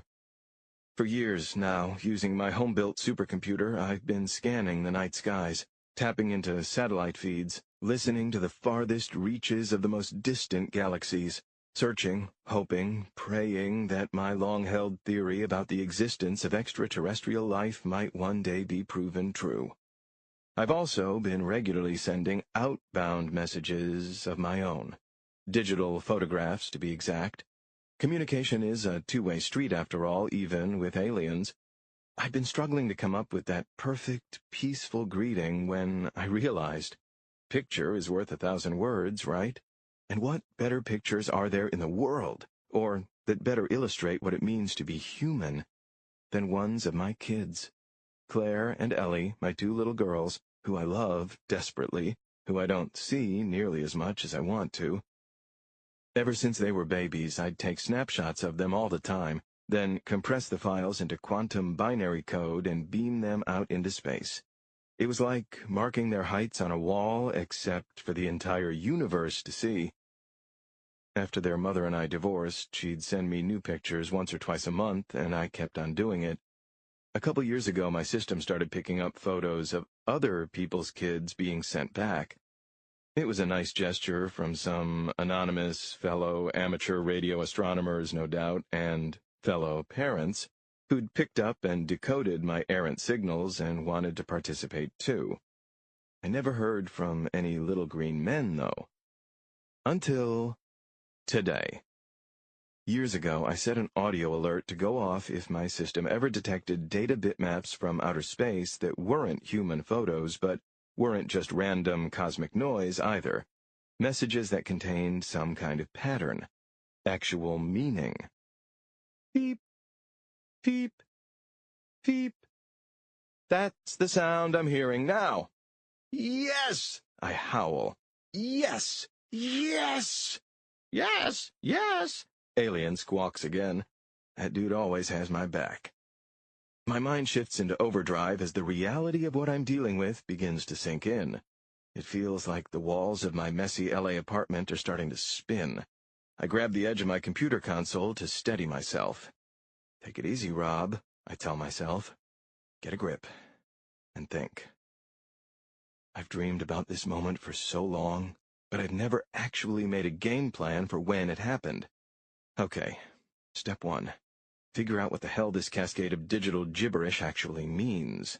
Is it some kind of greeting? A declaration of war? Or maybe I've just galactically eavesdropped by accident and this message isn't directed at Earth at all.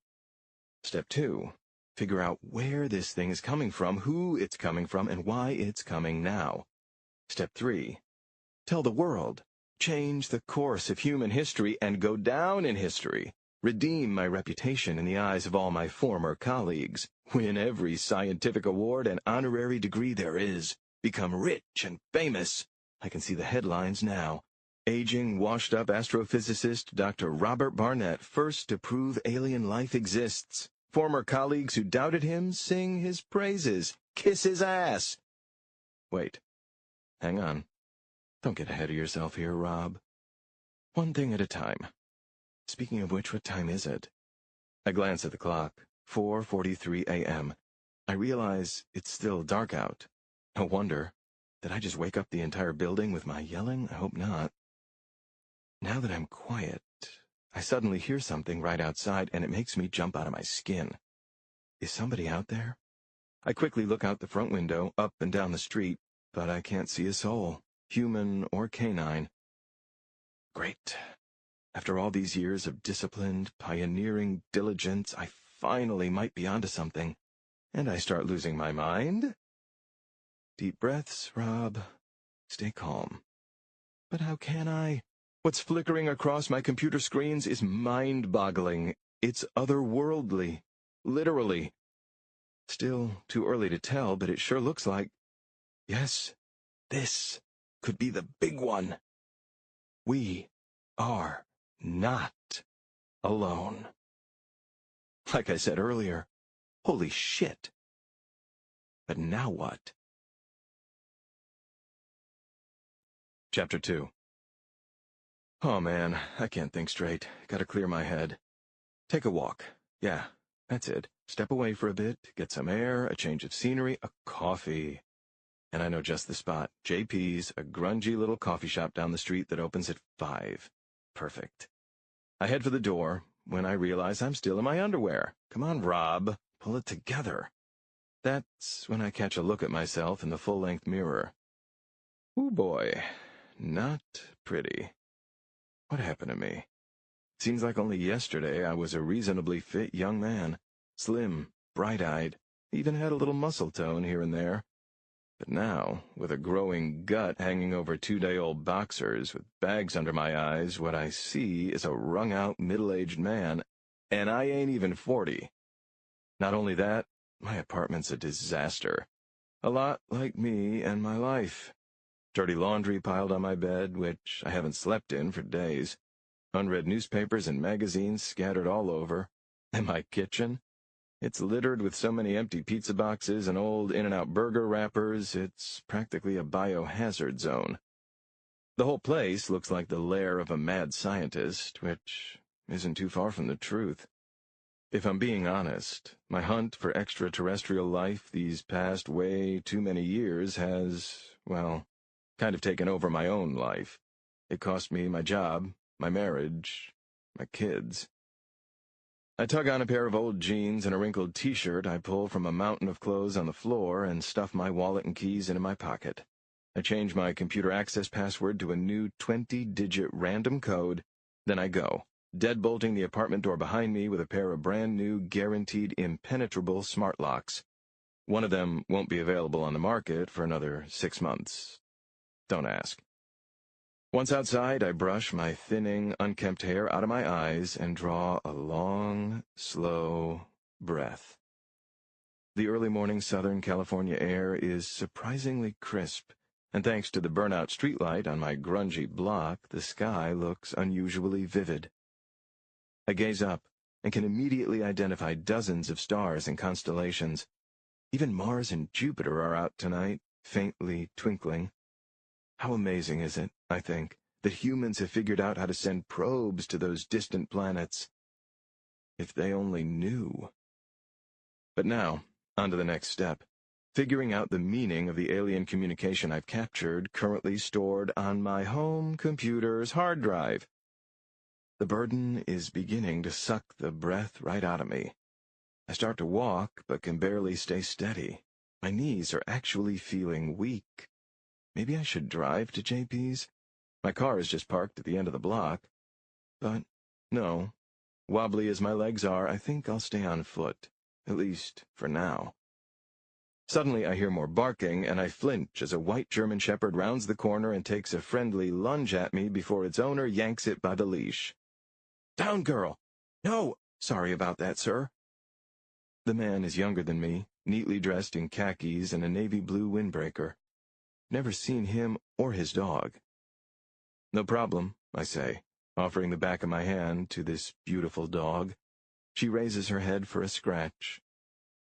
Are you new to the area? Sure am. Wife and I just moved in around the corner. I'm Joe. This is Lacey. I'm, Hank, I say, awkwardly shaking his outstretched hand. I'm not exactly sure what compelled me to lie about my name. Just an instinct, I guess. Joe looks like he wants to keep chatting, but I don't. Nice to meet you, I say, and head on down the street. Was that a little rude? Oh well, sorry, Joe. Your new neighbor is a little distracted right now. Chapter 3. It's crazy how your whole life can turn on a dime. Only a few years ago, I was in Pasadena, wrapping up a doctorate in astrophysics at Caltech. At least, I thought I was. My subject? Aliens. My thesis? They're out there. I took a novel approach to the issue of extraterrestrial life, arguing that their mathematical likelihood was too great not to expend every resource we have to find them and make contact. And instead of trying to make contact using mathematical proofs or the table of the elements, the data we'd been transmitting into the universe for decades, we should send digital images of ourselves and our culture. But those Caltech assholes looked at me cockeyed from day one. They said my idea lacked empirical viability and invited me to take it in another direction, which I did. I left and never looked back. If they didn't get it, I thought, screw 'em. It took half a century for mainstream science to agree with Einstein's general theory of relativity. What's a couple years for Barnett's general theory of alien life? I arrive at JP's and push open its heavy glass door, taking comfort in the familiar jingle of the old sleigh bells hung on the inside handle. The coffee shop has just opened for the day. Inside, it's still empty. "Hey, Professor!" JP yells to me as I enter. Professor. That's what he always calls me, and I don't correct him. "What you doing here so early, man?" I had to, stretch my legs, stretch my brain, just to see if it's working right. Juan Pablo flashes me a goofy grin. He opened this place soon after he arrived from Mexico at the ripe old age of 21. Today, both it and he are cornerstones of the neighborhood, and after all the years I've been coming in, JP knows me. The real me. I've barely sat down on the sticky red vinyl seat of my usual booth when he sets a steaming cup of coffee down in front of me. "You okay, man?" JP asks. "Looks like you've seen a freaking ghost." In a way, I guess I have. But it might also be a nice way of saying I look like shit. The last couple days in particular, I've barely slept a wink, downing about a case of Red Bull. "I'm fine, JP, thanks," I answer, taking a sip of the thick, heavenly Java he brews so well. But it's pretty obvious I'm hiding something, and he can see it right away. "Want to talk about it?" "Yeah, no. I wish I could, but—" "What's up, my friend? It's something big, I can tell. Spill it." See, I told you this guy knows me well. He's heard my whole life story a million times. How, after I dropped out of Caltech, I joined the Air Force. How they stationed me at Edwards Air Force Base in the middle of the Mojave Desert. How, within a few months, they'd accused me of committing acts that endanger the security of the United States, all because I'd used a few military satellites and computer systems in my downtime to search for rogue extraterrestrial signals. How, after my other-than-honorable discharge, Marty, my brilliant, gorgeous wife, finally divorced me and moved with the kids to a nice suburban house over in Glendale. How I'd been holed up ever since in my suck-ass little apartment in East Hollywood, glued to my many computer screens. No job, no friends, no women, no life. Just me and my workstation and my search for ETs. Well, it's hard to explain, I tell JP. I know you think I'm a little crazy. "You are wrong, Professor. I think you are really crazy," he says with a laugh. I nod. Maybe I am. Earlier this morning, I think I might have finally discovered something huge, but I don't know what it means, or what I'm supposed to do next. I just know that for now I have to keep my mouth shut, which is driving me even more freaking crazy. JP wipes his hands on his apron. He nods, almost philosophically. You might not want to talk about it, but it sounds like you have to someone who knows about these things, someone you trust. I take another deep gulp of Joe, this time almost burning my tongue. Good point, because if someone I didn't trust found out about this... Oh, shit! It suddenly dawns on me. I gotta go. I erupt, slamming my mug down, sloshing half the coffee onto the table. Pay you next time, I shout as I bolt out the door. By now, dawn has arrived, casting an eerie glow up and down the street. Already short of breath, I'm hurrying back to my apartment because I have a growing suspicion that someone might be following me. How could I have been so dumb? What's sitting on my home computer isn't just a cryptic cosmic message. It's the biggest national security threat in American history. And I've got to get back to it before someone else, like the military, the feds, the president himself, does first. Chapter 4. In a windowless room deep inside FBI headquarters, blocks from the White House, a veteran agent is staring at a massive wall of quantum computer monitors, each one pulsing with electromagnetic bursts. The agent reeks of confidence, self-assurance, and with good reason. Having spent years working his way up the ranks to reach this demanding high-level position, he's one of the most experienced people in the entire unit. He is a member of one of the least visible but most critical divisions within the FBI, the Cyber Task Force. He and his colleagues spend countless hours scouring the deepest corners of the dark web to root out hackers, cyber terrorists, and other digital-driven threats. Their worst fear, or hope, or both, is uncovering what they call left of boom, a clue or tip in cyberspace preceding a threat or attack in the real world that could help save lives. The CTF's secret weapon is known as Pleiades. Employing state-of-the-art technology, it's one of the most powerful supercomputers in the world. Its 163 racks, 2/3 of which are enhanced with NVIDIA graphics processing units, have a storage capacity of 724 petabytes. There's virtually no digital system on the planet that Pleiades cannot track, monitor, or hack into. The agent's eyes are currently scanning the trillions of bits of data flashing before him. His fingers dance across his keyboard as he runs a series of complex algorithmic programs, searching for anything unusual or suspicious. So far, so good. Until suddenly, he gets a hit, like none he's ever encountered before. By reflex, he's reaching for an encrypted emergency landline. Ignoring the early morning hour, he dials his boss, still sound asleep at home. Chief, you need to come look at what I'm seeing here. Within 15 minutes, more than a dozen FBI special agents, cyber intelligence officers, and interdepartment liaisons from NASA and the armed forces have convened. Most have served in highly confidential astrophysical sciences or counterterrorism cyber espionage units. They're perched around a giant oval table, covered with laptops, files, and cups of coffee in various stages of consumption. All are staring at the bank of monitors in total shock. The previously quiet room has taken on the tense feel of a military bunker on the eve of an enemy assault. Barnett, Robert James, the agent explains, pulling up a dossier of the man in question on one of the screens. Former Caltech PhD candidate, former Air Force cyber analyst, current alien life theorist, and amateur radio astronomer. This guy's been on our radar for years, he continues. Built himself a pretty impressive home computer system, but all it's done is send and receive some random family photos until tonight. Murmurs of disbelief ripple around the table as the agent shows them what's flowing through the suspect's servers that the FBI recently intercepted. Reams of quantum data arranged in various, highly complex configurations. Even the CTF commander, despite his 26-year government career on the cutting edge of science and technology, is in absolute awe.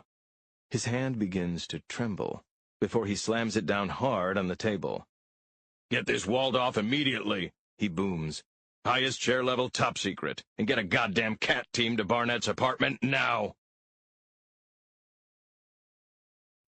Chapter 5. Within minutes, a 16-man cyber action team based out of the FBI's LA field office screeches up to the scene.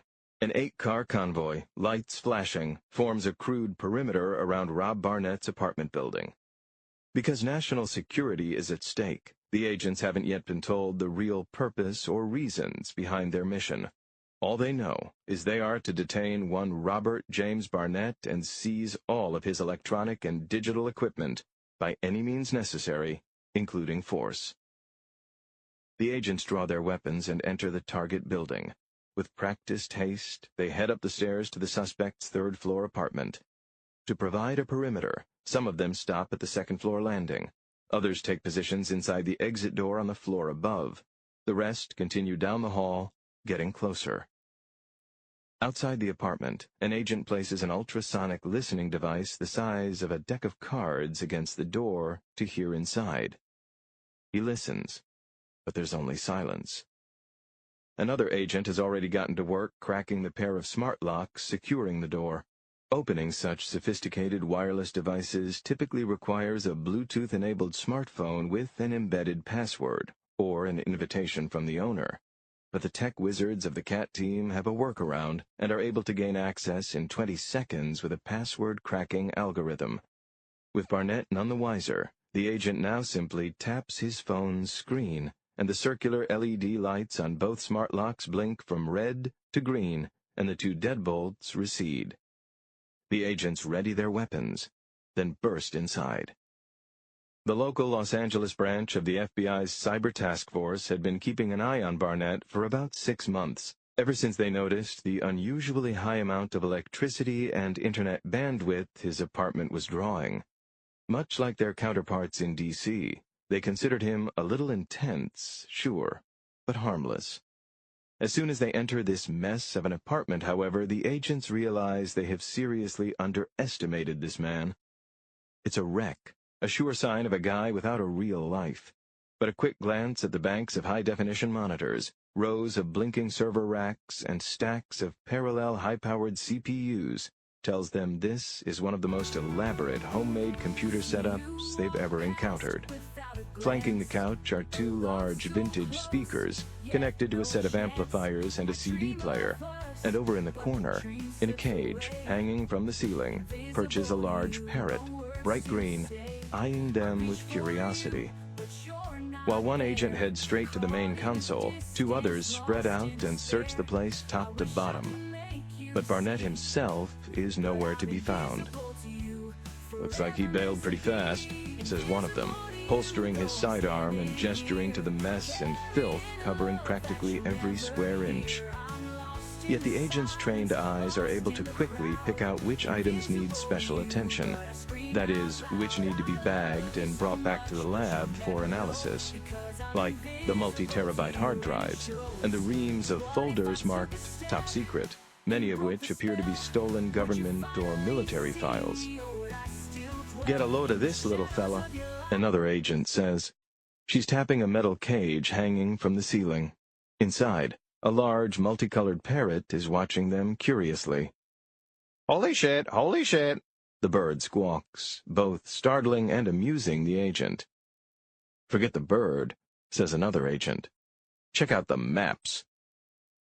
Tacked up on the wall next to the monitors is a giant color printout of NASA's diagram map of the Kepler-22 system, a section of the cosmos containing the first habitable zone planet discovered by NASA's Kepler interplanetary mission.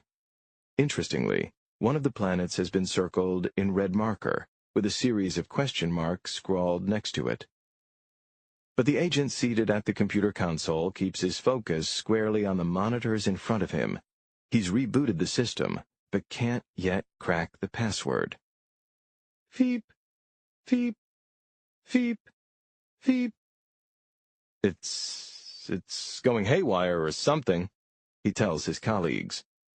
They aren't used to hearing such non-technical words come from his mouth, which they take as a sign their fellow agent is frustrated and frazzled, which must mean he's dealing with something serious.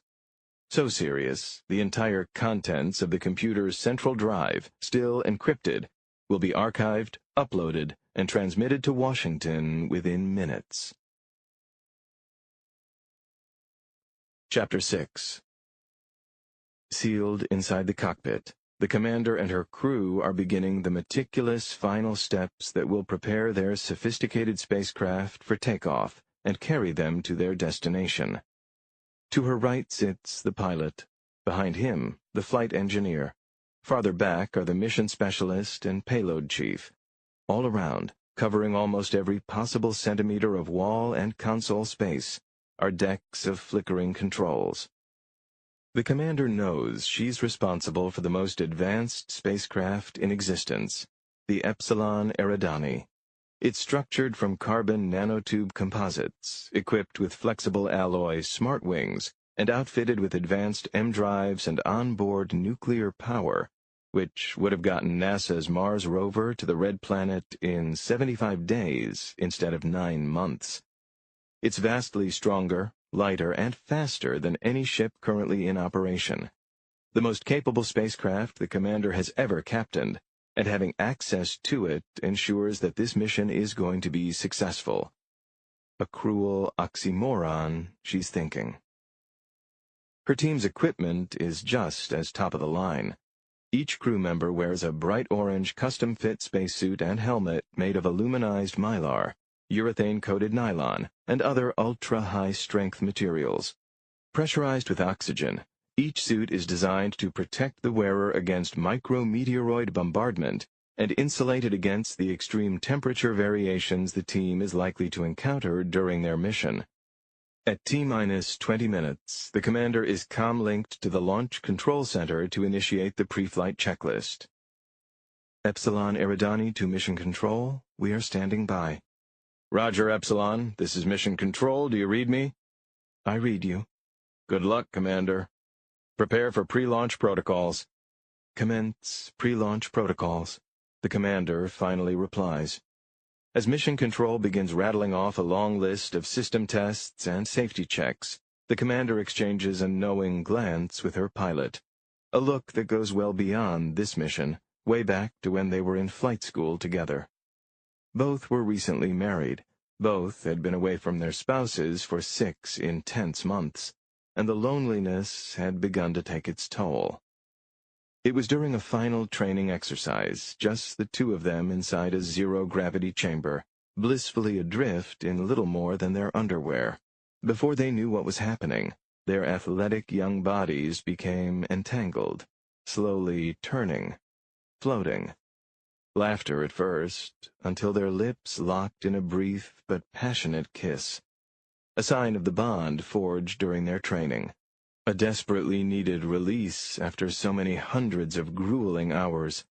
But a mistake nonetheless, one that neither has spoken about since, but neither has forgotten. Once the pre-flight checklist is completed, Mission Control intones, Epsilon Eridani, you are clear for takeoff. The ground launch sequencer is turned on and the terminal countdown begins. From here, operations will be controlled automatically by the launch director inside Mission Control. The clock is ticking on so many levels, but for now, the commander knows. Things are out of her control. In the final moments they remain on the ground, the commander removes from her spacesuit a tiny item of contraband she smuggled aboard. It's a major violation of security protocols, but that hardly matters now. She carefully affixes it to the corner of the side cockpit window. She smiles at it, her heart bursting with so many emotions. It's the family photo she brought with her, of her husband and 2 children, her daughter tightly hugging her plush, toy rocket ship. The commander is taking them with her. Now, just seconds away from liftoff, the commander watches the rest of her crew, the pilot, the flight engineer, the mission specialist, the payload chief, all hard at work, tapping buttons, twisting knobs, making their final flight preparations. All are so deeply dedicated to their mission, though they're prohibited by security regulations from knowing the specifics. Even if none of them knows the truth. The commander is briefly tempted to violate security protocols and tell them the true nature of this mission. "Commencing final countdown," comes the voice from Mission Control. "Launch in 10, 9, 8, 7. No, she decides. She won't. She can't. Chapter 7. I'm around the corner and quick-stepping it back up the street to my apartment. I gotta get back to my computer, give it a fresh look, see if I can figure out what, if anything, is real, if that's even possible, before somebody beats me to it, especially if that somebody works for the United States government. I think back to that new neighbor I met, Joe with his white German shepherd. He couldn't have been one of them, could he? Feeling me out, trailing me? Bullshit, right? Or is it? No matter. Even if the feds do show up at my place, there's no way they'll get in. Bars on the windows, smart locks on the entrance. I'm in the clear. But then again, if they do, I'm probably a dead man. But then again, my computer and all its data are totally secure and remotely backed up. The system is easily up to the DoD Orange Book specs, the highest level of digital encryption the government uses. Thanks, Air Force. But then again, I'm now just a few blocks from my place when I balk. I take another lap around the neighborhood, my brain's still working overtime, and I desperately gotta clear it. Rob, will you give yourself a break? You've always been your own worst enemy. Want to know why your professors weren't quite taking you seriously? Because neither did you. You never even had the balls to ask out the girls you really wanted. If Marty hadn't initiated things, you probably wouldn't have ever connected with her. And now, all of a sudden, for the first time in 6 years, I'm thinking about having a cold one.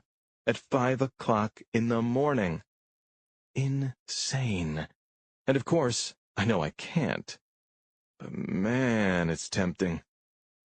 After the Air Force, my drinking got way, way out of control.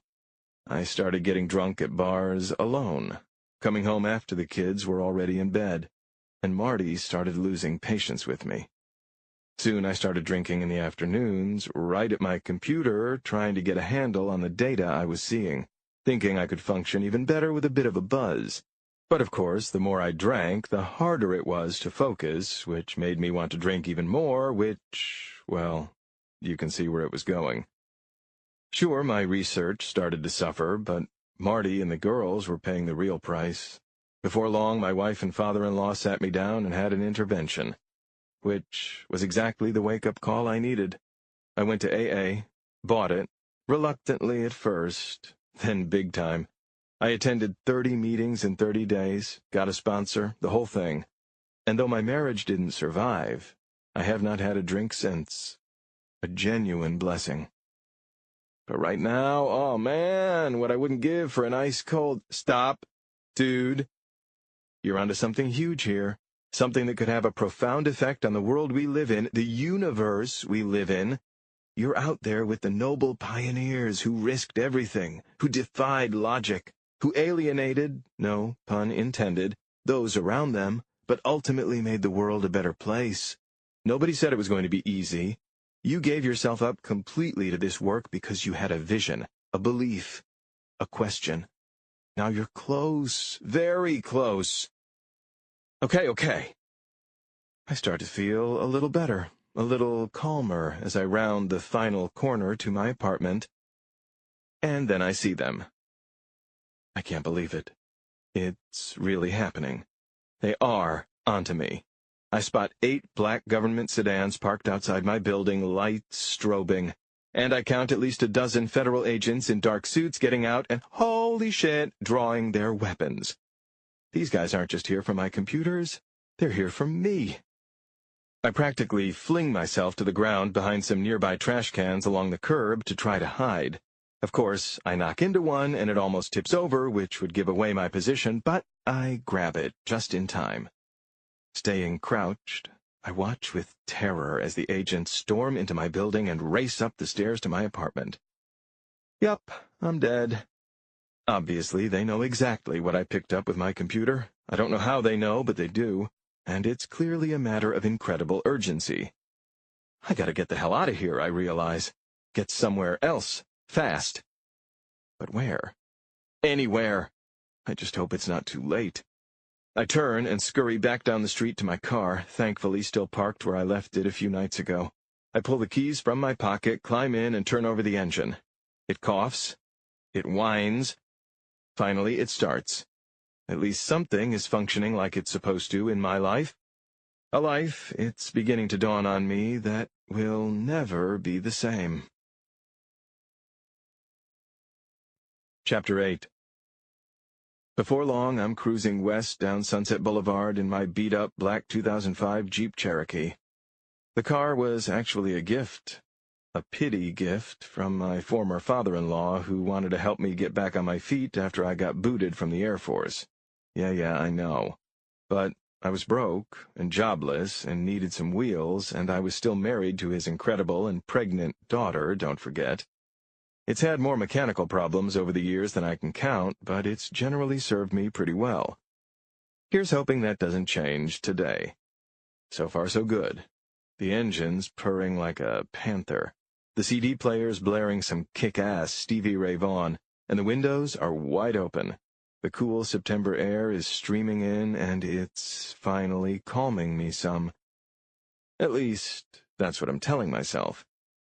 I glance in my rear-view mirror, making sure I'm not being followed. I press down harder on the gas anyway. The janky old SUV grumbles and picks up a bit of speed. I don't know where I'm going yet, but I know I'm in one hell of a hurry to get there. I also know I'm terrified, petrified, so scared out of my freaking brain that I'm practically numb. The full reality of my situation is just starting to become clear. But strangely enough, I'm also feeling good. For the first time since I don't know when. I'm feeling excited, energized, alive. There's no substitute for being right, especially about something this major. And I am right. Right? Damn straight. The friggin' U.S. Air Force should have listened to me from the start. Kiss my ass, Caltech. Up yours, NASA. But no time to start popping champagne just yet. The FBI is on my ass, along with who knows who else. My mind is so distracted I don't notice the traffic light turn from yellow to red. I slam on the brakes and skid to a stop just in time, which is when I realize what I have to do next. I've got to get what I've seen, make that the alien signal I've overheard, to the right people so we can figure it out. Thing is, who the hell are the right people? Then it hits me. As soon as the light turns green, I pull a screeching U-turn, cutting off cars in both directions, getting honked at so much it sounds like an angry flock of geese. I pray a cop doesn't see me and pull me over. That's the last thing I need right now. Then I stomp on the gas and start heading east, then north toward Glendale. There's only one place to start, only one person I can share this with. I owe it to her. I owe a lot to her, actually. She deserves to be the first one to tell me if she thinks I've got something here, or if I've gone completely bonkers. The truth is, I need her to be first, and I can't get to her fast enough. Chapter 9. Great. I've just made contact with freaking aliens, and now I'm stuck smack dab in the middle of rush hour Los Angeles traffic. The 2 freeway is worse than a parking lot, jammed with commuters going both ways. Impatient, I start driving like a teenager, weaving in and out of cars. I even cruise along the bumpy shoulder for a bit. Horns blast at me. I get plenty of middle finger salutes. I couldn't care less. When I finally reach the San Fernando Road exit, I zoom down the off-ramp, then cut through Forest Lawn Park. And I'm suddenly flooded with memories. Like all the great concerts held here that Marty and I used to go to, or strolling through the statuary with the kids, who would always giggle at the life-sized, highly detailed replica of Michelangelo's David. Those sure were the days. And now I'm pulling up in front of our old house, my ex-wife's house. I notice Marty has repainted it a pleasant pastel yellow instead of drab beige. God, how long has it been since I visited? She's replaced the furniture on the front porch, too. Ditched the sagging settee on which we passed many lovely summer evenings talking about life, our kids, future grandkids. The rose bushes I planted and took such meticulous care of are still there, but barely. Thanks to the California drought, they look wilted, ancient, dead. Like our marriage. Oh, man. During my otherwise fruitless, miserable time as a grad student at Caltech, Marty Garrison was the best damn thing that happened to me. She made it all worth it. She'd just earned a master's there in astrophysics, with high honors, and was working in the office of the dean of the Graduate Aerospace Labs. Marty had the brains, all right, plus the beauty to match. The first time I laid eyes on her, I was done for. Tall, athletic, with rich black hair and a face that beamed self-confidence. She had me at, "Hi, how can I help you?" That was the only upside of churning through as many faculty advisors and meeting with the dean as often as I did, getting to flirt with her each time, even if I never had the balls to ask her out. One day, Marty offered to take a look at part of my dissertation and gave me some really insightful comments. Soon thereafter, we became unofficial colleagues, then friends, then more. We discovered we were kindred spirits. We fell in love, deep, complex, scientifically verifiable love. After we got married and I joined the Air Force, Marty landed a fabulous job at NASA's Jet Propulsion Lab over in Pasadena. We bought this nice little home together, had 2 gorgeous girls. Things were going great. What happened? Life happened. No, I happened. I don't see her or our kids nearly as much as I should. I know that. I also know I'm not exactly my ex-wife's favorite guy. But it was some kind of instinct that brought me here today. In the past, I've always turned to Marty for help. She's a good person, so she's always given it. And Jesus, do I need it right now. Steeling myself, I walk up the creaky wooden stairs and knock on the door. "Daddy!" cries Claire, my youngest, just 6 years old, as she flings it open. She's wearing 2 red bows in her blonde pigtails, a Frozen-themed aquamarine skirt, brown pajama bottoms printed with Star Wars characters, and 1 green rubber boot. I've got to give my little girl credit. She's got style. Consistency, too. Marty sent me new pictures of Claire and her sister about a week ago, which I promptly beamed up to the heavens, as always.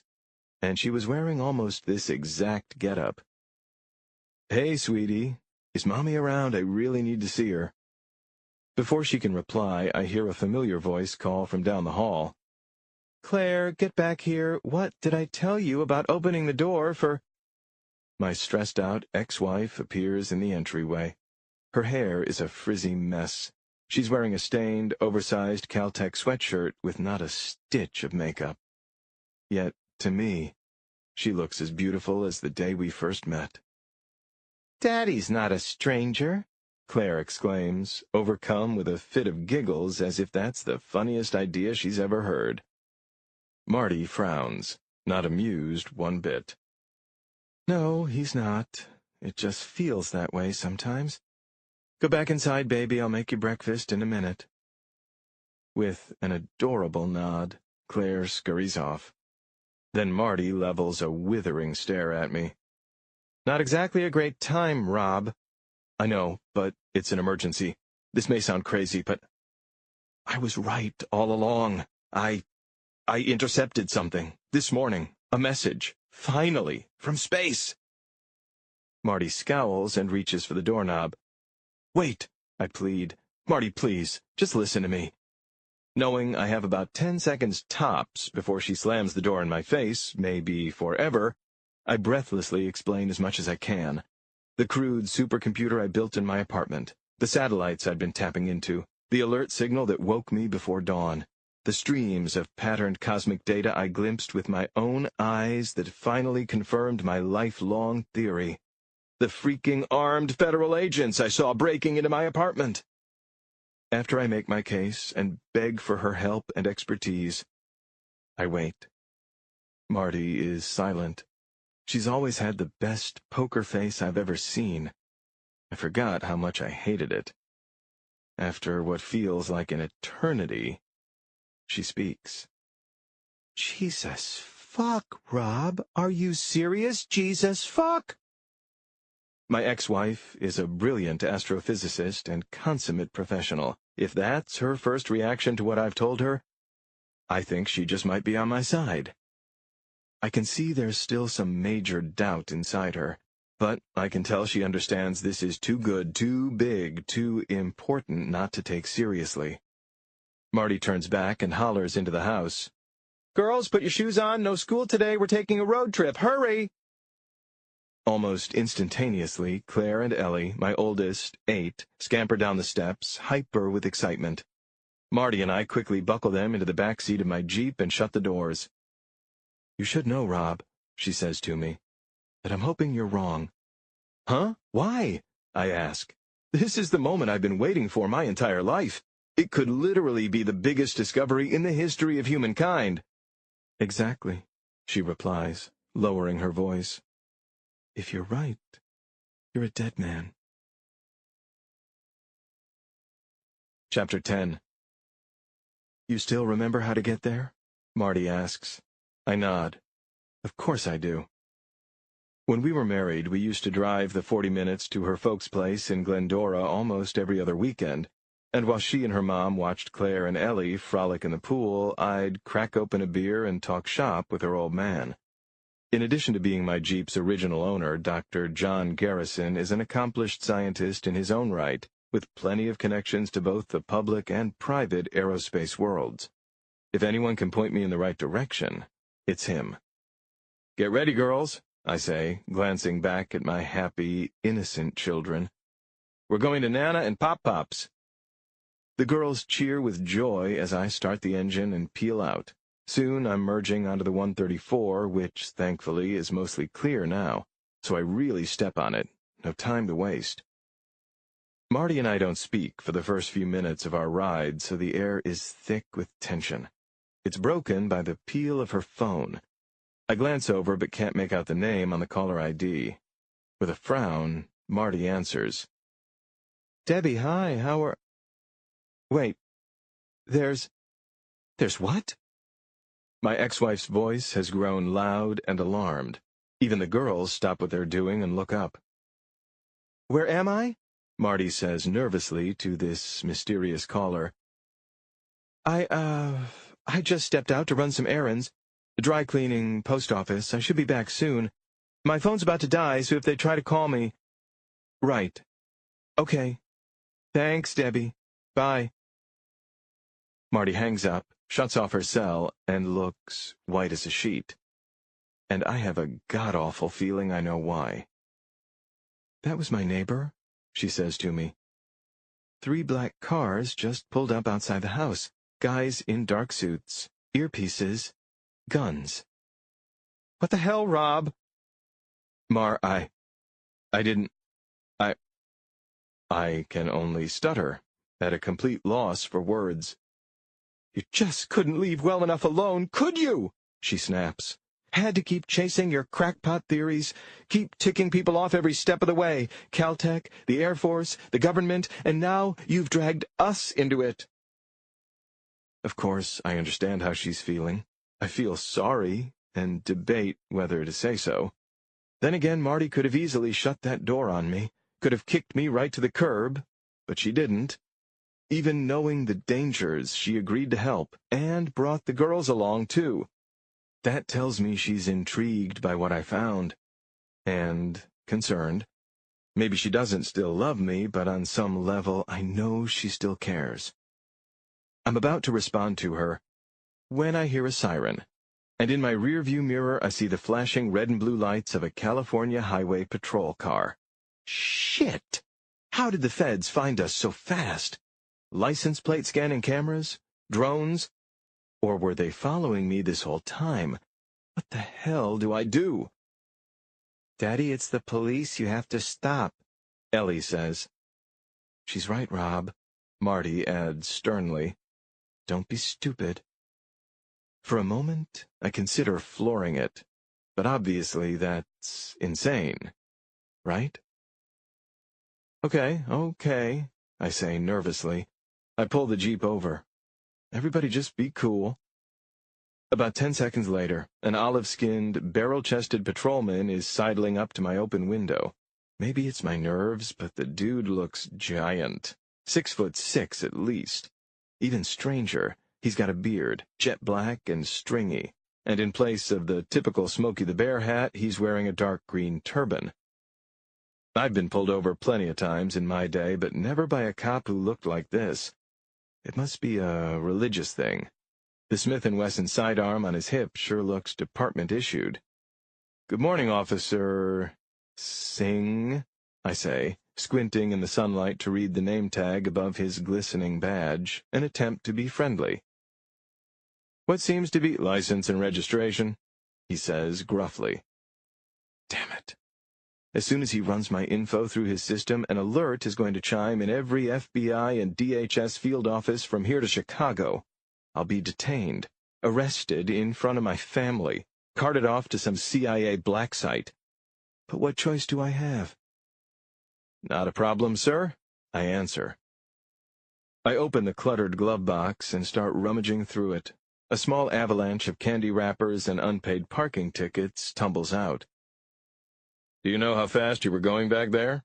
he asks. "I clocked you at 90 in a 65. You in some kind of hurry?" No, sir. I am in a hurry. We're taking the kids to, spend a day with their grandparents." The patrolman grunts. What I told him was the truth, at least part of it.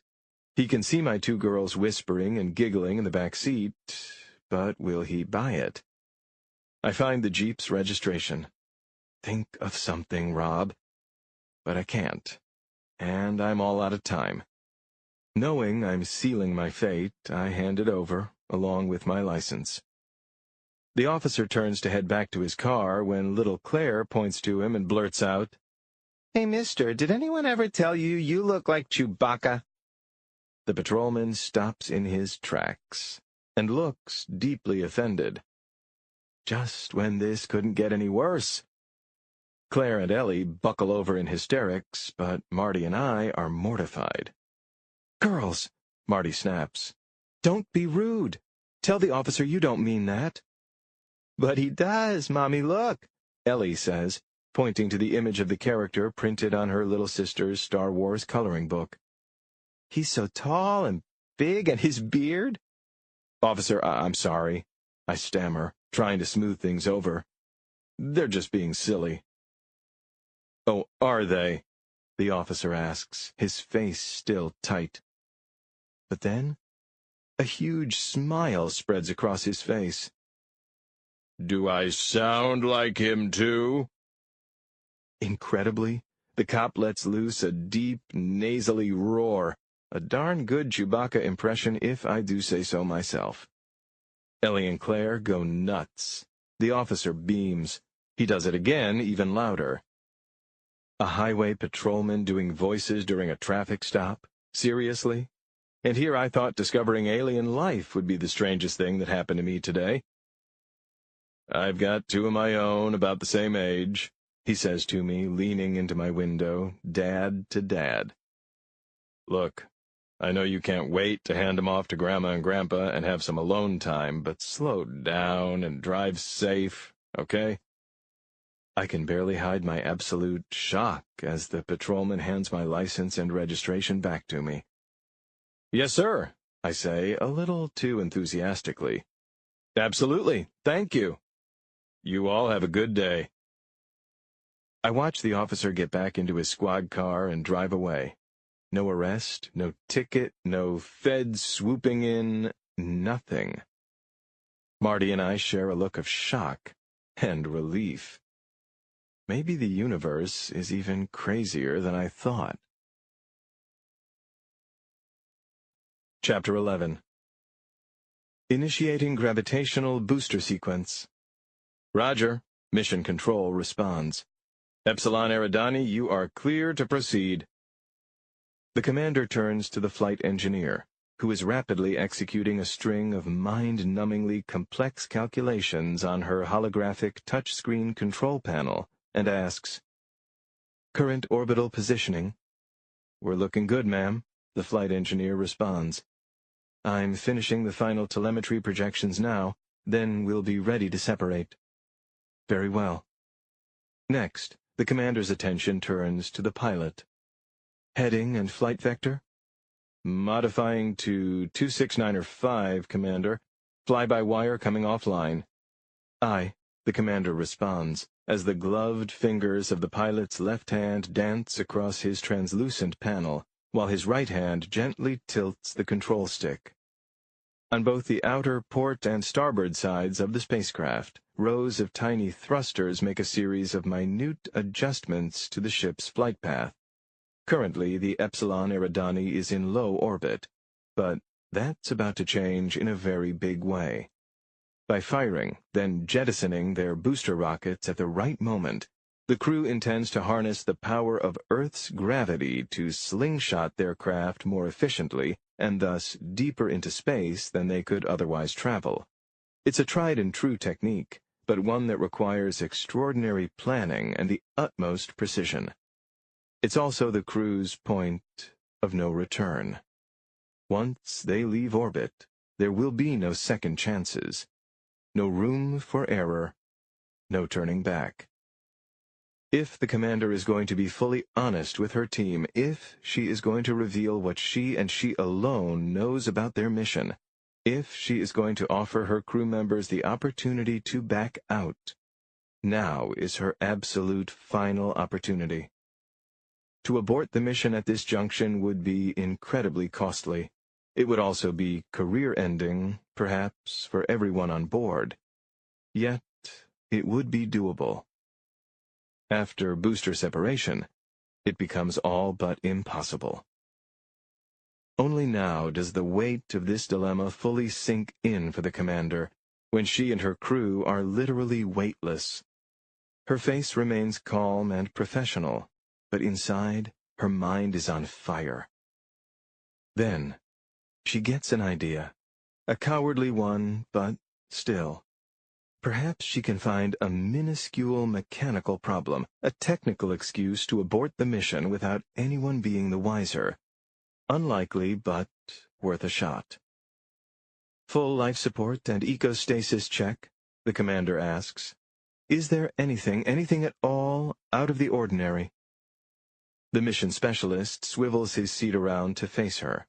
He is immediately concerned. This request is not part of the standard pre-separation protocol at all. "Can you please repeat that, Commander?" "Before we're flung into deep space, is it so wrong to want to review the systems that will be keeping us alive?"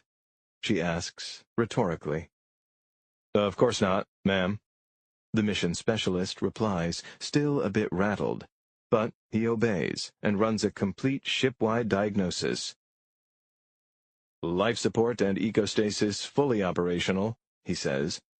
"O2 filters, rehydrators, nitrate converters, primary and redundant plutonium generators, all running optimally."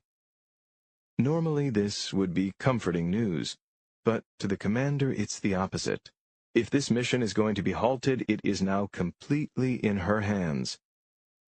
"Commander," the flight engineer interjects, "we're entering our optimal launch window. We're ready for your command." Glancing down at the photo wedged into her console of her children and husband, the commander suddenly feels an overwhelming pang of self-doubt.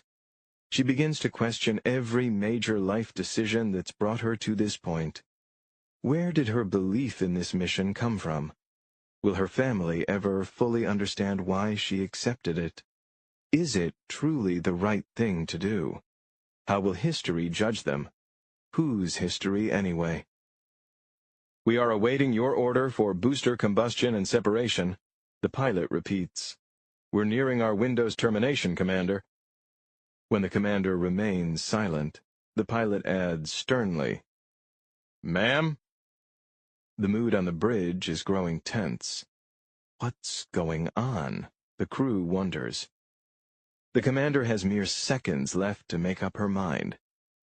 At last, just as the sun is beginning to rise above the planetary horizon, she does.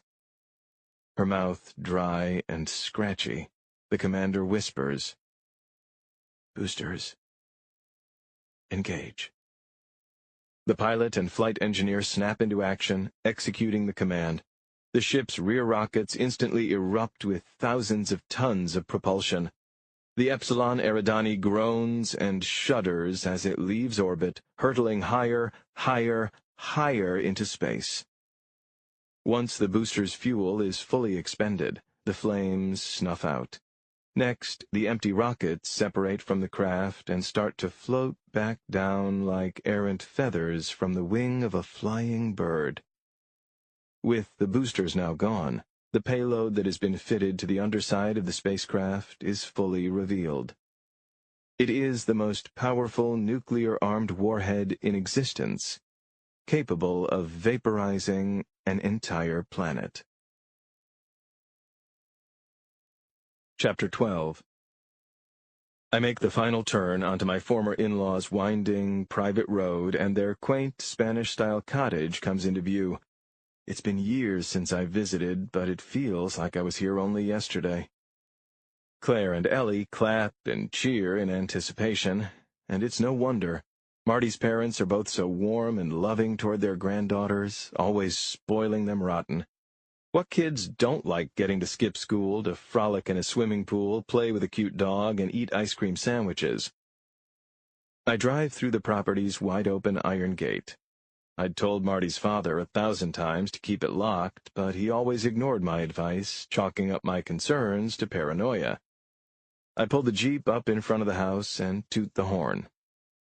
As Marty and I get out and start unloading the girls, Karen and John, trailed by Newton, their yappy schnauzer, emerge from the front door to greet us, with a mixture of joy and confusion. They're delighted to see their daughter and grandkids, but are clearly not so thrilled to see their former son-in-law, the guy who basically abandoned the family years ago to drink and chase a cosmic fantasy. "What a wonderful surprise!" Karen exclaims, wrapping Claire and Ellie in a tight embrace. She seems to sense my and Marty's unease immediately. "How about we get you girls inside and into your swimsuits?" she says. "Come." When the three of us are alone, John moves to Marty and gives her a long hug. "It's wonderful to see you," he says. "But don't the girls have school? What are you doing here?" "It's a long story, Dad," my ex says. Then she gestures to yours truly. I start to go in for a man hug, but John extends a chilly hand instead. I don't exactly blame him. It's actually more than I deserve. Humbly, I shake it. "Hello, Rob," he says. "It's been quite a while." "I know," I reply. "It's good to see you, John, considering the circumstances." "And what would those circumstances be, exactly?" "Why don't we, head inside?" I suggest. "I need to talk to you. I need your help. With something important, something that could change our entire understanding of the universe as we know it." John shakes his head in disgust. "Son, you listen to me. If this is another of your ramblings about sending aliens photos, about intergalactic radio transmissions, you—" "Please, Dad," Marty interjects. "Just hear him out. For me." God, what a woman. How did I ever let her slip away? John is clearly still unhappy about the situation, but he can't say no to his little girl. With a huff, he turns and heads back into the house. I give Marty's shoulder a grateful squeeze, and the two of us follow him inside. But before I shut the door, I hear a faint whirring noise high overhead. It's distant, but getting closer. It starts growing louder and louder. Before long, it's nearly deafening. I look up and gasp. A helicopter, police, government, military, is soaring high in the sky above. It flies directly over the house, then keeps going, finally disappearing behind the crest of a nearby hill. It takes me a solid few seconds to catch my breath. Was it just an L.A. Sheriff's Department chopper on a routine patrol of this neck of the San Gabriel Mountains? Or was it someone else, tracking me, watching me? I tell myself I'm just being paranoid. But am I? Chapter 13. Marty and I follow her father down the hall and into his private study, which is lined with mahogany bookshelves. On the walls hang a collection of framed, antique sketches of early airplanes, an original blueprint of NASA's 1961 Saturn I module, and John's many impressive degrees and awards, including his Ph.D. in astrophysics from Stanford, and the National Medal of Science bestowed on him by President Clinton. I should probably mention that brilliance runs deep in Marty's family. About a decade ago, my father-in-law retired from a long and distinguished career as head of Boeing's Advanced Space Access Team in nearby Torrance. He and Karen purchased this cozy cottage in the hills, where they've lived ever since. But John still does some consulting here and there on various top-secret aerospace projects for the government and private sector, which has kept him up to date on all the latest technological developments in the field, both domestic and foreign. Sure, the guy might hate my guts, but there's nothing I can tell him about my research or discovery that John won't at least know something about. "Now what the hell is going on?" he demands, slamming his office door. "Let me show you," I say. "I just need remote access to my home system." John flips open the MacBook on his desk and spins it to face me. "Go ahead." I smile awkwardly. Actually, that's not going to work. Whether the FBI confiscated my supercomputer's hard drives this morning or not, I thankfully had the foresight a few months ago to set up a real-time, thrice-encrypted multivalent phantom server encoded across a randomized network of dark web server farms all around the world. In layman's terms, I backed up all my files to a very top-secret cloud. Problem is, I'll need an equally robust computer system to open them. Luckily, I know I've come to the right place. John understands exactly what I'm asking for. Grumbling under his breath, he heaves a movable bookshelf to the side to reveal a hidden titanium-reinforced wall. He taps a code into a digital keypad and the wall slides open, exposing a small inner chamber lined with slim monitors, blinking server towers, and quantum processors. This is one of the few things my father-in-law and I have in common. His might be a little fancier than mine, but we've both built makeshift, homemade supercomputers. I hurry over to a console and get to work, logging into my remote portal with a series of 36-digit alphanumeric passcodes I've committed to memory. Before long, I've pulled up the streams of data qubits I first saw early this morning. The repeating pattern is right there, clear as day. But the meaning is still an absolute mystery. "Have a look," I say to my ex-wife's father. "See for yourself."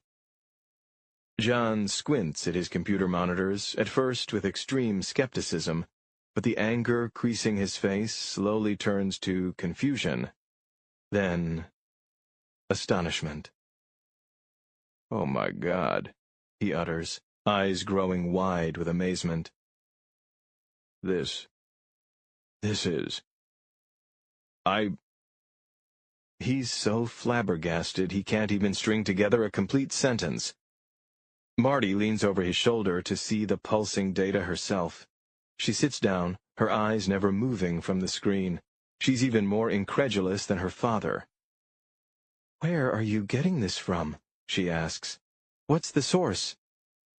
"It's actually a synthesis of two different feeds," I explain, typing rapidly and pulling up a spinning map of the globe on screen showing a pair of blinking dots, one in central Russia, the other in South America.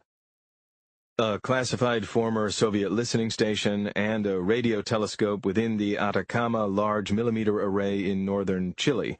That's what makes this so unique. John is still reeling. Do you understand what this means?" Not a damn clue, I say. That's what I was hoping you could help tell me. But I do know it means something. No way in hell this is just some random cosmic noise. It's a string of repeating signals aimed directly at us from deep space, from a part of the infinite night sky we haven't fully probed. And that means... I can barely contain myself as I finish the sentence. My theory was correct all along. Someone or something is out there, sending us a message, trying to make contact. I look to John, who has turned white as a ghost. He puts a shaky hand to his head and sits down, struggling to process it all. Okay, let's just think this through, says Marty. Obviously, the government is going to want to keep a lid on this, and that means they're going to want to keep a lid on you, Rob, if you catch my drift. The only way to protect yourself that I can think of is to translate the message. Figure out what it's actually saying, to give yourself some leverage, which, of course, is easier said than done. I nod gravely. I'm fully aware of the incredible danger I'm in, we're all in, and the many challenges that lie ahead. The question is, how? I say. We barely have the computing power to visualize these data qubits, let alone interpret them. If only there was some way— There is. John slowly stands again and looks me square in the eye. Northrop Grumman. They have a facility up in Antelope Valley. They call it Tejon Ranch.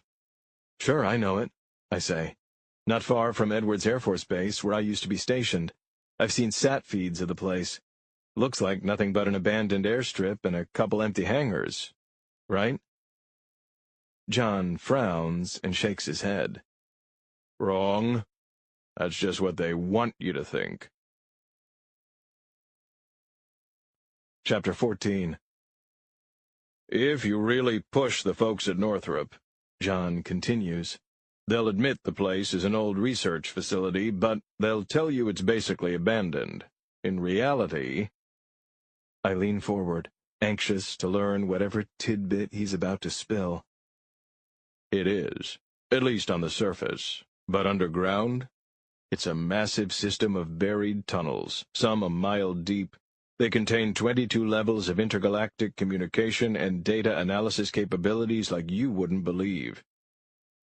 For a moment, I'm too startled to say anything. Truth be told, I don't believe it. And apparently my former father-in-law can read that skepticism all over my face. I know it sounds improbable, he says, but it's true. Dad, Marty says, how do you know? It must be just a rumor. John shakes his head. About a year ago, I consulted on an aerospace project for Northrop. I've been to Tejon Ranch. I've seen what it really is. The technology that place has is on the cutting edge of interstellar communication capabilities. He gestures to the computer screens, still blinking with the patterned data message. If anybody outside the government stands a chance of translating this, it's them. I consider what John is saying. It all sounds amazing. Except for one tiny little problem. Okay, even if Northrop was willing to touch this thing with a 30-foot pole, I say, how exactly do you expect me to get inside that place? Knock on the door and say, "Hi, I'm a disgraced scientist who just made contact with aliens. Mind if I borrow your non-existent supercomputer system for the afternoon?" He's right, Marty says sullenly. There's just no way. There's always a way, John replies. You just get to that ranch. Let me handle the rest. I still know a few researchers there. They'll be waiting for you at the main gate. Once they recognize what you've discovered, they'll help you, just like I did. I'm overwhelmed with conflicting emotions. This man I admire so much, who was once family, whose daughter I used to love, and on some level still do, is not only showing me the professional respect I've always craved, he's willing to go to bat for me, risk everything, because he believes in me, because he believes in my discovery. I don't know what to say, I stammer. say goodbye to Marty and the girls. They'll stay here with us, where it's hopefully safer." I nod. With federal agencies looking for me, of course, that's the wisest option. Still, the idea of being away from them again makes me feel awful, because being with them this morning has made me feel so wonderful. I'm overwhelmed with conflicting emotions from all sides. Marty and the kids. Being with them again reminds me of how much I love them, how important they are to me. What the hell was I thinking? I wasn't. I buried myself in this crazy project that looks like it's about to pay big dividends, good, bad, or otherwise. And the only way to justify my selfish isolation, my addiction to it, is to honor Marty and the kids, and my work by seeing it through. Whatever it takes. It's also about my professional integrity, if there's any left to be had. While John remains in his office to start making some calls, Marty and I head to the backyard. There we find Claire, Ellie, and Newton all splashing happily together in the pool. Karen is sitting on a chaise lounge, watching her granddaughters and their dog. "Girls," Marty calls to them, "come say goodbye to your father, quickly." Claire and Ellie hop out of the water and scurry over to me. I kneel down and wrap their little wet bodies in a giant hug. "So listen," I say, fighting the giant lump growing in my throat. "I just found out I've got to take care of some very important work stuff. I'm sorry I have to go, but—" "Will you visit us again?" Claire asks, her face bright with hope. "Of course," I insist, "before you even know it. It's been so much fun being with you guys today. Listen to Mommy and Nana and Pop-Pop, okay? And always remember how much I think about you, too. And how much I love you." "We love you too, Daddy," Ellie says, and both she and her sister tighten their embrace around my neck. God, I would give anything to freeze this moment in time forever. The photos Marty sends me, and I send into space, are nice, but nothing beats the real thing. It takes everything I've got to tear myself away from them. I promise myself I'll see my girls again soon, that I'll be a bigger presence in their lives, a better father. And this time, I really mean it.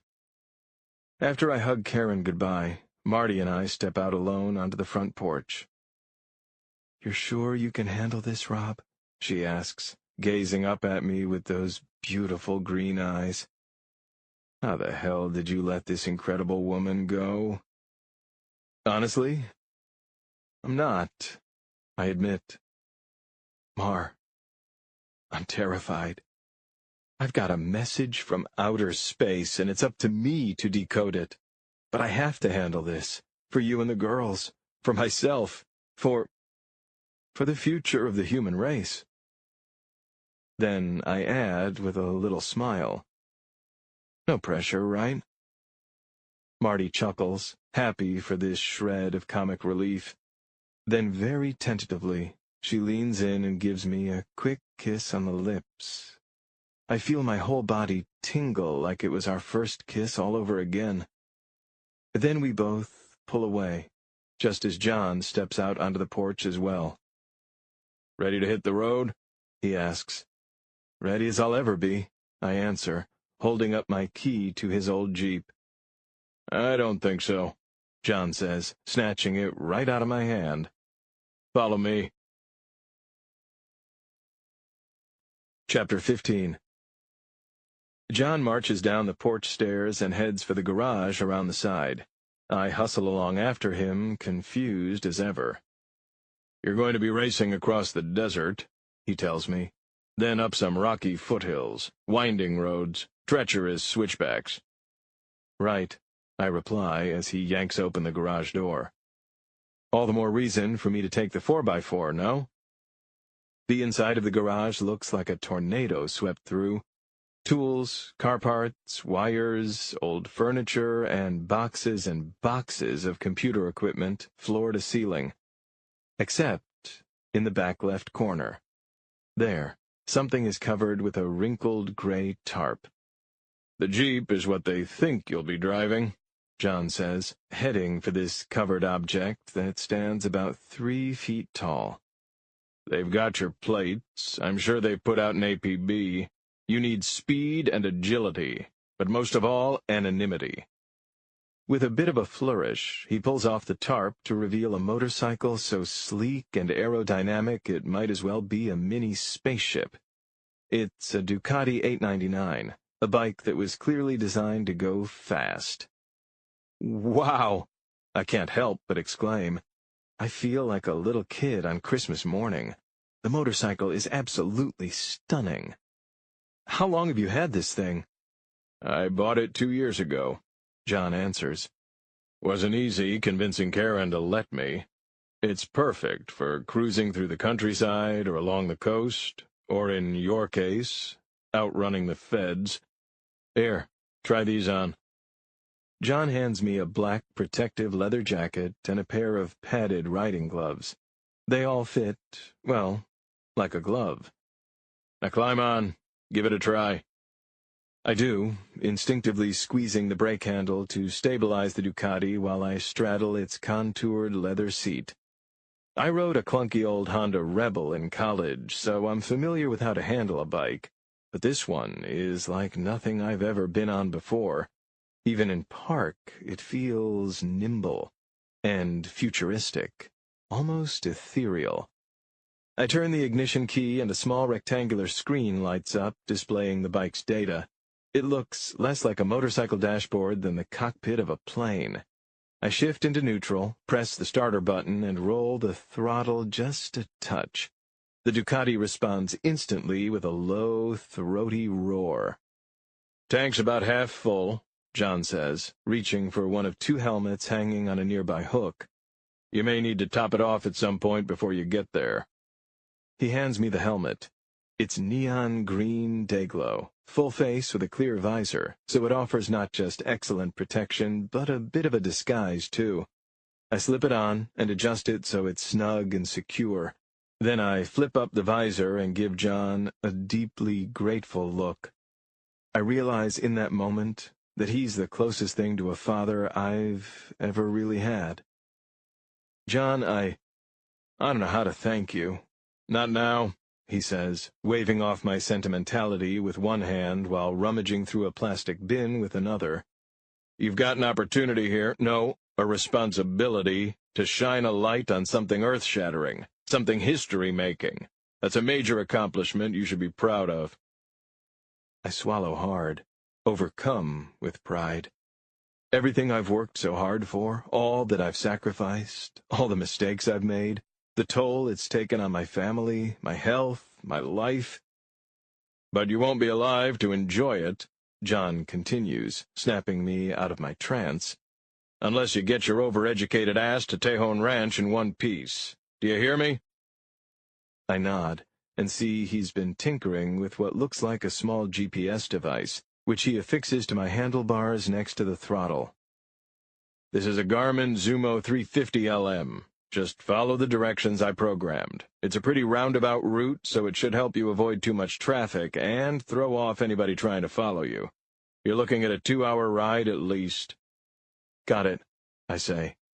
Good thinking. Oh, one more thing. Leave your phone here. That's okay, I say. I turned it off hours ago. Do you really think that's going to prevent the suits from tracking it? Give me a break, Rob. You're smarter than that. Take these instead. He thrusts into my hands a few cheap, disposable cell phones. When I'm working on a top-secret consulting gig, John explains, I like to keep some lying around just in case. They'll do in a pinch, then just toss them. Nodding, I stuff the phones into my jacket pocket. Anything else? John gives my shoulder a firm pat. Godspeed. Now get going.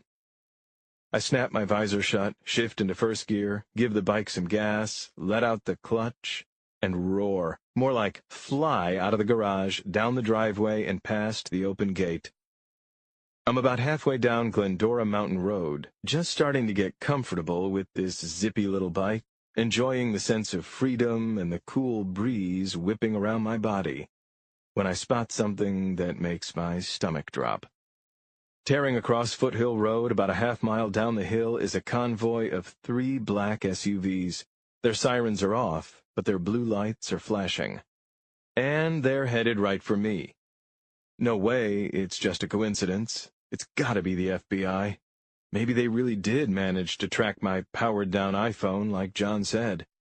Or maybe they just checked my file and wagered that I'd turn to my former in-laws for help. Maybe that helicopter that flew overhead 20 minutes ago spotted me. Or maybe... Snap out of it! I scold myself. It doesn't matter. I can't let them catch me. Thinking fast, I apply the brake, then steer my bike off the road and down a slight embankment. I spot a dense grove of trees and maneuver my motorcycle and myself behind them. As soon as I'm in position, I kill the engine. Seconds before the SUVs whiz past my hiding spot. They continue flying up the road toward the family I left behind. Once again, have I lost my mind? No. I know I'm right and that I'm doing the right thing. I also know I just dodged a bullet.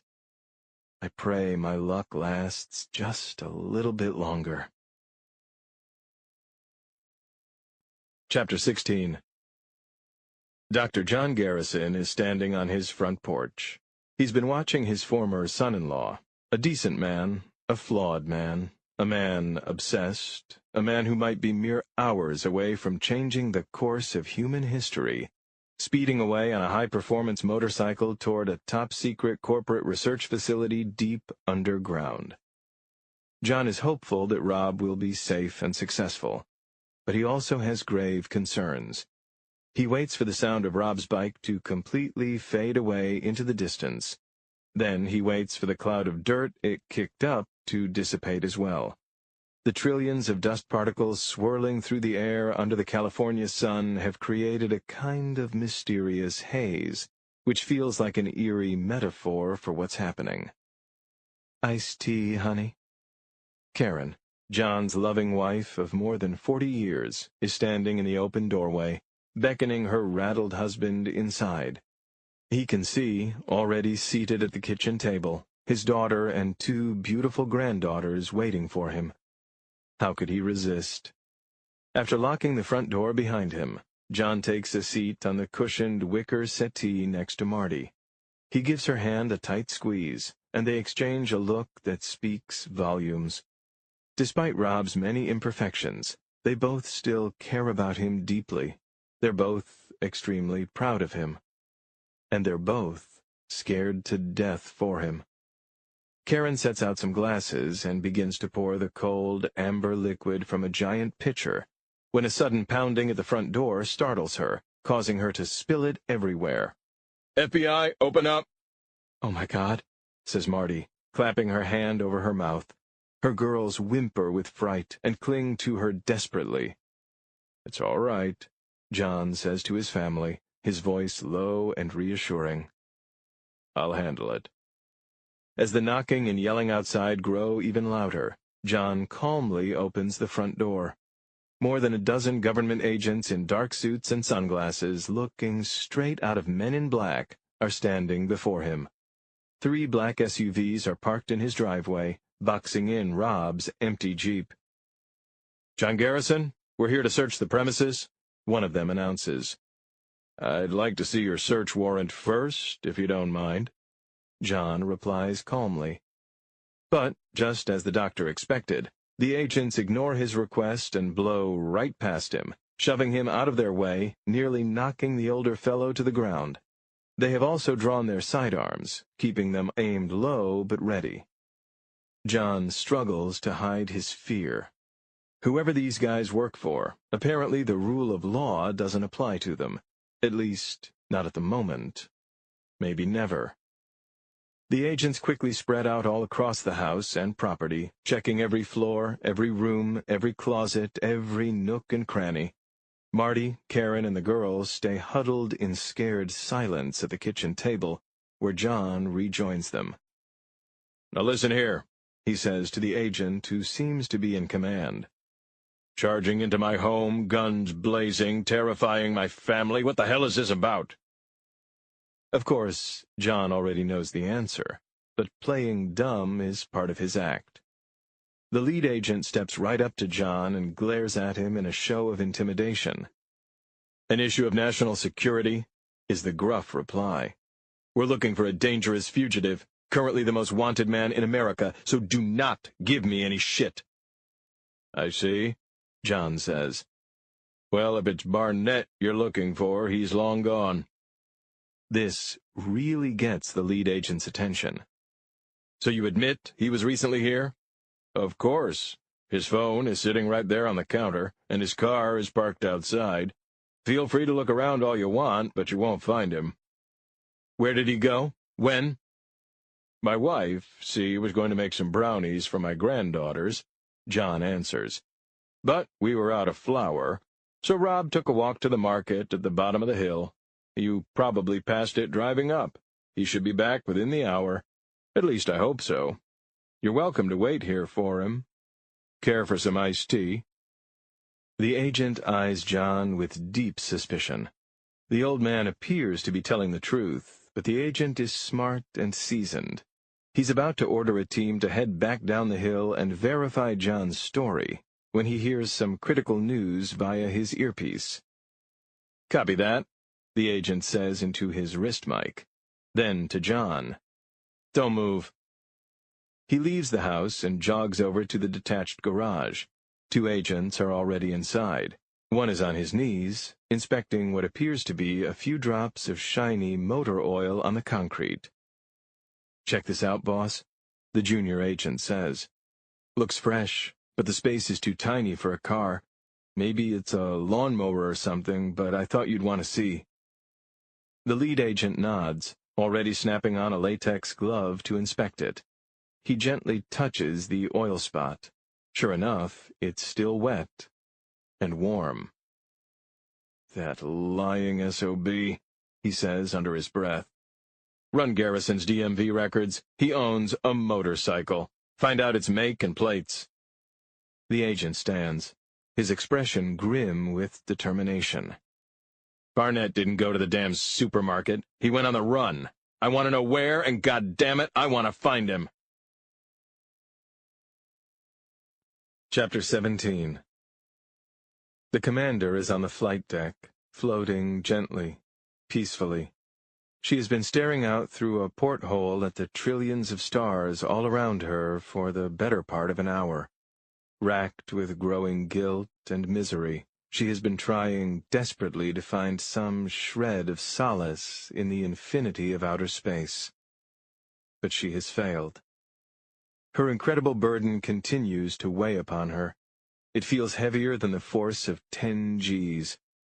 With the Epsilon Eridani's final destination fast approaching, she knows she cannot keep the true nature of their mission a secret for much longer.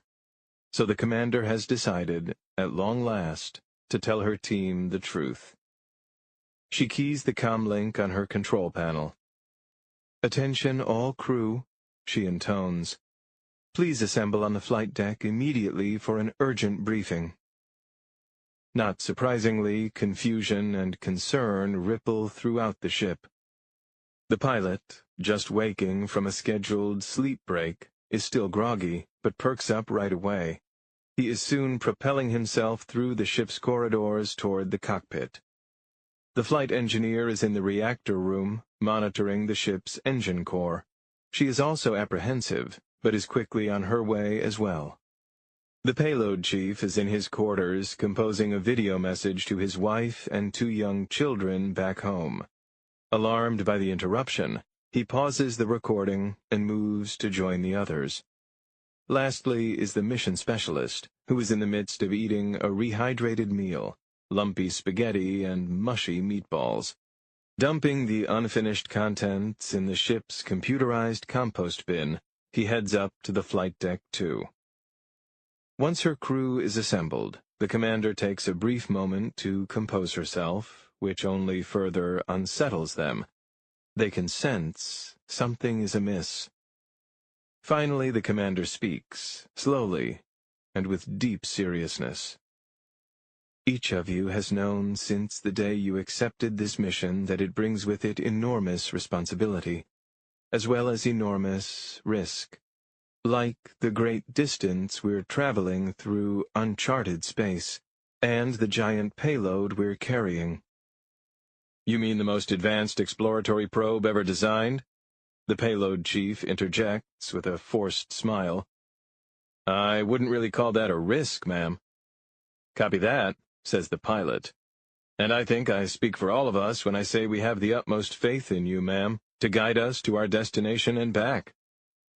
And back. The commander swallows hard. Her crew isn't making this easy.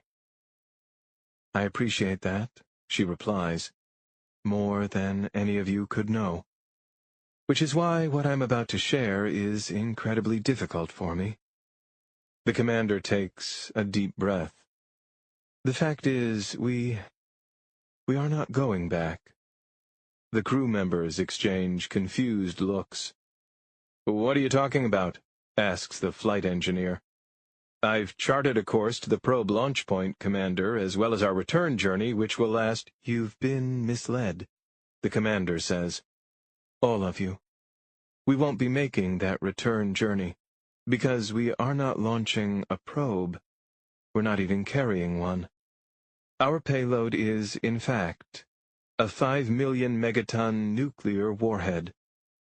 That's ridiculous, says the pilot. I don't understand. The purpose of our mission is not exploration. It is annihilation. For decades, our top astrophysicists and interplanetary astronomers have been observing intergalactic evolution. Their focus has been on one planet in particular, a world that has given them great cause for concern. We have been chosen to end that world. Stunned silence, followed quickly by confusion and bubbling anger. My God, whispers the payload chief. I get it now. This is a suicide mission. The commander averts her eyes. I suppose that is one way of describing it. Each of the crew struggles to process this unthinkable bombshell, each in their own way. The pilot with stoic resignation, the flight engineer with fearful whimpering, the payload chief with shocked horror. But the mission specialist explodes with white-hot rage. You lied to us, you bitch, he exclaims. You knew all along, and you— I had no choice, the commander responds, contrite. My orders came from the very top. If I'd revealed our true purpose earlier, none of us, the mission specialist screams, would have agreed. The veins at his temples are throbbing. We have families. We have our whole lives ahead of us. Had our whole lives. You signed our death warrants without our consent. The commander tries to stay calm, hoping to keep the volatile situation under control. I can't imagine how you all must be feeling, but what you must understand is, our sacrifice is for the good of the entire species, the entire universe. Our lives may— No! Cries the pilot, who glimpses out of the corner of his eye, a split second too late, the mission specialist lunge at the commander, brandishing a screwdriver. The pilot instinctively hurls himself through the air in between the commander and her assailant, right as the mission specialist thrusts the tool, stabbing not the commander but the pilot deep in his shoulder. The pilot cries out in agony as the other two crew members join the melee. After a frenzied, weightless scramble, the others manage to subdue the mission specialist. The flight engineer hurriedly opens the cockpit's first aid kit and readies a digital syringe filled with 20 cc's of ketamine, a powerful synthetic sedative. No, don't! Shouts the mission specialist, still flailing wildly. She lied to us! She's sending all of us to our deaths! Don't you fools understand that? But the other crew members remain loyal. The flight engineer jams the needle into the mission specialist's thigh, and within seconds he goes limp. Everyone else begins catching their breath. Only now does the pilot stop to examine his stab wound. His injury isn't life-threatening, but it's painful and deep. Globules of his blood are floating throughout the cockpit like red rain. "Thank you," the commander says to her crew. You all saved my life." But no one responds. The irony is clear as day. The commander reassumes control. She signals the flight engineer to cue the shape memory wings to fully withdraw into the fuselage, and the spaceship sails on. Chapter 18. I've been crouching in this prickly thicket of trees, my motorcycle hidden next to me, for a good 15 minutes now. I've been trying to steady my nerves and plan my next move, and also make sure there aren't any more FBI vehicles bringing up the rear. Figuring the feds have probably reached my former in-laws' place by now and have started questioning my family and conducting a search for me, I decide to hit the road again. I stand and start to inch my bike out of the brush when I hear the SUVs speeding back down the road. Shit, that was fast. I push my motorcycle back on its side and dive back behind the trees just in the nick of time. The convoy rumbles past me, making the ground tremble. I guess the good news is the feds aren't terribly interested in John or Karen or Marty or my girls. That's a relief, for sure. But the fact that they spent barely any time on the property fills me with dread. It means they know I'm on the run. They probably know I borrowed John's Ducati, and they may even know where I'm going. Okay, think. Rob, what now? I still have to get to Northrop and Tejon Ranch. That much I know for sure. But how? The route John programmed into the Garmin for me was deliberately indirect, but it will still take me there via a few major freeways, roads teeming with California Highway Patrol and probably fitted with license plate scanning cameras at every bend. Great. Now that I've completely lost the element of surprise, I guess I'd better stick to back roads from here on in. It may take me a hell of a lot longer, but it's worth it, even if it's just for my peace of mind. I pick the bike back up out of the bushes, then power up the Garmin and begin plotting an alternate route as quickly as I can, aware that the longer the device stays on, the higher the risk they'll be able to track it. But even if the feds don't, I'm still just one lone man on an unusual motorcycle who's being hunted by a small army of government agents in broad daylight. Daylight! Of course! With the sun so high in the sky, it's got to be 100 times easier for the FBI or Highway Patrol or whoever to spot me, right? Maybe I should hide my ass until nightfall or at least sunset. Even if it improves my chances of getting to Northrop undetected by 1%, isn't it worth it? I rack my brain. Then I remember. There's a quaint bed-and-breakfast type place just a mile or so up the mountain, with a cozy coffee shop and cafe on the ground floor. Back when Marty and I were still married and would spend the holidays with her parents, their out-of-town relatives would often stay there. And since I'm a train wreck in the kitchen, I was usually assigned to taxi duty, shuttling them back and forth. Point is, I can hang out at the B&B, have a few cups of joe, maybe even a shot or two of something. No, stay sober, Rob. Until sundown, then scram. Best of all, I now know how to get there with my eyes closed. I quickly shut off the Garmin, drop my helmet visor back into place, and roll the Ducati back up the embankment onto the road. I restart its engine, say a little prayer, and off I go. Chapter 19. Check, please, I say to the kindly middle-aged woman who has been patiently topping up my coffee mug and bringing me meals for the past 10 hours. Sure you don't want one more, hon? She asks. Then she adds with a smile, unless you're in some kind of big old rush. I chuckle, trying to be as friendly as I can, and also to seem as normal as I can. To try and cover my tracks, I told her that I was taking a staycation, spending a rare day off work, being served delicious food and relaxing and catching up on some reading. All day I've been sitting in this little cafe, sipping about a gallon's worth of coffee and pretending to read a stack of newspapers. But really, my mind has been racing a mile a minute as I waited anxiously for nightfall and tried to plan my next move. I've also been thinking about why I'm even trying to make that next move to begin with. The message I intercepted from space. That's the key to all of this, and it's still the biggest question mark of all. Even if it's just a friendly intergalactic greeting, it would be an earth-shattering, history-altering event. But what if it's something more? A warning, a demand, a threat. This could be the start of the end of the world. Why now? Why me? Here you go, hon, the waitress says, setting down my check. I nod thanks, then pay the bill in cash, leaving a ridiculously large tip. I hope it's enough to erase any suspicions she might have about me and for her not to call the local police, which is the absolute last thing I need right now, especially after that last run-in. Soon I'm back on the open mountain roads again, speeding toward Tejon Ranch. The sun has just set, and I'm very happy to have the extra cover of darkness. I also had the brains to buy an old-fashioned folding map.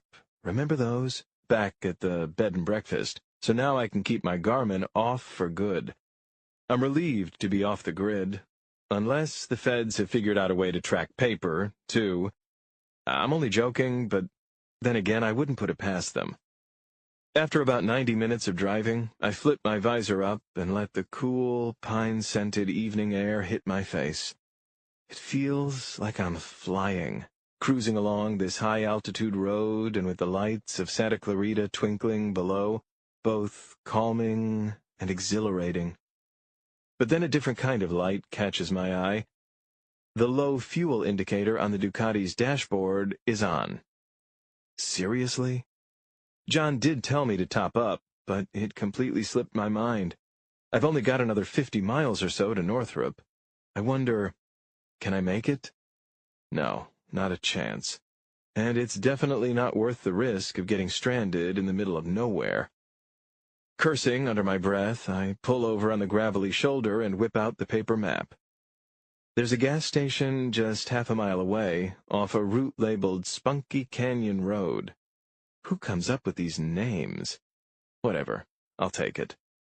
A few minutes later, I'm sputtering into Hal's, a tiny, run-down convenience store with 2 old-school gas pumps out front, as well as 2 rough-looking mountain men sitting in rocking chairs and smoking cigarettes. They eye me as I park my motorcycle by one of the pumps, which I see has a handwritten sign duct-taped to it, "Pay inside." Fair enough. I yank off my helmet, nod a silent hello at the men, and enter the store. A third grizzled fellow is behind the counter. He's got a long beard and is wearing an old trucker hat stained all different colors from dirt, sweat, and motor oil. "Help you?"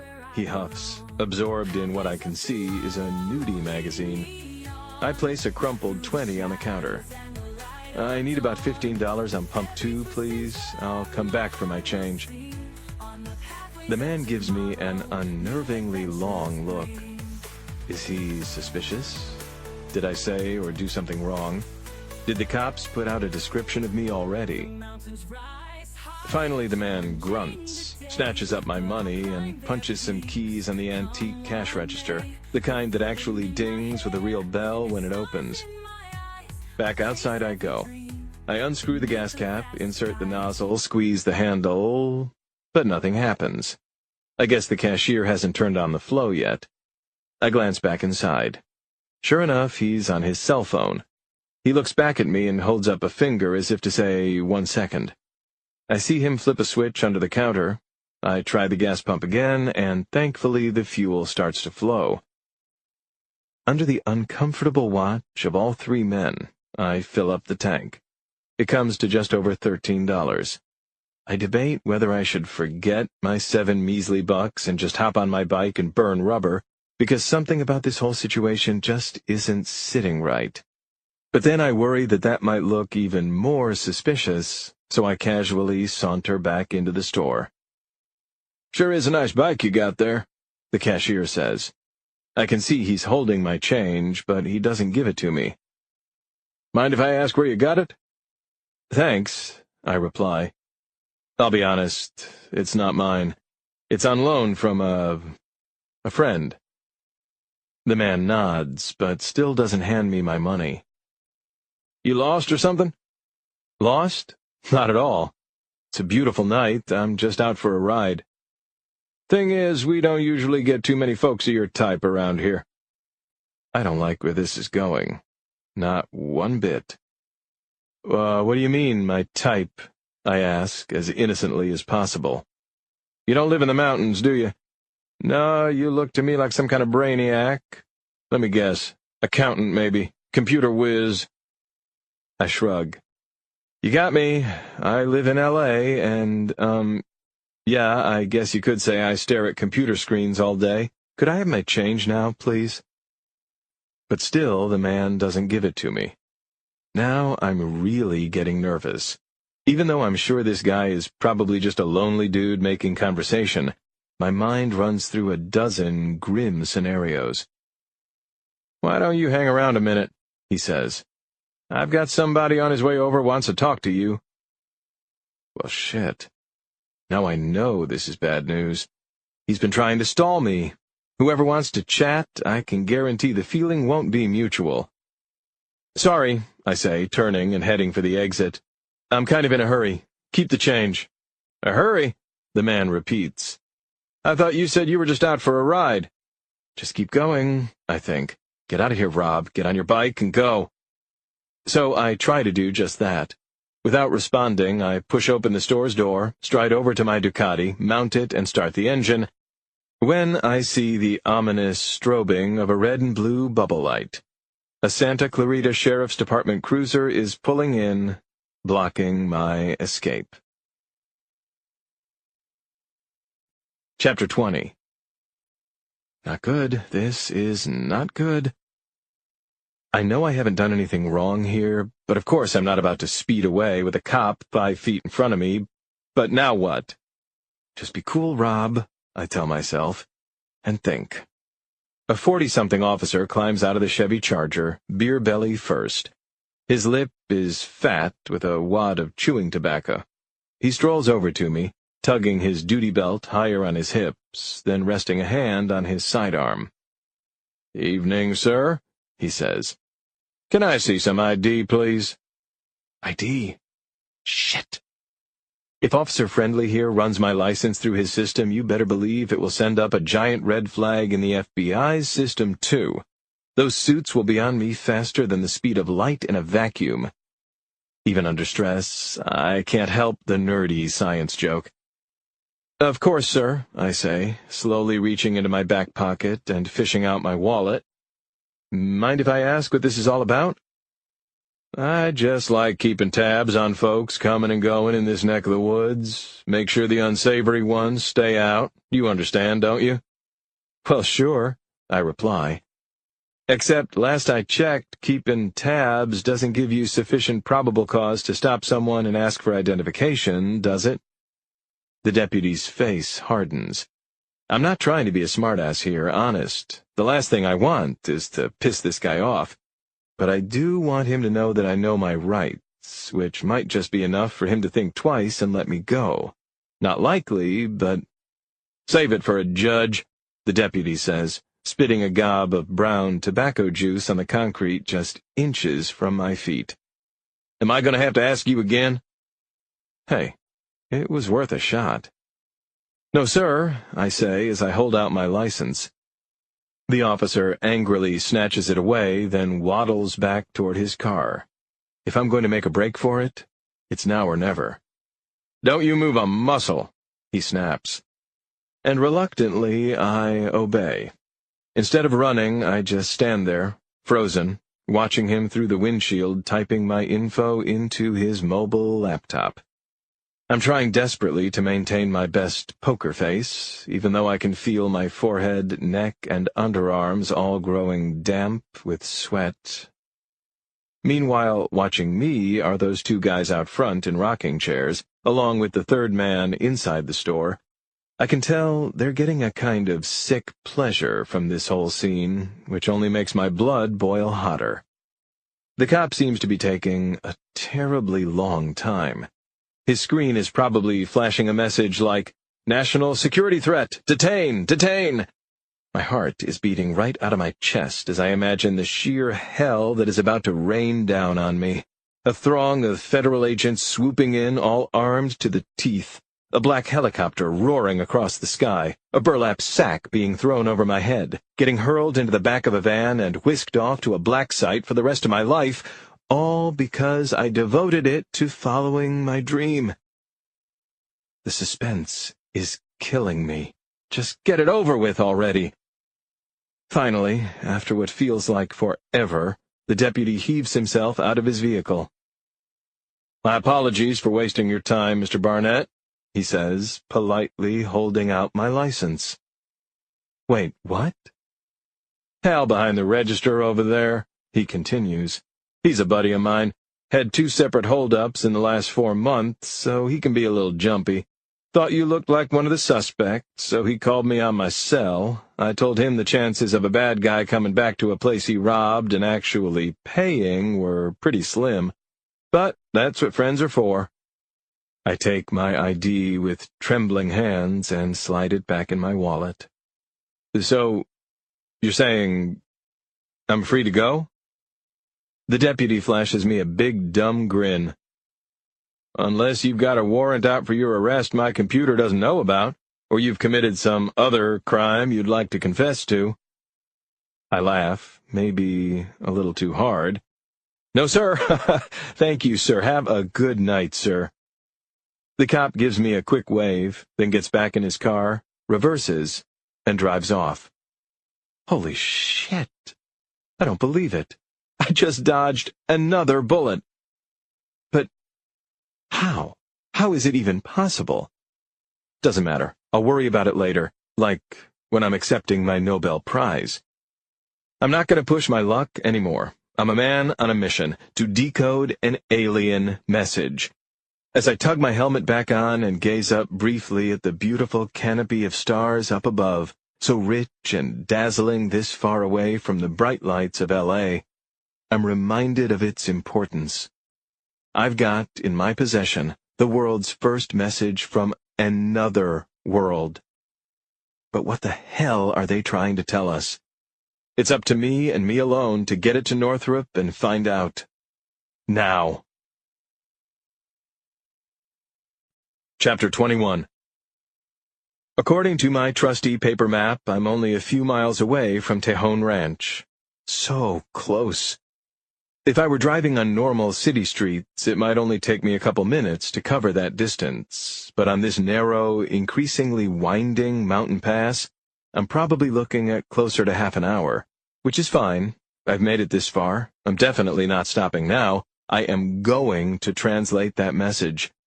So I keep moving, easing my bike around every sharp curve and blind switchback. The route is feeling increasingly remote and deserted, but I take that as a good sign. After all, if you were building a multi-billion-dollar top-secret research facility, wouldn't you want to place it as far away from civilization as possible? My lights catch a raccoon scurrying across the road ahead of me, followed by 3 furry offspring. It's pitch black out here, and the sky is richer, more beautiful for what it could be hiding. And then, at last, up ahead, I see it.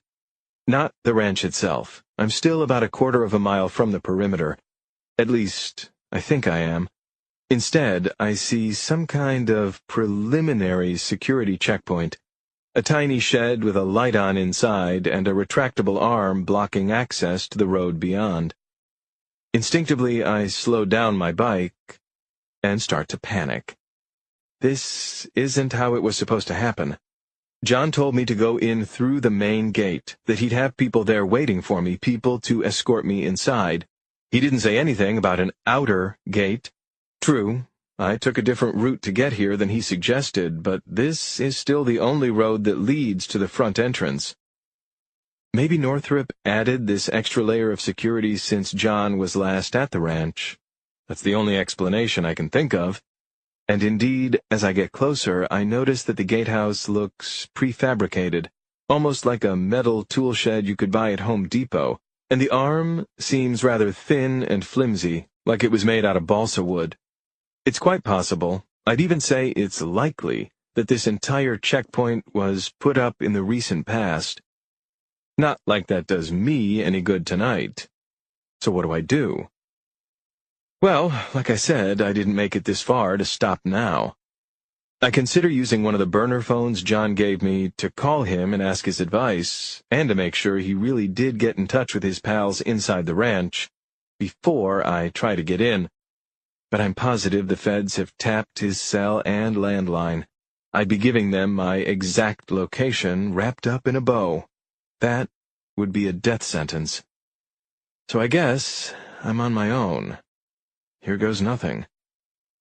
I slowly pull my bike up to the gate. A baby-faced rent-a-cop, a kid who looks barely a few years older than my daughters, hastily steps out to intercept me. "Can I help you, sir?" he asks, affecting as tough a persona as he can muster. "I sure hope so," I answer. I flip up my visor and hold out my license. "My name is Robert Barnett. I believe I have an appointment." The security guard levels a suspicious gaze at me. "An appointment. Here. At 9 o'clock at night." "Look," I say, gritting my teeth. "Can you just check the visitor's log? It's very, very, very important. Trust me, please." Warily, the guard does so. He scans my ID with the slim digital device he's holding. I can't see the screen, but I do see it flash green. I also see the guard's eyebrows lift in total surprise. "My mistake, Mr. Barnett. You're all set. Let me raise the gate for you." Ha! John came through for me. I can barely contain my elation as the guard ducks back into the shed. I lower my visor and rev the throttle, ready to drive onward. But the gate stays down, and I see the guard latch the door shut behind him. Then I notice that beneath the door, the grass and weeds growing along the shoulder don't stop when they reach the shed wall. They keep going underneath it, as if the shed was simply plopped down on the ground very recently. Oh shit. This isn't an outer perimeter checkpoint at all. It's a fake, a decoy. This is an ambush. "FBI, hands in the air!" A dozen heavily armed federal agents suddenly spring up from their hiding spots on both sides of the roadway, barking orders and training their rifles right at me. No, no, no! I stay frozen, too stunned to speak, too horrified to move. I feel numb. All around me, time seems to slow down. The next thing I know, I'm tackled and thrown face first off my bike and onto the rock-hard concrete. Thank God I'm wearing John's helmet, or my brains would probably be spattered everywhere. I feel it get pulled off and the burner phones ripped from my pockets while my hands are yanked behind my back and cuffed. "Robert James Barnett, you are being detained under direct order from the Secretary of Homeland Security for violation of Civil Code Section—" "God damn you guys!" I yell, struggling in vain, but as best as I can against my unlawful arrest. "Listen to me, I'm not a security threat." I thrust my chin up toward the heavens. "But maybe they are. I'm in possession of critical information that the world needs to see. But first, what we need is to understand it. You have to believe me." Yet my pleas fall on deaf ears. I'm gruffly hauled to my feet and practically dragged away toward a black, tinted-window SUV that is speeding toward us from the direction of the ranch, kicking up a giant dust cloud behind it. "No, please, please!" I scream as one of the vehicle's rear doors opens, and I'm tossed inside. Chapter 22. "Calm down, Mr. Barnett. We're on the same team." The voice, tranquil and soothing, is coming from the front passenger seat. I look over to see an older man, African-American, salt-and-pepper hair, thick, horn-rimmed glasses. He's wearing a bland, dark suit like the other government agents on either side of me, but he has a refined, almost professorial air about him. "Same team?" Yeah, right. Forgive me for thinking you're full of shit. Think whatever you want, the man says. All we'd like to do is ask you some questions. The more you're willing to cooperate, the better it will be for everyone. I've finally caught my breath a bit and have started to calm down like the man commanded. Of course, I'm still absolutely petrified about who exactly these folks are, where they're taking me, and what in God's name is going to happen next. You think you've got questions? I exclaim. I picked up some kind of alien FaceTime message in my freaking living room, and look what happened. The man nods. Yes, that's one very impressive computer setup you've got in there. Seems you're quite the expert on extraterrestrial communication, which is why we're especially glad you're here now. We're looking forward to having your help. My help? What is this dude talking about? Where are we going? I ask. At least tell me that. Gesturing through the windshield, the agent says, Look for yourself. To my astonishment, we're not headed for a secret military plane to take me to Guantanamo Bay. Nothing like that at all.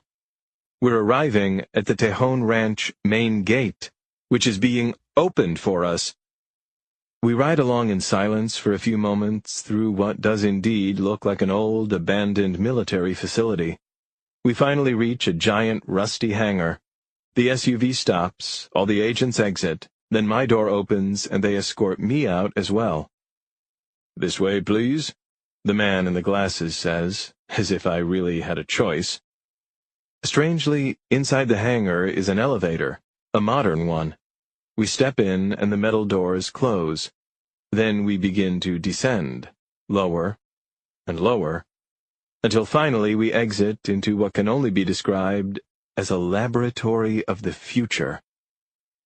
I'm in total disbelief as I'm escorted down an endless corridor, brightly lit, lined with massive, blinking, humming quantum computer terminals that seem to go on in every direction, floor to ceiling, forever.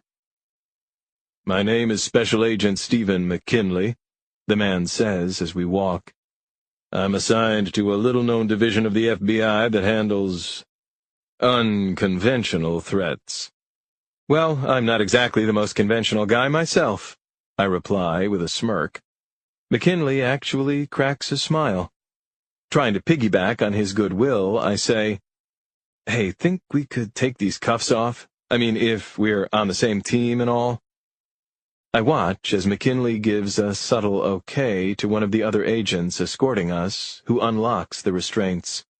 Grateful, I rub my wrists as we keep moving. My department only became aware of your little research project early this morning, McKinley explains. But a number of other federal agents, not to mention some of your fellow scientists at this Northrop research facility, have apparently been monitoring your work for some time. Hang on. My fellow scientists have been monitoring my work? I actually have to suppress a little smile of my own. If what McKinley is saying is true, maybe the scientific world doesn't actually see me as the crackpot they insist I am.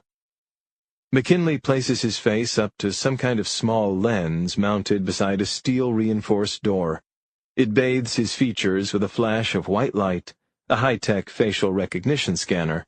Then it blinks, and the door slides open with a hiss. We enter a massive control room, with giant flat-screen computer monitors covering every inch of wall.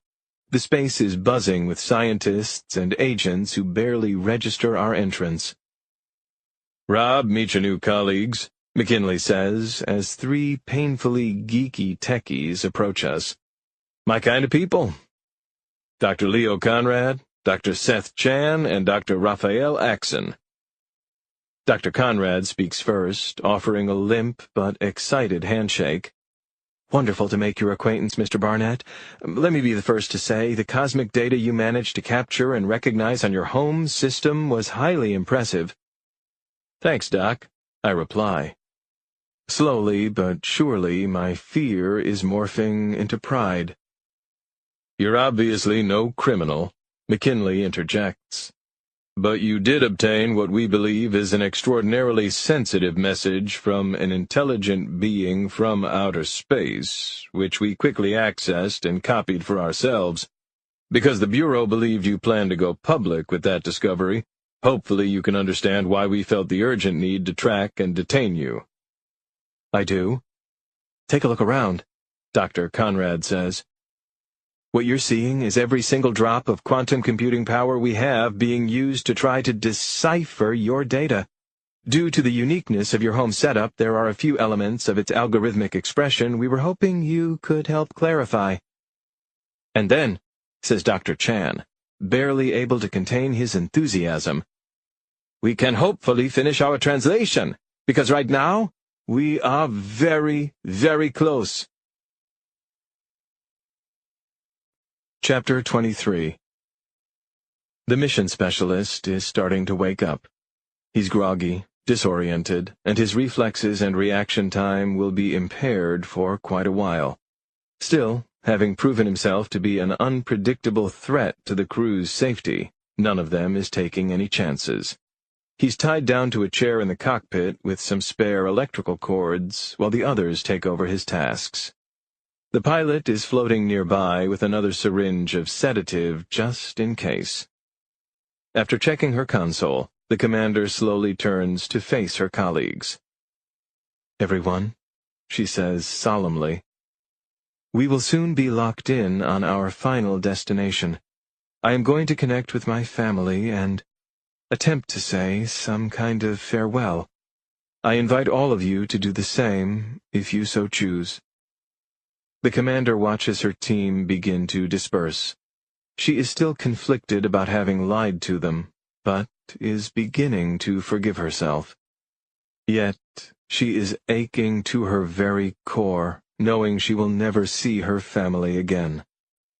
Keeping her eyes glued to that wonderful old photo she snuck aboard of her husband and 2 children as infants, she considers making a video message for them, but she doubts she could get through it without bursting into tears. So instead, the commander swings a keyboard out from under her control panel and begins typing. My sweet children, my dear husband. If you felt I was hiding something from you all when we said goodbye, I was. I don't know how to tell you this except directly.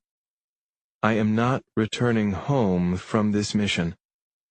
I won't pretend to be able to explain the full nature of our purpose, except to say that I believe we are playing a key role in saving the entire universe.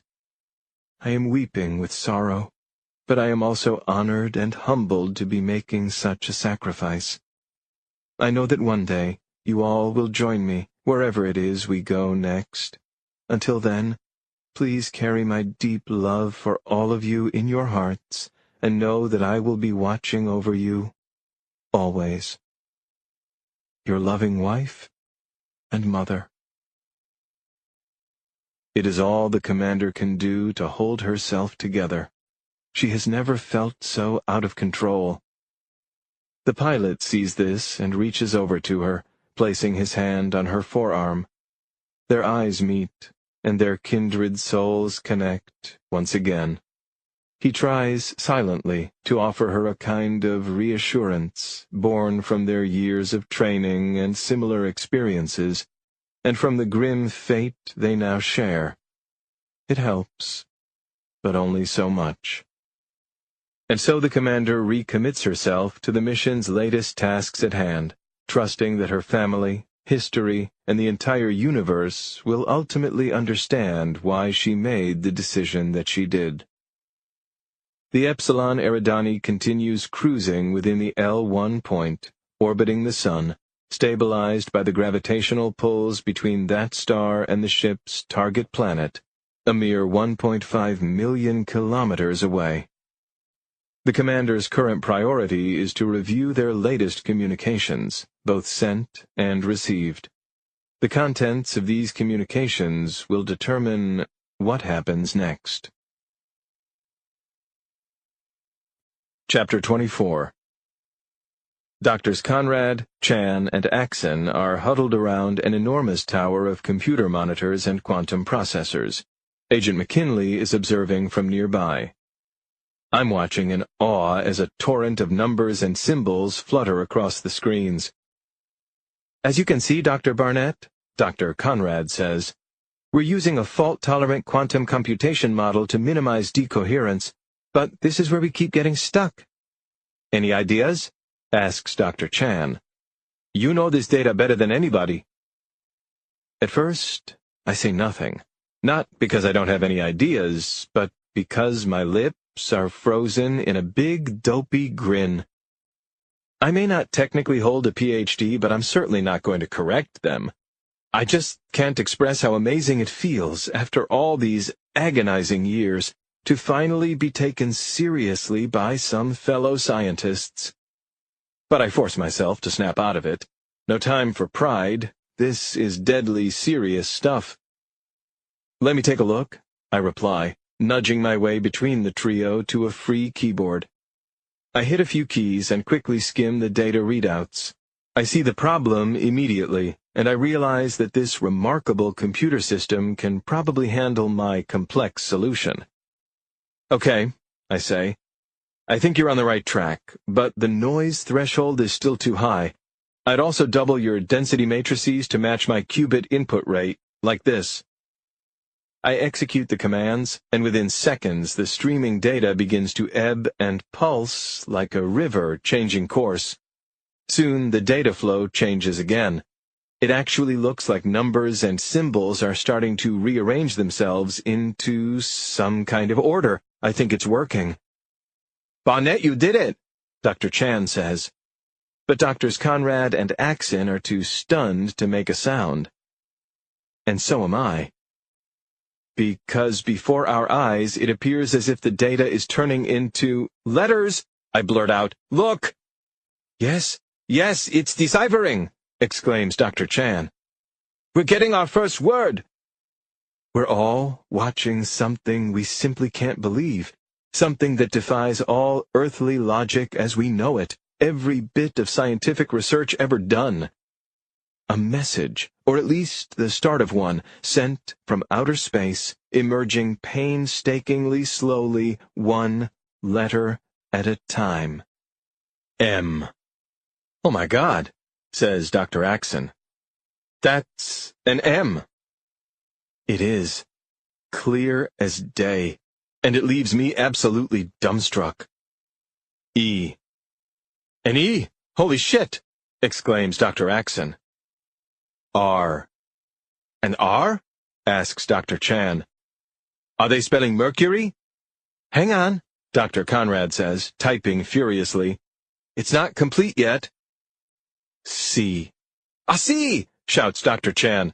It is spelling Mercury. Is that where this has been coming from? But then, why? Mercy? I ask, as that final letter becomes clear and the first chilling word of the message is complete. I don't understand. Mercy for what? Why would aliens start by saying that to us? It's Agent McKinley who answers me. He looks strangely calm. A fair question, Barnett, he says. But it has to be understood in context. Context? I ask. I'd say a message from extraterrestrials is pretty damn unique. I look around at the other scientists for confirmation, but oddly, all are silent. Actually, McKinley says, it's not. We've been receiving other messages for quite some time now. And just like that, my head starts to spin. I can barely stand straight. It feels like the floor below me has instantly turned to jello. Did this guy just say other messages? Is he freaking serious? McKinley reads my mind. He nods, gravely. That's right, he says. Dozens. Chapter 25. This format, McKinley continues, is more or less how all the others came in. Streams of patterned cosmic data that we would slowly decipher letter by letter. But this latest one? Dr. Chan interrupts. The encoding was different. It was more algorithmically complex for some reason, Dr. Axon adds. Probably so the signal would cut through all the cosmic chatter more clearly because it's an important one, which is why we needed your help. Wait, I stammer, trying to steady my dizziness and absorb what I'm hearing. Go back to the part about those other messages. What did they say? Dr. Conrad starts to answer, but McKinley quiets him by raising his hand. Let's let these three get back to work deciphering this one, he says. Barnett, you come with me, I'll tell you everything. Agent McKinley has to practically drag me into an empty adjoining conference room separated from the bustling main lab area by thick glass walls. As soon as he shuts the door, the room becomes pin-drop silent. You may want to have a seat for this, the agent suggests, but I'm way too jittery for that, so while McKinley sits down calmly at the large mahogany table, I pace back and forth. What I'm about to tell you, he says, is, in the interest of national and global security, of the utmost secrecy. Do you understand? Yes, I shout at the end of my rope. Out with it already! The suspense is killing me. We've been tracking these signals, these messages, for a while now, McKinley says. 9 years, 7 months, 2 weeks to be precise. My head starts spinning. If this agent is telling me the truth, Earth has been secretly receiving alien communications for nearly a decade? It took us almost half that time just to figure out how the hell to decipher them. But once we landed on the unique combination of quantum digital physics, it was like we'd stumbled on the Rosetta Stone. Suddenly all the messages we'd intercepted up to that point could be translated. It's still not clear who or where they're coming from, but whatever life form is sending them, they know an awful lot about our planet and species. Jesus Christ, I mutter. What did they say? The messages express increasingly grave concerns about our behavior, our judgment, how we live our lives, how we live with one another. Who's we? I ask. The undeniable implication is all of us, McKinley explains. Every last human being on the planet, all 7 billion.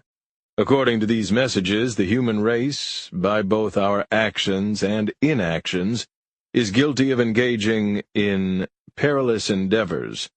These aliens have been sending observations, suggestions, and recently, warnings. I have to grip the edge of the conference table now to brace myself. Warnings? Like what?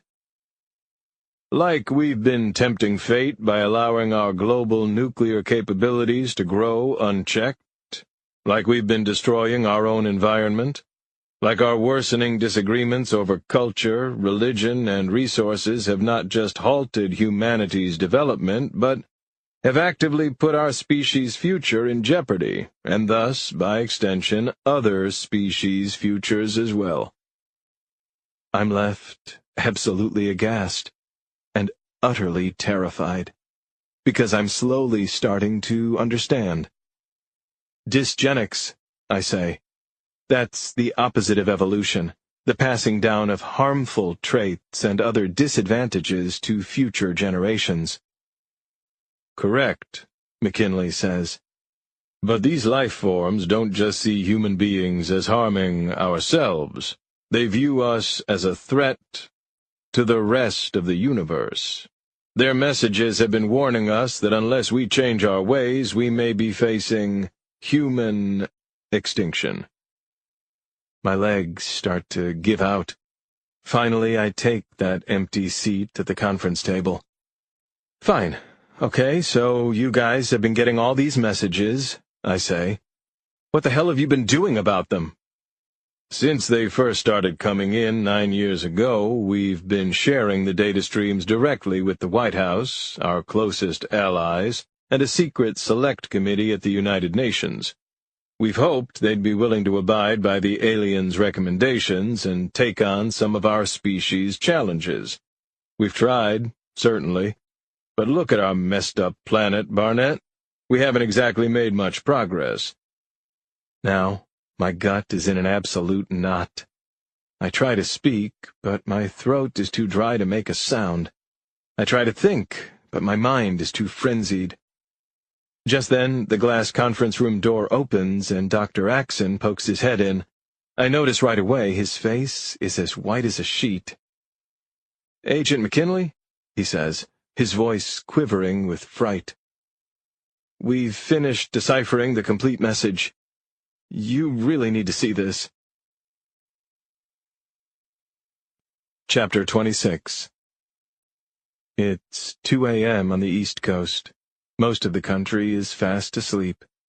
But on the watch floor of the White House Situation Room underground complex, the epicenter of the federal government's 24/7 vigilance over national security threats, one man is wide awake.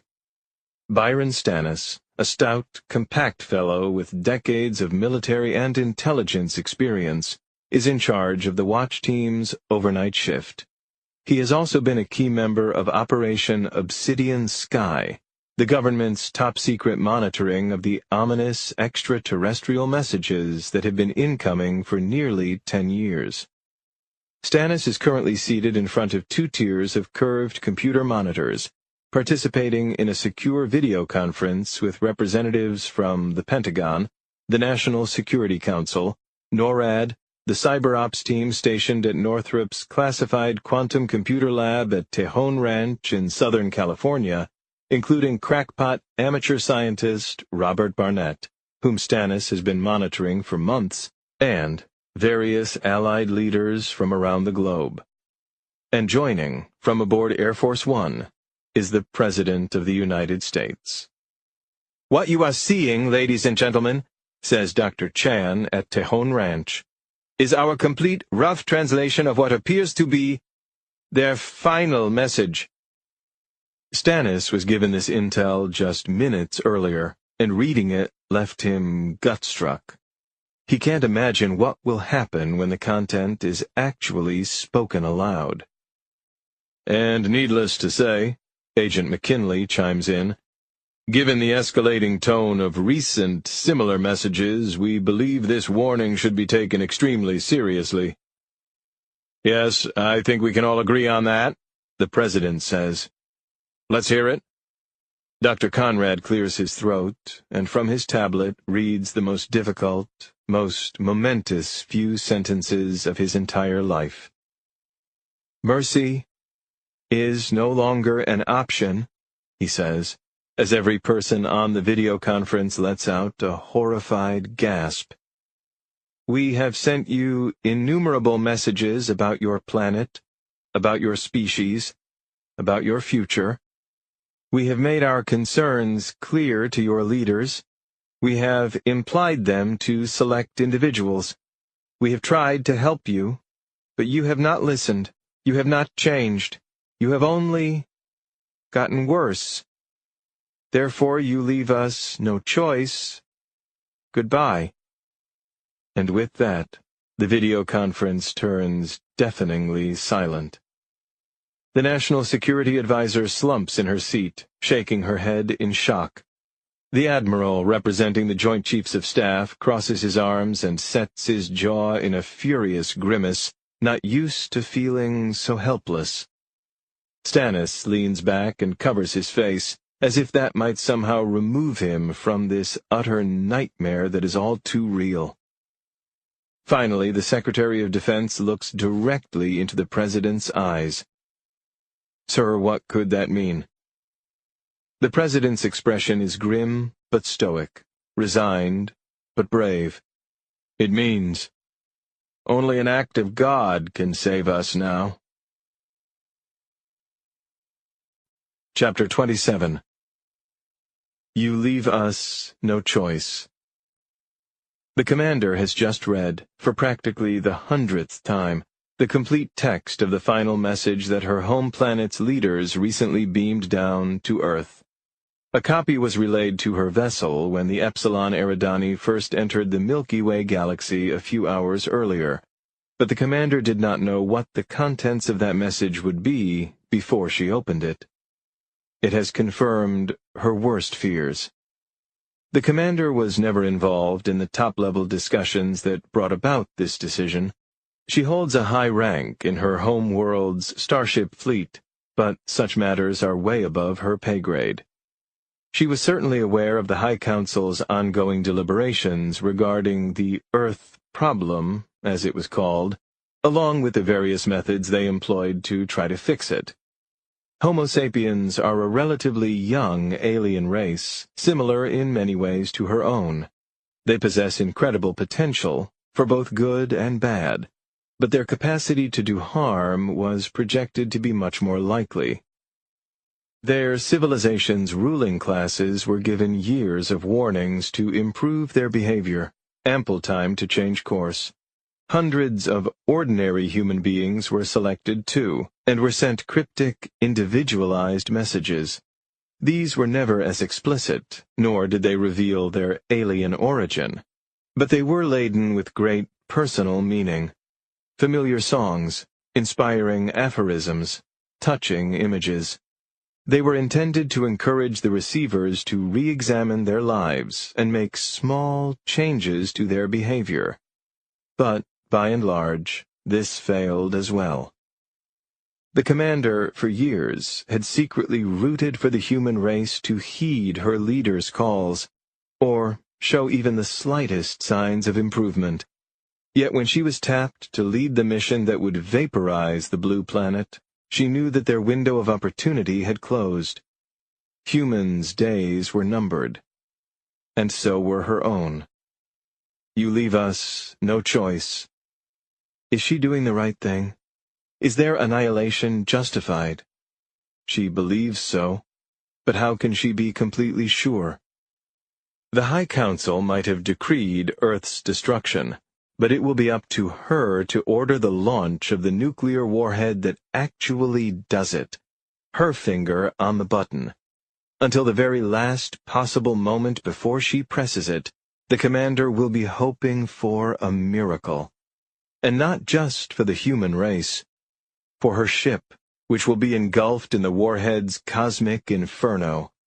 For her loyal crew, whom she misled about this mission from the start. And for herself, for her loving husband, for her dear, precious children. You leave us no choice. Closing the message window, the commander takes another look at the photograph of her family wedged into her console. So much love, so much longing, so much joy, so much regret, all triggered by one simple image.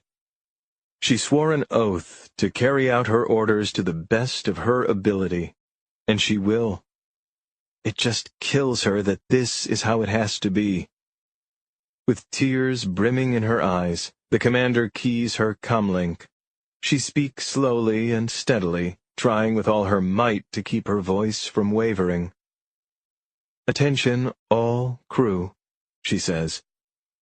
"We are nearing our flight's final stages.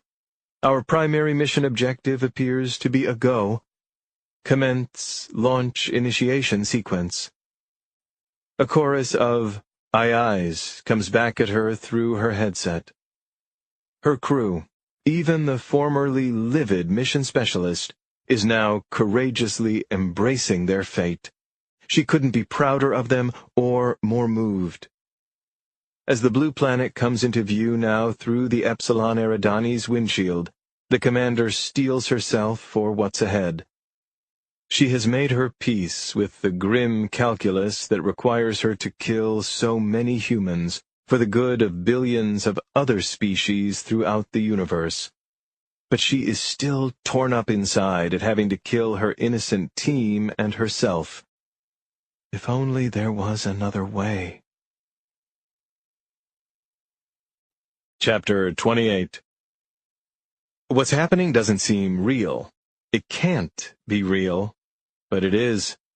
I just watched, via encrypted video link, the leader of the free world receive the news that our planet, after years of warnings, is about to come under some kind of attack from alien beings. The president declared he'd be initiating continuity of operations protocols. He also ordered all American military forces and nuclear silos around the world to be put on red alert, and urged every other country, friend and foe alike, to do the same. But then, he pinched the bridge of his nose in despair and acknowledged what everybody else on the video conference was thinking. Or at least, what I was thinking. "Not that any of it," he said, "is likely to make a damn bit of difference." The call ended only a few minutes ago, but news has already spread throughout the underground labs. It's a madhouse with scientists and agents scurrying everywhere. "Agent McKinley?" I call, trying to grab his arm as he hurries past. "What happens now? What do we do?" But he angrily brushes me off. "What do we do? We build a time machine, go back 10 years, tell the world about these goddamn alien warnings, and convince people to take them seriously." His stern face finally shows the momentous fear he must be feeling, the fear that all of us are feeling. I understand what he's saying perfectly. We're royally, epically screwed. How could we humans have been so stupid? I get that the government wanted to keep a lid on the whole receiving coded emails from little green men thing. Hell, just think how much I freaked out this morning when I intercepted one, and I'd been expecting it for years. "At least, let me call my family," I plead. I explained to McKinley how, when I was ambushed at the front gate a few hours ago, security guards snatched away the burner cell phones John had given me. I need a phone. "Word is going to leak about an impending attack," I say. "Chaos is about to descend not just on Southern California, but all across the world. Roads are going to be jammed, phone lines, internet access, it's all going to be overwhelmed. If the world is really ending, Agent, I have to say goodbye to the people I love, please." McKinley frowns. I can tell he's feeling the same way about his family. He's not thinking like a federal agent anymore, but like a husband and father, same as me. "My office," he says, yanking a white plastic fob off his keychain. "Make a left at the end of the hallway, third door on your right, there's an unclassified priority landline on my desk. Use it, before it's too late." McKinley thrusts the fob into my clammy hands. Before I can thank him for this act of kindness, he spins and disappears into the frenzied crowd. I don't have a second to waste. I sprint down the hall, elbowing my way through the chaos. I turn left and soon find a door with McKinley's name on it. Locked. I hold the key fob up to the plastic panel located where the doorknob should be, and it buzzes open. Relieved, I burst inside. It's blandly corporate and sparsely decorated. His desk is practically clear, except for 2 telephones, a high-tech encrypted one and a normal one beside it. I jam the receiver against my ear, then frantically dial Marty's cell number, which, thankfully, I still have memorized all these years later. It rings, and rings, and rings. As I wait, I start to imagine what might be happening up on the surface. As soon as word gets out, it will be chaos. Looting, rioting, hell, a total breakdown of law and order, all human progress and civilization gone in seconds. The line keeps ringing. My heart keeps racing. Finally, my ex-wife picks up. "Marty," I blurt. "Thank God, it's me." "Oh my, Rob, are you okay? Where are you?" The sound of her voice, of her genuine care and concern for me, fills me with joy and relief, but also with searing pain. This woman I once loved so much, the incredible mother of our 2 wonderful girls, she has no idea this will probably be the last time we ever speak. "I'm fine, Mar. I made it to the ranch, we translated the— Look, it doesn't matter. Where are Claire and Ellie?" "They're asleep. It's midnight. Are you sure you're all right, Rob? You sound—" "Wake them up!" I exclaim. "I have to talk to them too. We have to." I force myself to take a deep breath before I say these next unthinkable words. We all have to say goodbye. Chapter 29. Goodbye? Marty asks. What are you talking about? You're scaring me, Rob. What's going on? My breathing is sharp and ragged. I'm brimming with so much emotion I can barely form complete sentences. And even if I could, what the hell am I supposed to say? Where do I even begin? I'll tell you what's going on, I promise, but in case time runs out, there's a lot more I want to tell you all first. Now wake the girls, Marty. Do it, please. I don't mean to alarm her, but our situation, our planet's situation, is dire.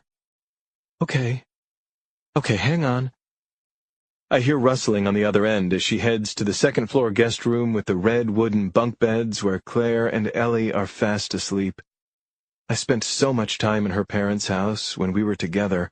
I can picture exactly what she's doing, including stepping on that creaky third stair on her way up. For years, it drove me nuts that my father-in-law had the time and brainpower to consult on top-secret government computer engineering projects, but could never spare a few minutes to fix a step.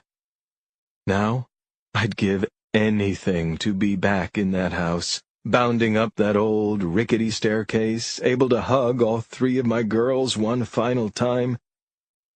Funny how the end of the world makes you realize what really matters. How it makes you regret almost every decision you've ever made, and all those you didn't. How could I have been such a lousy husband? How could I have taken Marty for granted?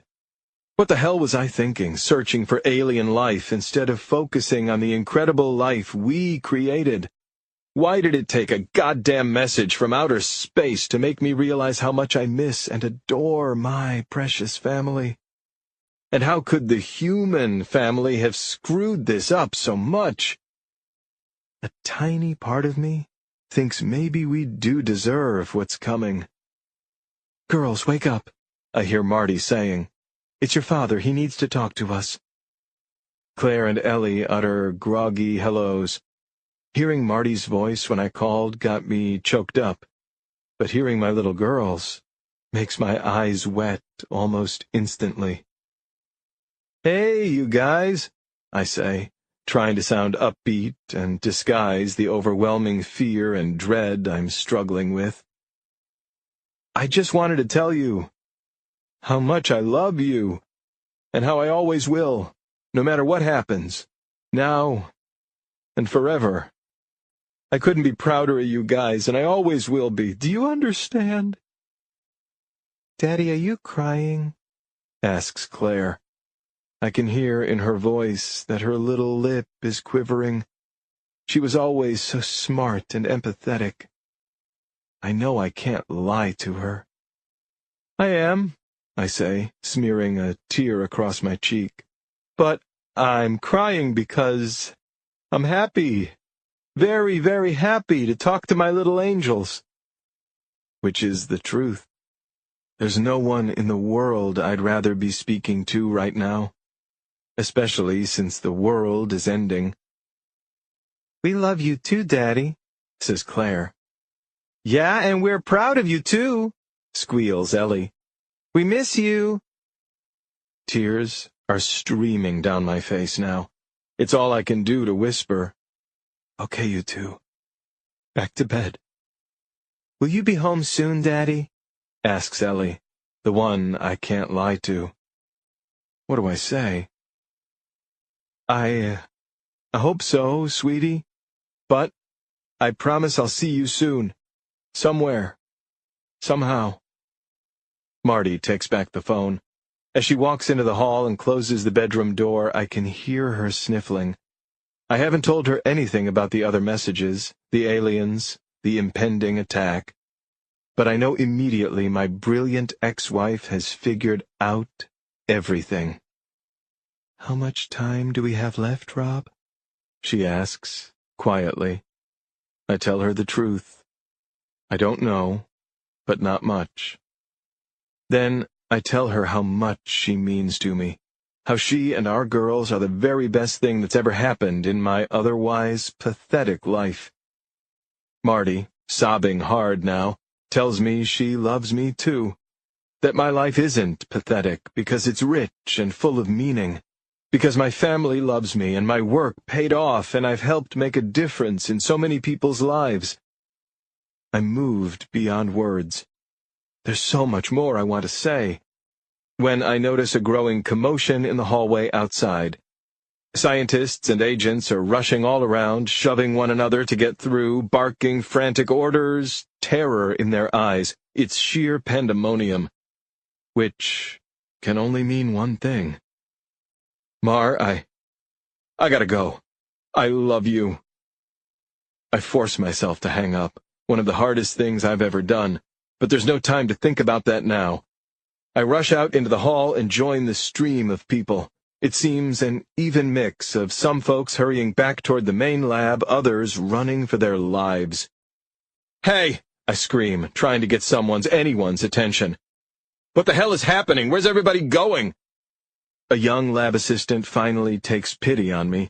She slows down just for a moment and breathlessly shouts back, "They're here!" Chapter 30. I'm standing in the underground lab's bullpen again, with dozens of employees crammed in like sardines. But other than some muffled sobs, the room is eerily silent. Because we're all too goddamn stunned to make a sound. Displayed on the giant wall of monitors is a grainy image, coming from a U.S. military spy satellite, of an unidentified flying object hovering approximately 100,000 miles above Earth, roughly half the distance between us and the moon, and well out of range of even our most advanced fighters and nuclear warheads. The object is triangular in shape, but has a bulbous nose cone, like a submarine. It's a dazzling metallic color, covered in shimmering mirrored panels. It's an alien spacecraft orbiting our planet. I've seen some pretty incredible things in my life. My wife on our wedding day, the birth of our children, the transmission of an encrypted extraterrestrial message right in my living room just this morning. But sweet Mother of God, this is a whole other level beyond my wildest dreams. I'm witnessing humanity's first contact with an alien species, one that's made very clear its desire to completely annihilate us. My body feels paralyzed. My mouth is dry. The floor suddenly seems wobbly like a trampoline, but my gaze stays fixed on that floating metal vessel. "It's doing something!" cries Dr. Chan. "Look!" Sure enough, the underside of the ship seems to be opening. It's hard to make out in the darkness of space, but a gigantic hatch appears to be slowly retracting to reveal a massive object, long and cylindrical, with thrusters and fins. The technology may be alien, but it's clear as day what we're looking at. A terrifyingly powerful weapon. Panic sweeps through the lab. Screams of terror echo from every corner. Those sons of bitches, they're really going to do it. Our species, our entire planet is about to end in hours, minutes, seconds. My head actually hurts as I try to process it. Billions of people all around the world are about to be turned to dust. Our species has some problems, sure, but we don't deserve to end like this.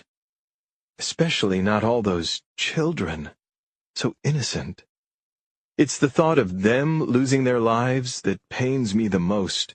They had nothing to do with our civilization's mistakes or our leaders' failures. Nothing at all. Of course, I think of my own kids first, Claire and Ellie. But then I think about all those digital pictures my home supercomputer received over the years, from parents all across the world. They always made me smile, wherever they came from. Such happy, beautiful families. Such inspirations, such beacons of hope, such— Wait. Hang on. No. No way. It's impossible. "Dr. Axon?" I shout, noticing the scientist racing past me, his eyes red from crying. "I need to ask you something about—" Forget it, Barnett. There's no point. It's all over. No, just listen to me, please. When Dr. Conrad read that message on the video conference, there was that one line, something like, "We implied our concerns to certain individuals." Do you remember? What did that mean? "Oh, that." Axon rubs his eyes and sniffles. Then strangely, he smirks. "In one of the messages we intercepted, they said they'd grown tired of dealing just with our planet's elite, so they decided to reach out to some ordinary people, too. Never said who or how they were going to do it, and we never picked up any stray signals or got reports of any civilians claiming to be communicating with aliens. I always thought they were bluffing, but when did that message come in?" Dr. Axon shrugs. "A couple years ago. Does it really matter?" Yes, I'm thinking. Maybe more than you could ever imagine. "This may sound nuts," I say, "but I think maybe I was one of those people." Dr. Axon just rolls his eyes and starts to head off again, so I grab his arm. "I'm serious. My 2 little girls, for as long as they've been alive, I've beamed digitized pictures of them out into the cosmos, a sort of peaceful greeting, to anybody who might have been listening. A few years back, my supercomputer started getting encrypted pictures of children and families back." Dr. Axon's expression slowly begins to morph from dubious to disturbed. "I just assumed they were from other radio astronomers," I continue, "but I never figured out who. No way it was just a coincidence." "Okay," Dr. Axon says. "Maybe you were one of the chosen. Maybe those creatures in that ship up there were sending you random kids' pictures, were trying to communicate. So what? Now they're pointing a goddamn warhead at us." "I know," I say. "I know. But I think I have an idea how to stop them." Chapter 31. The lab is quickly descending into chaos. Scientists and agents are abandoning their posts in droves. Not like I blame them. If you just found out the world was about to end, would you really hang around the office? By a stroke of luck, I spot McKinley amid the madness. I fight my way over and corner him with Dr. Axon by my side. Frantically, breathlessly, I try to explain my insane idea. In a nutshell, I want to bombard the alien vessel with pictures. For years, they were trying to reach out to me, I say, but I never reached back. At least, not in any meaningful way. If those aliens are so damn worried about the future of other species, let's make them realize whose futures they're snuffing out. Our children's. Put a face on all the kids they're about to murder. McKinley is furrowing his brow so much, his bushy black eyebrows are actually touching. Not a good sign. "Are you out of your mind, Barnett? You really think we're going to save the human race with a couple Sears family portraits?" "Not a couple," I answer, growing indignant now. "Thousands, millions." He's clearly still skeptical. "And how exactly are you going to—" "That facial recognition scanner by the lab entrance? We use its software to comb the internet, find every image of every child's smiling face we can. I can write that program in 30 seconds, and this place has more than enough computing power. Then we reverse encrypt the pictures with the same quantum encoding sequence from the aliens' messages to us. Then we use the lab's video conference satellite to beam the photo stream directly at the ship. Easy." I hold my breath as McKinley digests my outlandish, decidedly not easy scheme. "I know it sounds far-fetched," I add, "even insane, desperate. But think about it, Agent. What in God's name do we have to lose? Let me try it. You owe me that." Exasperated, McKinley throws his hands into the air. "If you two really want to spend your final moments on this Earth emailing baby pictures to aliens, be my guest. Here." He yanks off the keycard strung around his neck and tosses it at me. "This will give you top-level access to every computer server on the ranch." McKinley starts to rush off, but turns back and adds reluctantly, "Good luck." "The primary terminal, this way!" Dr. Axon exclaims, dragging me through the disorderly bullpen to a monstrous cluster of computer monitors and server towers. I slide McKinley's keycard into the slot and the system lights up like a Christmas tree. You start writing that re-encryption script, I say to Axon. I'll find the pictures. I quickly get to work, harnessing that facial recognition software and adding just a few extra lines of code. The lab system is soon scouring the World Wide Web at a mind-numbing pace, downloading around 60,000 children's photos per second. As they flicker past me, I glimpse birth announcements, holiday cards, class pictures, graduations, vacation snapshots, first steps. It's all incredibly moving. But my delight is cut short when I glance back at those giant monitors showing the hovering alien vessel. I see the weapon underneath it is slowly being aimed directly at our planet. I'd love to get that re-encryption code any day now, I call sharply to Dr. Axon, whose fingers are dancing across 3 different keyboards like a concert pianist's. Got it, he shouts back.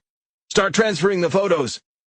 I do, and dozens of zettabytes of pictures start to be encoded into the same system of numbers and symbols I helped translate just a few hours earlier.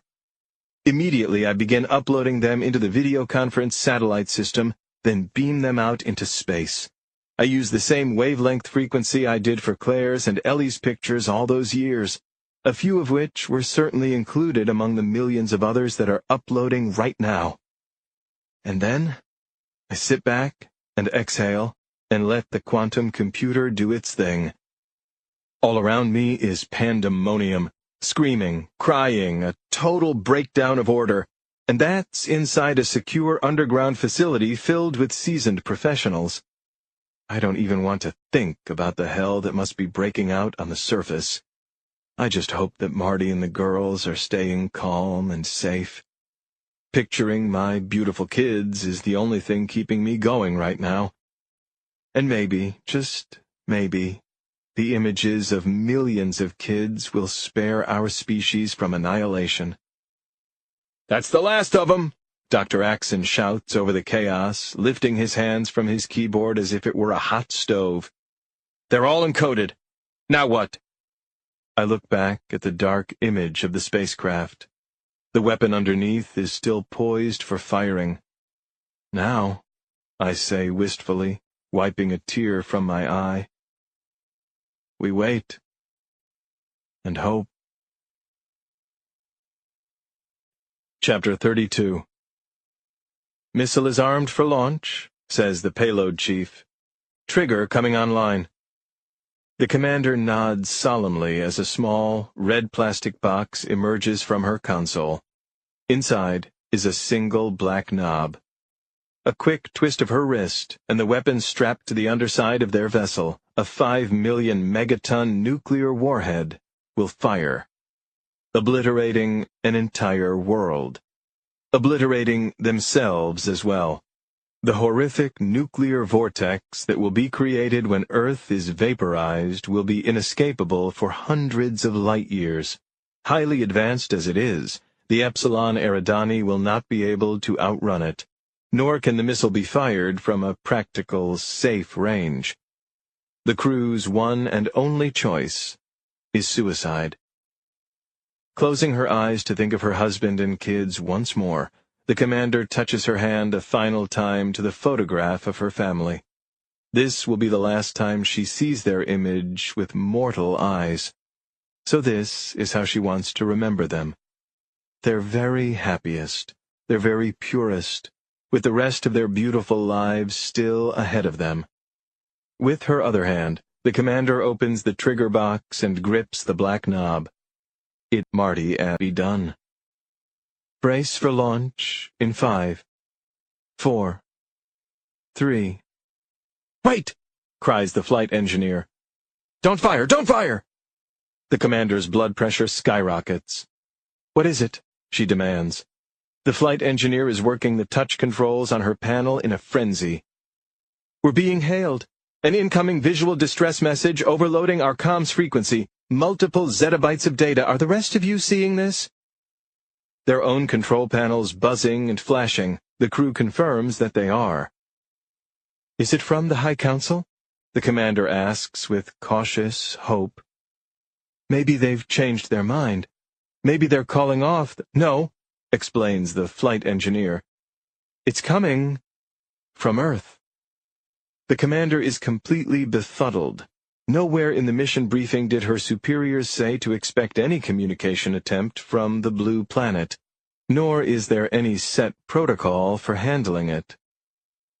Very well, the commander says. I suppose put it on screen? Stand by, replies the flight engineer, who transfers the message to the colossal display panel at the front of the cockpit. And then the distress call plays. It's unlike any the commander has ever seen, a stunning cascade of images, a heart-wrenching stream of photographs of human children of every age, background, and creed, millions of them, smiling, laughing, crying, crawling, playing, learning, living. An avalanche of youth and hope, innocence and potential, love and pure joy. Which leaves the commander dumbfounded. She feels like she's being buried under an emotional avalanche. It's staggering, overwhelming. The commander's lip begins to tremble.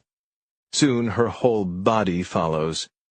The enormity of what she's about to do, all the young lives she's about to end, suddenly hits her in a new and deeper way than ever before. But so does a sense of hope, of promise. Perhaps humans have re-examined their species after all. Perhaps their eyes have been opened to the value of future generations and their place in the greater universe. Perhaps they really have learned something from her species. Perhaps they deserve a second chance. The commander knows, of course, that this decision is not hers to make.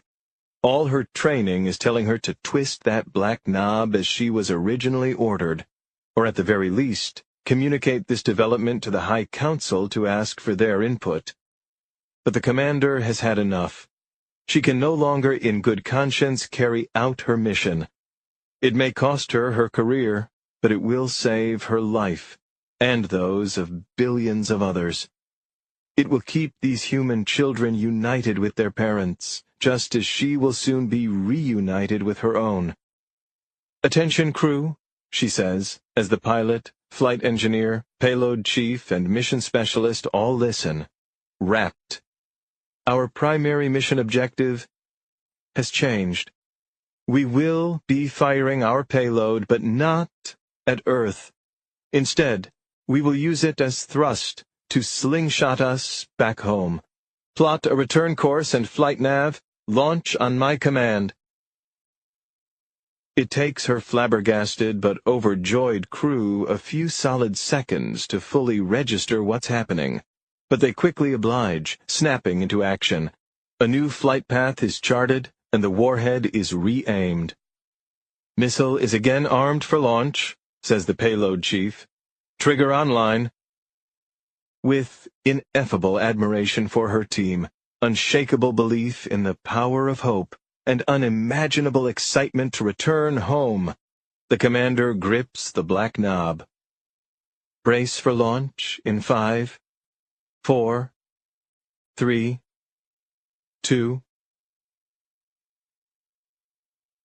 Chapter 33. I have to remind myself to breathe and blink. My eyes haven't moved from the monitors showing the spacecraft in almost 5 long minutes. My hands are clammy, my brow is dripping with sweat, my heart is thudding right out of my chest. There's no way of knowing whether the vessel received our image transmission, let alone if it worked, and as the seconds tick by, I'm starting to lose hope. Dr. Axon, I say grimly. At least we can say we tried. It's been an honor. Fucking shit! He suddenly exclaims. Missile hot! Missile hot! It can't be. It can't. I glance back at the monitor and see with horror that the weapon has been fired. No, no, no! I wail. My knees buckle and my entire body tumbles to the ground. The unthinkable has just become reality. The entire planet is about to be destroyed. But then, a strange sense of tranquility washes over me. Maybe it's the cosmic inevitability of our situation, or the fact that 8 billion people are now united by a common fate for the first time in human history. Whatever the reason, my heart rate slows and my breathing returns to normal. And then I realize, if the world is about to end, I want a front row seat. Quickly, but not frantically, I bound through the lab and back toward the entrance. I push open the door and call the elevator. I ride it up to ground level, then exit the giant hangar and step outside. I see a few people running for cover, but I stand perfectly still. I look up at the night sky, a blanket of darkness stretching on to infinity. There's a bit of cloud cover, but I can still make out dozens of twinkling constellations.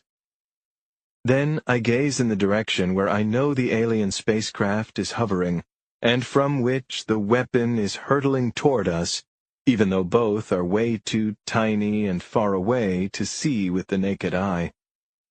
But no matter. Simply being aware of their presence is enough for me. Ditto Claire, Ellie, and Marty. You don't always need to see something to be profoundly affected by it. It could be an alien race from a distant galaxy, a nuclear missile speeding toward you, or the unshakable love you feel for the people you care about most. I wonder what it will look like when the weapon strikes, how quickly the planet will be vaporized, whether I'll feel excruciating pain or won't feel a thing.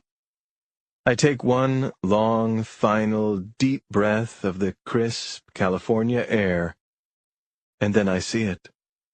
Brilliant lights in the sky, the most enormous, powerful, jaw-dropping explosion I've ever witnessed. Huh? The ground trembles a bit below me, and strong gusts of wind batter my body. But clearly the weapon was detonated high in the atmosphere, a few miles at least. Oh my God. I see the heavens light up in spectacular fashion. A firestorm emanating in every direction, there for all the world to see and celebrate. Oh my God! They spared us. We're alive. My family is alive. Humanity is alive. My plan worked. I tumble backward onto a patch of grass in a giddy fit of laughing and crying, total shock and excruciating relief. I watch in silent awe as the epic explosion in the sky starts to die down. The billowing smoke begins to dissipate, and once again a few stars become visible. I've never seen anything so beautiful in my life, and I hope I never do again. This has been a Hachette audio production of The House Next Door Thrillers, written by James Patterson with Susan DeLallo, Max DeLallo, and Tim Arnold. Read by Lauren Fortgang, Christopher Ryan Grant, and Peter Ganem. Produced by Cheryl Smith, recorded by Sal Barone, post-production by Beat Street NYC. The House Next Door is also available in print and digital formats from Grand Central Publishing, a division of Hachette Book Group. For more Hachette audio productions, visit us at hachetteaudio.com. Thank you for listening. Text copyright 2018 by James Patterson. Audio production copyright 2018 Hachette Audio, all rights reserved. Hachette Book Group supports the right to free expression and the value of copyright. The purpose of copyright is to encourage writers and artists to produce the creative works that enrich our culture.